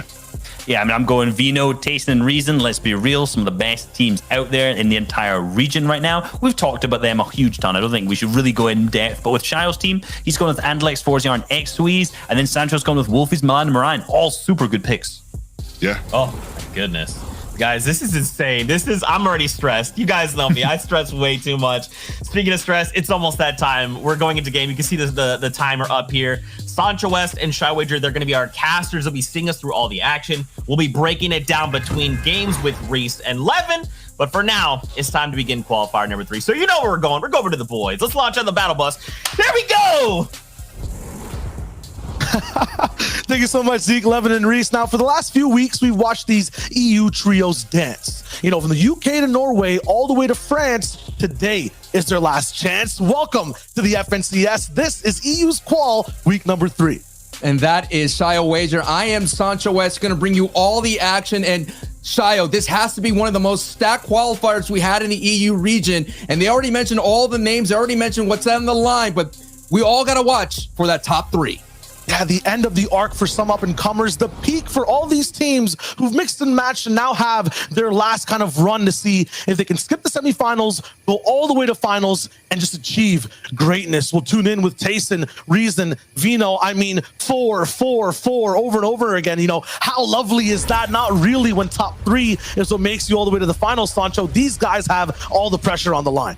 And no doubt we're going to be talking about them this whole entire time. And Mongrel is picking up a knock as well. So we're going to be highlighting Mongrel as we're seeing that battle happen as Lowless picks up a knock against Mongrel's trio. But that battle is unfolding in Retail Row. And also I saw in the feed Wolfie's trio picking up a knock against Sapphics trio down there in Dirty Dock. So all the action's already starting up hot. And Tayson is, per usual, starting up hot and picking on Coral Castle.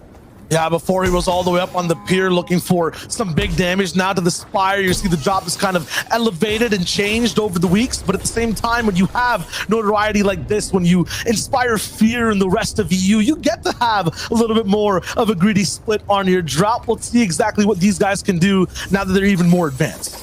We definitely have to take an eye on Wolfies if we could get all the way over to that area, because we're seeing now Wolfies has been eliminated.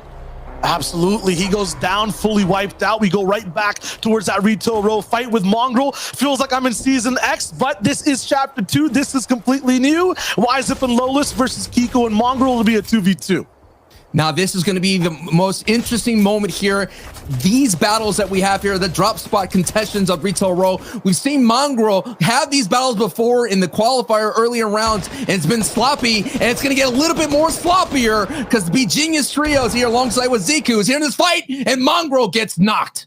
BB, move out the way. A huge car comes through past the hills. B Genius is here. They're going to be looking smart for the moment, but we'll tune right back to that in a second. Too much to handle, Sancho. That fight is going to be massive. I got to say, man, look at this number. It's been 294 days since we last seen Mongrel in a set lobby. That is November 1st, 2020. That is how long it's been since the Mongrel fans have been waiting to rise. Yeah, that's a little bit more, though. A few technical difficulties in the background, but we could podcast it down for now, Sancho. Lots of things to talk about on the day, right? We talked about Tayson coming in. You're interested in that Mongrel beef, but we'll have 6 games of it the entire time, right? Bobby Fly and Versa, another team coming in, I believe 5th or at least in the top 6 overall last qualifier too. I mean, that's another team that's looking for finals that just kind of made the chance. And no doubt, I mean, that momentum that could definitely carry them over when they first came into the qualifiers that finished in 19th place. You mentioned they finished in 4th place. That momentum could definitely take them. Hey, not to mention, for those of you that didn't tune in last week, it was by far the wildest finish we ever had. Our top 3 actually went down in the opening moments of Game 6. And that basically let the whole barn door wide open for the top 6 to come on in to get into that top 3.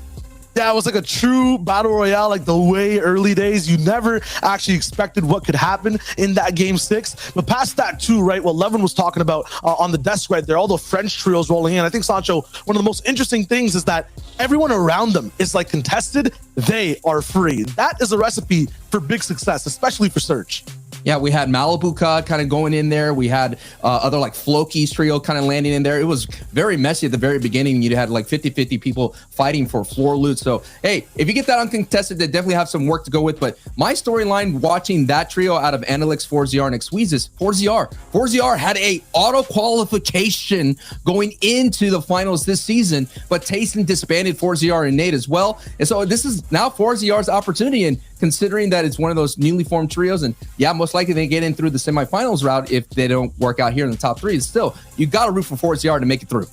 Hopefully, 4ZR or Tayson, whichever side you're on, they're both here playing today, Sancho, right? That's the most exciting thing. 3 spots up for grabs. I'm counting more than even 10, 15 teams who could possibly take that today, right? Qual 3s where all those good teams who like to punish mistakes, who like to, stay on height, Aqua, are not here right now. They're going to let you breathe a little bit the entire time, right? They don't have to be good as they are on cardio compared to the earlier weeks, but at the same time, there's only 3 slots, right? So these guys, that's a very good point, are going to be battling for it. Ex-teammates at the same time all across the map. You got Crizzy as well, who used to be a part of that trio, who's kind of split up in terms of his past. He's contested completely at Weeping Woods too. It seems like all these teams were kind of rolling in last chance, have a very first battle to take off the bus.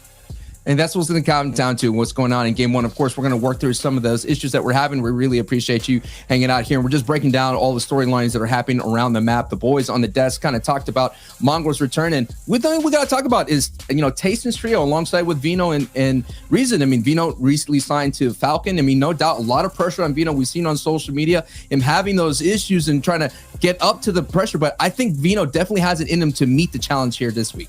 Well, they got the potential, but Sancho, what are these guys doing? You know what I mean? Like week after week, they seem so close, and then just kind of put the brakes on this insane train they have, just that's chugging through the entire lobby, round and round and round the map they go. But for some reason, they get derailed all the way at the very end. We'll get some updates on trios that might have gone down across the map, and that Mongrel fight especially. I would assume with a third party there and just 2 trios down already, something mean and bad possibly happened in that classic POI. But for now, we'll tune in with Swag. 1v2, it looks like over here, a little bit of a kerfuffle all the way at one of the disc stations. It'll be slightly central towards the map. He'll have a chance to kind of climb back, but time's running out, Sancho, and time is the most important thing inside the FNCS. No doubt, this is the Defiant Dish area where Ingram usually drops here. Ingram making a 3rd appearance alongside with his trio in the qualifiers, and Swag is part of those trios that are just newly formed. A lot of the leftover pieces of the movement when it comes to the EU region. And of course, he's going against Dandif and Devin, a part of another trio coming around here, normally landing in the Aftermath area, but you're seeing it all unfold here. Multiple trios here, no doubt. Zone most likely here, but I've never seen this many trios center here, Shayo. Not at all. I mean, everyone is trying for a chance, right? They've learned from their mistakes from the previous weeks. We've seen a lot of these guys who might be rolling in a little bit middle of the pack or first time FNCS qualifier finals. Like you're going to be bad on Surge. You're not going to be playing, aggressive enough, maybe a little bit too passive. They're all jumping the gun. They're all looking for that engagement as fast as possible. As a result, it's going to get a little bit too messy. They'll stay organized and keep clean. Some action that's well in the feed as you're seeing right here. This is what I was going to talk about. The team landing in the Flush Factory is moving over, and they're having a battle here. Actually, it's the Misty Metals team coming over to the Flush. It's Andalix Exweez here, down 4ZR. He's been eliminated, and they already got 1 elimination, so it looks like there was a trade happening, but this is a battle between JoJo's trio and Andalix's trio, and hey, I think right now, Andalix, considering that they have a newly formed trio, and everyone's been wondering when can Andalix get back into form, this is the way to do it if he's able to come into the top 3. Absolutely. They look to just keep pounding over here with Exweez. I mean, for JoJo, this just has to be a completely bizarre adventure. Imagine game number 1, they roll in Flush Factory, looking at the drop spot map, and there's not going to be any issues. Unfortunately, Stasio will try to hold things down as well. Looks like there might have been a little bit of switches in terms of who's dropping here entirely too. But you get bullied by Andalex, Exweez, and 4ZR within the first minute of the game, Sancho. You kind of want to go back to sleep. Why did we wake up for this FNCS? Yeah, and that's kind of a very interesting development when it comes to the Misty Metals team actually moving this far out so aggressively to Flush Factory. Be interesting to see what gave him that green light to push in so aggressively. Normally, you see a Misty Metal team go to Lazy Lake. And now we'll tune in to the big boys, Reason, Vino, Tayson, whether it's a car or an inflatable bull, one of the most exciting items added this season. We'll see exactly how fast they can get their game online.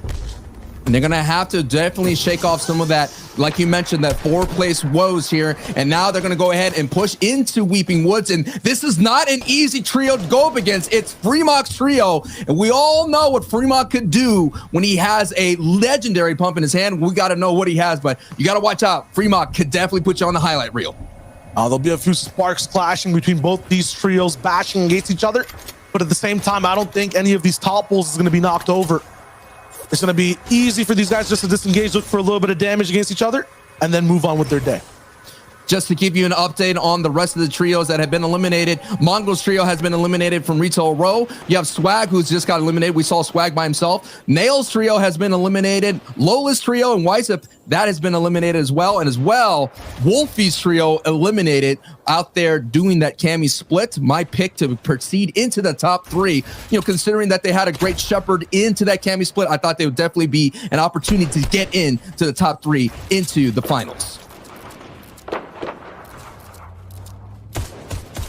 And there goes Stasio finally out from Coop's position here too. Just look at this vantage point. He can basically have a conversation, a one-way conversation, Sancho, with any trio on the map. I think the scariest one to look out for is the one right below these guys in Gorgeous Gorge. Bobby Fly Versa. I would say, one of the most invisible trios we've kind of been watching. They've just played so well across every week, just had some of the best average placement inside their games as well. They've been really good in Qual 2, especially. Today, though, they're going to have to do better than ever before and hit that top 3. That'll be the thing, though, that you have to, be a little bit more than just invisible. You have to try to achieve greatness, make plays for height, not just be completely consistent, because we've seen it so far, the consistent trios, as well as they do perform, every single trio has one pop-off game, one double elim to kind of push them all the way towards the top.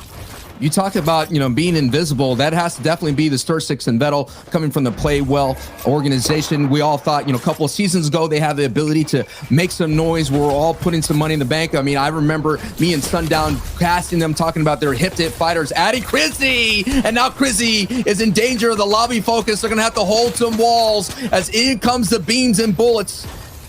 Yeah, wow. Levin kind of mentioned them at the opening. They were talking about Crizzy, where are these guys? And right now, already tough in a tough spot. I don't even think they know where they are for the moment, man. Those shots came in so fast. Got them just moving in 360 degrees. ADN Amplify Matzo really putting on the pressure. Yeah, AEM, Matzo, Amplify. That's one of those trios we haven't seen together since back in November 2020. When Benji took over Matzo and Amplify took it away from ADN.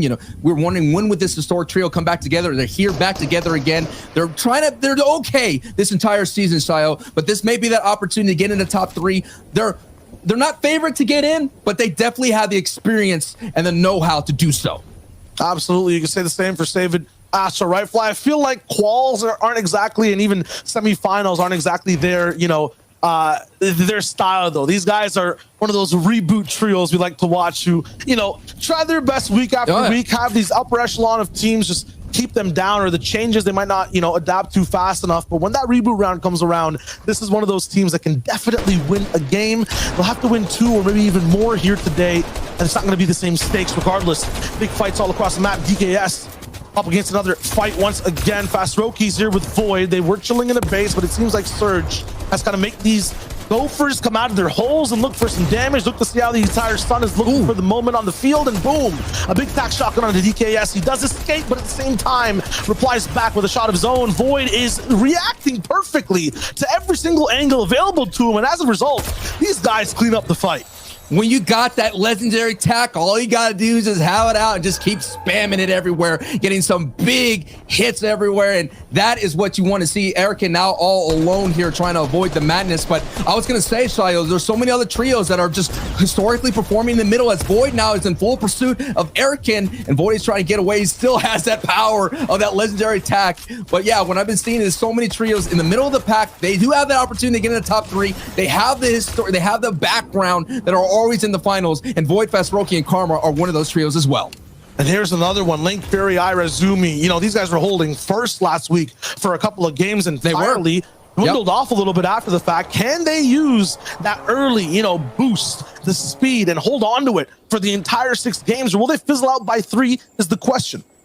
Oh, here we go, folks. This is that team that was always coming in the top 4, coming against a team that's trying to reclaim their glory. And that's Matzlo's trio holding the line right there. So Tayson's gonna have to try to find a way to get through this obstacle. May decide to go on the low ground. Does have the inflatable and some launch pads to decide to. Maybe they have the supply drop in their sights. Got to be careful here. It's a big investment to get the supply drop. No doubt will give them some mobility. May get an additional launch pad, but hey, that was pretty almost free. Almost free. I mean, got a couple of tags, sure, but still, like, come on, like, you see someone rotating, you want to take some shots, more shots at them. Come on now. I think they know exactly who it is and what will happen if they take a few shots and might get focused towards the end of the game. Who knows? At the same time, just the start of that rotation on the mini map, from that perspective, you couldn't even see the safe zone just yet. For Nikov, One Loss, and Podesai, different situation equation entirely. They were landing all the way towards the top right side of the map, Steamy Stacks. They're gonna have no issues coming in from the north side, but right on the zone line, this might be a toll that may be too expensive to pay.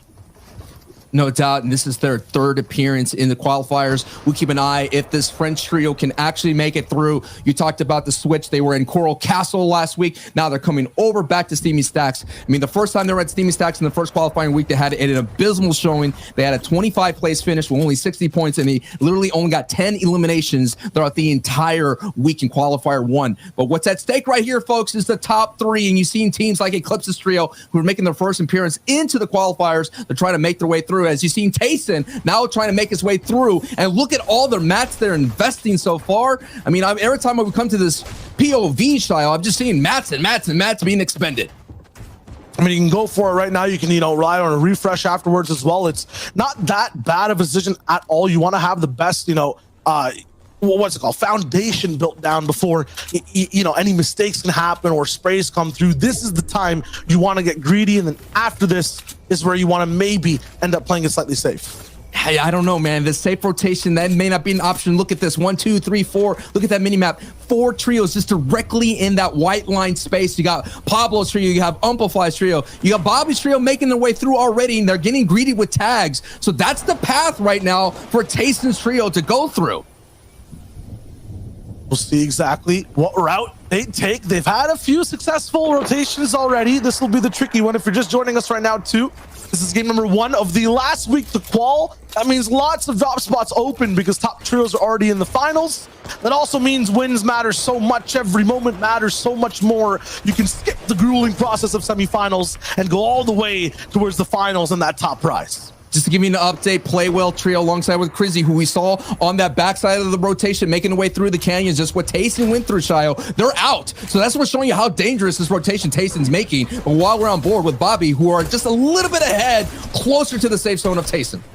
Yeah, and this is mid-game if you're not really familiar with what the checklist kind of looks like, especially in this situation in the 4th zone. What these guys basically want to do is make it in that white circle on the mini-map, but at the same time not use as many materials because there's a whole nother game to play Sancho right after this is over. You want to make sure you have the best position, you're still doing damage, taking none, and managing your resources absolutely efficiently.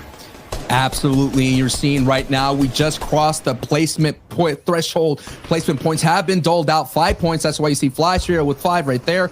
Now we got a great overview is what all of our trios have to work through. It feels like everybody, I said this last week, is literally in a lane, and you're seeing all the investment, a lot of hard mats, and you're seeing a taste of what the high ground's looking at. Now we have old Amos's trio right here and a scrum where that big complex is, Shio. Yeah, and this huge complex. I like the fact that you mentioned high ground as well. The higher you are right now in these boxes, the more control you kind of have over what you can see, what you can do. You can force people to move before you as well. So trios like Save It looking so good. Every time Old looks up right now, every name you see is in a much better spot than they are. They're down low, Sancho, way beneath that poverty line of success, at least in this zone for the moment. And they're having lots of trouble inside the economy of the materials. It's getting deleted over and over. They're getting spammed now. Backside to a wall they can't even build on. This is dangerous. No doubt, and One Loss's trio has been eliminated. You've seen Fremont getting knocked in the feet and eliminated, but you're right here. So much is being expended to put up this defense to avoid the lobby focus. And now, Zone 5, the half in and half out has been revealed. Old Aim Assist, no doubt, being true to his name, is 440 above the storm damage threshold. So they're going to have to make their way through on this rotation here. it's going to be very difficult considering look at the rest of the lobby that's on their backside. Yeah, look at how the wealthy thrive. Irizumi Fury just looking for any shots possible, and MXR below them. Even Xenolith right now, his HP so low. Not used to seeing that, but it's Storm Surge that's raining down lightning from above, giving them the trouble. That mechanic, if you're not doing enough damage, you start taking damage from the server. It's meant to get players active, and right now, Tayson is only 57 above Sancho. They need more. Yeah, no doubt. They need more, and they're on the hunt, and they know they're seeing the purple lightning strike down. That's going to give them a big target. And now you're seeing Vino and Tayson trying to barrel stuff their way through, trying to wall replace as much as possible. Reason now on the front side of this attack. He's getting some shots here. Down goes another opponent there. That's Monkey getting knocked from Vino, and Zeno is getting eliminated. You talked about when you got that pressure coming from up above, Shayo, but you cannot forget the pressure from the players in the lobby as well. And take a look at that. All the trios are making their way through. There's about 6 or 7 trios not in the safe zone. Yeah, time to get all the way towards the safe station of the zone. So many, you're right, Sancho, aren't in just yet, and people are dropping like flies. Bloomy knocked down. Eric now finally succumbs to what looks like Trident on the right side of the feed right there. Now you see it from Fraction's POV. It is chaos in the mid ground. Everyone's looking for any opportunity to not only get a few search tags, but to claim their ground. There's not enough room, Sancho, for all these trios to live in this circle. You talked about that height. That's going to be a huge factor considering the mountainous area all around. Any kind of elevation, and look, it's going to go south off this elevation a little bit closer to Lazy Lake. So the people that are sitting on the high ground, like you mentioned, Save It, as Mosh is getting knocked in the feet. That is a trio that we're going to keep an eye on, is who's up there. The trios like Tayson's trio, as you're seeing here, they're picking up some huge eliminations on the backside of the storm. We got to see how they're going to navigate and make this rotation, because look, they've got max pull. Yeah, it's not even navigation. This is excavation, Sancho. Max pull, zone's kind of angling upwards, and every single trio, including Tayson, they're like underground right now. A launch pad can boost you all the way up. That's exactly what they'll do. 4th place from last week, rolling in. Versa right beside them, but right now it's anyone's game. Blaster, Yaxo, Nakos, they have the best one. They have ultimate high ground. Talk about some old names in the region holding on to height as all the launch pads now contesting it. Save It trying to glide on through, trying to assess if he could take it. And as you're seeing on the front side ahead of the storm, it's Bobby's trio here. So Nakos, Blaster, Yasuo, yes, they have the height, but they are behind the storm here. And all these gliding people can head on over and retake height as Nakos is trying to defend here. But this will be interesting. It's Putrick. Putrick here is on top contesting Nakos. And Putrick there is going to push down Nakos, Blaster and Yaxo to a lower level. He's gonna go try to play a little bit safe. The outer materials too, they invested so much, gonna be inside height. It just has one more box left overall and is kind of split over from his teammates, but they'll be able to find him soon and possibly split Mats. Oh no, traffic jam in the way. They're not gonna be able to find anything inside this layer. Have to break down again on this IQ. Big shots, Jules in front of him too, but he blocks himself with the backwards ramp. Another shot from Nakos, and he finally goes down. Too much pressure when you lose high ground. The high ground expended so many mats, and they went down into the chaos, fighting their way through as Amplify gets an elimination on Nakos. So that was Amplify greeting them, and here is Yaxo all by himself, like I mentioned, an old name down from the World Cup days. Yaxo here trying to reclaim some glory here in Season 17. And now we're moving also all the way towards Gorgeous Gorge. It's going to get a little bit more rocky for all these trios. MXR taking big damage. Also note, so many people have built their own layers. It's tricky to survive. Sapphic has found no damage on any other trio, even after getting height. They're going down almost to Storm Surge for the moment. We'll have to kind of bust into their minis and possibly even that Chuck Splash cannon. There are so many mats built out. So many people have skipped low ground, made their own layers. Height is so high. We don't usually see this, and there's no way this high ground trio can find any damage for the moment. Can you imagine if anyone like Bobby's trio would just look up and see height taking Storm Surge damage? That would have been an easier green light, but we'll go more on that story and focus on the low ground here with Tayson. Yeah, with a lack of influence on high ground, it all goes down to Tayson, who's controlling low. Another big shot. He dives back, 51 HP right now, but that Siphon will come in. This is a masterclass right now, Sancho. Yeah, they're looking great. They're just above the low ground here, so they have the abilities to go down below, do some double edits. They're trying to protect that as well. You're seeing the cones come out here that are not theirs, so they're doing their best to break it so they won't get double edit and push down themselves. They got their sights on Irez. Irez getting knocked from someone on the backside. Sorrento's getting that, and now you're seeing the rest of it. Sapphic still has height, though. No doubt, not a lot of damage, so no eliminations here. Let's see who has the advantage here on the low ground. You got Young Bob trio. You have second from height. That is Andelix, and 4CR still at full strength, and I'm just waiting for that trio to take height.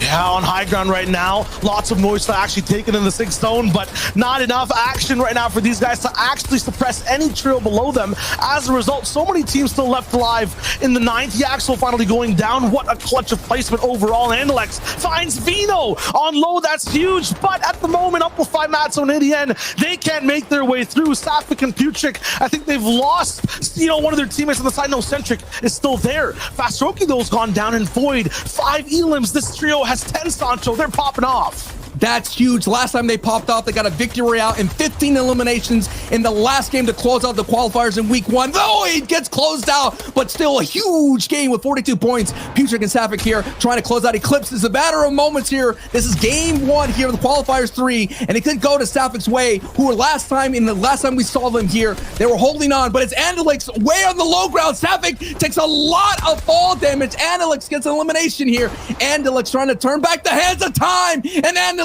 is going to do a 1v3. He has the advantage. He's cranking up the height. This is it. Can Andalix be able to close out and say not so fast? A Putrick and Default here.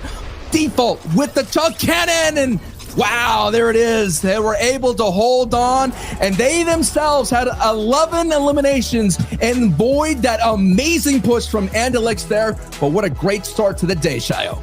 Hey, what we learned from that is that, yeah, Andalex, no one can stop you. A mountain has to be in the way to actually put this man down. No player is an equal match for this man, even 3 together in the end game. But nice try from him right there, Sancho. The most interesting thing about this game was just how long all these trios lasted towards the end. Yeah, we had so many trios at the end game, and we were talking about the action. It's a stacked game here, Shayo, and I gotta say, I was quite surprised with the finish. And hey, Fastroki, that's a lot of eliminations there, man. Yeah, we tuned in for just a moment, but they just absolutely popped off at the same time while we're watching Void try to survive, you know, all the way at the top. Centric, he's taken out X-Squeeze, he's taken out 5 people in a matter of moments. It was insane. Yeah, all the insanity is unfolding here. It is game 1 here of the qualifying week, and we have to kick it to the analyst desk to break it all down. Zeke, Reese, Levin, tell us what you got.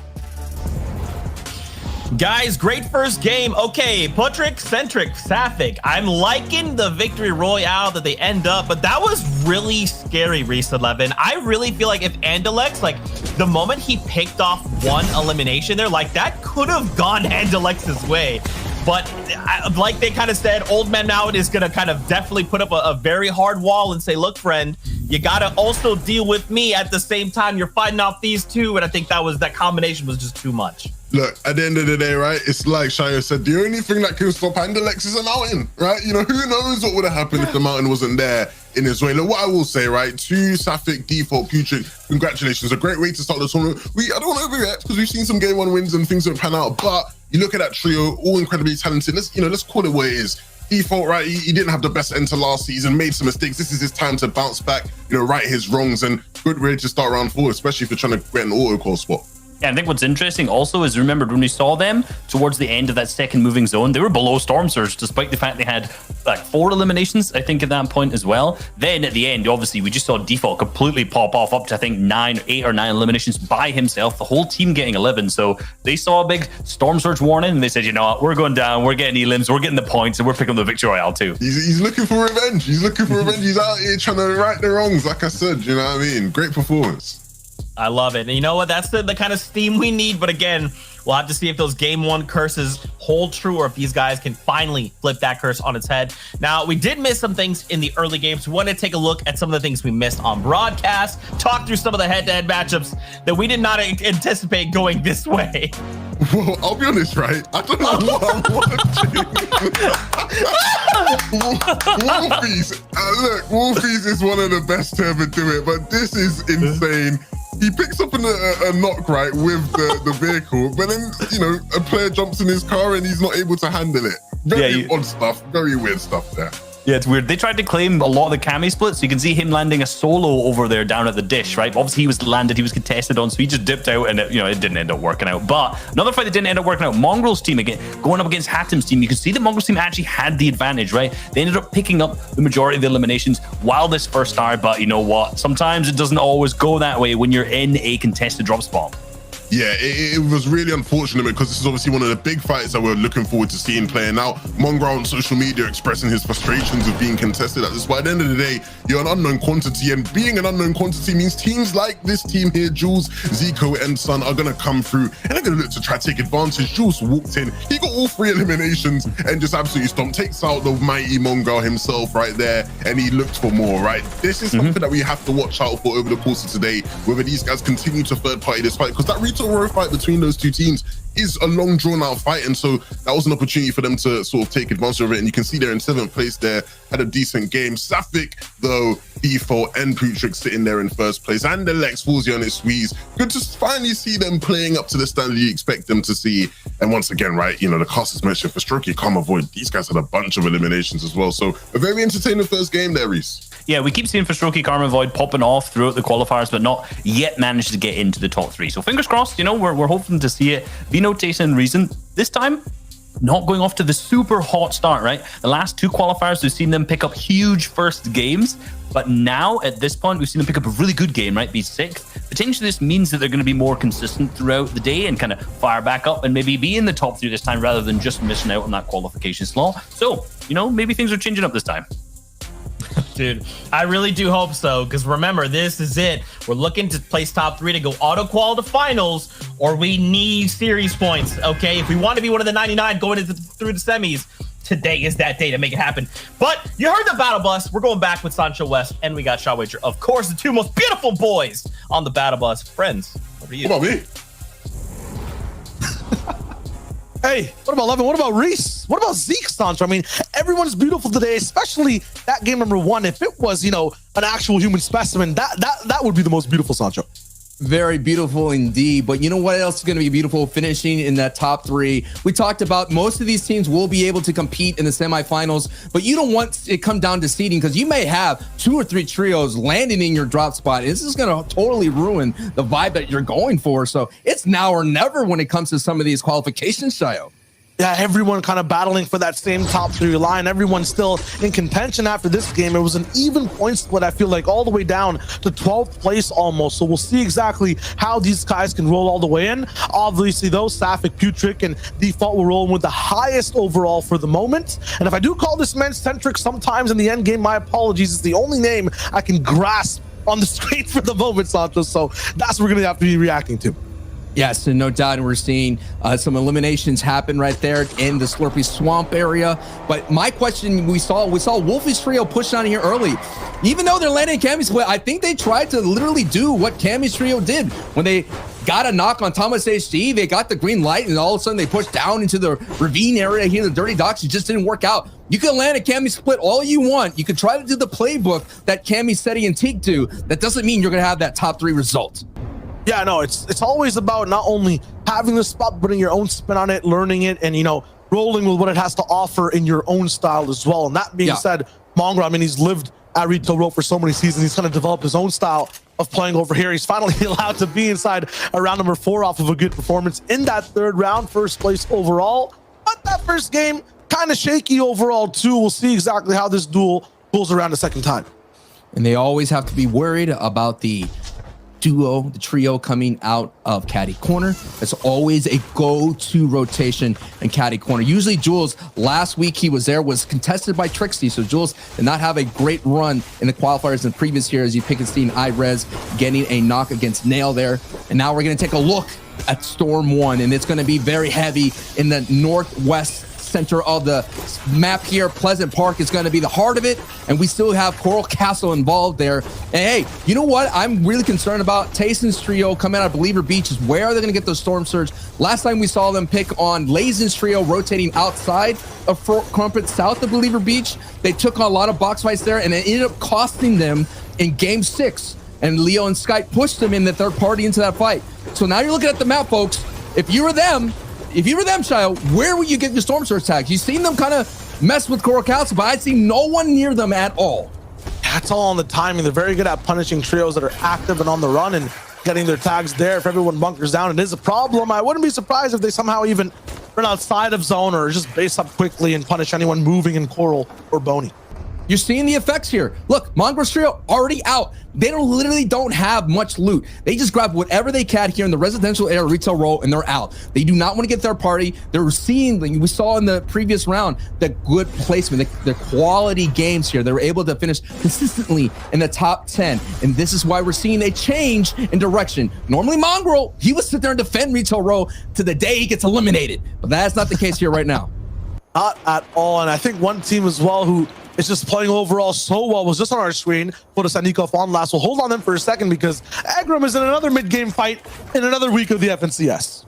No doubt, Ingram here trying to be able to hold on to the Defiant Dish here. It's not working out. This is the second game where we're seeing so many trios land in this central area, and I haven't seen this much traffic since the Central Graveyard. I'm not quite sure what people are finding here that's so valuable. Right now, Buzz and Vox are on the full retreat, and Bugs is really close to getting eliminated. Yes, he gets knocked. Now Vox again all by himself, and man, I can't imagine. So, hey, Ingram's trio been landing here very uncontested. Now this match right here, contested, and you're seeing it's not working out for him as Vox will be able to pick up Ingram. Yeah, so it's week 3. I feel like a lot of the times by game 4 and 5, people start to realize patterns of other trios, or they go all in on their secondary options. When it's the final week of playing and everything's on the line, game 2 kind of feels like game 6 sometimes. And everyone's kind of just realizing strategies they can go for, early trios that can push for Surge, early trios that can push for free loot. Looks like Egrams is going to be one of them. And at the same time, Mongrel will move over to Lazy Lake, try a fight with Link. Fury and Irazumi, let's see how this one goes. Link is going to go all the way high and mighty and control the high ground for the moment. Mongrel has a lot of mass to keep this fight going, and a Parasite active as well.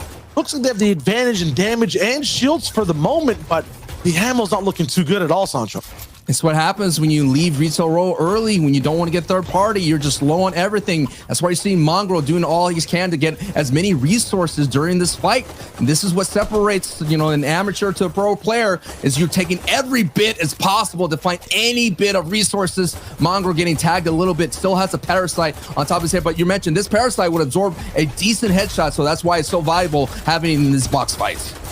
Will cost you 25 HP to have it on your head the entire time, though. Parasites always have a little bit of something in return for them if you want to, you know, end up using them in any cases. I would assume just Fortnite, but here we go anyways. Mongrel with a shot. It's a big one onto Link, but he takes a little bit more damage from it overall. Slender's also just boxed up for the moment. Irazumi, man, they have such a big split, these CL boys right now. There's no way Mongrel's team makes an edit right now and doesn't get punished from it from any side. You got to watch out for iRez. They're setting up that angle right there to hit some shots in the backside. So you're going to have to full box fight this if you're Slender, Kiko, and Mongrel. Because iRez, as you see him on the bottom right of your screen, the mini-map, he's making his rotation. He's now pushing on the north side of this fight, and the pinch is about to be on. They are setting up a great triangle pitch as Fury and Link are sitting on the top, but Mongrel snips it out, shoots him out in the backside, no doubt calls out iRez's flank.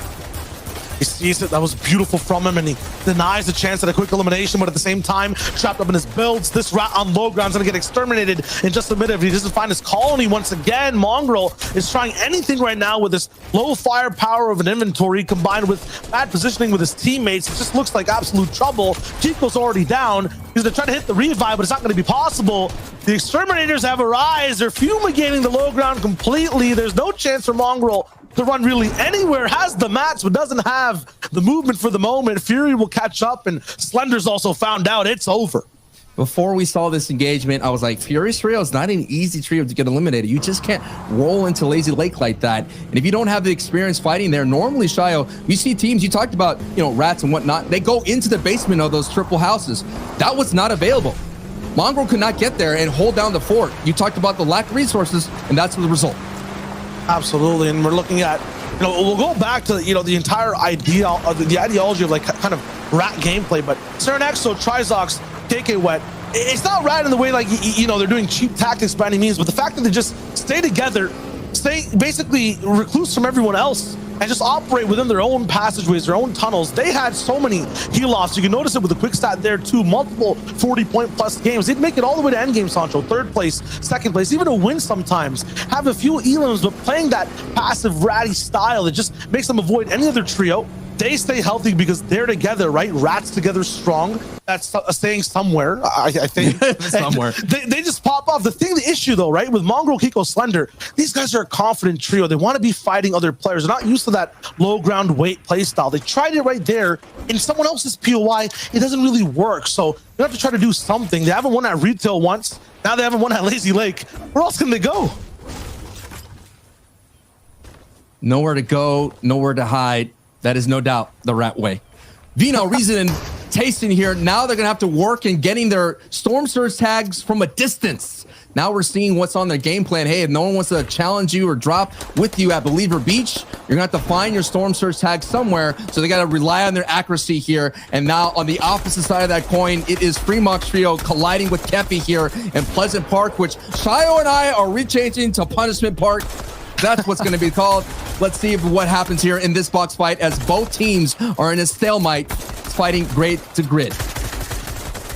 Yeah, usually Pleasant Park, I mean, if you're looking at that on a brochure, it seems like it's a little bit of a vacation. Should be an easy drop to go in with, loot a little bit and go out. But week after week, region after region, we just see it over and over again.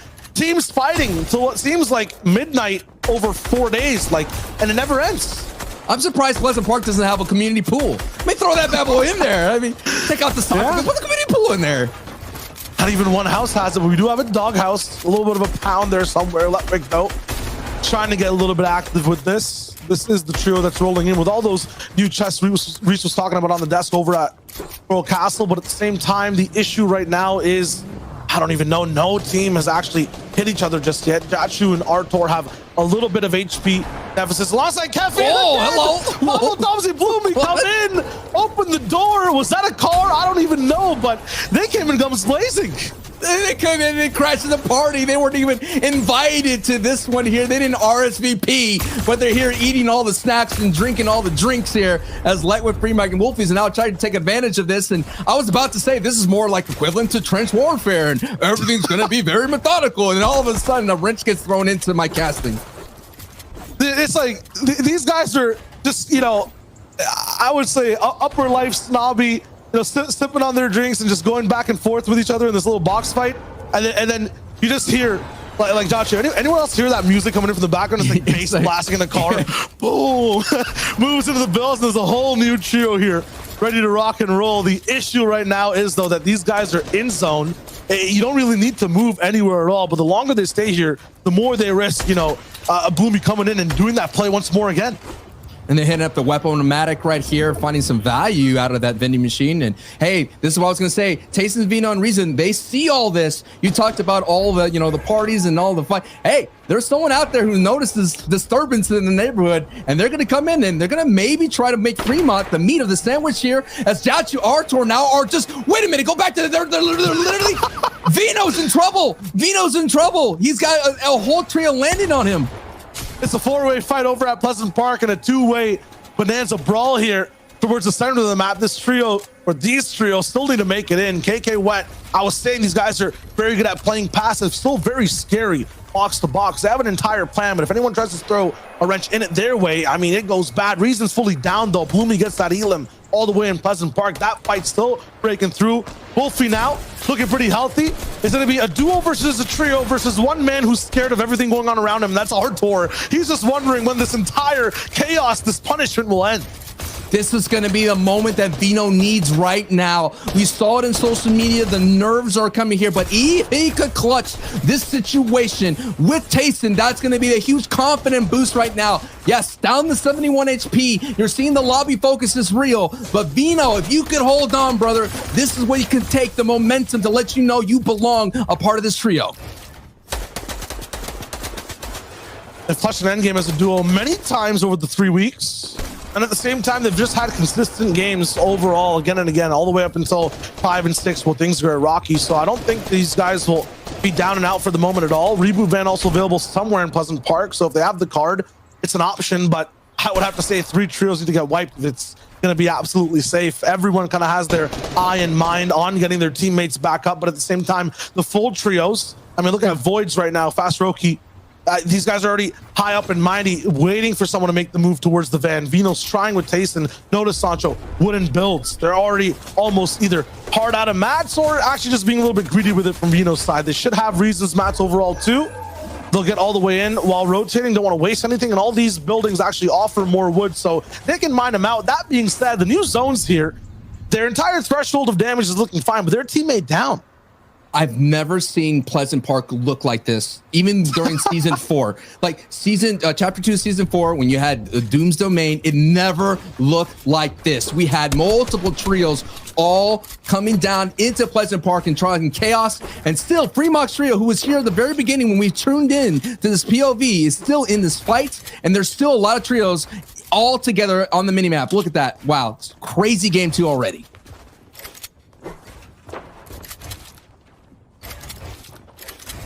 The side of Fremox as well, checking in exactly how their previous game went overall. They ended up in 21st place, so that zone kind of towards the south wasn't really favoring them. Now towards their home turf, they can really get a lot of points here. Serenexo is still active inside the feed, getting Sundown, one of the members of the trio that tried to contest early height and make things really chaotic. It's not going to be there for this game entirely. That could be very good for Serenexo and a lot of trios as well, but look at the way this zone's actually shaping out. So many people side by side, stuck in these muddy box fights. Everyone is not breathing that clean, fresh air of the north side right now, Sancho. This is like, this is equivalent, you know, I know we're going into zone 3, but this kind of looks like, in terms of the way these guys have spaced, a zone 4, almost zone 5. Right, no doubt. You're seeing the south. All these trios are now making their way through by way of vehicle or any means necessary, or launch pads. They're making their way through on the south side. So the south side can be very contested. Right there in the Pleasant Park, those purple triangles you see right where our marker's at on the left side, that is Tayson and Vino as a duo here. And as you're seeing, other teams are rotating right over from the dead side here. They're going to collapse right down on that. I feel like a weatherman right now. That collapse right there of Vino and Tayson. They got to be careful right now. The world is collapsing on Podo-sized trio as they're right here feeling some pressure from ZQ and Nikov. And that's a good split from Balcony and Kezi. ZQ is got to try to squeeze his way around. He's separated from his trio, and he's got to figure a way how you get back together and get back home again. Yeah, this is really tough. And the pathway to get home, sometimes you take roads, sometimes you take the freeway. To put it into perspective for you guys, everyone moving in from the map was like on a 5-lane highway, right? We kind of basically went all the way down to one kind of, or like, you know, maybe 2 or 3 lanes now. Lots of these cars will have to merge in. There might be some accidents, some hit and runs from a bunch of these players going side by side, wall to wall. Nikov already kind of has a little bit of a bump in his fender. Is it a bumper? I don't even know. I'm not a car guy completely, Sancho. You could have a little more experience with that, but you guys understand what I'm saying, right? It's going to be tough making it in here when you can't drive in your lane. Hey man, when I first moved to LA, I took public transport for 2 years, and I always say if it gets me to point A to point B, I'm happy. Long as it's rolling. And right now, Nikov right now is trying to roll in alongside with trio. They're using all their hard mats to invest to get a moment to breathe. But hey, that moment's already passed because zone 4 is, they still got more to move along here. They just get outside of the storm sand. They're going to dip into the heels as much as possible, as 10 trios have so far been eliminated here. And look, already zone 4 is going to be so many people on bases already looking out for storm surge tags. So everybody here on the storm line are going to have some issues getting in. I like the fact that you mentioned public transportation, because the way these guys are going to move, it's going to kind of look like a bus. That's right. Neither trio here will move until the other one does, and so you'll have like a collective 6 people just chugging their way on the main street. So Matzo tries to, and wow, 4 shots rain in at the same time, equivalent to a sniper rifle bullet right there, straight to the body of Matzo. He's gonna have to heal up a little bit. This bus is taking its sweet old time to get out of the station. And you're going to see all the kind of IGLs at this moment. The in-game leaders are saying, when can we put this pad? Am I going to move out 1 box to the east or west to throw it down so it could be a clean pad? And it looks like a short pad is going to almost get you to the front side. That's a pad with a roof over you that's going to kind of shoot you forward rather than up and over. So a short pad could get you to the front side. As you're already hearing that, they're going to balcony going for the big pad right there. POTA side, you're already hearing that going through. And Matzo, that's what I'm talking about. You got to watch out. I told you got to watch. ADN's in trouble, brother. That's a world of hurt. You got to watch where you put your pads down. There was a shadow on that box too. I can't believe the pad went down there for ADN's team, but ADN will go down as a result. 4ZR takes them out. I wanted to say the longer they, take in that moment, the more noise they make, and then every other trio like 4ZR will look to rake away at their HP, and that's exactly what happens, especially with a mistake like that all the way towards the end. That's going to be rough for ADN's side. Goodness sake, man, those rotations are going to be rough. You got to make sure that you have a clean launch area. If not, it's just going to be a quick elimination for you. And now we go into a cleaner passage here, the cleaner air up height. Now we're seeing a traditional trio play as people kind of investing in height, having these monstrous bases. And now you're taking a look at that zone 4. Everyone on the south side here, Norn on the north side. So the half and half out pushes there. Be a question of who is willing to pad over and crank to height. But now we got that story on height. Let's go to the story of the qualifiers is Reason, Tayson, and Vino. And hey, they were able to clutch and bring back Reason. Brought back Reason. Not only that, look at their overall ammo count too. This is split up, I would assume. Tayson still looking very healthy. 2 knocks here, 2 full elims, 2 on the side of Vino and Reason. So they got into some action, or at least the bodies they knocked down and fully eliminated got them a lot of reward. They're gonna have to move now though. That blessed north side, there's a trio all the way up there with a care package too. They're gonna be in trouble completely. Now these guys will have to fight supremely. Yeah, I was looking at them. They were kind of setting up a kind of cheeky peek here. They were seeing all the Storm Surge. They went for the jump, and all of a sudden a ramp blocked them right then and there. And one thing you got to look at, even though this is a stormy cloud, the silver lining is they have so much Storm Surge going their way. So they could push Void's trio right now. They're on the wrong side of Storm Surge. So that big scrum there in Pleasant Park did benefit Tayson. But if they get these eliminations here on Void, Festroki, and Karma, that's going to reward them with a chug cannon and a lot of material here. And so they're chasing them right now on this rotation. Now you're seeing some more unfolding here. They do have a very nasty layer that they're working through. But Karma, Festroki, and Void, who had some big eliminations in the previous match here, can they go back to back with that here? They have 97 above. One person has to get eliminated here for Storm Surge to turn off. Just one. Vino, Reason, Tayson though take even more damage, getting all the way towards the top. Where are these guys getting their shield? Is there like a magic hat they're pulling it out of that's like, limitless, bottomless, spaceless completely, because they keep still 100% on shields, and if we tune in, I guarantee they have even more to use entirely. Ericun, Nakos though, once again, Nakos all the way up top, Santo. Yep. They have height, the highest point for the moment. If they pull 5th as well, that's the 2nd game in a row that they just maintain control. Second game, but last time they lost control as soon as the moving start rolling. You had so many trios pad up to them as Bobby picks up a knock on Monkey, and now you're seeing Reason, Vino, and Tayson, who were in shambles, rotating in, feeling a little bit better, and considering that they did pull the first moving. So they don't have height, but they can make their way through. And the only thing that is going to question is, do they have the materials and resources? That's going to be their big question mark and their win condition if they want to walk away with the victory royale. Safik, that's a fanboy out of the way. And in game 1, it was the Gorge. We were watching roll through. Tricky, a mountain in the way. Andalex can't climb that, but in this game, here right now, Pleasant Park, natural, low ground, it's all about the player's skill. It's all about where these pads get placed. What will Tayson, Reason, and Vino do? Can they break that 4th place curse? We'll have to wait, because height is a whole nother story. Blaster taking lots of damage to the HP, and ACOS going all the way towards the top trying to save it. Yaxel there too, he takes a big beam, and this trio is barely staying alive. So much invested here. They cranked up so high to hold on to. They are literally in the stratosphere almost, it feels like. They're up in the clouds, and last time we saw them go down, I think this is going to be a very dangerous situation. Even at Waterfall, it's just way too high for this moment here. Look at it now. You have Andalix, who's always been in 2nd height, it seems, for the 2nd game in a row, and Bobby with the perfect pad gets right up there in the mix, and now Nakos, Blaster, Yaxo for the 2nd game in a row are going to lose height on the first moving. Bobby Fly are looking great, as you've seen Yaxo being again the last remaining member of that fight. What? Bobby almost fell down. We didn't see where the base were entirely. I thought this man skydived again, but I'm like, my friend, there's no ladder redeploy. It's not going to be possible for you to stay alive. Yaxo, though, barely teetering along the line of Storm Surge. This is dangerous. He has to just keep popping these minis. Can buy about 9 seconds of time, but after that, he's going to be going down. He needs to look for a little bit of damage. Jake, he might be the one all the way there towards the right side, but he's not going to find it. Vino, Tayson, Reason.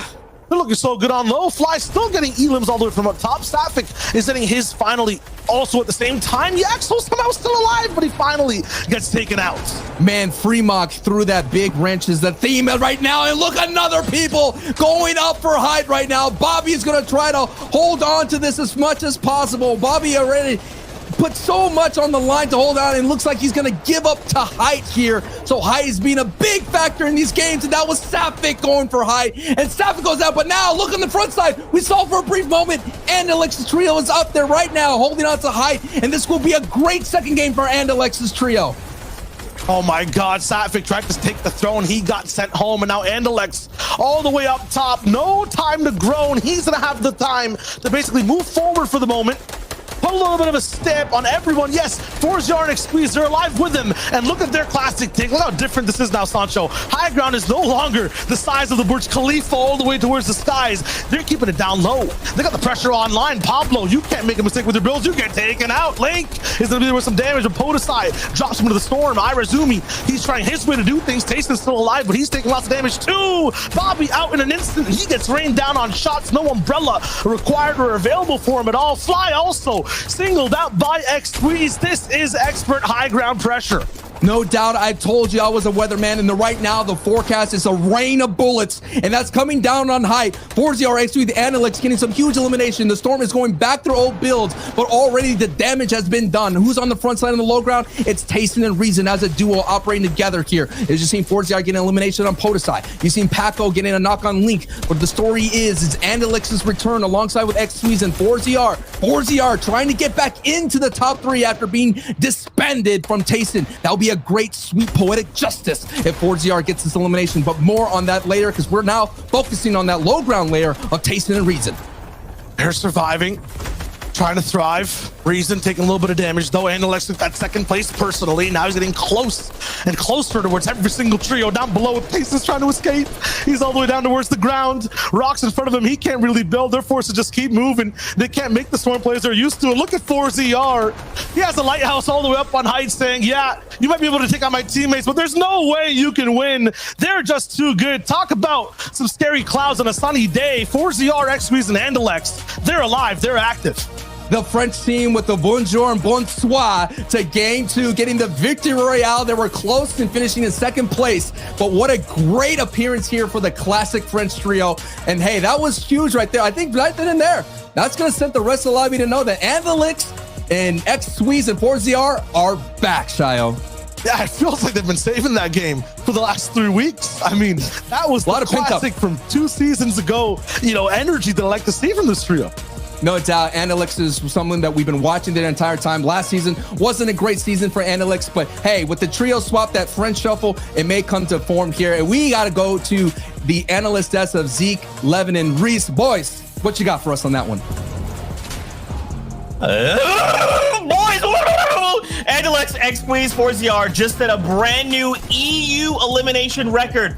That was 15 eliminations. Gentlemen, it is game 2, okay? Calm down. My little baby heart can't take this right now.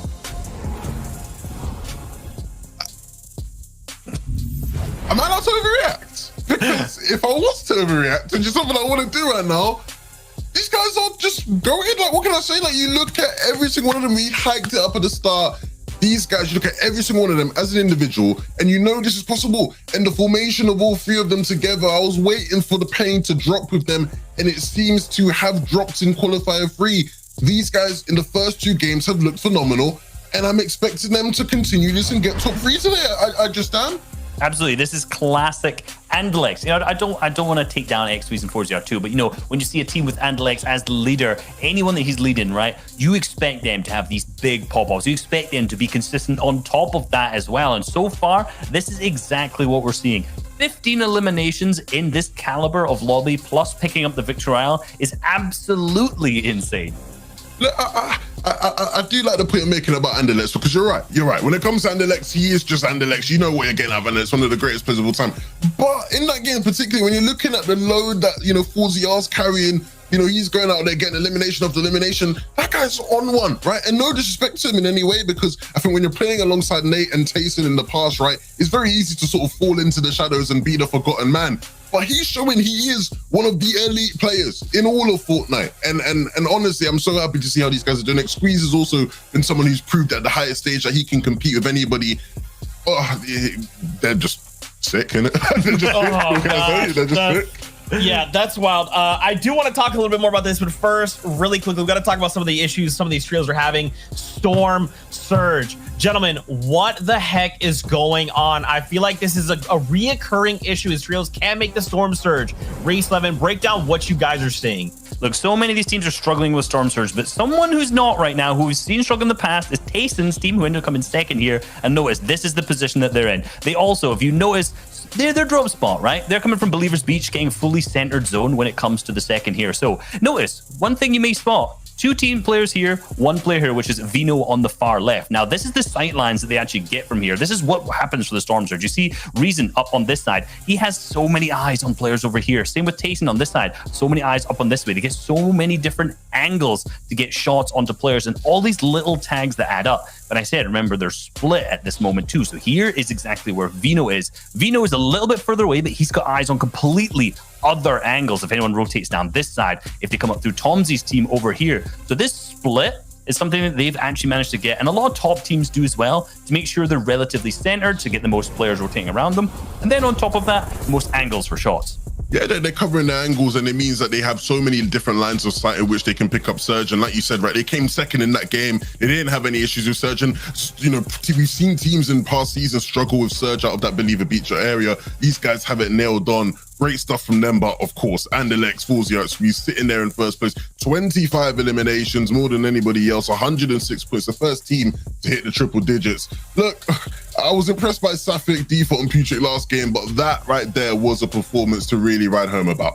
Absolutely. And, you know, we can talk enough about it. Let's be real. I'm sure I'll continue throughout the rest of them. Link, Fury, and Irazumi as well. Remember, we saw Mongols team push in there early. That is not a team that you want to be fighting at all. They picked up 11 eliminations overall and the 4th place. So again, maybe that's not a fight that they'll pick in that early game. And going down, you know, we've seen so many other top teams up in our top 10. Game 2 is already finished. 4 more to go, and I'm sure that leaderboard's definitely not solidified anywhere close yet. Bro, it's wild out here. And really quickly, just Tayson and his trio, a 2nd place, game 1, 6 eliminations. We just saw 6th place, 6 eliminations. So consistency's there. It could be their time. There's too many teams that I want to root for, but for now, we got to step away because we're going right back into the action. Buckle aboard the battle bus. Buckle up because we're going into the next game. Sideshow West, Shire Wager. Take us in, boys. Oh, welcome back to week 3, or should I say Analex's playground, Stancho, because right now, this trio, they're running rampant. Yeah, they're doing what they need to do. We talked about their previous woes for Andalex in the previous. We were just like, what's happening? They're catty corner. They got pushed all the way down to Camp Cod. No one wants to be in Camp Cod if you're a decorated trio like Andalex. So he went over to Misty Meadows. They picked up 4ZR, and they're looking strong. Yep, and they're going to go dive right back into their uncontested POI. But at the same time, I see a few high flyers. Are they landing Misty? No, they're too fast. There's no way. They're going straight over.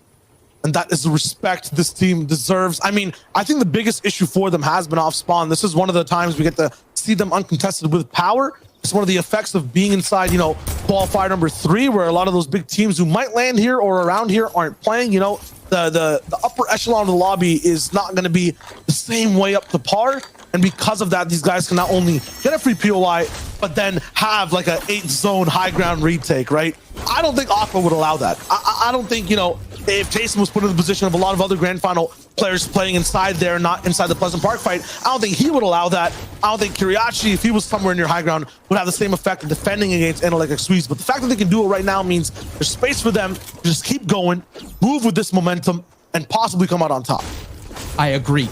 We saw last week, as we do see a llama out here for X-Squeeze, he's going to try to sneak up on it. We saw last week, it was Backfi, Zestin, every now and then stopping that high take. So yeah, we're going to have to keep an eye on that. I was going to ask you that, is who in this lobby is going to be the hype alpha, because they're going to have to go up against, you always talk about it, the mega boss in Aqua. They're always on hype. They're always taking hype. And I don't see so far, the only trio in this lobby is Andalex's trio. Yaxo, you're seeing that. You could take height and moving. You could be there at half in and half out. You could do all these things, but executing, maintaining height is always going to be that tough thing to do. And we're seeing that a team like Decorated, Yaxo, can't do it right now.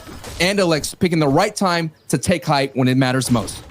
I mean, I don't even blame Yaxo in that last game for not being able to control it, or even the game prior. There's so many unorthodox height takes happening until, you know, one of those really decorated teams comes in all the way towards the backside. Now, I mean, in that last game, it was Andalex. They have a little bit of a sizable lead, almost 22, no, exactly 22 points over second place's Sapphics trio. They're in first right now overall, and for Void 2, I mean, these guys are having a good day. 5th place right now, 64 points, and a 4th place with 10 elims. In 8th place, they've kind of, you know, been vibing in the top 10. The thing I don't like to see right now, if anyone is keeping track of the leaderboards, the thing that kind of puts a little bit of worrisome feelings in my heart is looking at Tayson, Vino, and Reason in 4th place. You know what I mean? Like, every time I see them in 4th, I feel like they end up staying in 4th for some reason all the way towards the end of the day. They can't break out of this. Sometimes they get towards 2nd or 1st, and then, you know, a choke comes in at the end and they end up 4th. I just don't want to see 4 attached to these guys' names anymore. And now we're seeing a tour of the top 5, essentially. We saw Sapphic for ZR. Now we're going to take a look at Storm 1, the Zone 1 being revealed. Now it's going to be more of a southwest zone. Now the heart of it's going to be in between Holly Hatchery, Weeping Woods, and Boney Burbs. And we've already saw a great breakdown from Reese on how Tayson, Vino, and Reason do Storm Surge. Now they still have the ability to make an easy rotation into the center if they like, but there's not going to be a lot of vantage points towards the south side, considering Weeping Woods' tree lines take up a lot of those side lines. Absolutely. And, you know, Yaxo, Nakos, Blaster, last game was definitely a home zone for them. This is a new term I'm just going to coin, okay? I like that. When it comes to, like, the POI that can control everything, yeah, that was theirs. On the northern side, Craggy Cliffs 100% can do it. This left side, where, like, you know, the center of the map is right above Weeping to the left of Boney, I mean, Believer Beach Trio has to be their home zone, and Vino, Tayson, Reason, that's where they're residing. This has to be their game to at least start off on height or be in a very good spot. Nothing like last game. Now we're taking a look here as Savid is the second appearance here in the qualifiers. No doubt Savid wants to be able to qualify. Last time we saw Savid on the broadcast did a huge clutch with a reboot round with the Stinky Fish. And right now Savid is in the world. Oh, nicely done. Savid's catching that. Was able to time that edit out and be able to come on top. Rifle. Savid and Astro looking strong here as Mosh from Portugal is going to have to retreat back into the factory. And they're in full pursuit here. Mosh here was able to get 3 eliminations, but now he's just going to do his can to just in full retreat. And they're not going to let this go. Going to hop into the Diesel. This is great use to shooting out the tires. And you're going to go right back into the arms of another trio. But hey, you know, sometimes I always say, when you're being pressured by someone, you just got to make it not worth to be chased down. But you're going to end up riding right into someone's butt. Just make it not worth being chased. You know what I mean? Just make it be like, all right, it's not worth getting. Let's let him go. Let's just move on. I mean, he can run all he wants. He can hop from diesel to diesel, but he's lost his family. You know what I mean? Like, that's the issue right now. It's always about family. It's always about family. And there's no chance for Mosh to be able to see his loved ones in this game again. He's going to get pinched from all sides, hide behind the trees. Is there a chance for any placement here? 4 teams maybe need to go. Okay, go down. Mosh with the moves. Okay. The Enas. I like it. I love it. The snake movement out there. It was there. You know, that's what happens when you live life so quickly. But full elimination. I have to stop myself sometimes. You know what I mean? I gotta pump the brakes when it comes to these quarter miles. Yeah, well, you know, I see what you're saying. You gotta pump the brakes a little bit. Yeah, you know what I mean? You're getting away from us. And taking a look at the feed right here. Triox's trio eliminated. Mostrug, we saw right there, just eliminated. Scram's trio out. Ingram out. And Xenoph out. One of the things, the theme here is the center zone has been quite messy. We're going to go into that and just bring it down a little bit here, chat. It's a little bit ASMR. Bring it down just a little bit. Yeah, vibe with Crizzy. Vibe with Crizzy. Wow. Ooh, Can't knows, but dude, the Marek, like literally no bullets hit there. They got like infinity around them or something. Nothing can touch these guys. That should have hit. That was an SMG. That's what I'm saying. That was a very miraculous moment that we saw here. A miracle, as some would say. What's the strat? So that's what they lost early game. Maybe one teammate goes down at Stir Six and they're just waiting out, weeping, hoping not to cry until they can get their teammate back up and by. I guess that's what it is. It's kind of bringing me back to the lonely times of chapter 1. You know, way back on that east side, everyone on Valentine's Day is talking about I'll be in Lonely Lodge type of vibes. Oh, yeah. I see what you're saying. I see what you're saying. Yeah. So that's what we're seeing here. And I was going to mention this before we kind of brought it down the levels here, is that the entire center of this map in these set of games, messy. A lot of like early game contention, these drops here on these landmarks, and you're just seeing the feed light up here. I know people always want to talk about, they want to watch these early engagements, but right now, all those people are in the middle of the map right here. It's like literally a donut hole. They're on the bottom of the board right now. They are tripping each other up here to make it into that top 3. And this story we're going to be watching, I would assume, all the way until the 5th zone. Tayson and MXR side by side. This is 4th place and 6th place. 6th being MXR Paco rolling in for company. Now, watching these guys day after day, week after week, especially previous seasons, week 3 always seems to be their strongest push all the way towards the top. Fremont going down to ZQ in the feed. I'm wondering how that's happening. All the way over at Coral. ZQ shouldn't be there, at least from what I'm watching overall on the map, but at the same time, maybe these guys moved away from Coral or got contested very, very fast. We'll see exactly how things worked off of rotation, maybe a fight over one of those airdrops. Falconly also going down. Astro picking that one up, so some trios are getting heated inside the mid game. Reason, Vino, and Tayson know to keep it cool. When you have the home zone, as you coin, that leaves you the freedom to roam. And that is what Reason, Vino, and Tayson are doing. We've seen them roam these medals before in the previous week, and they paid the price, and it cost them the top 3.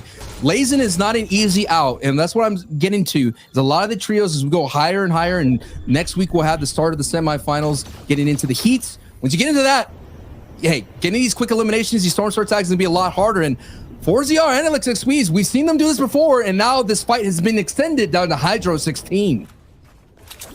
Joe doesn't have to take a stand here, but at the same time move after the fact, because this is way far away from where both these trios kind of need to be. I don't even think, no, they have to be aware that there are trios inside. Yeah, XWee's already building those ramps to make sure not even a shot gets taken at him. You can see his shield situation.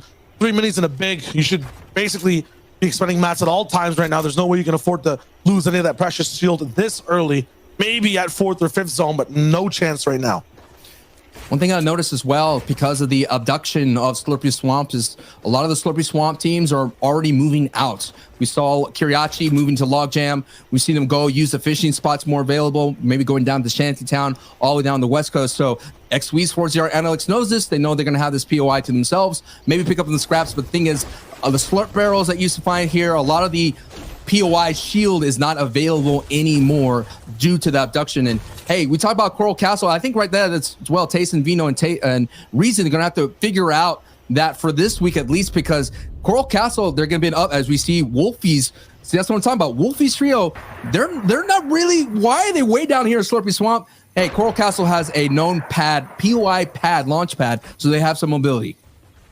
Definitely do. They can use it at any moment, but the 3 men who had the home zone for the moment, not gonna have a bone to throw their way at all for the mid game. Lots of trios all around them, trees to block a few sides, but this doesn't really look like a point of control. Will be a pit stop, I think, until that 3rd zone really locks in, and then these guys can jump up and take a pretty position. At the same time, and Alexic Squeeze 4ZR just seem like they're stumbling their way into this zone over and over again, somehow towards the dead side. But once again, box fighting another trio entirely. This aggression might be the way for this trio entirely. It's Letwick who gets completely taken away by XWeeze. His wall claimed, and after that, a few shots straight towards his head. His name, he's 1 HP. Walking through these builds, it's trouble. Fremont got an elimination on Andalix. You're gonna say just a normal trio. This is not just a normal trio when you have Fremont on your team here. So Fremont putting up a great stance here. XWeeze getting elimination on Letwick. So now it's a 2v2 with 4ZR XWeeze versus Wolfie and Fremont. 2 duos who are known to work together. Wolfie and Fremont here gonna put a big stop here in XWeeze and 4ZR's terror as they are right now in 1st place, going up against a team that no doubt is so far in the middle of the pack. And this is a fight you can be very, very greedy at. Reboot Van right beside you within all these builds. No matter what happens, as long as one teammate stays alive, you can just get right back in the game with 3 trios worth of loot. This is going to be one of those moments. 4 games left here. This is the 3rd game here. And now Fury is coming in here into this fight.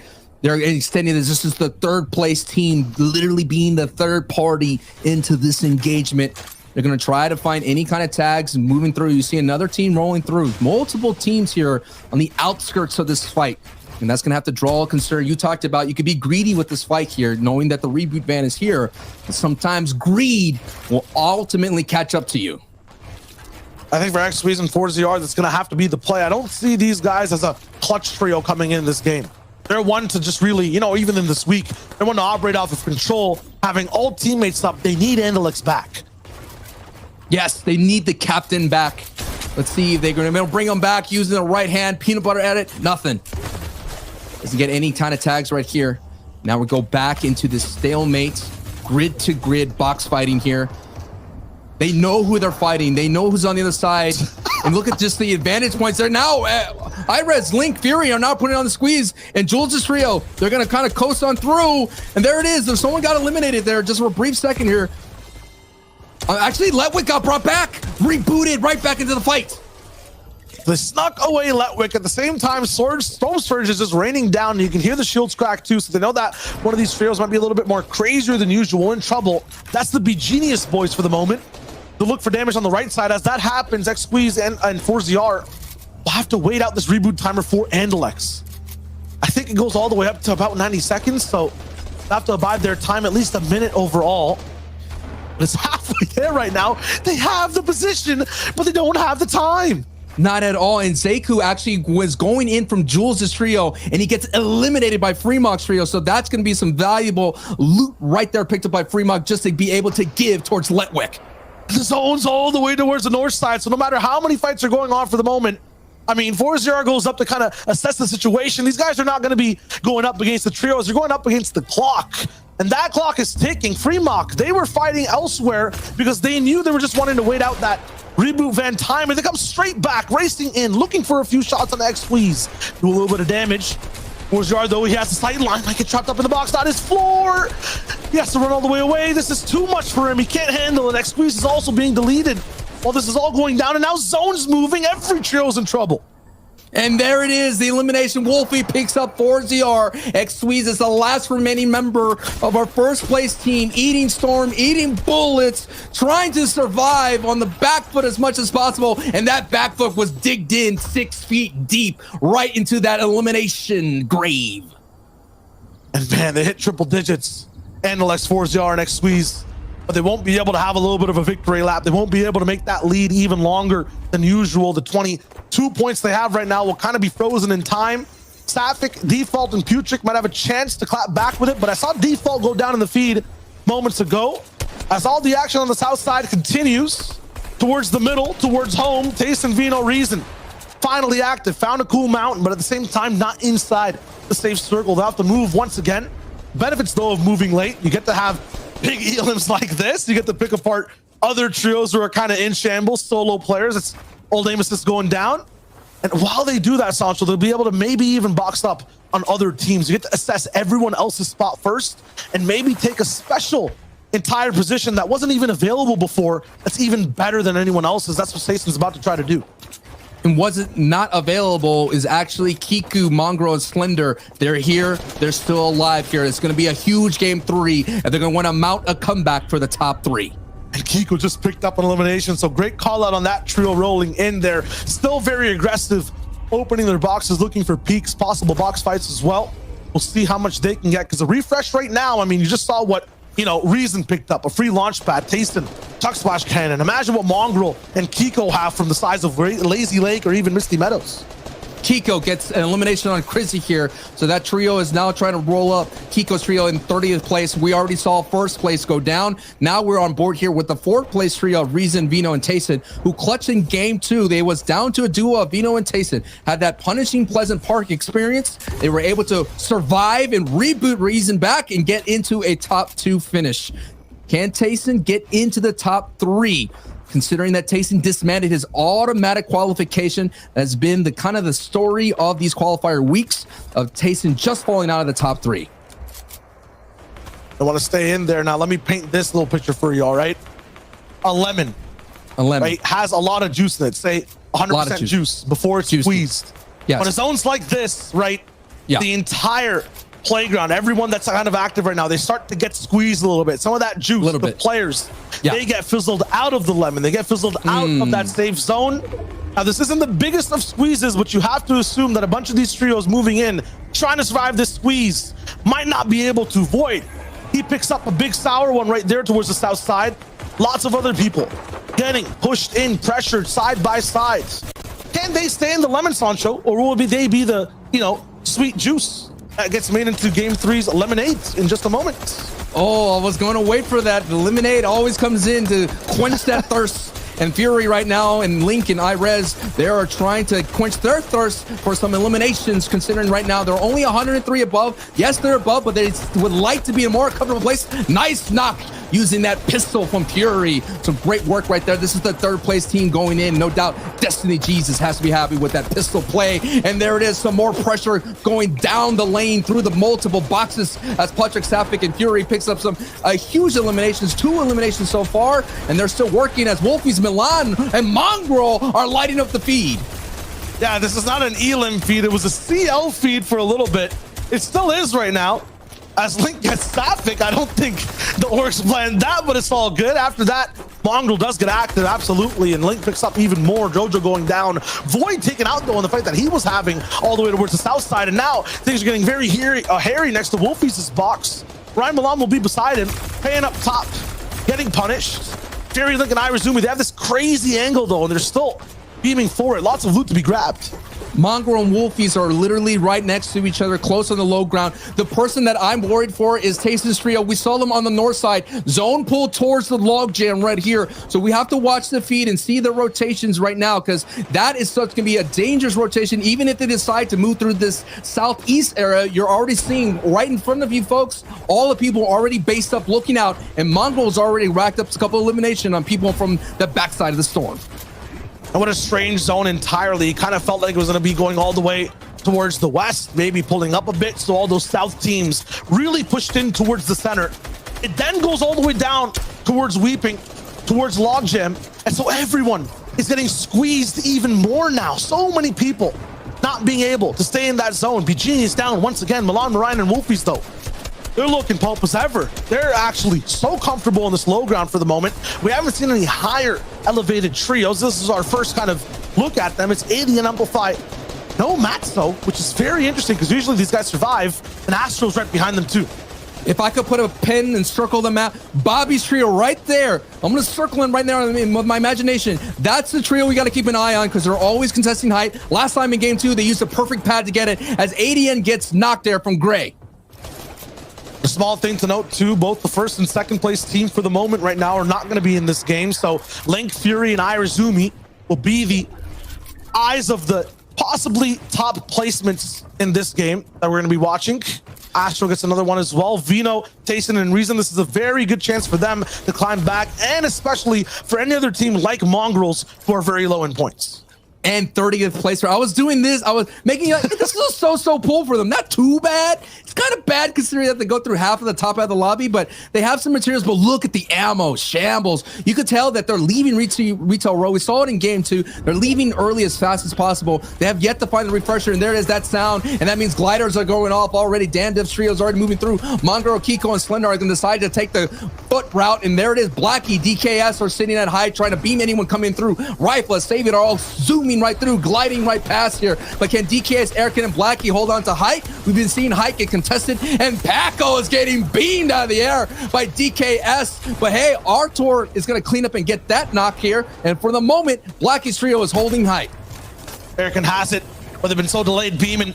You have to actually possibly move or get overtaken. Nice pad. Bloomy's there for it. Nice pad. And Erican's actually there, advanced in position to make sure that there at least is a point of connection to be had. That's a very good ebb and flow, elastic type of movement from the team. A 1-2 split. And as that happened, the dances are still going on in mid-ground. No one falling for the moment. There was lots of, chaos before. We saw a few people go down. Amplify tried to hold his own, but he got taken out. Right now, no one is moving. No one's falling. I'm hearing right here they have a pulse rifle. That's not going to be a strong rifle to hold high. They don't have a lot of ammo as well. So I'm expecting this hold not to last this long, considering already so many people already went for it. We already saw Bobby go for it, but I don't know if DKS's trio could hold on to high considering they don't have the firepower. and they're not moving fast enough for the moment. It might give people a chance to maybe overtake from the front side, but no, Wolfies and Milan, they tried the hard way. They're playing on veteran difficulty. They go from the back, but they're experts, speedrunners for the moment, and Marine is there to take things over. Wolfies does not care. Milan leading the charge down below 2. They are the new high ground kings for this game, number 3. They'll roll in and dictate the lobby in a new, much fast way. Welcome to the party of in-game Milan, Marine, and Wolfies. You are here, so now is your time to kind of show out as much as possible here, as Wolfies right below here. Marine, Wolfies, and Milan here with only 3 eliminations, and they're looking strong. Yeah, the thing is, though, lots of strong enemies down below. The full CL trio with Irazumi, Fury, and Link still active. Vino, Tayson, and Reason also looking to just steal away points from low. Marine, Wolfies, and Milan are up against lots of skill right now and need to find openings to get eliminations. Here it is, eliminations happening. We're seeing the story on height. Let's take a look at picture at down low. You're seeing Tayson on the mid layer right now, having the front side. Wolfies is actually being sent down below to find as much as materials as possible. Wolfies does have the power and the ability and the skill to get those eliminations, but he does not have a harpoon anymore to get those valuable matches. He's gonna have to dip in and get back up as much as possible. We are on board here with third place with 7 eliminations, and they have enough. The material count is really low here though, Shio, as Savic gets eliminated, Astro gets eliminated, Nikov and Podosai and Astro get those eliminations. And they don't care about anyone on their layer or below them. They have their eyes set on first place for this game for height. That might be a mistake, though. A little bit of rumbling down below. They'll have to kind of go a little bit lower, too, to make sure they're safe overall and not using the many amount of mats, but it's Vino they run into. This is a titan of a trio inside their builds, and now they're running scared. Chuck Splash Cannon needs to get active, but now there's no shield on Fury or Irazumi at all. Tayson, no, it's Reason who's going to be a consequence of that open edit and of this move. Podosai will pick him up all the way on low. High ground, though, still gets to survive by the skin of their teeth. They barely have any builds left. It's all on wood. Marine falls all the way down. He's going to be the first casualty. Wolfies is going to try to capitalize on it and go for the trade, but he finds a little bit of it. Big Siphon inside the storm, 60 HP, 50. Has to land the next pump. It's a beam! Oh, no! He gets an elim. He shouldn't have. It's impossible, but he makes it happen. And now Milan's left alone against the trio. Drops down. It's not enough. Cubex, Dandir, and Devin, they had position. They had 13 eliminations, and they have the victory royale. What a big victory royale. Cubics, the veteran of the EU region, with Dandir and Devin here getting Game 3's victory royale. But we saw some of the names of the favorites kind of make an appearance finally here in Game 3. But Cubics, like I mentioned, one of those names that a lot of people talk about. But if you look at his resume, he has the experience. Yeah, and that end game was basically just a standoff between all teams. And Sancho, who wins the standoff? The people who are not a part of it. So Cubics, with that experience, he stayed back, he stayed clean. Stay clean on Cubics' former teammates of Teeksteady and Cammy in the past here. So, hey, the past is making an appearance. They're kind of causing a lot of waves. So we got to take a look at the leaderboards with the boys, Zeke, Levin, and Reese. Oh, baby, this is what I like to see. I love how our casters have perfectly set this up. Cubics, if you remember from back in the day, you're like, wait a minute, that name sounds so familiar. Yes, you're right. He is that veteran. He was such a big, prominent name, like so long ago. And now to kind of make that return to say, listen, friends, all right, there's more than just a handful of good teams here in Europe. We're all fantastic. I like to see this, Levin. This is what I like to see. There's been great progression over the course of the past 3 games for them, right? First game, 22nd place, not too impressive. The game after that, 9th place. This game, the Vic Roy, a nice little progression there. Look, these guys have built on the foundations of what they sort of did earlier, and I think the big thing now is, can they sort of use this momentum? Now, this definitely will push them into the top 10. I'm not too sure where they'll be. Maybe they'll even be in the top 5. Who knows? I'm sure we'll get there, but a great game for them, nonetheless.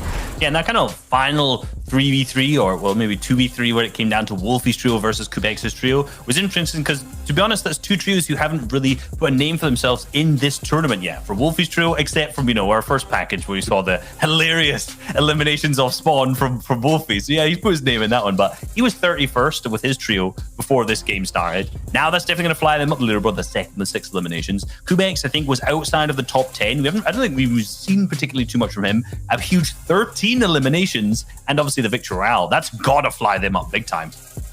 Absolutely. We're only halfway through right now. Really quickly, one thing you just said, Levin, was momentum. And the trio that I feel like had momentum was Andalex and company. However, they fell 26th in this last game. So with one bad game, does this kind of stop the momentum they had from the first 2?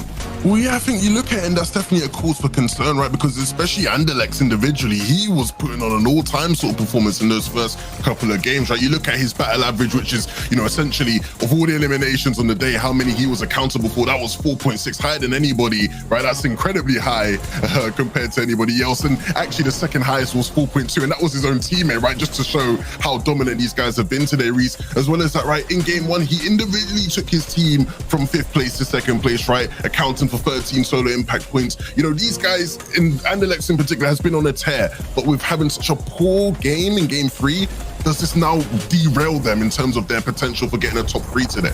And what you got to remember is this exact same thing has happened within the last 2 weeks, in particular to Vino, Taste, and Reason's team, which you already mentioned. Now they've actually moved to 3rd, and Anderlecht has gone down into 2nd. So you got to remember, teams that are off to a really, really hot start historically across all of the qualifiers for EU have not continued that streak so far. So I hope the Anderlecht's team manages to maintain that momentum. As you said, they are still in a really, really good spot. But Link, Fury, and Irazumi now, well, we've watched a good few bits of them. Another consistent game, 3rd with 11 eliminations again. So 2 massive games the last 2, and that's kind of just fired them all the way up into that #1 slot.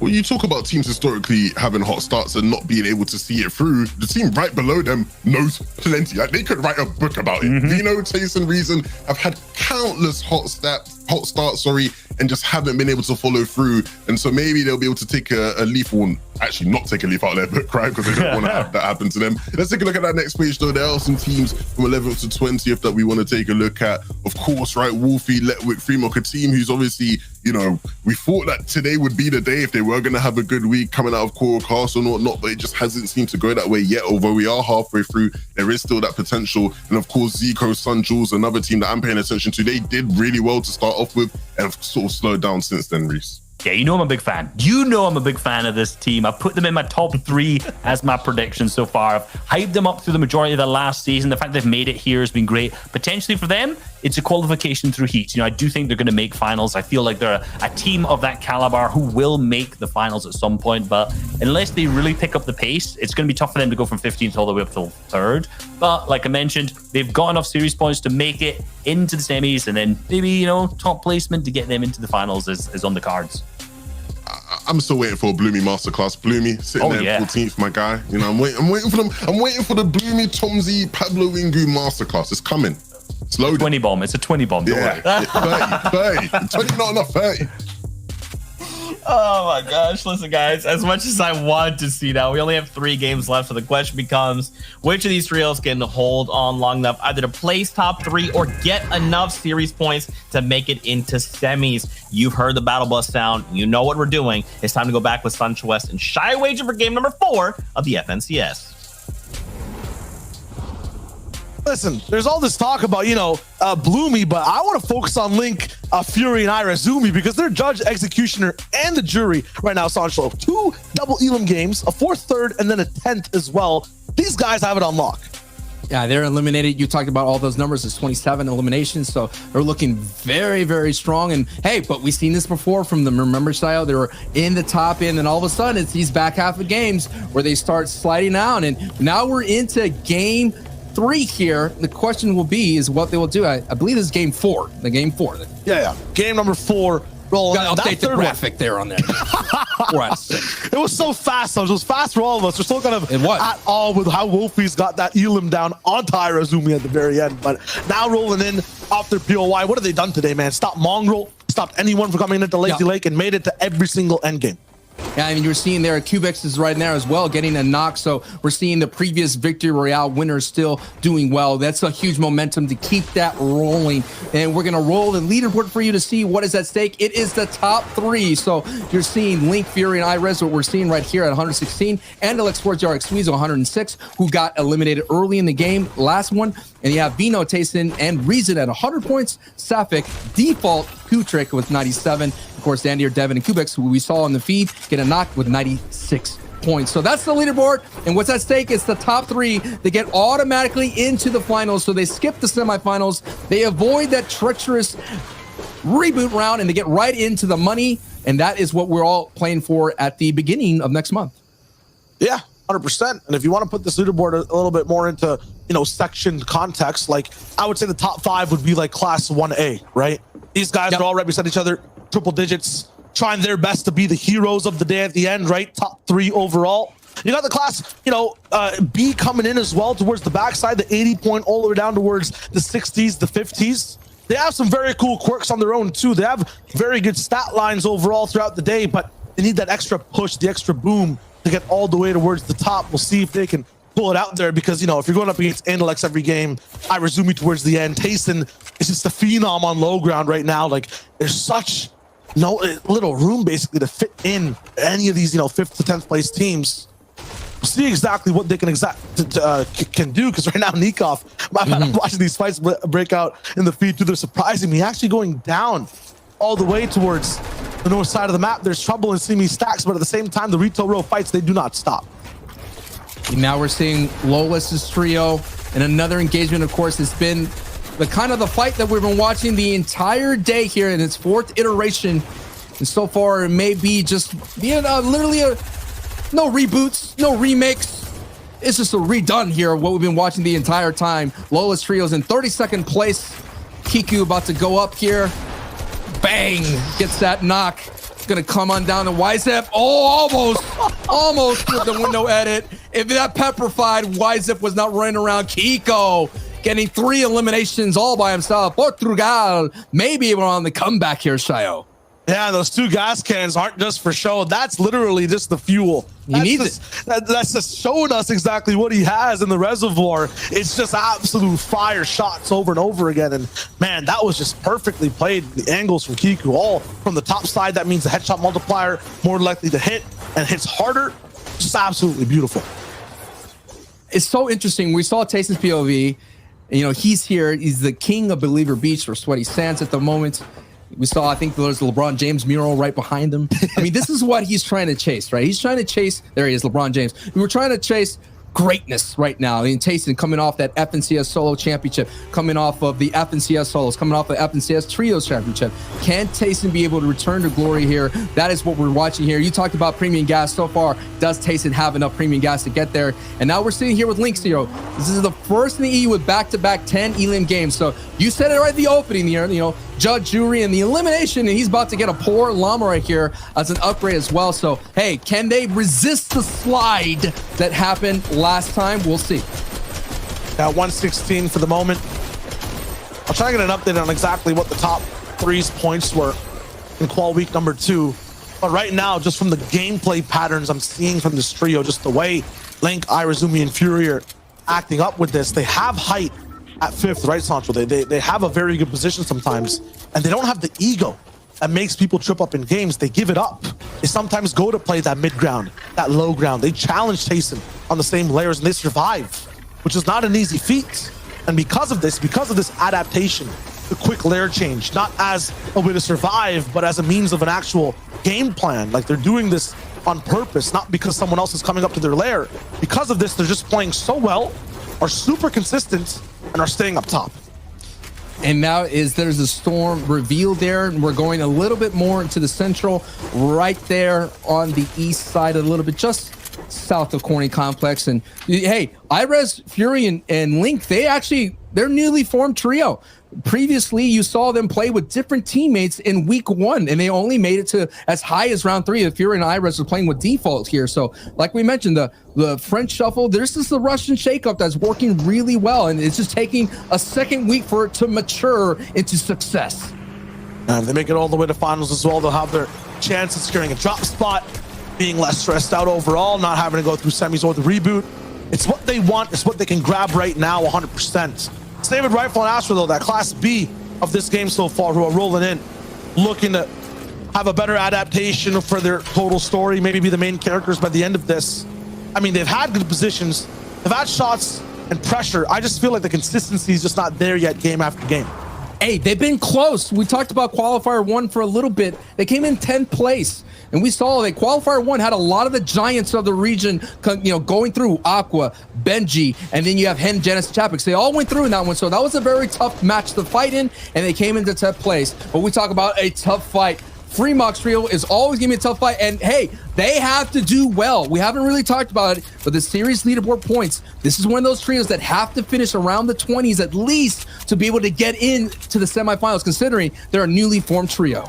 Yeah, they're right on the line of the 20s in 20th place. So 35 right now, and they've had what I would say is almost 2 home zones and not done much with them for the moment. Zones that, you know, it just drops right in the center of their POI. Right now, Save It Astro, Rifle, they go for another fight. This always happens. It feels like, you know, week after week, these guys have one very good game. You were mentioning, Sancho, you know, even last week, the 10th overall. They have that one good game, but can't replicate it at least 2 or 3 times entirely. Right now, the 22nd and the 17th to start the day, not too many points overall. The last game they just played, game number 3, 6th place with 11. But as we watch this go down, Fremont, Wolfie, Letwick in trouble. Pleasant Park strikes again, and this time it's in the face of Paco and his squad.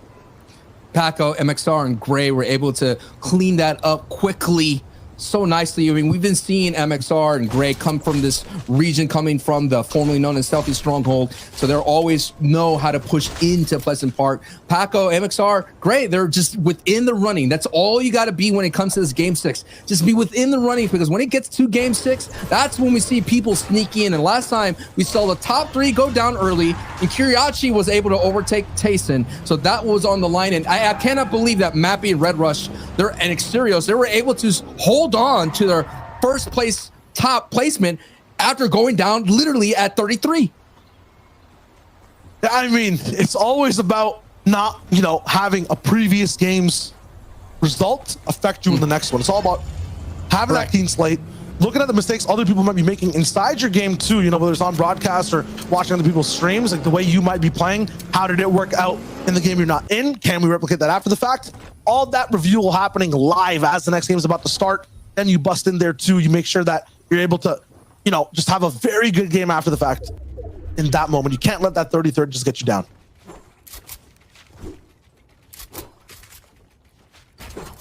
If you're going to have a 33rd, you might as well be in the last game. So you don't have to worry about that.